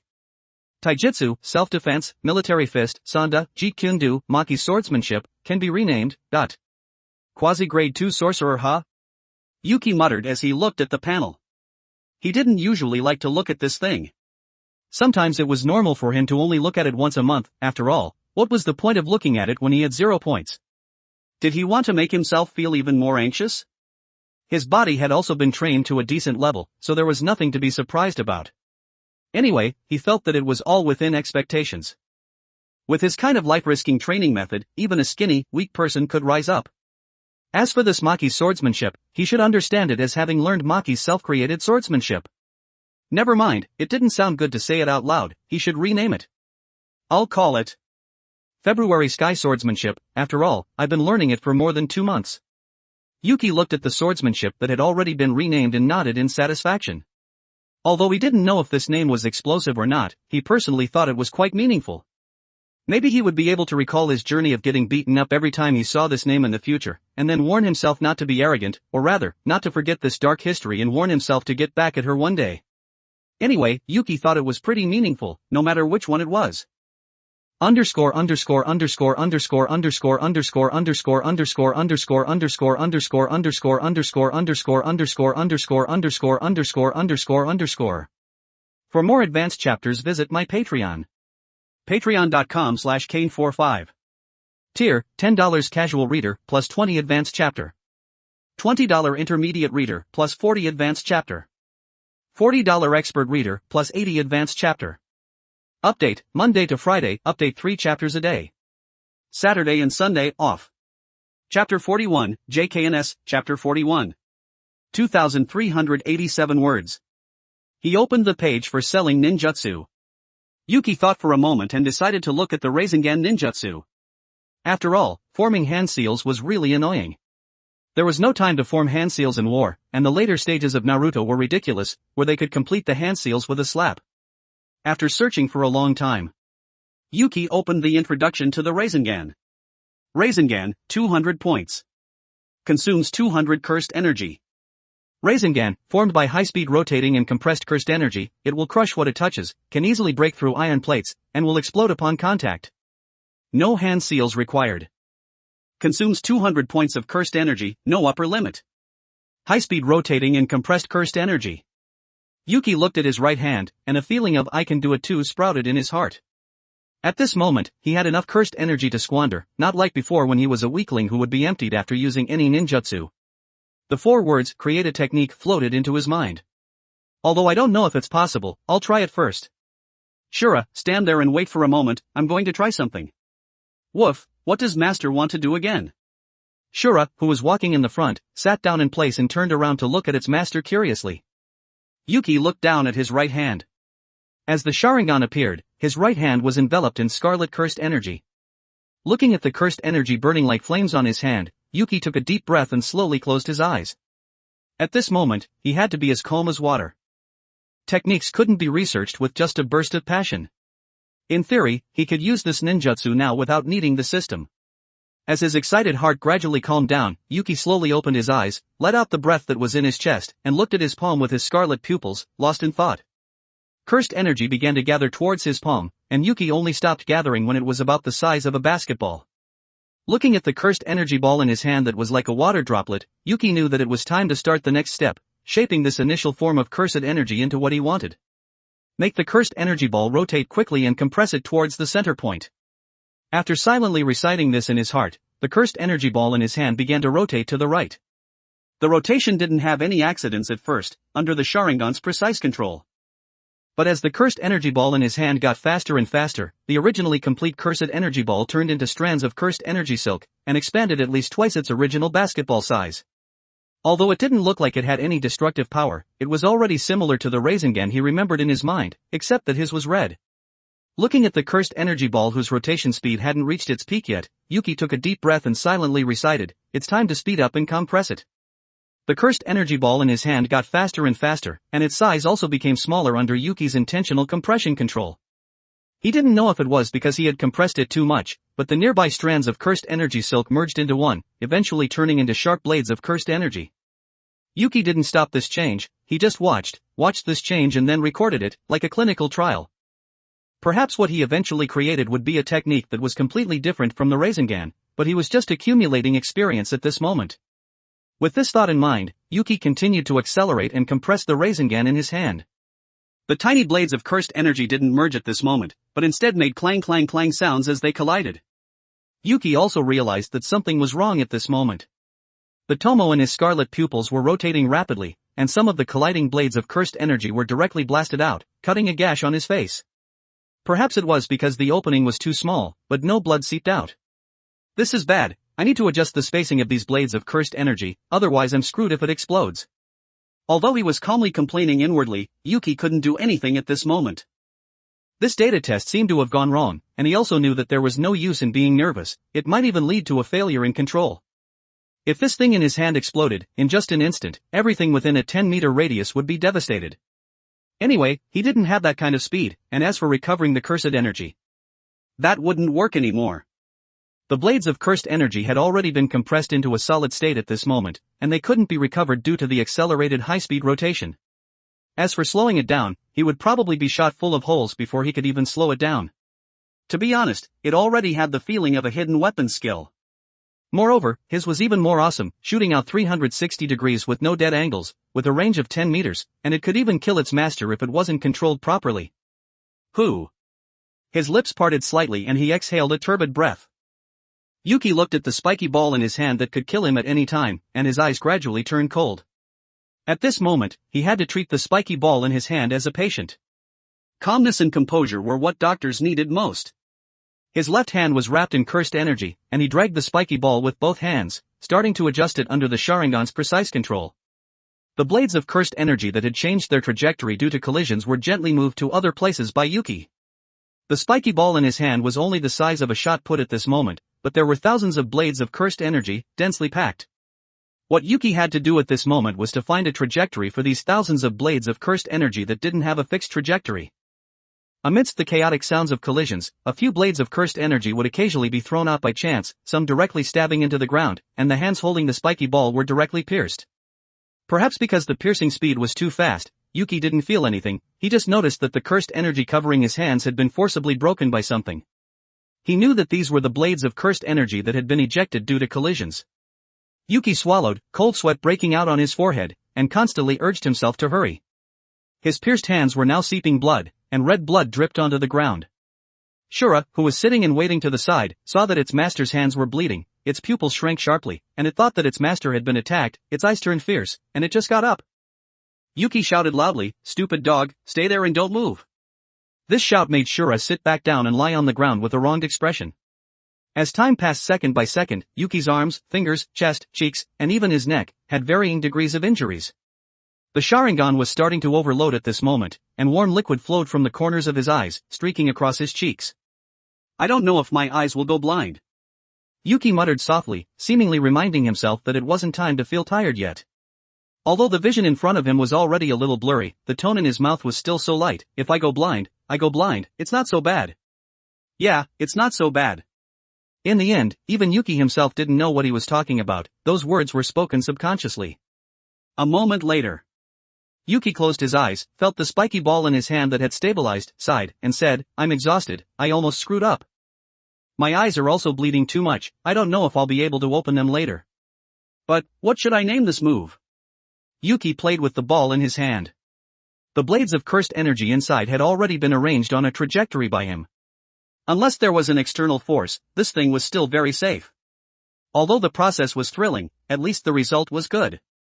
It just had some drawbacks. What would happen if he was interrupted by a sneak attack just as he was condensing it? Mutual destruction? He felt that it would be safer to put a layer of cursed energy protection on the outside of this thing, to prevent him from accidentally trading lives with the enemy. Of course, this layer was just to guard against external technique attacks. As for the name, he would talk about it after he improved it. Yuki sat down on the ground with a thud, and complained weakly. I'm so tired, I'm never doing this again. Yuki threw the stabilized spiky ball in his hand out violently. This wasn't a random throw, but the surrounding terrain had already been imprinted in Yuki's mind. The end of the road ahead was a small hillside, and even if the spiky ball hit it, it wouldn't explode, it would just devastate that hillside. Shura, take me home, I think it's better to rest before going out to buy groceries. Shura didn't go over when he heard Yuki's call, but instead howled and complained, woof woof. Master, you called me a stupid dog. Yuki smiled when he heard this, and said, how could I? I was just saying that for your own good, I had no choice. Your dad is blind now, aren't you going to take me back? After saying that, he beckoned, and in less than a moment, he felt fur in his hand. After groping around, he sat on its back and said, thank you, Shura, you're the best. Shura didn't respond to its master's praise, but instead raised its head proudly. Yuki felt the joy in Shura's mind, and smiled as he stroked its head. Perhaps, he had really experienced the difficulty of being a parent, and for some reason, the thought of going back to visit suddenly came to his mind. Not going back to his original world, but wanting to see his dead parents here. Although he didn't have much feeling on the day he transmigrated, those memories of the original owner had truly become his own as time passed, and he would have some feelings. Never mind, I'll go see Grandma after the exchange event is over. If my eyes are okay today, I'll go clean up his parents' graves, it's been a few months since I went back to see them. Just as he finished speaking, Shura under him reminded. Woof. We're home. Okay, I know. Yuki got off its back, touched the doorknob with his left hand, and then directly opened it and walked in. He usually didn't lock the door when he went out, after all, there was no one he needed to guard against, and his house was dirt poor, with nothing but some food in the refrigerator. He would usually only use the lock when he was home, after all, he preferred the feeling of being naked when he slept alone. After stepping into the door and locking it, Yuki took off his clothes, which were soaked with blood, and touched the wound on his chest. The blood on it had already congealed. This wound was the most serious one on his body. That blade of cursed energy had directly pierced through his chest, but he was lucky that it hadn't touched any vital organs, and he could just fill it in with cursed energy. Sigh. I'm really lucky to be alive. The sound of splish splash suddenly rang out. This was the sound of the shower head in the bathroom, and then Shura's shout came, woof woof woof. Master, do you want to take a shower together? Poof. With a soft hum, Yuki smiled, touched the bathroom door, walked in and said, I'm coming. Although he couldn't see at this moment, Yuki wasn't too flustered or afraid of the darkness, because Shura was by his side. Even though it was a little stupid, it was still trustworthy. After simply rinsing himself, Yuki walked out of the bathroom, while Shura was still playing in the water inside, and shouted at it. Shura, wait until you shake off the water on your fur before coming out, I don't want to mop the floor. Woof woof woof. It's so cool, hee hee hee. Never mind, I shouldn't have hoped for anything from the intelligence of a 3-month-old dog. Yuki was speechless, picked up the towel hanging on the wall and wiped his wet hair, and randomly took out a drink from the refrigerator. There were so many kinds of drinks inside that even he himself didn't know. Gojo-sensei had even put a few cans of beer in there, saying that he would take them out to drink at the next gathering. Put. He opened the can and took a big gulp. He realized that something was wrong with the drink as soon as he drank it. This was the beer that Gojo-sensei had put in. Tui. Yuki spat out all the beer that had entered his mouth. He didn't like drinking this bitter stuff, and he couldn't talk about drinking to drown his sorrows, because it would mess things up. He was never confused about the future, so how could he have the heart to drown his sorrows? Underscore underscore underscore underscore underscore underscore underscore underscore underscore underscore underscore underscore underscore underscore underscore underscore underscore underscore underscore underscore. For more advanced chapters visit my Patreon. Patreon.com/Kane45. Tier, $10 casual reader, plus 20 advanced chapter. $20 intermediate reader, plus 40 advanced chapter. $40 expert reader, plus 80 advanced chapter. Update, Monday to Friday, update 3 chapters a day. Saturday and Sunday, off. Chapter 42, JKNS, Chapter 42. 1933 words. He placed the beer on the table, randomly grabbed a drink from the refrigerator, and turned on the music he had downloaded on his phone according to the location he remembered in his mind, and listened quietly. Waiting for his eyes to recover. Half an hour passed. Yuki was still sitting blankly in place. The few songs on his phone had been looped countless times, and Shura was quietly lying on the ground. He was still waiting. Although he had foreseen that overusing the Sharingan next time might lead to blindness, this might be an opportunity for evolution. Risk and reward coexist. The evolution to the Tutomo might happen at this moment. From the time he closed his eyes until now, the intense pain in his eyes had turned into a numb sensation. It was estimated that the pain would completely stop soon, and then he would know his future. Even if he went blind, he wouldn't be willing to be down and out, it would just impair his strength. Shura was his second pair of eyes on the battlefield. Although it was a bit of a stretch to say it that way, he could only convince himself like that. After all, the Sharingan was special, and he only had one pair. He didn't have any so-called biological brothers to awaken the Sharingan and transplant it. As the numbness in his eyes completely disappeared, Yuki began to try to open his eyes. His eyes opened smoothly, but the world in front of him was blurry and dark. Even when he raised his right hand and passed it in front of his eyes, he couldn't see anything. At this moment, Yuki felt like he had been struck by a bolt from the blue, and he incredulously raised his right hand and continued to wave it in front of his eyes. At this moment, he was sure that he was completely blind. Although it was the first time he had experienced it, he could confirm that he was completely blind. Even if he went to the women's bathhouse, he wouldn't have any physiological feelings. He could become sisters with Maki. Yuki slowly picked up the phone on the table, opened the phone, and dialed Gojo-sensei's number. At this moment, Gojo Satoru was sitting in the principal's office, drinking tea and discussing who would lead the team this time. Yaga Masamichi looked at Gojo Satoru in the office, picked up the teacup on the table, and took a sip, saying, "I won't be going to Kyoto this time, Satoru. You take the students yourself." Eh? Gojo Satoru was a little surprised, took out his phone, and showed the travel itinerary for the next few days, saying, "I thought principal you would lead the team yourself." "I've already booked the plane tickets to Okinawa." Yaga Masamichi said in a low voice, "Satoru? Just kidding, don't take it seriously. I'm just joking, ha ha ha." Seeing that Yaga was angry, Gojo Satoru immediately changed the subject, saying, "That old geezer in Kyoto has wanted to make a move on Yuta for a long time. I'm going to take him there directly this time, he'll probably be so angry that he'll pull out that beard he's been raising for so long." Yaga Masamichi said with a serious face, "It's good as long as we win. He's getting old, so he can't take too much excitement." But he was laughing inwardly. He had wanted that old guy to be angered to death for a long time. That.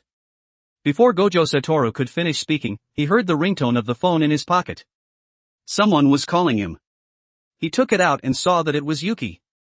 He answered the call and said, "What's wrong?" "Yuki-kun. I've gone blind." "Gojo Satoru? Yaga Masamichi?" Yuki's voice came from the phone calmly, "My eyes seem to have been played blind by me." "Gojo-sensei, do you know how to treat it?" Wait a moment, I'll be right over." As soon as Gojo Satoru finished speaking, he got up and looked around. Finally, his eyes locked on the window. "Satoru, don't go out, the window." Before Yaga Masamichi could finish saying the window, the glass shattered with a crack and scattered on the ground. Gojo Satoru had already left. "The cost of repairing the window will be deducted from your salary." Yuki was groping for his clothes at this moment. To be honest, being blind actually gave him a sense of belonging, as if he had returned to that first night after he transmigrated. He was groping around alone, but back then it was fear, and now he found it interesting. Perhaps it was because he was inside Jujutsu High, but Yuki didn't feel that there was anything wrong. He contacted Shura in his mind. "Shura, get up and help me see if these clothes are inside out." "Woof, coming." Shura opened its eyes, and looked at its master, who was groping for his clothes, complaining inwardly, he's even making the dog do this. With Shura's simple guidance, Yuki put on his clothes, opened the locked door, and stood at the door, waiting for Gojo Satoru to arrive. Shura was lying next to him, anyway, it would go wherever its master went unless it was ordered otherwise. Yuki was standing in place without saying a word, as if he was lost in thought. He imagined living as a blind person in the future, opening a blind person's restaurant or something. There was no other reason, he just felt that it would be ridiculous for a blind person to cook, and he wanted to try it out. What was blind massage and blind bone setting? He would directly do blind cooking. After thinking for a long time, he didn't know how long had passed. A woman's voice came from the corridor, as if complaining. Satoru, what's the rush? I haven't finished dissecting the corpse yet. Don't worry, I have an even better patient here. If he can't be saved, you can take him to dissect. The patient in Gojo-sensei's mouth should be me. Yuki was speechless inwardly. Although he didn't want to think that way, it seemed like there was no one else besides him. Tap, tap, tap. The sound of footsteps was getting closer and closer, and the sound of high heels hitting the floor was particularly crisp. Yuki turned his head to look, and before he could speak, he smelled the scent of smoke in the air. He frowned and reminded, smoking is bad for your health. Oh, you're pretty interesting. The woman smiled and didn't say anything else, but neatly put out the cigarette in her hand. She looked at Gojo Satoru next to her, and said in a teasing tone, your student is really interesting. Isn't he? Gojo Satoru walked in front of Yuki, and held up 4 fingers, asking, how many is this? 2, if it's wrong then it's 3. Yuki complained, my eyes are really blind, what's the point of lying to you, Gojo-sensei? Hey, you're right. It looks like your eyes are fine. Let's go, Shoko. I'm really sorry for making you come all this way for nothing. Gojo Satoru congratulated with a smile. There's no need to mess with your students like this. Just as Yuki finished shouting, Yuri Shoko next to him said with a smile, alright, stand still and let me take a look. Shura was lying next to him at this moment. Although it didn't recognize this woman who was poking at its master's eyeballs, it should be fine, since its master hadn't issued an attack command. His eyes aren't blind. Yuri Shoko said after examining him, the nerves are a little damaged, and they're recovering on their own at this moment. They'll be fine in half a day or a day, there's nothing serious. Not blind? Really? Yuki was a little excited at this moment after learning that his eyes weren't blind. He instinctively grabbed Yuri Shoko's hand, and continued to ask, can you check again? No, it'll be the same result even if I check again. I have other things to do. Yuri Shoko refused directly. She still had a corpse that she hadn't dissected and this guy Satoru had dragged her over. Not to mention that this patient in front of her only had a minor problem, and didn't need reverse curse technique at all. Besides, her examination couldn't have any mistakes. Seeing this, Yuki didn't want to push it.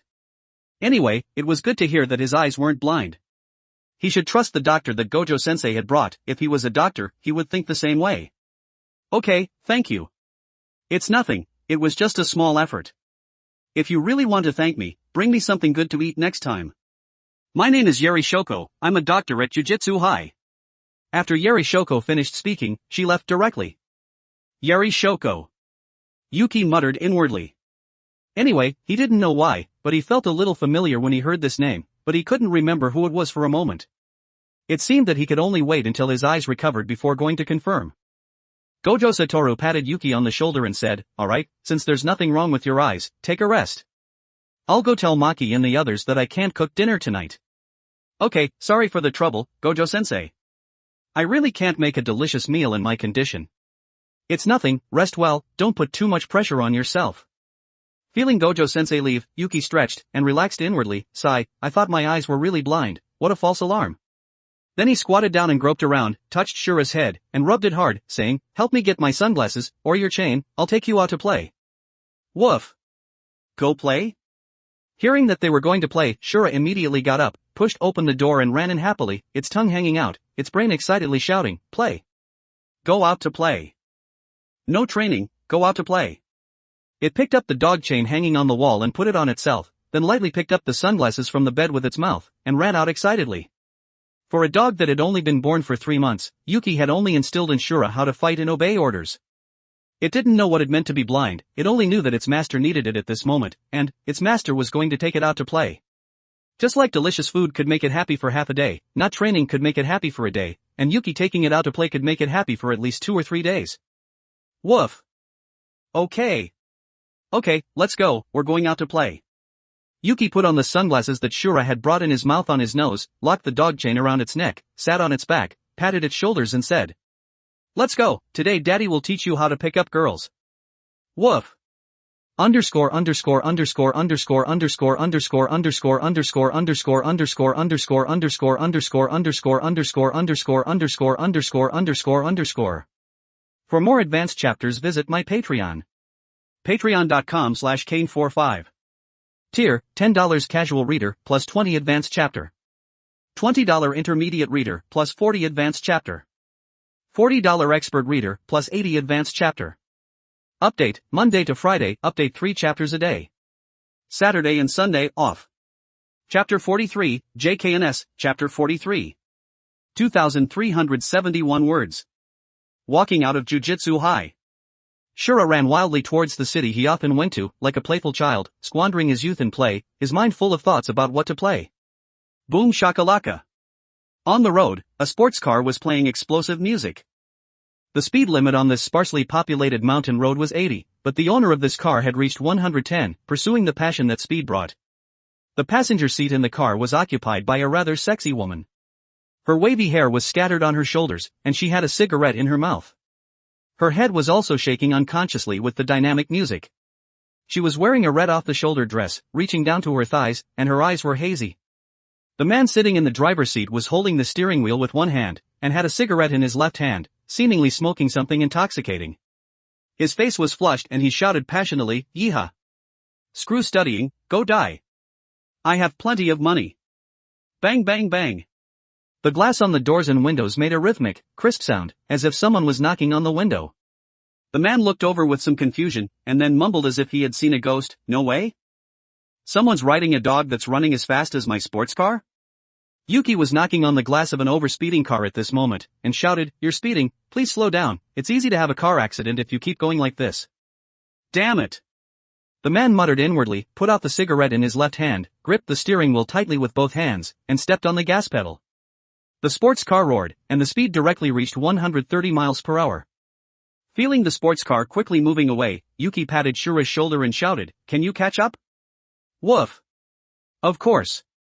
Shura looked at the sports car moving away, and scarlet cursed energy surged from his body. Then, he chased after it even more vigorously, like a dog chasing a fleeing cat. Inside the sports car.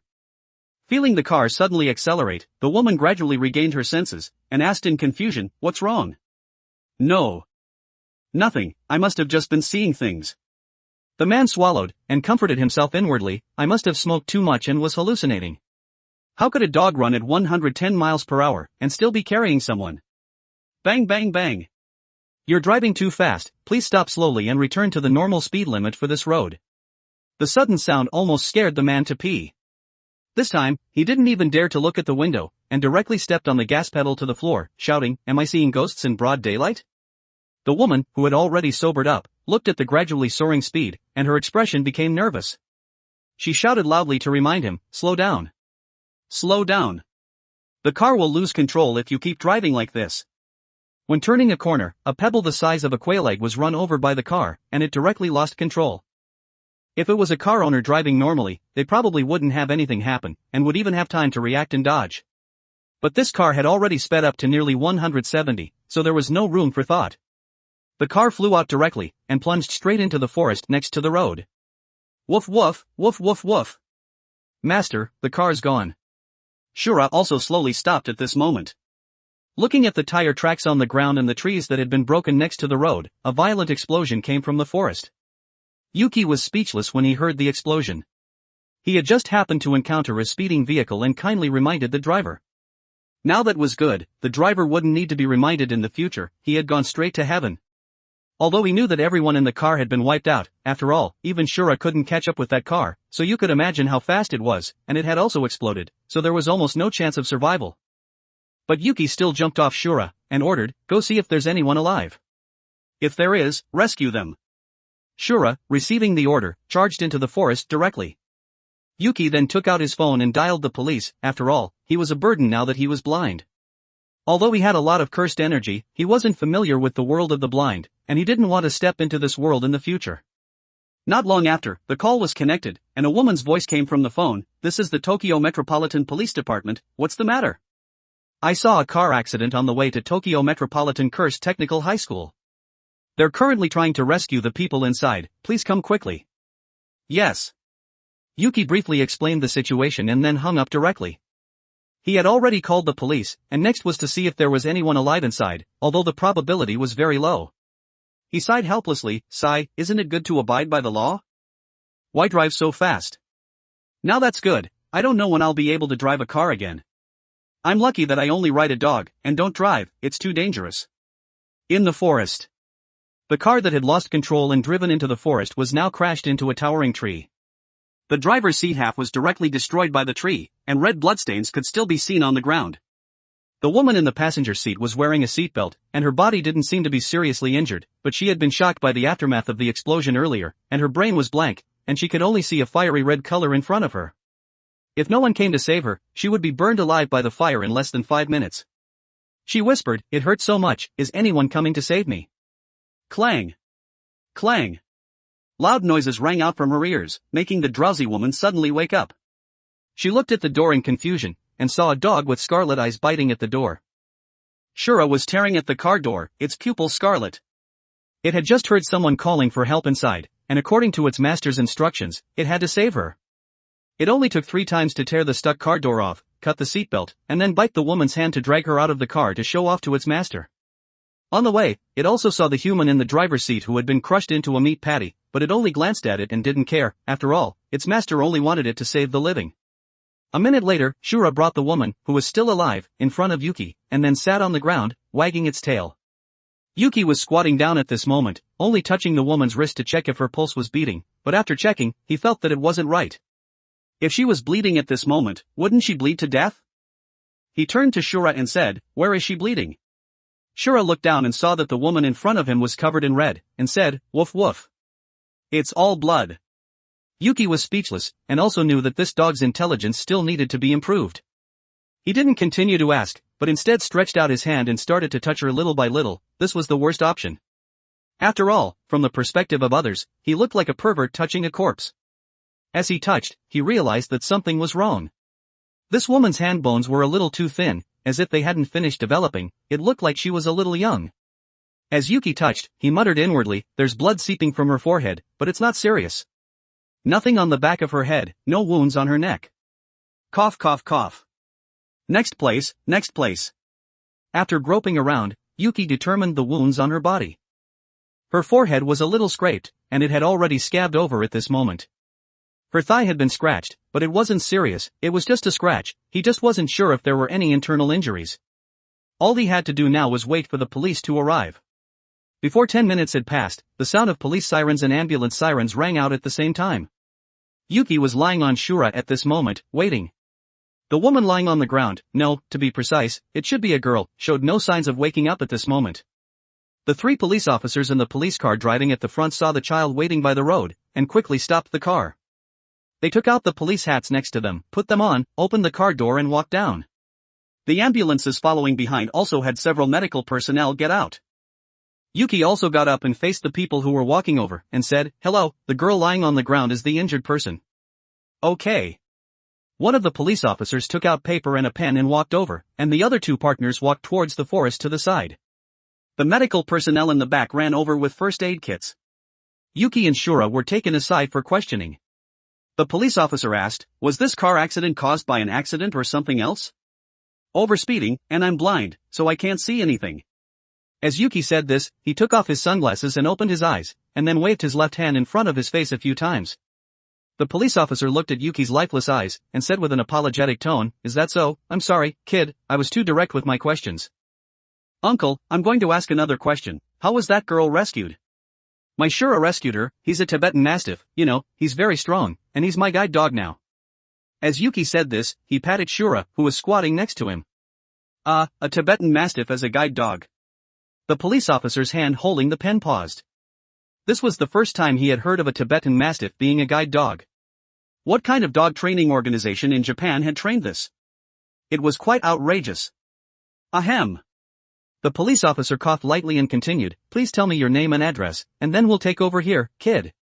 Yuki replied, okay, my name is Yuki, and I currently live at Tokyo Metropolitan Cursed Technical High School. As for my home address, I won't be going back recently. Okay, I understand. You can leave now, kid. The police officer nodded and waved to signal that Yuki could leave. Yuki put on his sunglasses, nodded, and wrote on Shura, commanding in his mind, walk slowly, don't use cursed energy. Woof woof. Okay, master. Looking at the person and dog who were leaving, the police officer's worldview was shattered. Tibetan Mastiffs were famous for being fierce, so it was already outrageous that this one was so well behaved and was a guide dog, and it could also carry people and run? When he realized that there was no one around, Yuki patted Shura's shoulder to signal him to speed up. It was already past 3 in the afternoon, and if they didn't hurry up and play, it would be night soon. What was fun to do at night? Oh whoa! Shura howled and began to speed up, scarlet cursed energy covering its body, its tongue sticking out of its mouth, experiencing the thrill of speed. Yuki then tightly grabbed the dog chain, like he was riding a horse, but it was a little painful, so he had to protect it with cursed energy. Walking into the city, Yuki walked down the street with the dog chain in his hand, Shura leading the way in front. The rate of turning heads was 100%. Look, what a big dog, what breed is that? It looks so well behaved, it's actually a guide dog, honey, how about we get one too? Faced with his wife's coquettishness, the man felt a lot of pressure at this moment. He seemed to know what breed this dog was, but he wasn't sure. He took out his phone from his pocket and searched for it, then made a comparison, and his face became even more ugly. He said with some difficulty, honey, we can't have that dog. Why? The man swallowed and said, that's a Tibetan Mastiff. One of the fiercest breeds of dogs. Although I don't know how this young man trained it, we're going to have a dismemberment case in minutes if we get one. The woman didn't say anything else after hearing the consequences. She just glanced at it with fear, and complained inwardly, kids these days are so fierce, raising Tibetan Mastiffs. Wherever Shura passed, the 10 meters in front of them would definitely be cleared. Its majesty was no less than a lion. If it wasn't for the teenager behind it holding their leash, they would have probably called the police and ran away. Shura surveyed the surroundings, and smelled a particularly fragrant scent, and shouted to Yuki, woof woof. Master, I want to eat. Takoyaki let's go over there. Yuki also smelled the fragrance in the air, and walked over with Shura leading the way. Underscore underscore underscore underscore underscore underscore underscore underscore underscore underscore underscore underscore underscore underscore underscore underscore underscore underscore underscore underscore. For more advanced chapters visit my Patreon. Patreon.com/Kane45. Tier, $10 casual reader, plus 20 advanced chapter. $20 intermediate reader, plus 40 advanced chapter. $40 expert reader, plus 80 advanced chapter. Update, Monday to Friday, update 3 chapters a day. Saturday and Sunday, off. Chapter 44, JKNS, Chapter 44. 2,362 words. Damn, what a big dog. The stall owner saw a dog that was half a person tall walking over and was almost scared into abandoning his stall and running away, but Yuki called him back in time, don't be afraid, he won't bite people, he's my guide dog, can I have 5 servings of takoyaki? That's how it is, your guide dog is really special, young man. The uncle selling takoyaki wiped the sweat from his forehead, and began to make takoyaki skillfully. Yuki was just standing there waiting, but Shura seemed to be unable to wait any longer. Smelling the fragrant aroma, its mouth was drooling. In response, Yuki could only gently tap its head to signal it to wait patiently. This made the uncle on the side feel a chill in his heart, but he gradually felt relieved when he saw that nothing was happening. He asked as if he was chatting, what breed is this dog, young man, how did you raise it to be so big? Tibetan Mastiff, I usually just feed it beef bones and beef, it's quite friendly, it's just that its IQ needs to be improved. Tibetan Mastiff Tibetan Mastiffs are good, they eat well and get strong. The uncle laughed a few times and didn't say anything else. They weren't even from the same world. He handed over the 5 servings of takoyaki he had made, and said, that's 3,000 yen in total. Wait a moment. Yuki took out a 10,000 yen bill from his pocket and handed it over, saying, change. The uncle looked at the 10,000 yen bill in the young man's hand, and a trace of greed arose in his heart. He muttered inwardly, anyway, he's blind, and this dog has also scared me, so I might as well take an extra 2,000 yen as compensation. That's right, it's just compensation, I definitely won't take any more. Alright, just a moment. The uncle took the 10,000 yen bill, handed over the 5 servings of takoyaki in his hand, and then took out two 2,000 yen bills and one 1,000 yen bill from his pocket and handed them over, saying, "That's 7,000 yen in total." Yuki looked down at Shura, his originally amiable face gradually became serious, and turned his head and said, "Uncle, would you like to help me exchange this for a new bill? This money is new, young man, you can feel it." The uncle looked at the serious expression on the young man's face, and muttered inwardly, "Isn't this kid blind? I'd admit it if he could feel it, but he's not even touching it, he looks like he's been scammed before, showing off. Sorry, but I'm not timid, who knows where I'll be selling tomorrow." Although Yuki was blind at this moment, it didn't mean that Shura was blind. Although it couldn't read, it could count. It could still distinguish a few numbers. Ha! Yuki chuckled a few times, scratched his hair with his left hand, and said helplessly, "Seriously, can't you just let me have a good afternoon, you just have to make me angry." The uncle felt inexplicably confused at this moment. He had said a lot, but he hadn't understood a single word. He urged with some anxiety, "Don't just stand there, young man, hurry up and take the money, such a big dog will affect other customers from coming over." "Sigh, forget it, I'm bored anyway." Yuki took out his phone from his pocket, asked a fearless passerby for the address, and then dialed the police number skillfully. If it was somewhere else, Yuki might have let the dog bite him, but fortunately there were a lot of people here, saving this dog uncle's life, otherwise he would have experienced a bone-breaking massage. The stall owner panicked when he saw that Yuki was going to call the police, and shouted in a low voice, "Stop, stop! I'll give you those 5 servings of takoyaki for free, and return the 10,000 yen to you now, young man." He was kidding, if he ran, he couldn't take this stall with him, and this stall was so expensive. "Oh, really? I didn't force you, though." Yuki stopped his right hand from dialing the phone, and faced the stall owner. No, I'm voluntarily giving it to you, young man, hee." The uncle smiled, put the 5,000 yen back in his pocket, and took out the 10,000 yen that Yuki had handed over earlier and gave it to him. Yuki lowered his head and faced Shura. After learning that he hadn't missed anything, he took the 10,000 yen and put it in his pocket, and happily left with the 5 servings of takoyaki. He said, "Thanks, uncle, you're a really good person." The uncle. In the black world, the noisy sound of car horns echoed in his ears. Only the rope in his hand led him forward slowly. Although he didn't know where he was going, and he couldn't see the scenery along the way. What he did know was that, with Shura's guidance, he could always go home. He didn't know where he was going.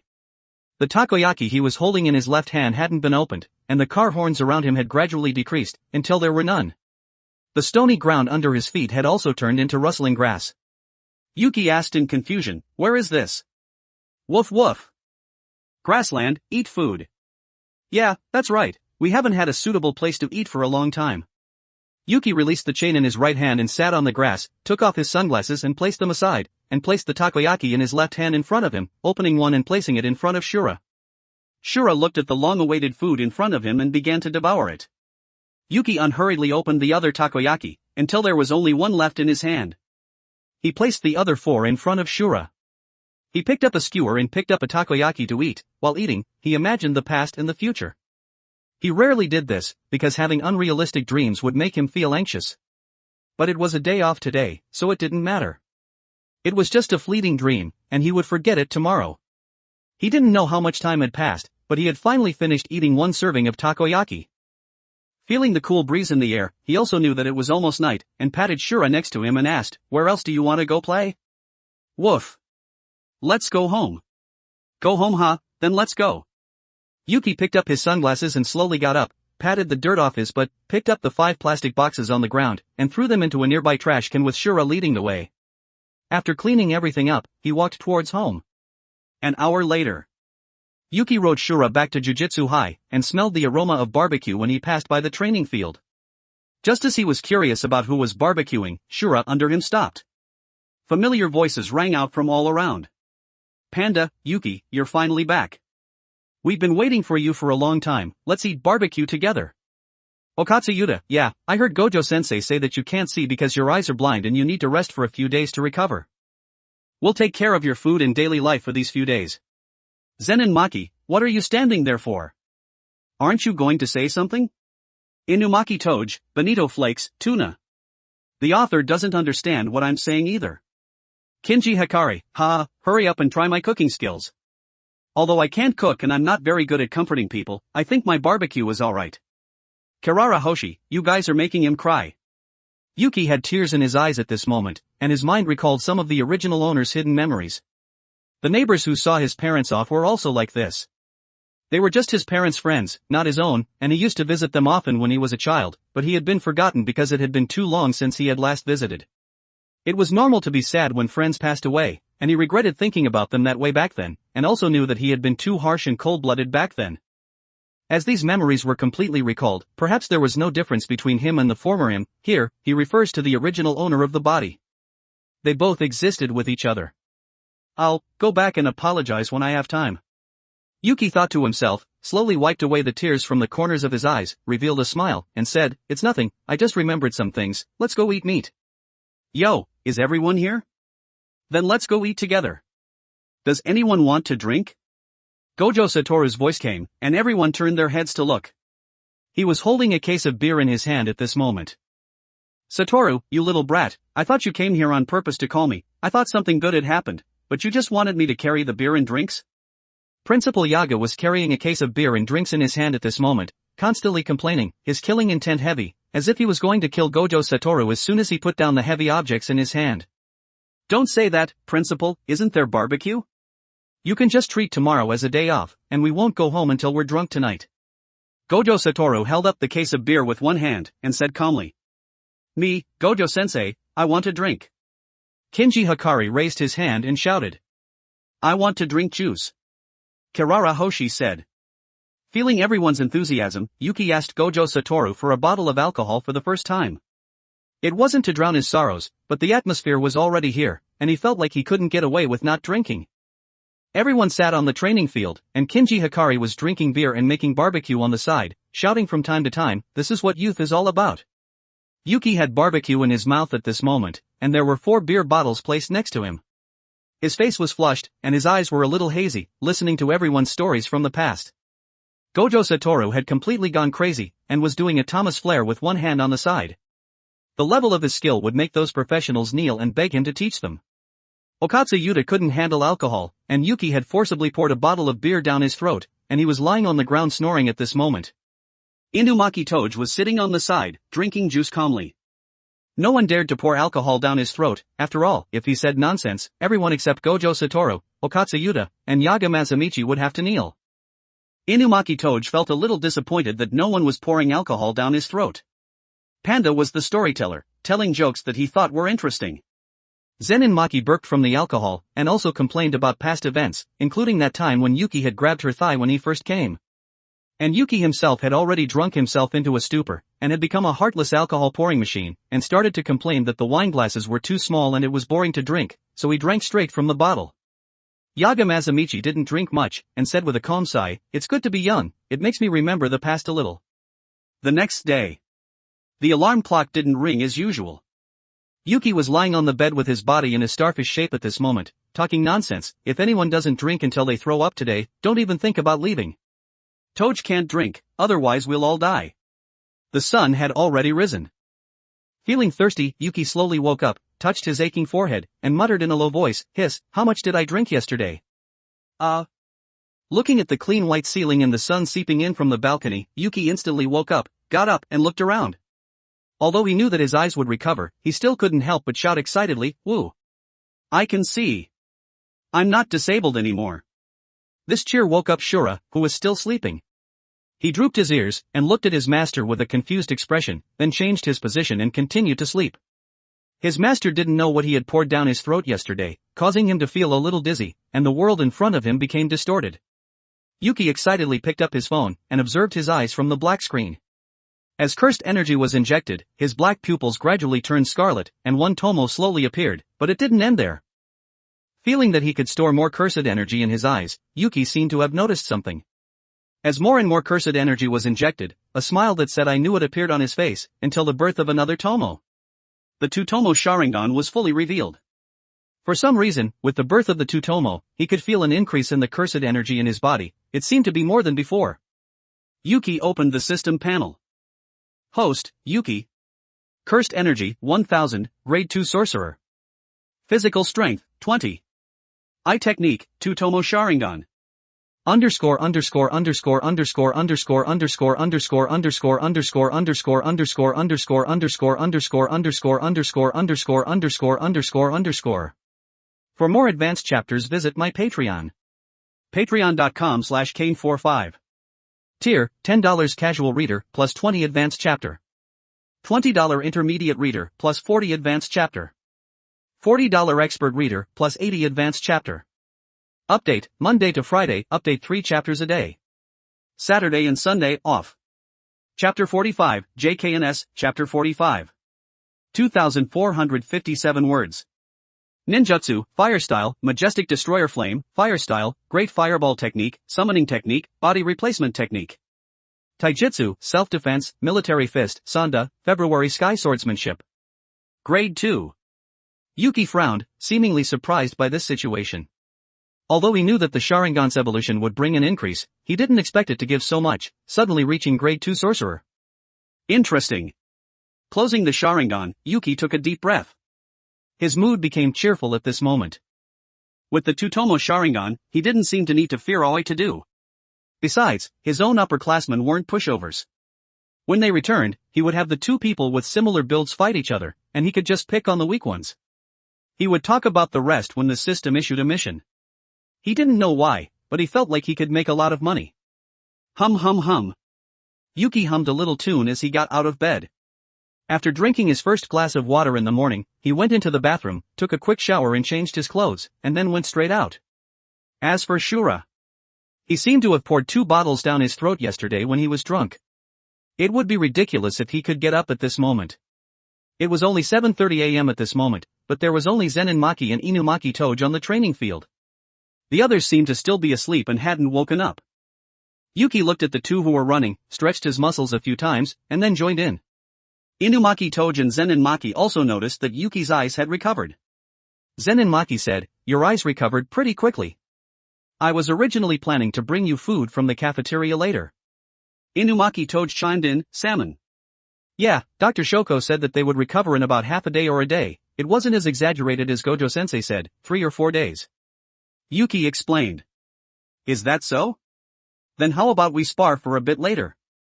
Faced with Zenin Maki's invitation to spar, Yuki smiled slightly, and said, "I'd be happy to accompany you."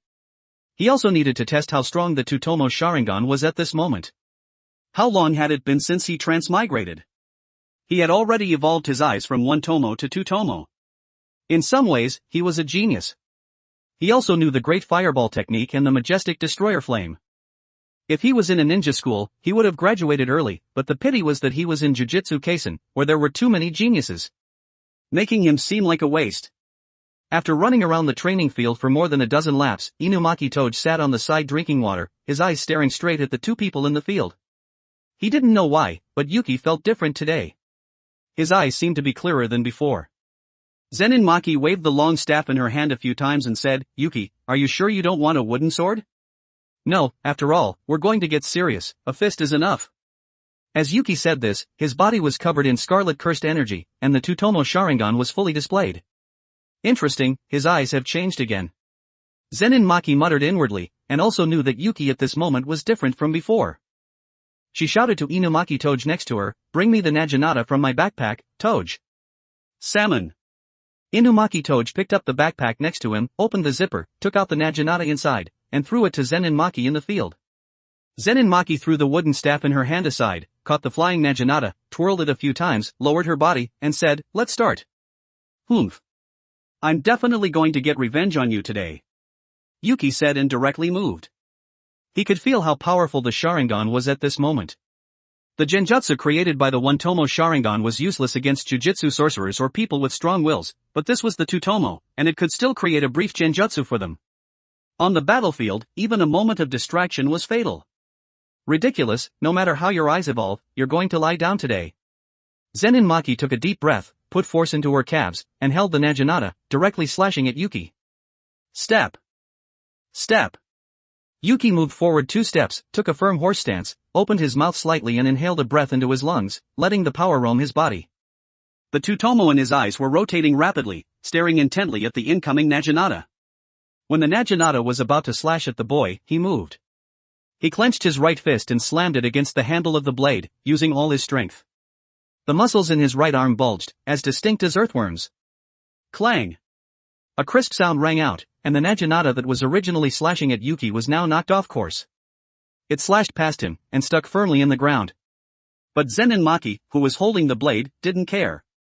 She let go of the handle with both hands and threw a few punches at Yuki, forcibly forcing him back. Then, she pulled out the naginata from the ground, and continued to chase after him, waving it. As a master of curse tools, she was proficient in all kinds of weapons, and was naturally familiar with all kinds of fighting style transitions. Yuki used to be hung up and beaten by her like this. When his eyes got used to it, she would change her style of fighting, making it impossible for him to react for a while. Slowly, he wouldn't be able to stand it, and would eventually close those eyes. Then there would be nothing left. Without those special eyes, he would only be crushed. After all, not everyone was like her. This martial skill was something she had forced herself to practice since she was a child. She could make countless mistakes, but he could only make one mistake. After a few exchanges, Yuki was already having a hard time keeping up with the pace. As expected, it was still a bit difficult to have a mage fight in close combat. But things were different now. Yuki found an opportunity and didn't retreat anymore. The Sharingan in his pupils became even more scarlet, directly facing Zenin Maki's eyes, creating a genjutsu that caused a brief pause. Zenin Maki's hand, which was originally about to swing the blade, stopped. Her consciousness left her body and came to a dark space. When she reacted and wanted to rush out of this darkness, Yuki had already subdued her at this moment. Looking at Zenin Maki, who had woken up, he asked with a smile, "I won." Zenin Maki looked at the naginata that was originally in her hands and was now in Yuki's hands, and said helplessly, "I lost. What was that just now?" Technique. Yuki smiled slightly, and didn't say anything. After returning the naginata, he beckoned to Inumaki Toge and said, "Toge, let's go eat, they're probably still sleeping for a long time." Salmon. Inumaki Toge got up and walked towards Yuki. He, as an observer, was quite confused. Maki's hands, which were originally preparing to raise the blade, stopped for a moment, and then Yuki easily took the naginata from Maki's hands, and finally counterattacked. He had never seen him use it before. Could it be a new technique that he had comprehended after his eyes evolved? Zenin Maki was still a little confused as she looked at the naginata in her hands at this moment, seemingly still recalling what had just happened. He had just looked at her, one look.